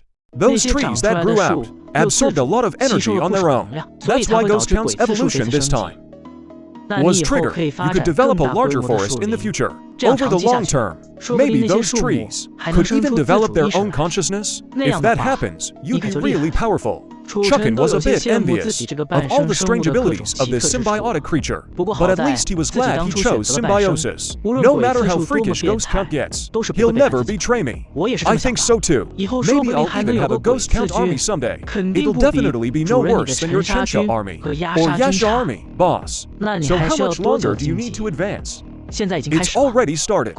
As Ghost Count finished speaking, a powerful surge of energy erupted from underground. Then, from the center of the lake, the roots of Ghost Count, which had been coiled at the bottom, began to grow rapidly. In an instant, they broke through the water's surface, and they didn't stop. They kept growing until they were over 40 meters tall. Chu Chen said helplessly, "Why did you grow so tall this time?" Ghost Count didn't answer Chu Chen. The tree itself was still undergoing strange changes. Chu Chen had never seen Ghost Count bloom before. Today was the first time. The flowers were a faint black, with 3 petals. In the center of the petals was a thin, long white stamen. It was eerie and strange. That was Chu Chen's strongest impression. But the black petals kept giving off a faint, smoky substance. The white stamen, however, looked incredibly pure. What's going on? After blooming, the towering ghost count tree only had 4 or 5 flowers at the top. There will be no more new petals wrapping around. The ghost count has also completely stabilized at the extraordinary 2nd level. Master, these flowers have a mesmerizing effect. The needles inside can also be hidden in the flower's fragrance, piercing into a creature's body. Wow, is that not too sneaky? This skill of yours is really useful. For Chu Chen, the stronger his own half-life creature is, the better, of course. And this kind of skill, suited for ambushes, is also perfect for coordinating with Chu Chen. When the demon dragon gecko comes back, it's probably going to be crushed again. It finally managed to catch up to you, and now you pulled ahead again. It's just too playful. Otherwise, its advancement speed wouldn't necessarily be slower than mine. Chu Chen nodded. He wasn't worried about this at all. Both of their speeds were already top-notch. If word got out, even the Temple of Light probably wouldn't have many geniuses advancing this fast. We've been pretty stable for quite a while now. Are you interested in checking out the underground world? Chu Chen thought that letting the ghost count sink its roots into the underground world now should be helpful to it too. Sure, if I spread my roots into the underground world, then no one will ever be able to kill me. Even if all the roots on the surface are destroyed, I can still grow back. The ghost count was very much in favor of Chu Chen's suggestion. It was even a bit impatient. When it came to anything that could help it survive, it was always very proactive. Chapter 64, Overall Strength Improvement. At the connection point between the bottom of the Spirit Lake and the underground world, a newly grown root was cautiously poking its way out. It grew all the way along the waters of the River of Oblivion, until it was deeply rooted in the riverbed. Then the root began to grow upward, sprouting into a tree. If you looked closely, you'd notice that this tree and the ghost thorn tree on the surface were exactly the same. A tall, straight trunk, with thorns growing on it, and leaves with a very textured feel. The only difference was that this tree hadn't bloomed. Only by looking even more carefully would you notice that the entire tree was emitting a faint, inconspicuous glow. In the dark underground world, it looked mysterious and strange. This was the root that, wrapped in the waters of Chu Chen's river, had evaded the restrictions between the surface and the underground world, and finally taken root and grown in the River of Oblivion. How does it feel, Ghost Count? Chu Chen asked, looking at the ghost count's new form. It feels very comfortable. It feels even better here than on the surface. The ghost count itself was a mutant, capable of devouring souls. The River of Oblivion specifically restrains soul bodies, and both are closely connected to Chu Chen, so they can be considered to share the same origin. Then develop well here, and help me guard the door while you're at it. This is a passage between the two worlds. Without Chu Chen's permission, no creature can pass through here. But if someone were to discover it, it would inevitably cause trouble. So having the ghost count watch the door adds an extra layer of security. Yes, Master. Whether it's on the surface or underground, I'm still guarding the door for you, the ghost count said with a laugh. This reminded Chu Chen that the ghost thorn forest on the surface still needed to be maintained. That group of fire crows still didn't have a place to live. You're treating me like child labor. The ghost count shouted in protest, but still followed Chu Chen back to the surface, using the pure spiritual energy provided by Chu Chen to restore the original ghost thorn forest. Didn't take much effort. Chu Chen sent a message to Tyrant, telling him to bring the fire crows back. When a patch of red clouds appeared in the distance, the new ghost thorn forest had already grown. This time, the ghost count had even deliberately expanded the area of the ghost thorn forest. Now it covered over 500 square meters. A group of fire crows quietly settled into the ghost count forest. From the outside, it was impossible to tell that inside there were actually 3,000 fire crows hidden. These fire crows, trained by Tyrant, had already shown great results. Now they could even follow orders without speaking. And Chu Chen gave them a rough check. Most fire crows were around Fan Street level 4 or 5, while Tyrant himself had reached Fan Street level 10. It seemed that having Tyron train the beasts every day actually helped his own cultivation quite a bit. The other wild tribe members were probably around Fan Street level 7 or 8.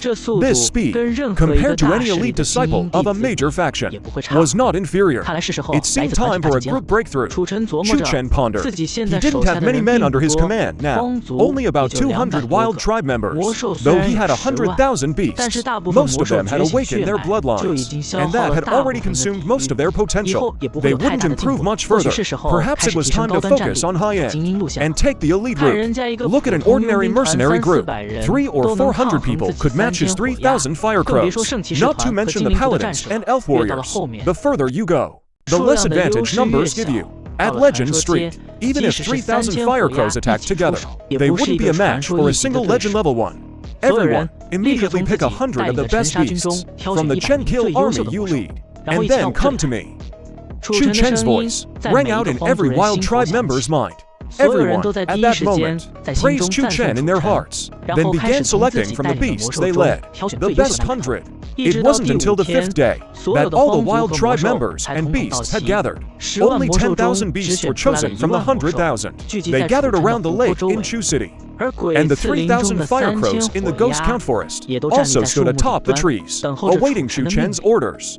Ever since he sent out the entire Chen kill army, the monthly blessing had been cancelled, so this gathering, both the wild tribe and the beasts were eagerly anticipating. Half of the Liangbai wild tribe had reached Fan Street level 7. Some who hadn't awakened the elf bloodline could only cultivate to Fan Street level 4, but even that was beyond what they once imagined. Among the wild tribe, some of the older ones had followed the high priest and were taken away by the elves, with no news since. Even though the Chen kill army was spread across the desert, they hadn't gotten a single clue. Chu Chen speculated, either they were all silenced by the elves, or they were taken into the elf forest. Now, his true foundation was these 200 wild tribe members and 10,000 beasts, plus 3,000 fire crows.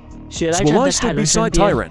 Though he had seen many such scenes, he had witnessed how Chu Chen had developed step by step. When he first met Chu Chen, it was nowhere near this scale. In just one short year, Chu Chen had built a foundation comparable to a mid-tier faction. Truly rapid development. Under the expectant gazes of the beasts and wild tribe, the familiar white light appeared from the lake again, enveloping everyone. Even Swalai felt a wave of warmth.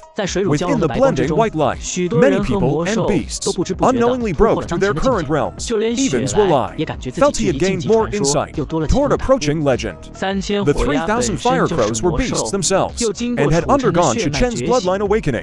This time, they benefited the most from the blessing. Flames burst from their bodies, linking together, turning the sky a blazing red. When the white light faded, the aura of 10,000 demon beasts had clearly increased quite a bit, and Chu Chen planned to keep them by the lake for a month, training their bodies with water every day. At the end of the month, they'd undergo another blessing.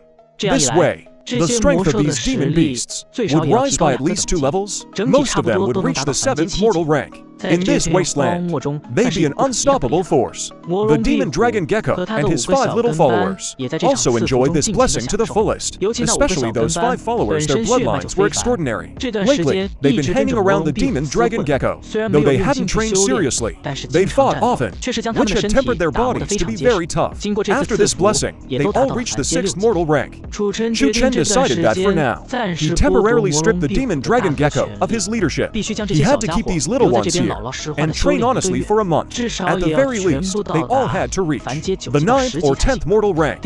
Chapter 65, The Change of the 2 Golden Eggs. The demon dragon Gecko saw his underlings getting stronger, while he was still at the 1st transcendent rank. Though he was stronger than his underlings, he couldn't compare to Ghost, Count, and soon his underlings might catch up. He was starting to feel anxious, but he still acted tough, patting each underling on the head, ready to sneak away with them. Chu Chen used a water rope to tie him and his 5 underlings into a chain and toss them into the lake. You're not going anywhere for a month. All of you, focus on improving your strength, ignoring the demon dragon Gecko's strong objections. Chu Chen pressed them down into the lake, watching them struggle in the water. He ordered Tyrant and the wild folk to take all the demon beasts to an open area nearby to train properly. For this month, Chu Chen would continuously use storm and rain, directly providing spiritual energy to these spirit beasts on a large scale. Zulai saw that things were settled here and turned to leave. Suddenly, strange sounds came from the lake. Chu Chen sensed a strong surge of energy in the lake, so he stopped suppressing the demon dragon gecko and the others. The demon dragon gecko and his little followers shot out of the lake like startled cats, flying out and looking back at the water in terror. Chu Chen didn't have time to notice their hilarious expressions, each one funnier than the last. Instead, he looked into the depths of the lake with some excitement. Master, is the creature inside that egg about to come out? Chu Chen nodded. Ever since the demon dragon gecko stole that golden egg last time, Chu Chen had kept it in the lake. He hadn't paid much attention to it, but it kept absorbing spiritual energy non-stop. A while ago, it suddenly stopped absorbing. If the life force inside hadn't still been strong, Chu Chen would have thought the egg was dead. He never expected that, after so long, it would finally hatch today. Chu Chen guessed it might be related to his recent blessing. Though he hadn't focused on this egg, every life connected to him had received the blessing. This egg probably benefited from it too, finally able to break through its shell. He wondered what kind of creature it would be. It's not just an ordinary fire crow, is it? Chu Chen was still a bit nervous. It was like drawing a lottery. No one knew what would come out. If it was just an ordinary fire crow, even a slightly stronger one, for Chu Chen, it wouldn't be of much use. The golden egg in the lake emitted a dazzling golden light, and the egg flew out of the water, hovering in midair. Not far away, 3,000 fire crows from Ghost Count Forest all flew over, circling the golden egg endlessly. Even the 10,000 demon beasts that Tyrant had already led away. Under the glow of the golden light, they all knelt to the ground, letting out a whimpering sound. This seems quite extraordinary, to have such a grand spectacle before even being born. When Zulai saw this scene, she was also startled. In her memory, it seemed only the birth of a divine bird would cause such a commotion. When the golden light faded, the golden eggshell was covered in complex symbols. Crack the egg. Shell split open with a crack. An incredibly sacred aura emanated from within the eggshell. The fire crows that had been circling the golden egg all descended to the ground, tucking in their heads. They acted with great reverence, even showing some fear. Then, the sky, which had been raining, suddenly cleared. A ball of flame fell directly from the sky, enveloping the giant golden egg. It began to burn fiercely. Whoa, does it have to be this dramatic? It's just like the legendary tribulation from my past life. Why is there even heavenly fire burning it? Chu Chen couldn't sense at all what was happening inside the flames. He could only wait. The flames burned for a full 2 hours. Then a withered branch fell from the sky, landing right on the eggshell, before dropping to the ground. After that strike, the eggshell quickly became covered in cracks. A pleasant bird's chirp came from the golden egg. All the people and magical beasts felt a wave of refreshment, as if even their souls had evolved. Then the eggshell finally shattered completely. The creature that had been waiting so long finally emerged from the eggshell. What kind of bird was that? Some of its feathers were golden yellow, while the others were bright red. Its appearance was quite ordinary, not much different from a fire crow. But anyone who saw it would never associate it with a fire crow. Compared to it, the fire crow was far too inferior. This is ... This is a phoenix. Oh my god, Zulai covered her mouth and exclaimed, "You know this bird?" Zulai nodded. With a trembling voice, she explained, "It looks a lot like a bird I saw in a book. It's called a phoenix. People also call it the undying bird, because when this bird reaches the end of its life, it burns itself to death. Then from the ashes, an egg is born. That egg hatches into a new undying bird. So, there is only ever one undying bird in this world." Chu Chen looked at this bird, but a big question arose in his mind. This phoenix that Zulai spoke of really looked too much like the golden crow from his past life's legends. After this undying bird was born, it first circled in the sky, then chirped happily over the lake. It clearly recognized Chu Chen's aura. Ding! Congratulations, host, for gaining the recognition of the divine undying bird. Please choose whether to enslave it. Choose to enslave it. A divine creature like this definitely couldn't be let go. Chu Chen looked at the system panel again. He saw that next to the ghost tree and the demon dragon gecko, there was another entry. Creature, undying bird. Master, Chu Chen. Level, transcendent, tier 1. Ability, lifespan 500 years. Can be reborn. Ability, voice of evolution. can dispel all soul confusion type spells. Ability, fire vision, extremely lethal flames. That withered branch that fell from the sky to the ground was now rapidly absorbing the lake's water and spiritual energy. It sprouted branches and grew quickly. It kept growing until it was half again as tall as the ghost tree's main body, then stopped. Chuck inside was a palm tree. The undying bird let out another long cry and flew toward the palm tree. At the top, it started busily building a nest. Swalai watched the phoenix. The expression on her face was very rich. Finally, she spoke up. I don't know how you came to obtain a divine creature like the phoenix, but Swalai must remind you, Master, that the phoenix in any world, in any realm, is absolutely unique. It's something any being would fight to possess, especially the forces of light. For tens of thousands of years, they've been searching for the phoenix's trail. So you must be very careful, Master. Chu Chen really hadn't expected that the egg the demon dragon gecko stole from the fire duck's nest would have such a grand origin. He didn't know if this egg was originally a phoenix egg, or if it was only after he awakened his bloodline that this result came about. Still, what Swalai said was worth heeding. If those gods and such really did all make a move to snatch it, even with his system, he definitely couldn't hold out. This egg had actually hatched a divine creature with such a huge background. He wondered what would come out of the egg in the River of Forgetfulness, Chapter 66, the Dark Salvation Beast. Remembering that golden egg thrown into the River of Forgetfulness, Chu Chen suddenly couldn't resist wanting to go check on it. The last time he checked on that egg was already several days ago. Back then, the golden egg placed in the lake had stopped absorbing spiritual energy. Chu Chen just wanted to see how this one in the River of Forgetfulness was doing.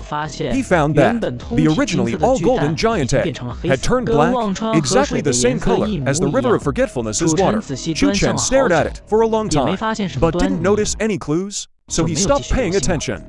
Today, the golden giant egg in the lake gave Chu Chen a huge surprise. It hatched into a divine bird. Chu Chen had a feeling that the one in the River of Forgetfulness was about to hatch too, but the underworld could only be entered by Ghost Count and Chu Chen, so Swalai and the others were destined not to see it. Arriving in the underworld, Chu Chen quickly checked on the black giant egg's condition. Sure enough, its surface was covered in cracks, but it didn't have the massive aura and spectacle of the golden egg. It just quietly cracked open bit by bit. Master, why does this feel so ordinary? Ghost Count had just been outside, watching the grand birth of the phoenix. For a moment, he wasn't used to this normal bird hatching process. I think so too. But at least it was nurtured in the River of Forgetfulness. No matter how ordinary, it won't be worse than those fire ducks outside. The two of them just quietly waited for the black giant egg to hatch. Every step was very subtle. The speed was consistent. After waiting boringly for over 2 hours, a monster finally crawled out from inside. Calling it a monster was because its appearance was really hard to compliment. Its head looked like an eagle's, but its wings were short and completely featherless. When its front claws came out, they looked like eagle talons. But when the eggshell completely broke apart, it actually had 2 more claws, and those looked more like animal feet. What kind of mishmash is this? What bird has 4 feet? Chu Chen was stunned. Ghost Count was stunned too. After this monster was born, it looked around curiously. Then, from the River of Forgetfulness, it flapped its wings and crawled ashore. Congratulations, host, for gaining the recognition of the Salvation Beast. Do you choose to enslave it? Hearing the system's prompt, Chu Chen was a bit doubtful for a moment. Could the system be mistaken? But, considering the system had never made an error before, he chose to trust its judgment. Choose to enslave. So, following the demon dragon gecko and the phoenix, Chu Chen gained his 3rd enslaved beast, the Dark Salvation Beast. Master Chu Chen, Level Transcendent, Grade 1. Abilities, ground and air combat, long-distance flight. After unleashing its soul-shattering sonic attack, it can impact and assault the soul. Its dive attack from the air is extremely fast. It hasn't faced an enemy yet, so it's impossible to gauge whether the rescue beast is stronger, or if the phoenix bird has the upper hand. But from the looks of it, the phoenix bird is much more powerful. No matter how they look, they're both Chu Chen's underlings now. And both were born transcendent. This puts even more pressure on the demon dragon gecko. Master, I'm hungry. The rescue beast's childish voice echoed in his mind. Chu Chen looked over. It was hopping around on the shore. Chu Chen had no idea what it ate, so he could only send a message to Maggie, who was resting in the underground world, telling him to bring some monster corpses over. Before long, Maggie arrived with a group of people, carrying all kinds of monster corpses. Since he didn't know exactly what Chu Chen needed, Maggie brought one of every monster they'd recently obtained. As soon as one was placed on the riverbank, the rescue beast lunged at it fiercely, startling Maggie. He thought someone was attacking him, and instinctively thrust his spear, but only hit an off-during niche. Don't panic. This is my pet.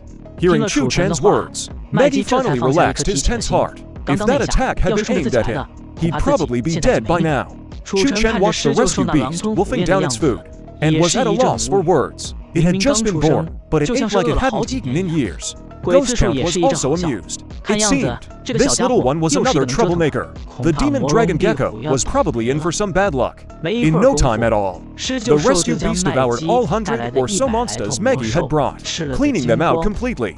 Only then did it pace contentedly along the shore, looking just like a pompous general. This little guy will stay in the river of forgetfulness from now on. You guys, every so often, remember to feed him some food. Chu Chen instructed Maggie, planning to let the rescue beast settle in the river of forgetfulness for now. Hearing Chu Chen's words, the rescue beast intelligently flapped its wings twice at Maggie. Then, it tried to fly up to the ghost count tree's trunk, but failed. With no other choice, it crawled from the water up the ghost thorn tree, and lay down to rest among the branches. Another lazy one. Chu Chen scolded with a laugh. Then he told Maggie to go back and continue training the troops, ready to march at any time. The special weapons developed by the Lich had already been issued to the entire army, but the squad of skeleton soldiers Chu Chen had sent out still hadn't detected any unusual activity from the Anxi Empire. It wasn't safe for Chu Chen to act rashly. He had to wait for the right opportunity. Leaving the underground world, Chu Chen arrived at the lake on the surface. The 10,000 monsters around were all bathing in the rain, absorbing spiritual energy to their heart's content. The phoenix bird, however, kept flying back and forth, apparently preparing to build its nest. According to What's Will I said, phoenix birds like trees with a fragrant scent. But in the desert, there were very few trees, let alone fragrant ones, and going out so often made it easy to be discovered. Still, Chu Chen didn't plan to stop it, because it was the phoenix bird's nature. If he tried to suppress it, it would only backfire. It might even cause the phoenix bird to rebel. After all, the relationship between Chu Chen and the phoenix bird was one of enslavement. There was a certain chance it would betray him. And the phoenix bird was a particularly resilient and unyielding species. Chu Chen would rather respect the phoenix bird's own wishes. The phoenix, since its birth, hadn't spoken a word to Chu Chen. It wasn't like a rescue beast at all, which would ask for food right after being born. Come here. Chu Chen commanded the phoenix. The phoenix was just about to fly out to find materials for building its nest. Hearing Chu Chen's command, it flew over reluctantly, circling above the lake. Seeing Chu Chen not reacting for a long time, it let out a crisp chirp, which sounded a bit like it was acting spoiled. Nothing much. I just didn't get a good look at you before. Now I called you over to take a proper look. The phoenix, upon hearing this, turned its head and flew away, not paying Chu Chen any attention. So aloof and tsundere, Chu Chen said awkwardly, but it didn't matter much. He was still its master. As long as it didn't betray him, and could follow orders, that was fine. Chapter 67, First Clash with the Anxi Empire. At the end of the River of Forgetfulness in the underworld, under a sky with only the dimmest light, a large squad of skeleton soldiers marched forward in neat steps. Their direction was exactly opposite to the river's flow, meaning they were invading Chu City's territory. When they approached the River of Forgetfulness, Chu City had already sensed them. It immediately relayed the news to Maggie.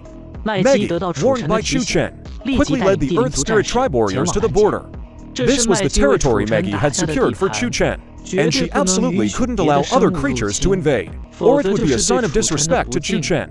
As one of Chu Chen's most loyal followers, Maggie was furious about this. She wanted to use the enemy's blood to quench the fire in her heart. By the River of Forgetfulness, Maggie's forces ran head-on into the invading skeleton soldiers.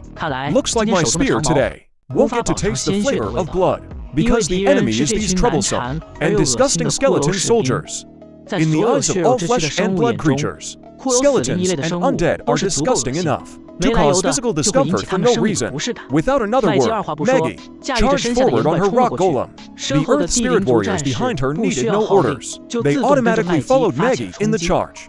Their weapons had been improved by the Lich, infused with the properties of the River of Forgetfulness, allowing them to deal effective damage to skeleton soldiers. Otherwise, with their old weapons, they'd have to shatter every hard bone of the skeletons to keep them from getting back up. The Lich had long studied creatures like skeleton soldiers. They were just animal skeletons, imbued with a sliver of a soul with little intelligence, only able to follow simple commands. But as skeletons grew stronger, their souls also grew stronger, and they could gradually develop intelligence. Only then could skeleton soldiers be considered true creatures. In fact, the Lich had the ability to create skeleton soldiers, but the success rate was low, and it was troublesome, making it not worth the effort. So in the past, they had only tried it without mass-producing them.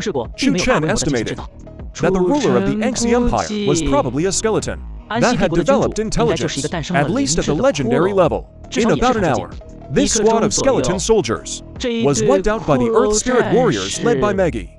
Following Chu Chen's orders, Maggie and her men threw all the skeletons into the River of Forgetfulness. Soon after, the skeleton soldiers, which had fallen and couldn't get up, stood up again, but this time, they no longer charged fearlessly at Maggie and her forces to attack. Instead, they turned and walked back in the direction they came from. Any corpse thrown into the River of Forgetfulness has its soul merged into the river, so what flows in the River of Forgetfulness can be said to be fragments of souls. The River of Forgetfulness's sinking skill essentially takes these soul fragments and infuses them into these bodies, turning them into new skeleton warriors. I believe in the future, if we have enough soul fragments, it might even be possible to create Death Knights. Watching the skeleton warriors walk away, Maggie knew this was all the work of the great Lord Chu, so he wasn't surprised. He didn't immediately return to the base. Instead, he stayed with the Dialing tribe warriors at the end of the River of Forgetfulness. It seems the underground world is about to fall into chaos too. From the information Chu Chen gathered from the River of Forgetfulness, and what he saw through the skeleton warriors he had placed in the Yangtze Empire, it was highly likely that the Yangtze Empire was about to conduct a major purge of the underground world. Perhaps for the same reason the elves cleared the desert, all for the coming War of Faith. Could it be that during the War of Faith, the passage between the underground world and the surface world will also open, allowing the underground world to participate? Ghost Count quickly grasped the core of the issue. If that's the case, it's actually a good thing for us. If we can unify the underground world before the War of Faith, then we'll have another trump card. No one would ever expect that the underground world is actually my territory. Chu Chen saw this as an opportunity. The Yangtze Empire's rule over the underground world is not solid. There are still many powerful races like the Crow Demon tribe that refuse to submit to its rule. Also, in that underground dark river, there are many powerful and mysterious beings, perhaps under the control of some faction. When the time comes, it might turn into a chaotic battle. He could take advantage of the chaos to rise up. Chu Chen knew his foundation was shallow. His understanding of this world wasn't as deep as those established factions. He could only seize benefits in the chaos. By the River of Forgetfulness, Maggie and his men had already engaged the third wave of invading skeleton warriors. In battle, Chief, these skeleton warriors seem endless. This is already the third wave. Though our casualties aren't heavy, the brothers are getting pretty tired. Can you ask Lord Chu to lend us the skeleton warriors coming out of the river, to help us out, to give us a hand? Maggie heard his tribesmen's words, turned and looked around. 3 battles in 1 week, over 100 dead or wounded. That loss was acceptable, but each wave of skeleton warriors felt no pain and feared no death. So every battle, the Dialing tribe warriors had to fight for their lives. At this rate, their stamina really couldn't hold up. No, Lord Chu has his own plans. Even if we're all wiped out, we must defend Lord Chu's territory. Maggie shook his head and said, in his heart, Lord Chu's orders were more important than his own life. Chu Chen saw everything Maggie did. Back then, it was just a chance encounter. He saved their lives, and then Chu Chen decided to use their tribe to gain a foothold in this underground world. Over these days, Maggie and the Dialing tribe warriors he led had been truly loyal. This time, Maggie once again threw the skeleton warriors' bodies into the river. Soon, another squad of skeleton warriors emerged. But this squad didn't leave. They stayed where they were. These skeleton warriors will stay here to help. You, Chu Chen's voice echoed in every Dialing tribe warrior's heart. So whatever we said, Lord Chu could sense it all. The young warrior who had made the suggestion earlier looked utterly astonished, thinking to himself that he was glad he hadn't said anything bad. But Chu Chen paid no attention to what these warriors were thinking. Instead, he was planning his next move, the cleanup operation in the Anxi Empire. For now, was just the beginning. These waves of skeleton soldiers were just random sweeps from nearby areas, with no real organization. But 3 consecutive waves, all wiped out, should have caught the attention of the Anxi Empire's high command. Next time, the scale would surely be much larger. That would be the real battle for McGee and the others. Chapter 68, the one behind the Anxi Empire. Sure enough, when McGee and the other Dailing warriors fought off the 3rd wave of skeleton soldiers from the Anxi Empire, things finally quieted down for a while. For 2 whole days, not a single skeleton was seen. Until the 3rd day, when a massive army of skeletons arrived. Leading them was a skeleton general, riding a skeletal warhorse, also holding a long spear in his hand. You enemies deserve death. This skeleton general could actually speak. Just a few words. But that level of ability meant he was at least at the transcendent rank. That's right, it's me. This territory does not belong to you disgusting skeletons. Since you're dead, you should stay buried. Let me send you back to lie down for good. McGee's single eye stared coldly at the skeleton general across from him. He could feel that this skeleton was strong, maybe even stronger than himself, but he felt no fear at all, because the battlefield was by the river of forgetfulness, under the watchful gaze of Lord Chu. The skeleton general raised his spear, and the skeletons behind him charged forward. He himself rode his warhorse and joined the charge. McGee also led the Dailing people forward to attack. The 2 armies of different faiths clashed together. This skeleton army numbered nearly 10,000, while the Dailing warriors were about 6 or 7,000. The space, not very wide to begin with, was almost packed full of people. Some fell, only to be trampled underfoot by others. Many skeletons were pushed into the river of forgetfulness or the underground dark river. No matter which river they fell into, they never climbed back out. This caused both the Dailing warriors and the skeleton soldiers to instinctively stay farther and farther away from the 2 rivers. This battle was the toughest one the Dailing warriors had faced since following Chu Chen. They were outnumbered, and their levels were only on par with the enemy. Chu Chen had actually arrived nearby long ago, watching the battle the whole time. He could have intervened directly, but he didn't. He was waiting to see if there was someone behind the skeleton soldiers. Fortunately, the Dailing warriors had all been blessed by Chu Chen, and had the help of the Yanguai, with weapons specially crafted to deal with skeletons. In this chaotic melee, they still held the advantage. The number of skeletons was rapidly decreasing. It looked like the Dailing people were about to win this battle. As for the fight between McGee and the skeleton general had some intelligence, which made him more cunning, but also lacked the reckless, fearless ferocity of ordinary skeletons. So, facing McGee, who was only at mortal rank 10, he could only manage a draw, neither able to overcome the other. So there really is a hidden hand behind this? Chu Chen noticed that behind the skeleton army, a human suddenly appeared. He wore a pure white robe, which stood out starkly. In this dark underground world, especially the glow emanating from his palm was extremely conspicuous. However, not a single member of the Earth Spirit clan present noticed it. They all seemed to subconsciously ignore him. But Chu Chen, the moment he appeared, spotted him, and he watched his every move closely. The white-robed mage watched the battle before him with indifference. A look of disdain appeared on his face. It would be better if all these filthy creatures were dead. The scepter in his hand began to glow brighter and brighter. Even the skeletons and Earth Spirit clan locked in combat noticed it. They all stopped, as if by unspoken agreement. You die. The skeleton general's voice came out dry and raspy. Maggie heard this, but her heart was not panicked. Though the enemy had a powerful ally, her own god was right beside her. So what was there to fear? Never mind whether I die or not. You die first. Maggie, without any hesitation, continued her attack on the skeleton general. Let the light god end the darkness, or aura purification. A blinding light burst from the tip of the scepter. Visibly, the trees beneath the white-robed mage's feet began to burn, melting, intense. The wave of high heat spread toward Maggie. It was fast. Maggie felt a powerful threat. He wanted to retreat with his clan. No need to panic. Chu Chen's voice rang out, like a shot of tranquilizer for Meggie. That white light spread onto the skeleton warriors. Even the skeleton warriors' bodies began to melt along with it. Why are you? The skeleton general pointed at the white-robed mage and asked. But the white-robed mage didn't even look at him. Though the skeleton warriors were enemies, soon they would all be Chu Chen's soldiers. Being dissolved like this by the white-robed mage, no matter how powerful he was, he couldn't resurrect them from the river of forgetfulness anymore. So Chu Chen decided he couldn't hold back anymore. He had to act. Ice spikes flew out from the river of forgetfulness, shooting toward the white-robed mage at incredible speed. By the time the white-robed mage noticed and tried to dodge, he found his movements had become sluggish. That was Chu Chen's ice shackle.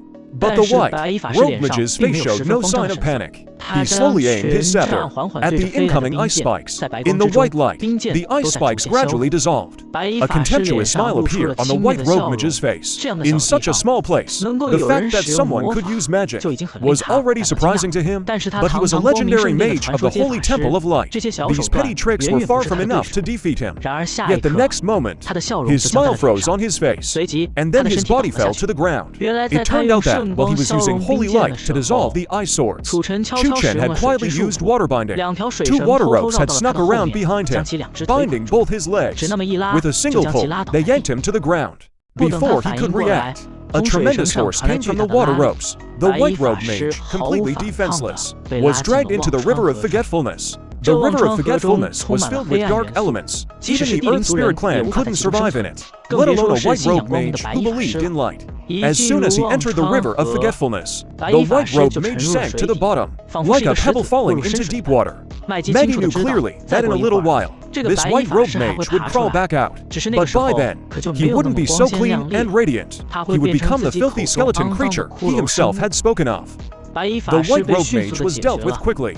As for the remaining skeleton warriors, Chu Chen didn't want the Earth Spirit clan warriors to work any harder. He simply took them all out with a wave of ice spikes. Even the skeleton general, who had been fighting evenly with Maggie, was taken away before he could even speak. Batch after batch of bones were thrown into the river of forgetfulness. Only a few hundred rock monsters and the bodies of the Earth Spirit clan remained, and the corpses of the Earth Spirit clan. Actually, these bodies could also be thrown into the river to transform them into skeleton warriors. But Chu Chen chose not to do that. If he turned his own people into mindless skeleton warriors, although it would be a form of rebirth, they would no longer be the same people. This kind of practice, not even letting the dead rest, goes against Chu Chen's original intentions. It would also easily make his men lose heart. After devouring the memories of that white-robed mage, Chu Chen gained a much better understanding of the relationship between the Yangtze Empire and the Holy Temple of Light. Chapter 69, Full-Scale War, All Sides Emerge. It turns out that, in the Holy Temple of Light, there really is a passage to the underground world. But this passage has many restrictions. Only one person can pass through per year. Over the past 1,000 years, although they have continuously sent people in, the numbers have been very limited. Plus, there are no elements needed for cultivation here, like spiritual energy or fighting spirit. So, those who come in basically make no progress in their cultivation. Over time, their lifespans can't be extended either. They can only die inside. So in these nearly 1,000 years, not many people have actually come in. The Holy Temple of Light only sends one person down every 10 years to check on things. And often, those sent to the underground world are people whose cultivation can no longer advance, or those who have committed some offense and are exiled here. According to the information in the white-robed mage's memories, the people from the Holy Temple of Light in this underground world should number no more than 20, and only 3 to 5 are at the legendary rank. For this purge, they actually split into 4 groups, each responsible for one direction. The white-robed mage happened to be in charge of Chu Chen's direction. Unfortunately for him, he was dragged into the river of forgetfulness by Chu Chen. This time, it's also because the War of Faith is approaching, and the High Priest of the Holy Temple of Light was worried that the underground world might cause trouble. So, they sent down an extremely powerful saintess to completely unify the underground world. This time, they will no longer allow any force that refuses to submit to the Yangtze Empire to exist. As for that saintess, the white-robed mage knew very little. He only knew she was an extremely powerful being. Since she came down, he had never encountered her. She had only spoken a few times with the skeleton monarch of the Yangtze Empire. It seems this visitor means trouble. Our big war with the Yangtze Empire will have have to start early. Originally, Chu Chen planned to wait quietly for the right moment. But now, the Yangtze Empire has an extremely powerful scientist from the surface, and her methods will likely be much more aggressive if he waits any longer. In this underground world, all the other factions will probably be wiped out by the Yangtze Empire. Thinking this, Chu Chen immediately notified McGee to quickly gather all the troops he could command. This time, Chu Chen would personally lead the expedition. At the same time, by Chu Chen's lake on the surface, tens of thousands of magical beasts gathered once again. This was the second blessing of the month, and also the last chance for a collective breakthrough this month. Whether ordinary magical beasts or the wild folk, including Shelly and the demon dragon Gecko, all waited quietly with great anticipation. In the underground world, by the river of forgetfulness, McGee led the Imperial 2 warriors, riding on rock monsters, along with warriors from other conquered races, totaling over 20,000 people. They all waited quietly for Chu Chen. All of Chu Chen's subjects on the surface and underground waited for their god to grant them his blessing. Likewise, the familiar, warm white light enveloped everyone, dispelling all their usual fatigue. The power surging from within their hearts pushed their cultivation levels forward. The warriors of the underground world, due to the lack of energy needed for cultivation, Chu Chen's blessing was actually their only chance to advance. Meanwhile, the warriors on the surface world had abundant energy, and with Chu Chen's blessing, their advancement speed was even faster. After this large-scale blessing, the strength of the 10,000 magical beasts on the surface had all reached at least mortal rank, level 8. As for the warriors led by Maggie in the underworld, most had reached mortal rank, level 6. If they had the chance to come to the surface, their strength would likely grow even faster. After completing this blessing, the magical beasts on the shore were all led back by Tyrant, scattered throughout the desert. At the same time, Chu Chen instructed him to bring back any magical beasts from the Dustkill army below mortal rank, level 5. They were brought back. By now, any magical beast still below mortal rank, level 5, had basically lost any chance of further advancement. Rather than leaving them outside, it was better for Chu Chen to devour them directly, turning them into energy to create more magical beasts. The warriors of the underworld had also fully digested this blessing, and their overall strength had been greatly enhanced. Even Maggie, during this blessing, had finally broken through mortal rank and reached transcendent rank, level 1. As for the witch spirit tribe who had defected to Chu Chen, they were also shocked by his ability, which seemed to belong only to gods. Originally, they had only wanted to escape, but now, after witnessing the various miracles Chu Chen had created, some couldn't help but feel worried. Those who make deals with gods rarely end well. However, a considerable number of people had begun to trust Chu Chen, and during this blessing, they had also gained many benefits. Their strength, which hadn't improved in 1,000 years, had actually seen some increase. Warriors, I have received news that the Yangtze Empire is going to conduct a major purge of the underworld. All races that refuse to submit to them will be wiped out. There's no way we're going to be slaves to those skeletons, so I will lead you in resistance. This time, it's not just about holding our territory, it's about survival, about the continuation of our race. We have no retreat. For freedom, for survival, destroy the Yangtze Empire. For freedom, for survival, destroy the Yangtze Empire. Tens of thousands of warriors, led by Maggie, began to shout. The vast army's morale was high. It was the perfect time to march. Just as Chu Chen was about to give the order to set out. Wait, someone shouted loudly. Under everyone's gaze, various races came walking from afar. Some looked almost human, except their skin was green. Others looked completely different from humans, yet spoke human language. Chu Chen swept his gaze over them. There were about a dozen tribes, totaling several thousand people. Who are you? Are you trying to block my army? Maggie stepped forward to stop them and asked, General Maggie, no need to be nervous. We are all hidden races of this underworld, rarely active on normal days. But this time, the Yangtze Empire has gone too far, so we have decided to join you in fighting against the Yangtze Empire.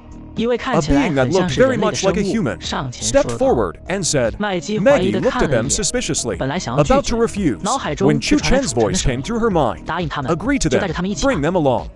Although these people all had unclear origins, and came neither early nor late, but only now wanted to join, they surely all had different schemes in mind. But what did Chu Chen have to fear? When the fighting starts, they won't have a choice but to pitch in. Many of these races Chu Chen has never even seen before. I bet quite a few are like the Lich race. They've got some serious background. If we can rally these people, it'll be a pretty hefty boost. Bringing them up to the surface world later could really make a big difference. Chapter 70, the Saintess is warring, the underworld. By the river of forgetfulness. After over a dozen small races joined Chu Chen's ranks, this army marching to conquer the Yangtze Empire looked even more grand and imposing. Those newly joined small races were all formidable, their strongest warriors, even rivaling the previous McGee.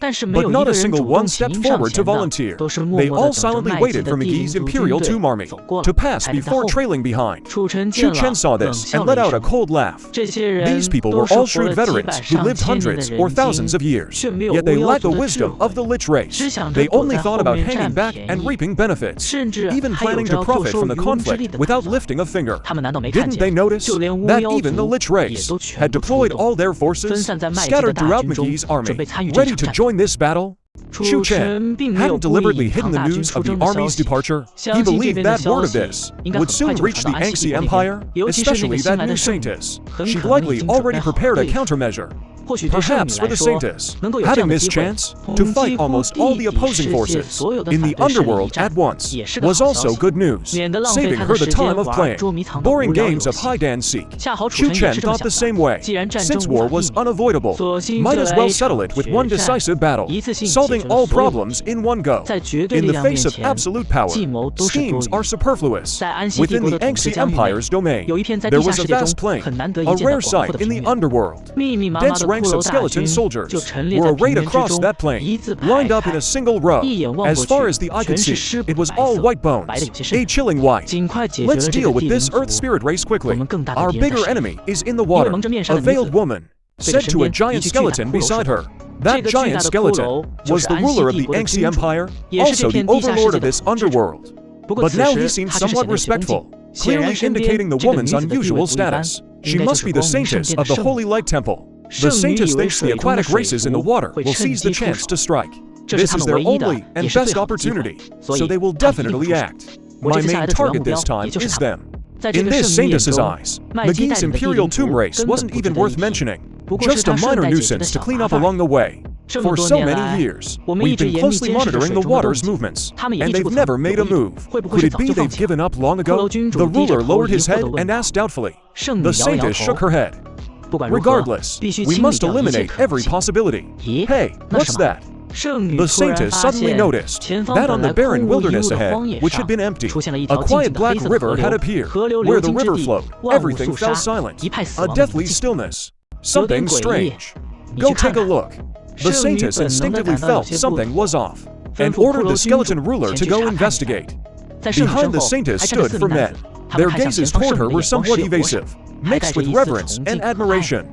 Marcus, you go along and check it out too. Marcus was the first to arrive in the underworld, so he's more familiar with this world. Marcus looked to be about 40 or 50 years old. After hearing the Saintess's words, he quickly flew out to follow the skeleton lord. The skeleton lord arrived about the river of forgetfulness. Behind him, Lucas also stood by the riverbank. After sensing for a while, the two exchanged a glance. Marcus frowned. He couldn't sense any aura at all. This river was naturally Chucken's river of forgetfulness. To ensure the greatest possible victory in this battle, he had to extend the river's length once more. Only by being stimulated by the river of forgetfulness could he remain undefeated. Marcus pulled out a light orb and slowly dropped it into the river of forgetfulness. As soon as the light orb entered the river, the water in that area began to boil. The orb quickly sank down, and the light it emitted completely disappeared. What did you find? The skeleton lord, somewhat disgusted by the light just now, stepped back a few paces and asked, "Endless darkness, a power darker than even the dark wizards." Marcus's expression turned serious. Darkness and light are absolute mortal enemies. Could it be something from that dark river causing trouble?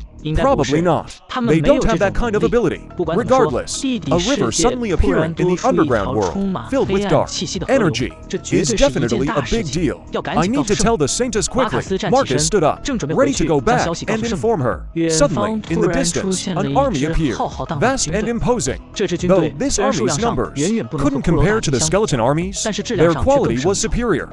The skeleton army had over 100,000, but most were low-level skeletons, especially first and second-tier mortal ones.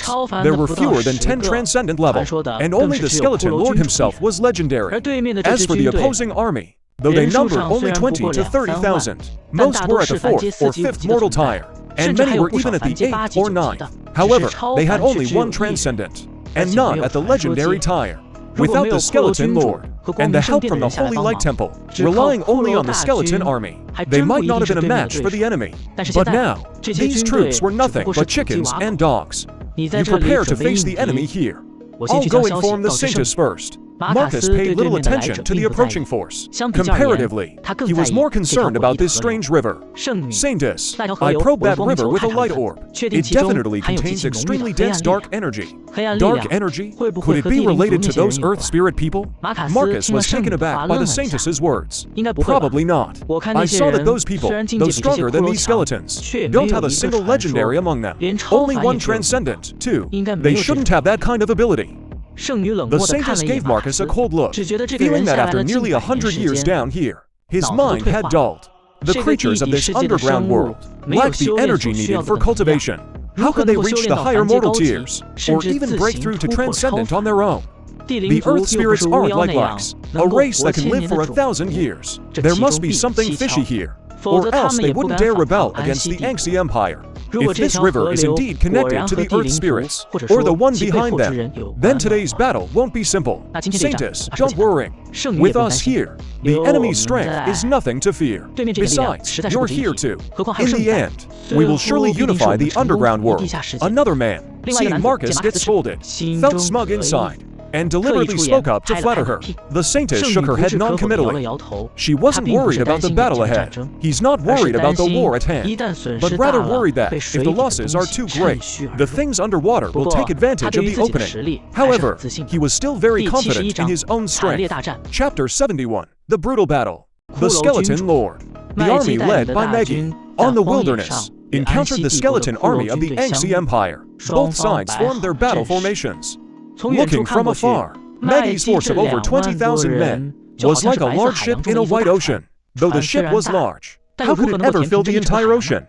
However, Chu Chen's River of Forgetfulness was like a black ribbon, cutting abruptly through the middle. Neither the army of the Imperial Toon clan, nor the skeletons of the Yangtze Empire could affect him in the slightest. Maggie coldly stared at the 100,000-strong skeleton army before her, her expression unchanged. The warriors of the Imperial Toon clan behind her were the same, their faces even flushed with excitement. This was for their long-awaited campaign, to unify this underground world.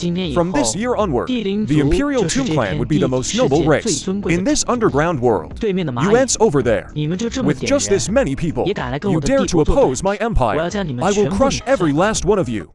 Beneath the Skeleton Lord's massive frame, Maggie and the others did indeed seem small. Moreover, the Skeleton Lord was at the legendary rank. Even if Maggie and all the likes combined, they were no match for him alone. Looking at the black river flowing beside her, Maggie knew in her heart that Chu Chen had been following them all along. Maggie raised a spear in her hand high, and the warriors of the Imperial Toon clan behind her also raised their weapons, ready to charge. As for the races that had defected to them later, they were somewhat dazed before the skeleton army, some even ready to flee. The Skeleton Lord smiled contemptuously. He shouldn't have had to act personally, but to finish this quickly, he had to move a little, to clear away these mortal ants, and then focus on dealing with the things in the water.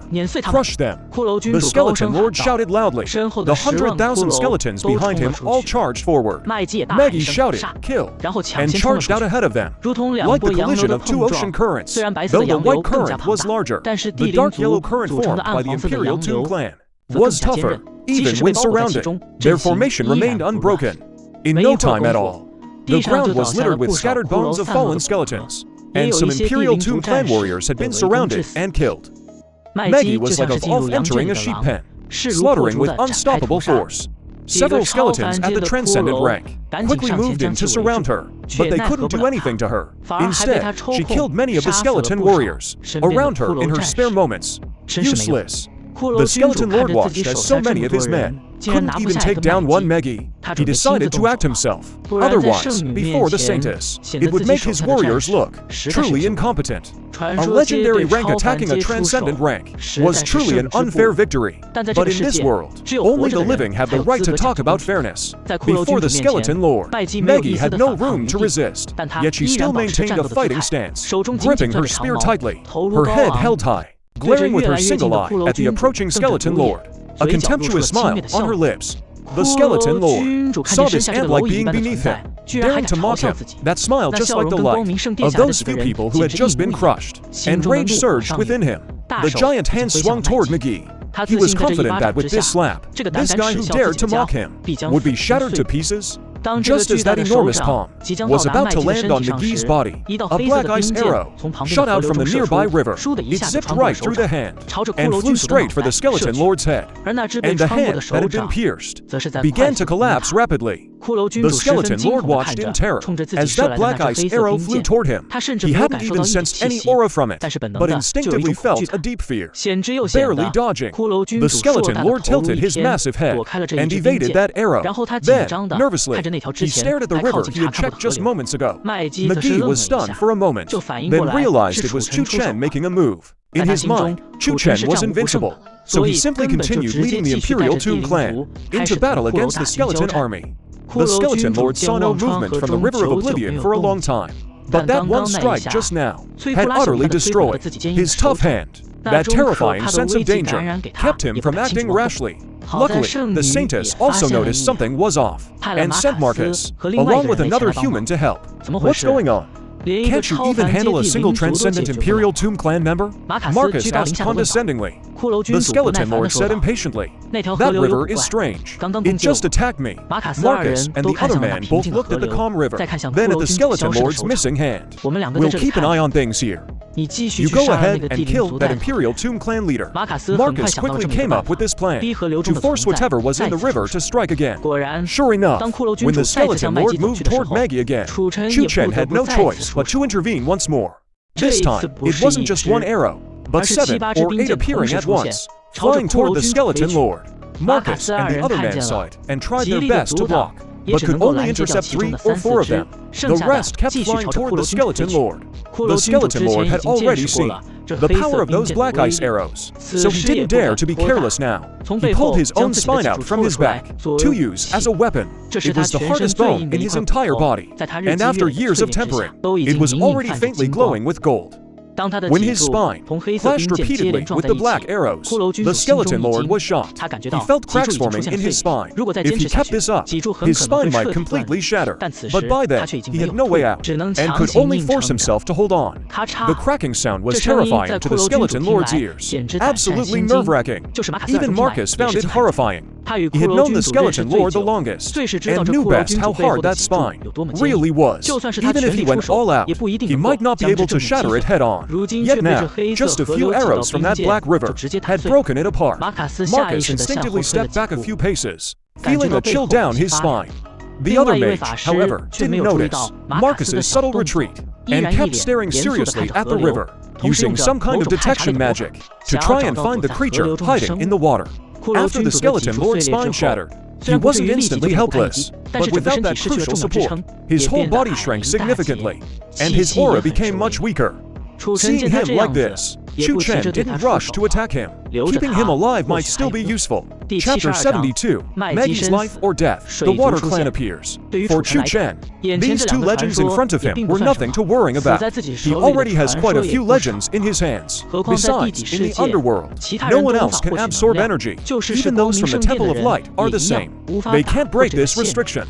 But he himself has nearly unlimited energy. He can use skills. It's just that the Saintess, though she's been watching the commotion here, never comes over. That leaves him with no chance to make a move.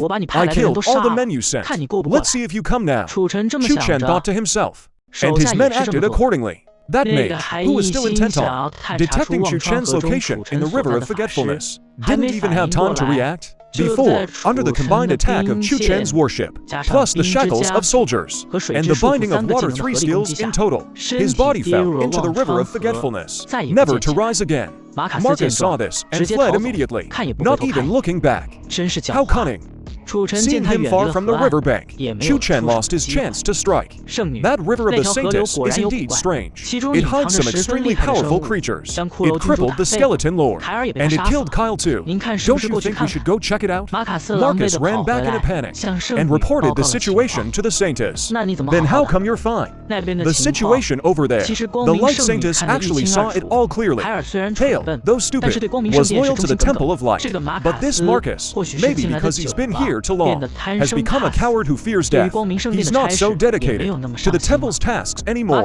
Marcus was about to defend himself, but the Light Saintess stopped him.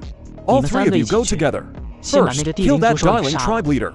The last 3 legends attack together. Kill just one. Still, sending 3 legends is really giving that Magi quite the face.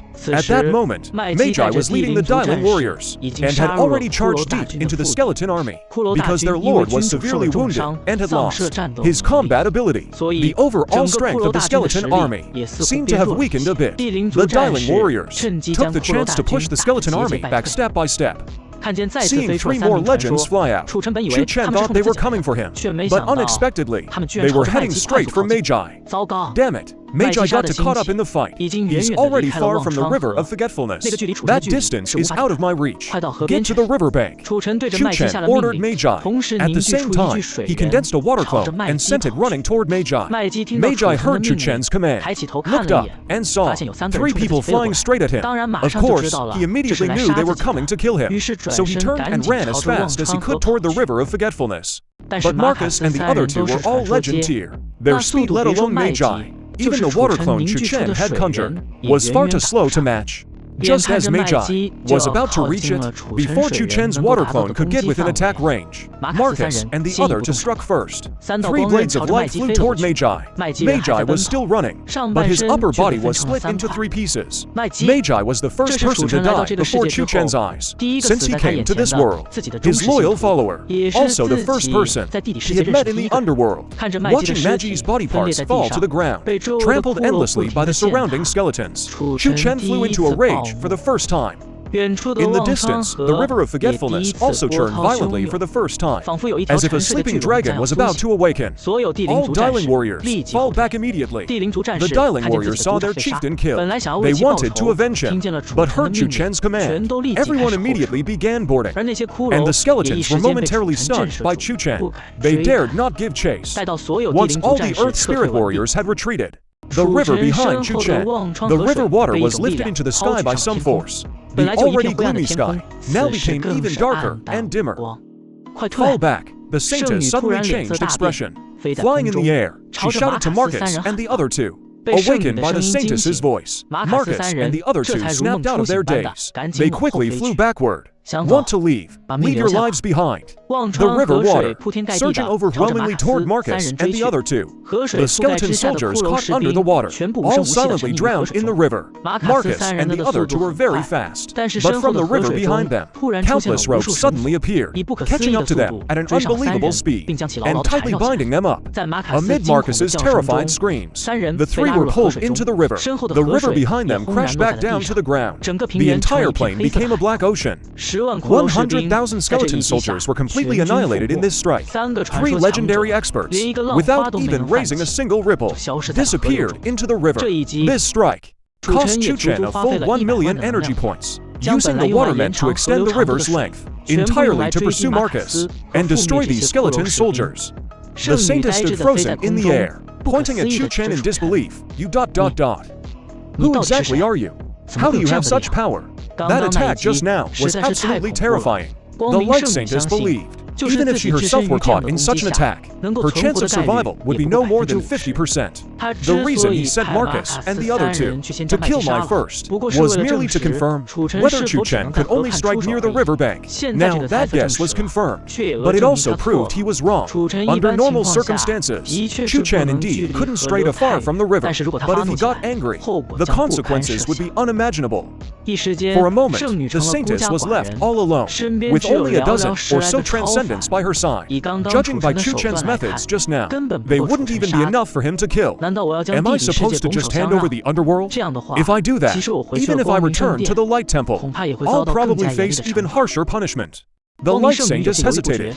Chu Chen, however, began gathering the rivers flowing across the wilderness, back into the main river, straightening out the river's course. At the same time, he also swept Mai's corpse into the river. Entering the river along with it was Mai's soul.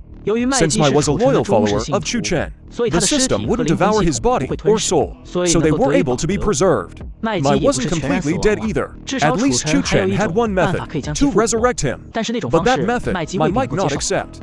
Just as Chu Chen was about to deal with the remaining light saintess, he noticed unusual movement not far away. That underground river, which had existed in the underworld since who knows when, was now showing extraordinary changes. Something inside seemed about to emerge. It kept rippling with water. Even Chu Chen found this river unfathomably deep, so he had always kept his distance from it, never actively approaching it, choosing to act at this moment. Could it be some kind of intelligent being? Chu Chen glanced at the saintess in the distance, and saw that she too was frowning deeply. She seemed to know something.